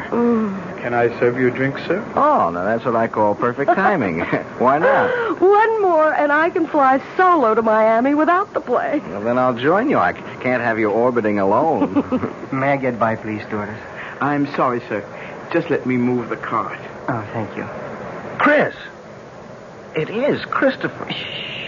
It's all right, stewardess. I'll join my friend here for a moment. Hey, Steve, man. Good to see you. Here. I'll move over. Sit down. Chris, you look something else. It's great to run into you. Only just for a moment there, I thought you were thinking of giving me the brush. You? Never. I'll explain in a minute. Oh, Pat, this is Christopher LeClaire. I want you to meet my brand new bride. Oh, this is a pleasure, Mrs. Ramsey. Let me congratulate you on your impeccable taste, Steve. And both of you on your marriage. I'd like to buy some champagne, but you already have your drink. No more champagne, thank you. We've had enough in the last few weeks to float a battleship. At least, let me get a drink for myself to toast the bride and groom. He's your old football buddy, right? Yeah.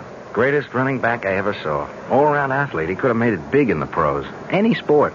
Isn't he a prince or something? And his father is the king of Mawisha. I wonder what's bugging him.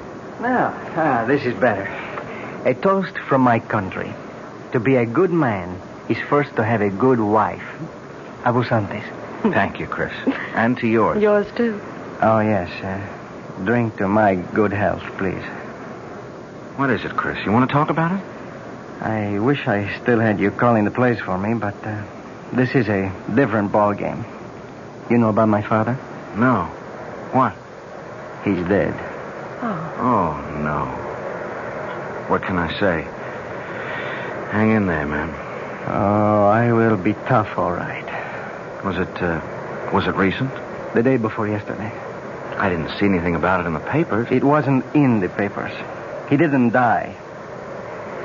He was assassinated. Oh, no. Any idea who did it? There is no proof, but I know. Who? Oh, maybe not by his own hand, but at least on his orders. Hernando Trujillo.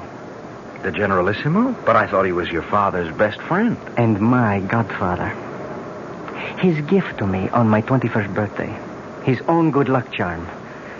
The bracelet of the sacred serpent. The head, the voodoo symbol of life. The tail, the symbol of death. You see, they are woven together. But then why should he? Because, Mrs. Ramsey, my father gave our people freedom. A freedom the San Dorindian cannot share. Why not? Because if they had it, they would tear the man who rules them by terror to pieces. So he's planning to move in on Mawisha and annex it. The moment my father's assassination is revealed. A coup d'etat while the people are in confusion with no leadership. That's why I've given up any dream of becoming a doctor and am going home. A private plane will meet me in Miami to fly me to Mawisha. To save time, I took this commercial flight under an assumed name. You think Trujillo might... I was warned just in time. Less than an hour after I left my apartment, a bomb gutted it. I'm a dangerous man to know these days. So, before I do cause any... Oh, my God! Steve, what is it? Two hoods with machine guns. Looks like a sky. Signores. Ladies and gentlemen. Oh, my God. May I have your attention, please? That's Juan Garcia, Trujillo's hatchet man. Oh. What can we do? Nothing. It's me. Everyone quiet. If you do as I say, no one will be hurt. We are commandeering this plane. Quiet! Quiet! There is nothing for any of you to fear. The plane will land at Miami, and all passengers will be discharged, except for the flight crew and 4 hostages.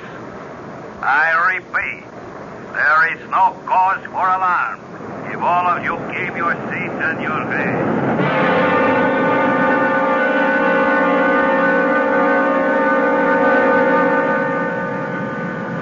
Hold still, everybody. Just follow orders. Anyone who doesn't will be shot. Okay. All right. You three. Up, point into first class. Look, Garcia. No names. And no wrong moves. My orders are to bring you dead or alive. I was only going to ask that my friends... Your friends can identify you. We don't want that for a few days. They will only be held as hostage till we are ready. If they do as they are told, they will be released unharmed. Now move. Join the other hostages you were sitting with in first class. Steve, I'm so sorry. It's not your fault. You okay, Patricia? Ready, unwilling, but able. That's my gal. Let's go. Just walk ahead of me, nice and steady. Muy bien, mis amigos. Zanka, Roban. Nobody moves till I come back. Okay? Inside. That's it. Go sit by him. Quito, don't let them move till I come back. I'm sorry I got you into this. Yeah, we'll make out. Are you okay, honey? Well, a few butterflies in the stomach. What does he want? To move in and sit down, I think. Better keep him happy. He's a surly character at best. Why don't we sit in these four together? Our friend's a little deaf. If we keep far enough away, we can talk safely, if we keep our voices down. Why are you being held hostage? Any number of reasons. I'm U.S. government. I know who you are. They took a dim view of me for carrying a gun, and they have a pretty good idea of who I am, too. Well, who are you? Hawkins will do. Bill Hawkins. What branch of the government? Well, I think I won't reveal that. I was assigned to see that you cleared the country safely, Your Highness. Someone slipped me a knockout drop in the coffee. That's when I lost consciousness and my gun. You were asleep when I came back. Oh, this is Mr. and Mrs. Steve Ramsey. How do you do, Steve, ma'am? Yeah, hi, Hawkins. How do you do, Mr. Hawkins? Any idea what their plans are? Refuel, clear the rest of the passengers out. Then we head straight for San Dorinde. That's the notion. So, the moment they get our friend Christophe here to San Dorinde, he's a gone goose. He'll just drop out of sight suddenly and for good. Now, my guess is they'll set up one of these goons as a fall guy, have a big show trial, and in the meanwhile return the plane with us aboard. Only, somewhere on the way, we'll all disappear in a puff of plastic bomb smoke. We're just as long gone as the king here. What's the alternative? Distract Ugly there long enough for one of us to disarm him. Garcia and his other boys can only get at us through the narrow passageway between tourist class and here. I can keep them pinned down till you get out the emergency exit. He's a big guy. But I'll admit... Okay, no time to argue. Now, how do we distract him? That's my job. Pat, please, stay out of this. I'm in it just as much as all of you. Watch this. Hey, mister, come here a second. Okay, then, I'll come to you. Take it easy. I just want to ask something. Well, if you can't hear me, I can't speak any louder. Oh, please, come closer. That's it. I just want to ask where the ladies... Watch it, he's strong as a bull. God, he's broken my arm. It's all right. I have the gun. Stay where you are. Don't let him near you. I'll shoot. What are you waiting for? Stop him! Let's stay like that. Don't move. All right, Kilo. Bring up your gun. Chris! You shot him, Garcia. You killed him. If I talk him dead or alive, it makes no difference. But that other man, Chris shot him twice. Point blank. It should have killed him. Quito? Oh, no. Don't you know you can kill a zombie?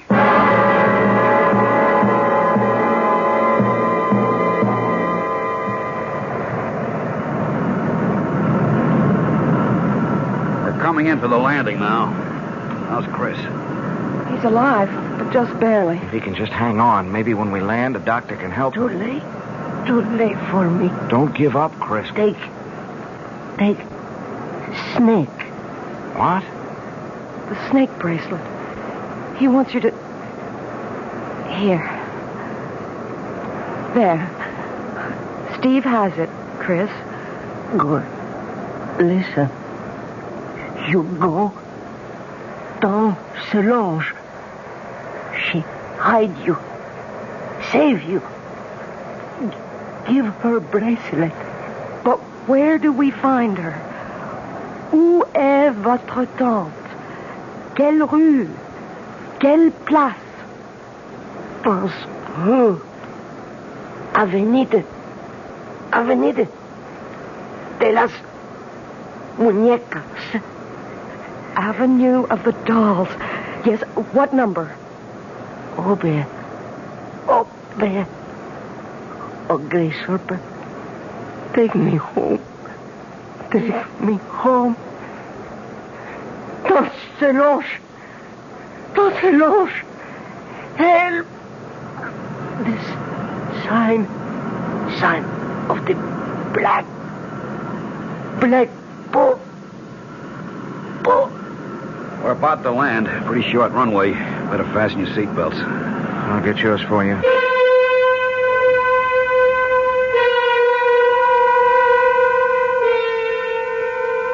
Not the most promising way to begin a honeymoon, particularly when it seems there is more than a little chance of ending it, even before it's begun. Who knows what kind of reception is ahead for the newlyweds? I'll be back shortly with Act 2. Oh, sure. You can talk about good-tasting diet drinks, but I know. I'm Goldilocks, and here at my taste-testing laboratory, I taste-test them all. And nobody's been drinking my diet drinks until I tested sugar-free Diet 7-Up. And then, kabloomy! Every bear wanted some. Diet 7-Up is fresh, natural, delicious. Sugar-free Diet 7-Up. This one's just right. There's a very special deal going on at all offices of Suburban Savings throughout North Jersey. It's called Suburban Special Interest Deal. And you'll be especially interested in these savings you get. A top 7.90% effective annual yield on Suburban's limited issue 7.50% savings certificate. And Suburban guarantees it from 4 to 10 years, minimum deposit $2,500. Early withdrawal prior to maturity is subject to a substantial penalty. Suburban compounds interest continuously from day of deposit, paid quarterly. So you not only get interest on your savings, you get interest on the interest. And Suburban offers you the highest interest rate allowed by law. Here's your chance to get a great savings. A top 7.90% effective annual yield on Suburban's limited issue 7.50% savings certificate. Why not deal yourself into Suburban Savings Special Interest Deal in Bayonne, Edgewater, Elmwood Park, Emerson, Hackettstown, Morris Plains, Nutley, Paramus, and Sparta. There is no mystery about the morning when you come rambling with gambling. Good evening mystery fans. This is John Gambling, and every morning, Monday through Saturday, here at WOR from 5 a.m. till 10, we get the crew together to try to put the morning together for you, to tell you what the weather's going to be like, whether there's heavy traffic coming into the city, whether the subways and the commuter trains are running. Bob Harris is in WOR's Weather Center every morning with all that very complicated equipment that he has to help prognosticate the day's weather.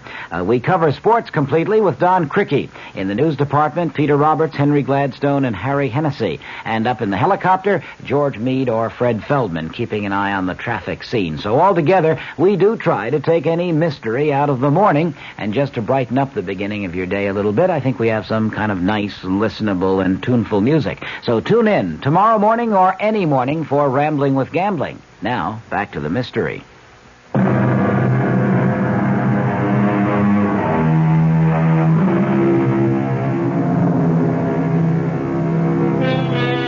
Under other circumstances, Pat and Steve would have no complaints about their accommodations on the island.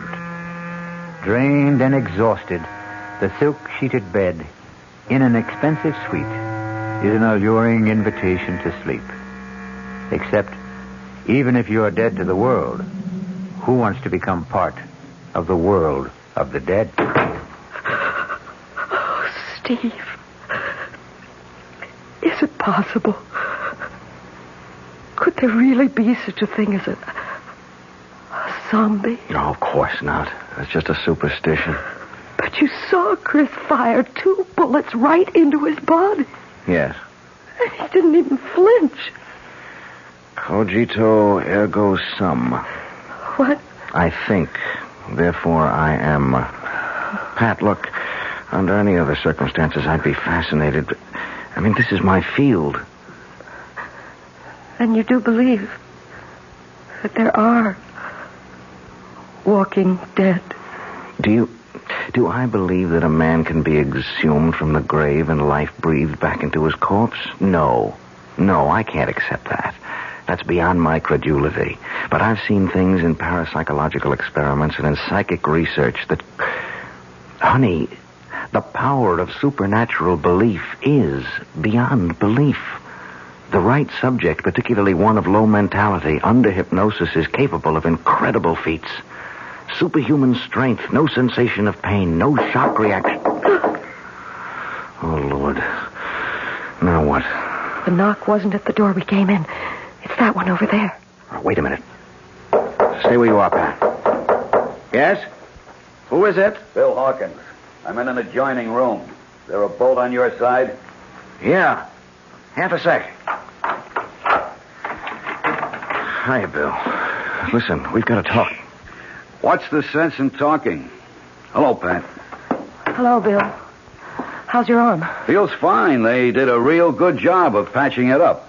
I just wondered before we all turned in if you had a radio in here.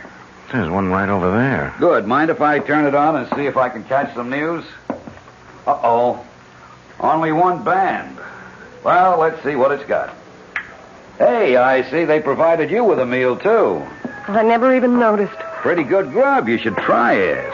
I wouldn't touch it. Nor I. Look, I don't see how well... All right, we can cut the comedy now. This place is bugged. The radio ought to block us out. Now, we've got to plan some kind of escape. How? I may have that lined up. It's where to hole out after we bust from here that's got me stumped. I've got a possible answer to that. What? Saint Solange. Who? Chris's aunt. She lives here. Where? The Avenue of the Dolls. It's a long, winding street. Any idea where? You know it? Well, I spent 6 months on Secret Service here before we closed down our embassy. Did he give you a cross street, a number? He was pretty incoherent before he died. When I asked him, he just sort of rambled on about the great serpent and the black bull or something. The serpent is the basic symbol of the voodoo religion.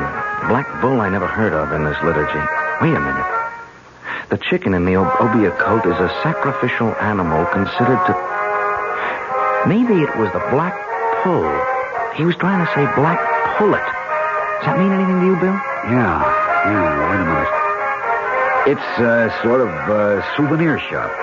You know, a typical tourist trap with straw hats and dolls and voodoo drums, you name it. Yeah, well, could you find it? Sure, it's not far from here. But how do we get out first? You got slacks on. Good. You got a dark scarf to cover that blonde hair? Right here. All right, come with me. Walk soft. Keep your voices low. Turn up that radio a little. Roger. I'll pick you at the door.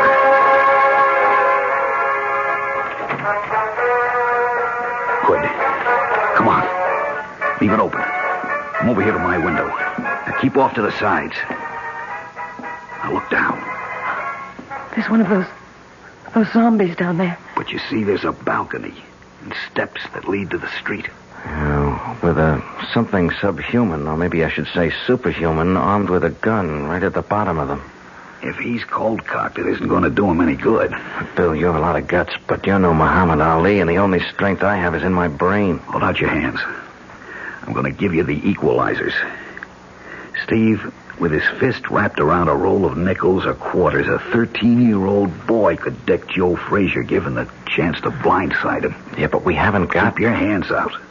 Now, this is a salt cellar. Same difference. I'm spilling the salt into your left hand. Wrap the other around this heavy crystal. I'm doing the same with the pepper.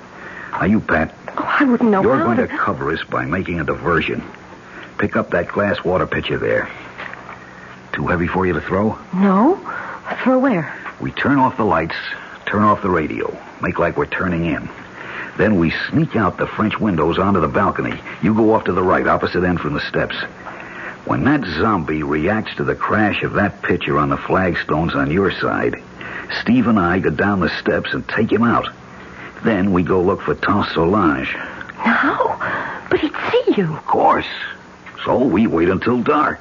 And that won't be long now. Now! You take him, Steve. He's still not out. I'm throwing the pepper. Throw the salt in his eyes. There you are. Watch it. I think I killed him. Well, don't stop to find out. The light's going on. Come on, Pat. We'll have to run for it.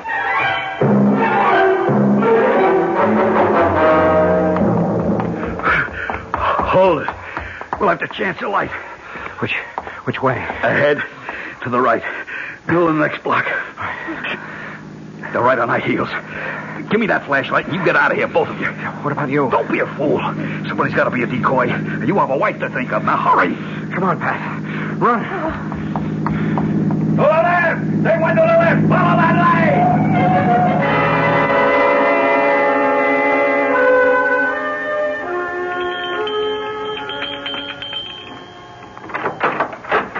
Yes? Tante Solange. Who wants her? I am Christopher's friend with my wife. We are running from Tuxedo, the Generalissimo.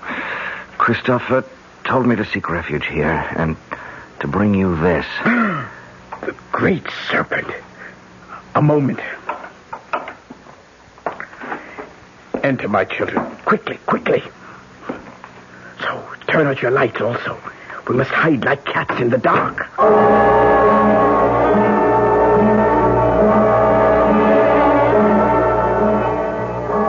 So, they have killed little Christophe. First my brother, then his son. Well, he will be made to pay. An eye for an eye, a heart for a bleeding heart. Now shall the tyrant bleed. Now at last my curse shall enter his vitals.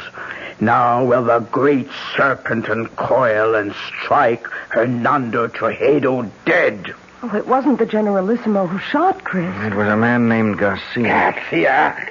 That jackal puppet dangled by the strings. That less than nothing with no mind or will of his own. Is he a zombie, too? What do you know of zombies, my child? Nothing, except what I saw on the plane and what my husband tried to tell me. Oh, you are a teacher in college, Monsieur Ramsey, no? Yes, and much of my studies are in the supernatural. You believe in zombie? Well, no, not altogether. Very well. We shall put our beliefs to the test. It's a doll, like the ones you sell in the store here. Not quite the same. This one is like the souvenirs of El Generalissimo, with this difference. I've been a long time making him. You see, the straw is from his favorite horse's stall. The beard is made from the combings of his hairbrush. The eyes, J-chips from a dress coat button. The boots from the fingers of an old glove. This is a voodoo doll. All of him is made with things that once belonged to Tuxedo. Only one last thing I needed to make the spell work. The weapon. Now at last I have in my hand the instrument of destruction. I straighten out the circle, turn the head to the sky, and death. The tail towards the ground, and strike! What have I done, Mr. Ramsey? You drove the bracelet like a knife straight through the doll's head. From temple to temple. Hernando Tuxedo will be dead by midnight. And we will all be free. You still do not believe. Let us find how strong your science holds against my faith. What's that? Tuxedo's men. The doll. They must not find the doll. Help me pin it under my skirt. Oh, my hands are shaking so much. Bon, just in time. So, we meet again, Senor Ramsey. How did you find us? Your friend Hawkins. He gave us away? Senor Ramsey, every man will give anything away with the right persuasion. Senor Hawkins took longer than most. He was very foolish.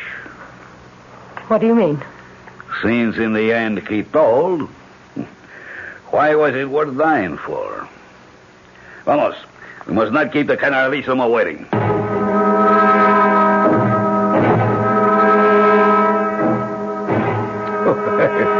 Please, let me assure you that you have nothing to worry about. I ask you all to relax. Now, the table is set for a late supper. I am sure you must all be famished after a long and difficult day. Won't you be my guests? Prisoners, you mean? Trojedo. Ah, yes. La bonne Princess Solange, I am honored. I had no idea you had come to live among us. I've been here longer than you know. Ah, yes, I must speak to my secret police about that. Had I been told you were honoring our country with a visit, I would have arranged a more suitable welcome. I am sure you would, by disposing of me as you did my brother and my nephew, Christophe. I suppose it would be impossible for me to convince you that I had no hand in the death of King Francois. The sad truth is that his heart failed him. His death was a natural one. Lie upon lie. But one truth you cannot twist. The death of my nephew. Did you see him die?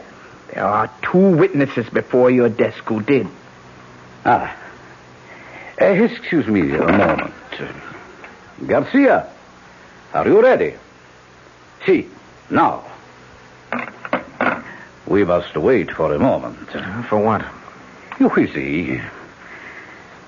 Senora Ramsey, let me ask you a question. What? Did you see Christophe Leclerc die? Yes. And you, senor? Yes. You are quite sure? Of course. Yes. Look, what are you trying to prove? Not I.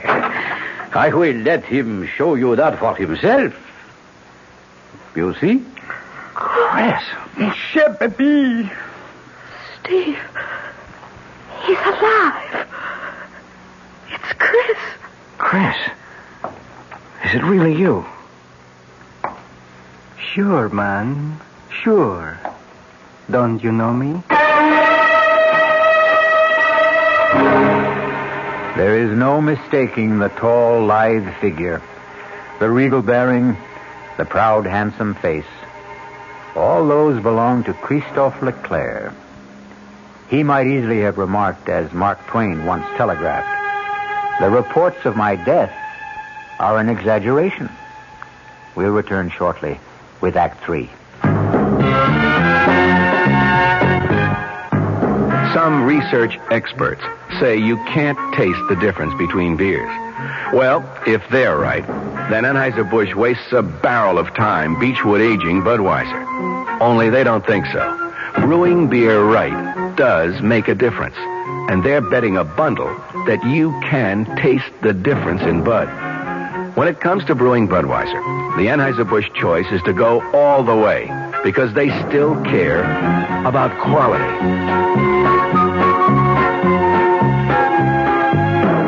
Look at it this way.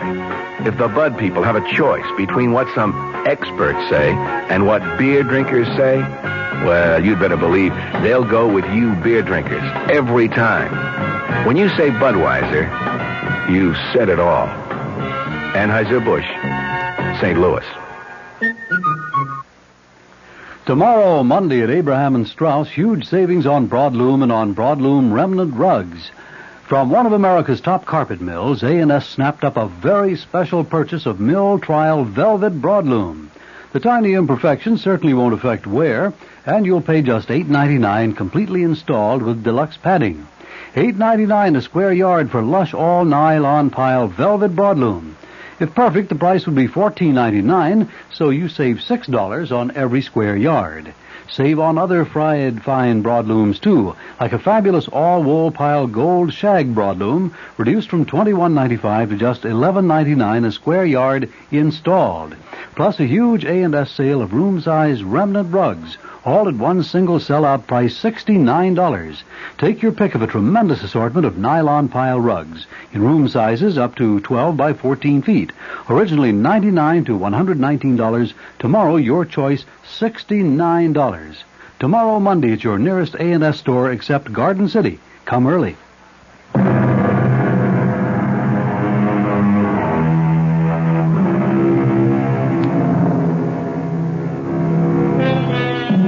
At the shock of the reincarnation of a dead man appearing from the grave, it is not surprising that his friends and relatives are literally frozen in their tracks. Under the circumstances, then, it is only decent courtesy for the returned corpse to break the ice. Tante Solange, qu'est-ce que c'est? Have you no greeting for me? Ah, mon pauvre. Je te remercie, pardon. Forgive me. I thought never to see you again. But here I am. Ah, mon cher baby, mon cher baby. Well, now, here is a reunion worth celebrating. That was a pretty rough wound you had, Chris. Worse than it looked. Thank God. It was mostly flesh damage. The doctors tell me the bullet bounced off my sternum and never entered the chest. But should you be on your feet? Long enough to ease your minds about me. I'm still a bit woozy. It was like the time you took the XB2 slant off tackle against Ohio State and that big linebacker, Sawchuk, kicked you in the head. Something like that. Tell them the good news, El Generalissimo. Set my aunt's mind at rest. Well, I know you hold out my motives, even Christophe did. I can hardly blame him, since I took such extreme measures to bring him here to Sandorinde before his planned arrival at the Moesia. What was your reason for that? We walk a tightrope on this shared island of ours.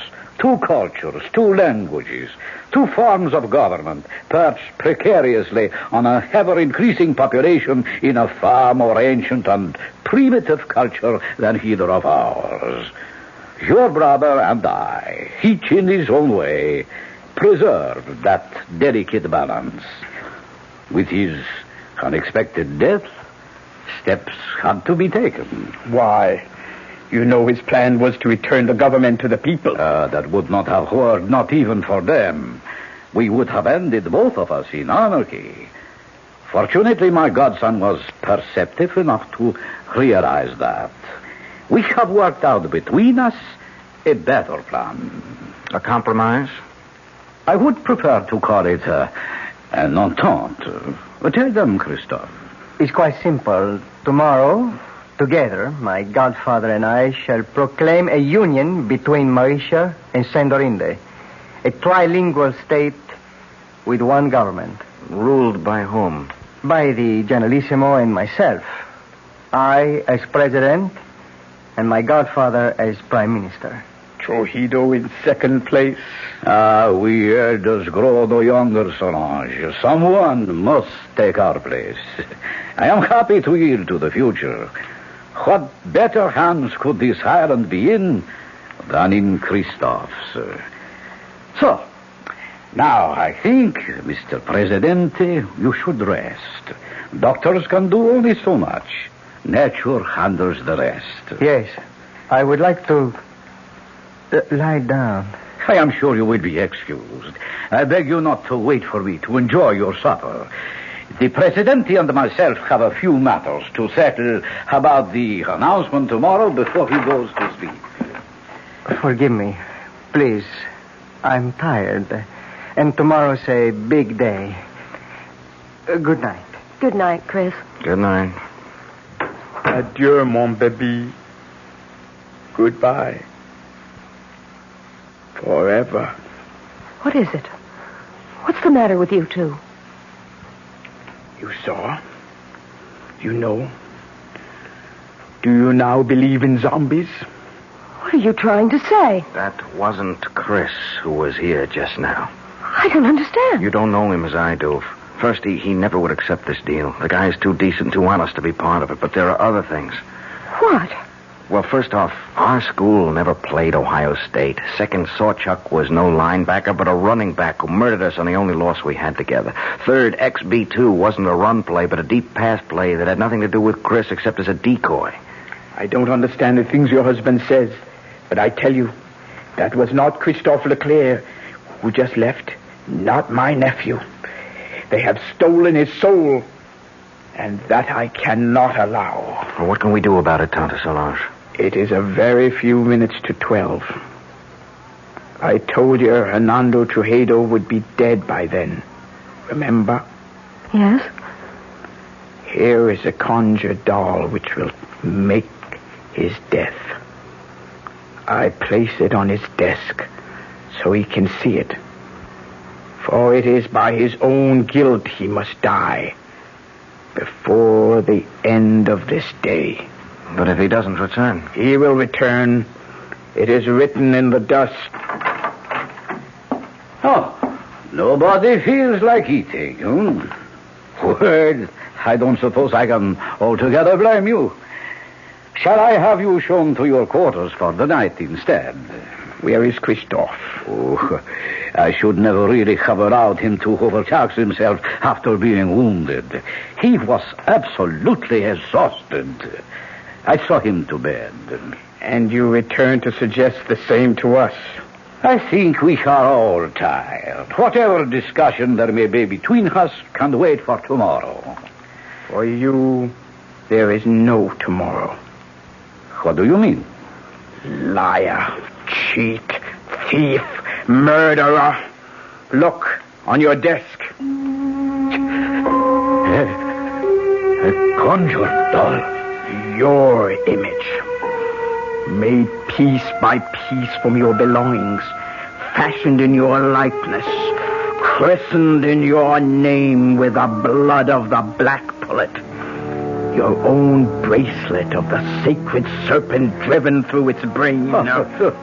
Do you think I could buy such childish superstition? I am no savage. What a man thinks is what he is. This primitive mumbo-jumbo will have no effect on me. Are you sure? How large is a bag of guilt you carry? Will nothing convince you, woman? Your nephew and my nephew. Christoph. Christoph is dead. How can you say that? You have just seen him. I saw a walking corpse. More idiot superstition. Like my conjured doll? Of course. You don't believe in it. No. And you believe in zombies. You know the power of voodoo can create them. You know the power of voodoo can kill. What is it you want? Too late for that. I will give you anything. I offer you, and these two, safe transport now. No strings attached. How can you guarantee it? I am head generalissimo. My power is infinite. Not anymore. The clock is ticking your life away. No. 12 o'clock. No. Only a few seconds left. Help me. Help me. I cannot help. The die is cast. No. You cannot even help yourself. I will give you money, jewels, anything. Name it. What do you want? But you cannot give me what you stole from my nephew. His soul. I want yours in return. Then die. By the power granted me as an Obia woman, vested in my hands by the uncoiling sacred serpent, to take the place of the voodoo doll. As it should to all tyrants, so comes a violent death to you. I condemn you to everlasting fire and death by the serpent writhing in your face. No! I cannot die! I am the dictator! I am supreme! I am the law! No one can touch me, do you hear? No one! You condemn me! Why, all I have to do is raise this pistol and you...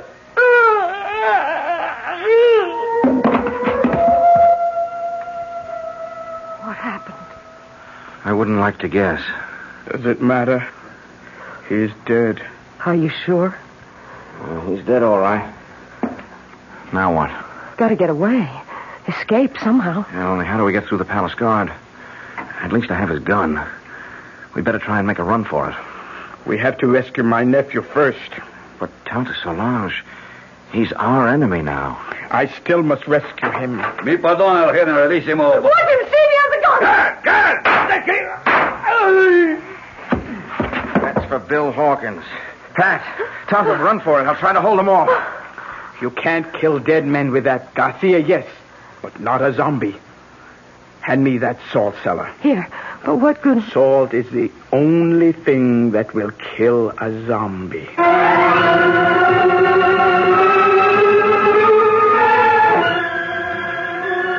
It's Chris. Lying on the bed. Is he... No, he's still breathing. He's just asleep. Leave me alone with him. Go if you want to, but leave me with Christoph. Will you be long? As long as it must take. Go. Well, we can't find our way out of here without you. We'll wait.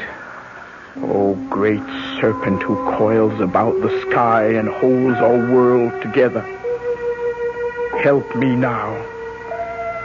Help me to break the black magic that chains my baby to a living death. Help me to bring his soul home to you. Christoph. Listen to me. It is Tante Solange who speaks. You know me as an Obia magician. My magic is greater than the magic of the Hugan who made you what you are. He summoned you from the grave and stole away your soul. Now I must summon you back to the grave. Back to the dead. The everlasting dead. So that your immortal soul may live. But only you can break the bonds. Rise, zombie. Rise. And cross to the window. Open the shutters. Now, open your eyes and look at the sea. No! In the name of the great serpent, I command you, open your eyes.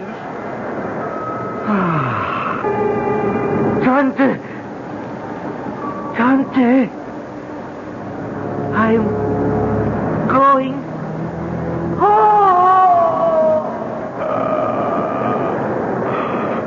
My baby.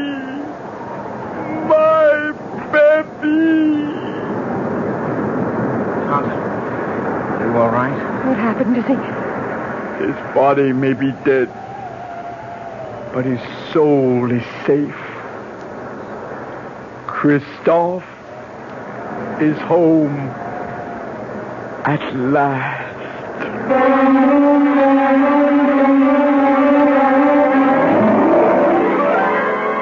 The death of the dictator set a people free in a mad orgy of festival and delight. In the wild celebration that lit up the city, no one had time to pay any attention to the three somber people who found their way back to the hotel.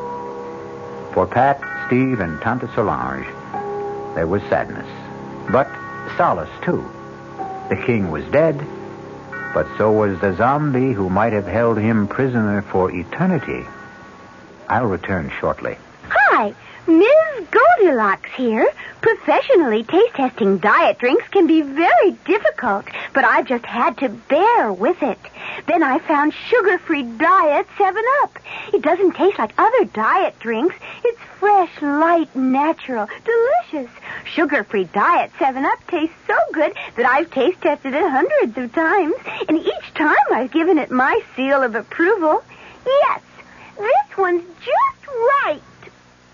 United Airlines steward Jack Nestor talks about friendship service to California.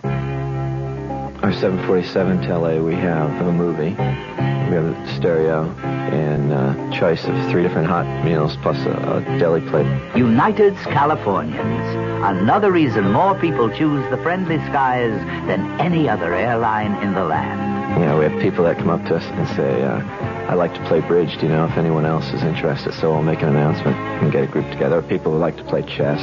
it seems like on a 6-hour flight, you can do a lot more for people. You know, you get off feeling like you've done something. Come along, sing a song, people, now's the time. The friendly skies of your land, United Airlines. United has 7 daily non-stops to California, including wide-body jets to Los Angeles and San Francisco every business day. This is Patricia McCann, and we'd like to tell you what the McCann program is all about this coming week. Monday, Dora McCann gives some good ideas on how to prepare the best food buys of the week. Tuesday, we begin a 2-part series on nutrition against arthritis, diabetes, heart disease. Our guest, Nathan Pritikin, will discuss research that shows diet can prevent and sometimes reverse some of these degenerative diseases so common in this country.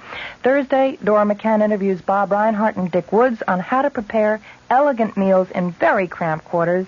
And Friday, the program will be in praise of mothers and housewives when Ariana Stasinopoulos, author of The Female Woman, gives her argument against the women's liberation movement.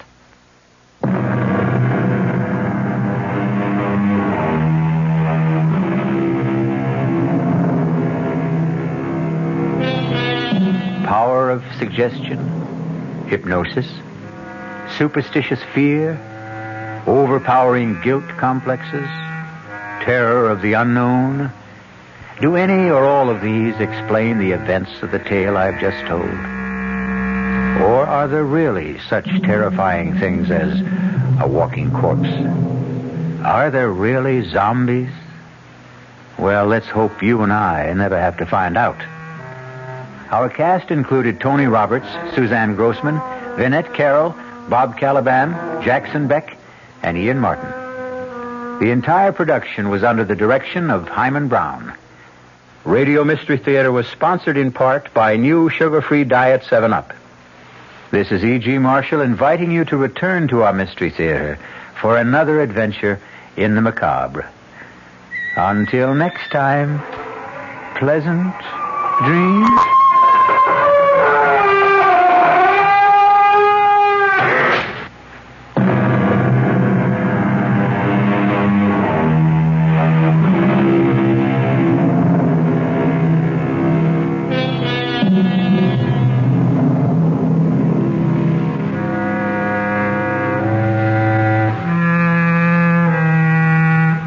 WR Mystery Theater has been brought to you by ShopRite Supermarkets, where you get a lot more for a little less, and by Suburban Savings with offices throughout North Jersey. The preceding Mystery Theater program is furnished by the CBS Radio Network.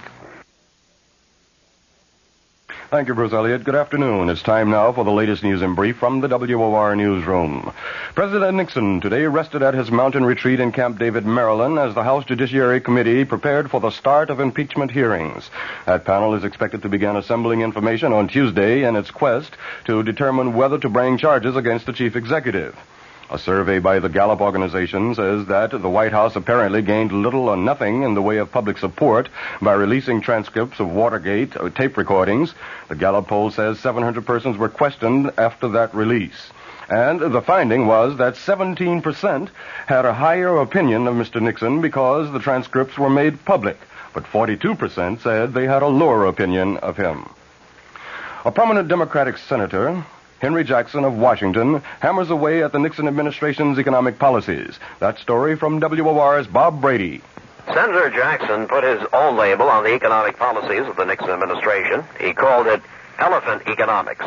Jackson, a potential candidate for the Democratic nomination for president, says there's no better symbol to represent the slow and sluggish economic state of the nation. Everything that is going up should be going down.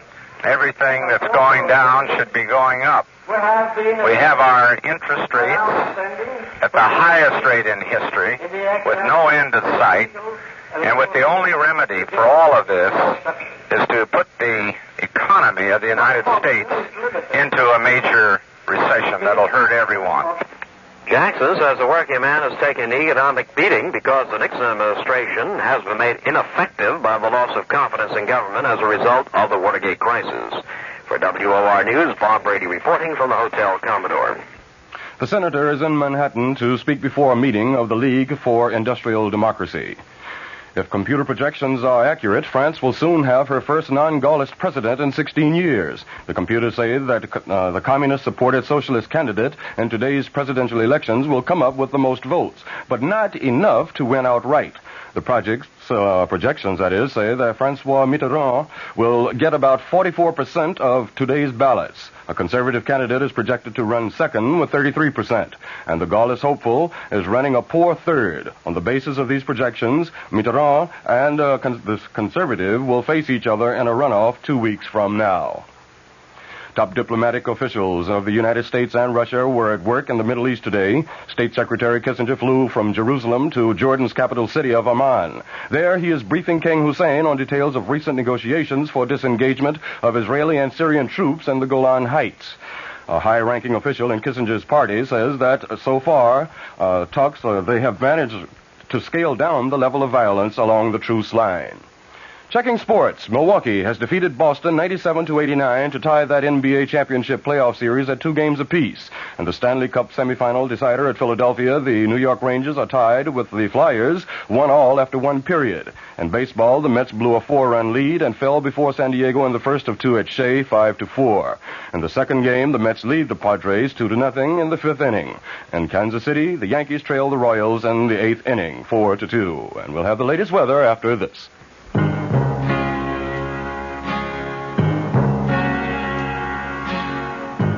Someday you'll own, someday you'll own, sooner or later you'll own Generals.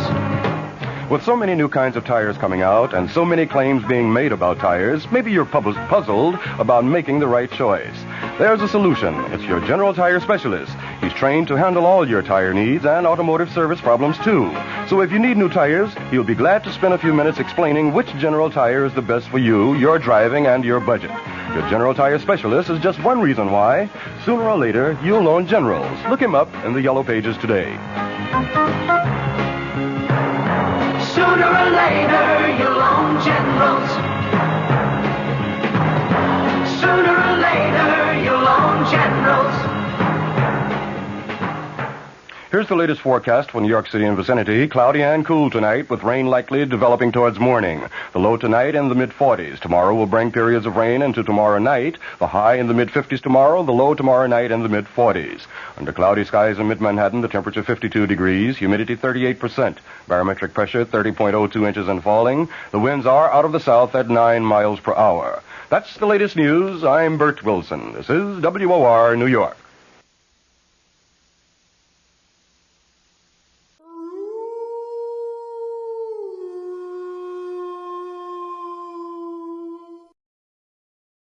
Tune in to nostalgia. Tune in to now. Golden Radio Hour.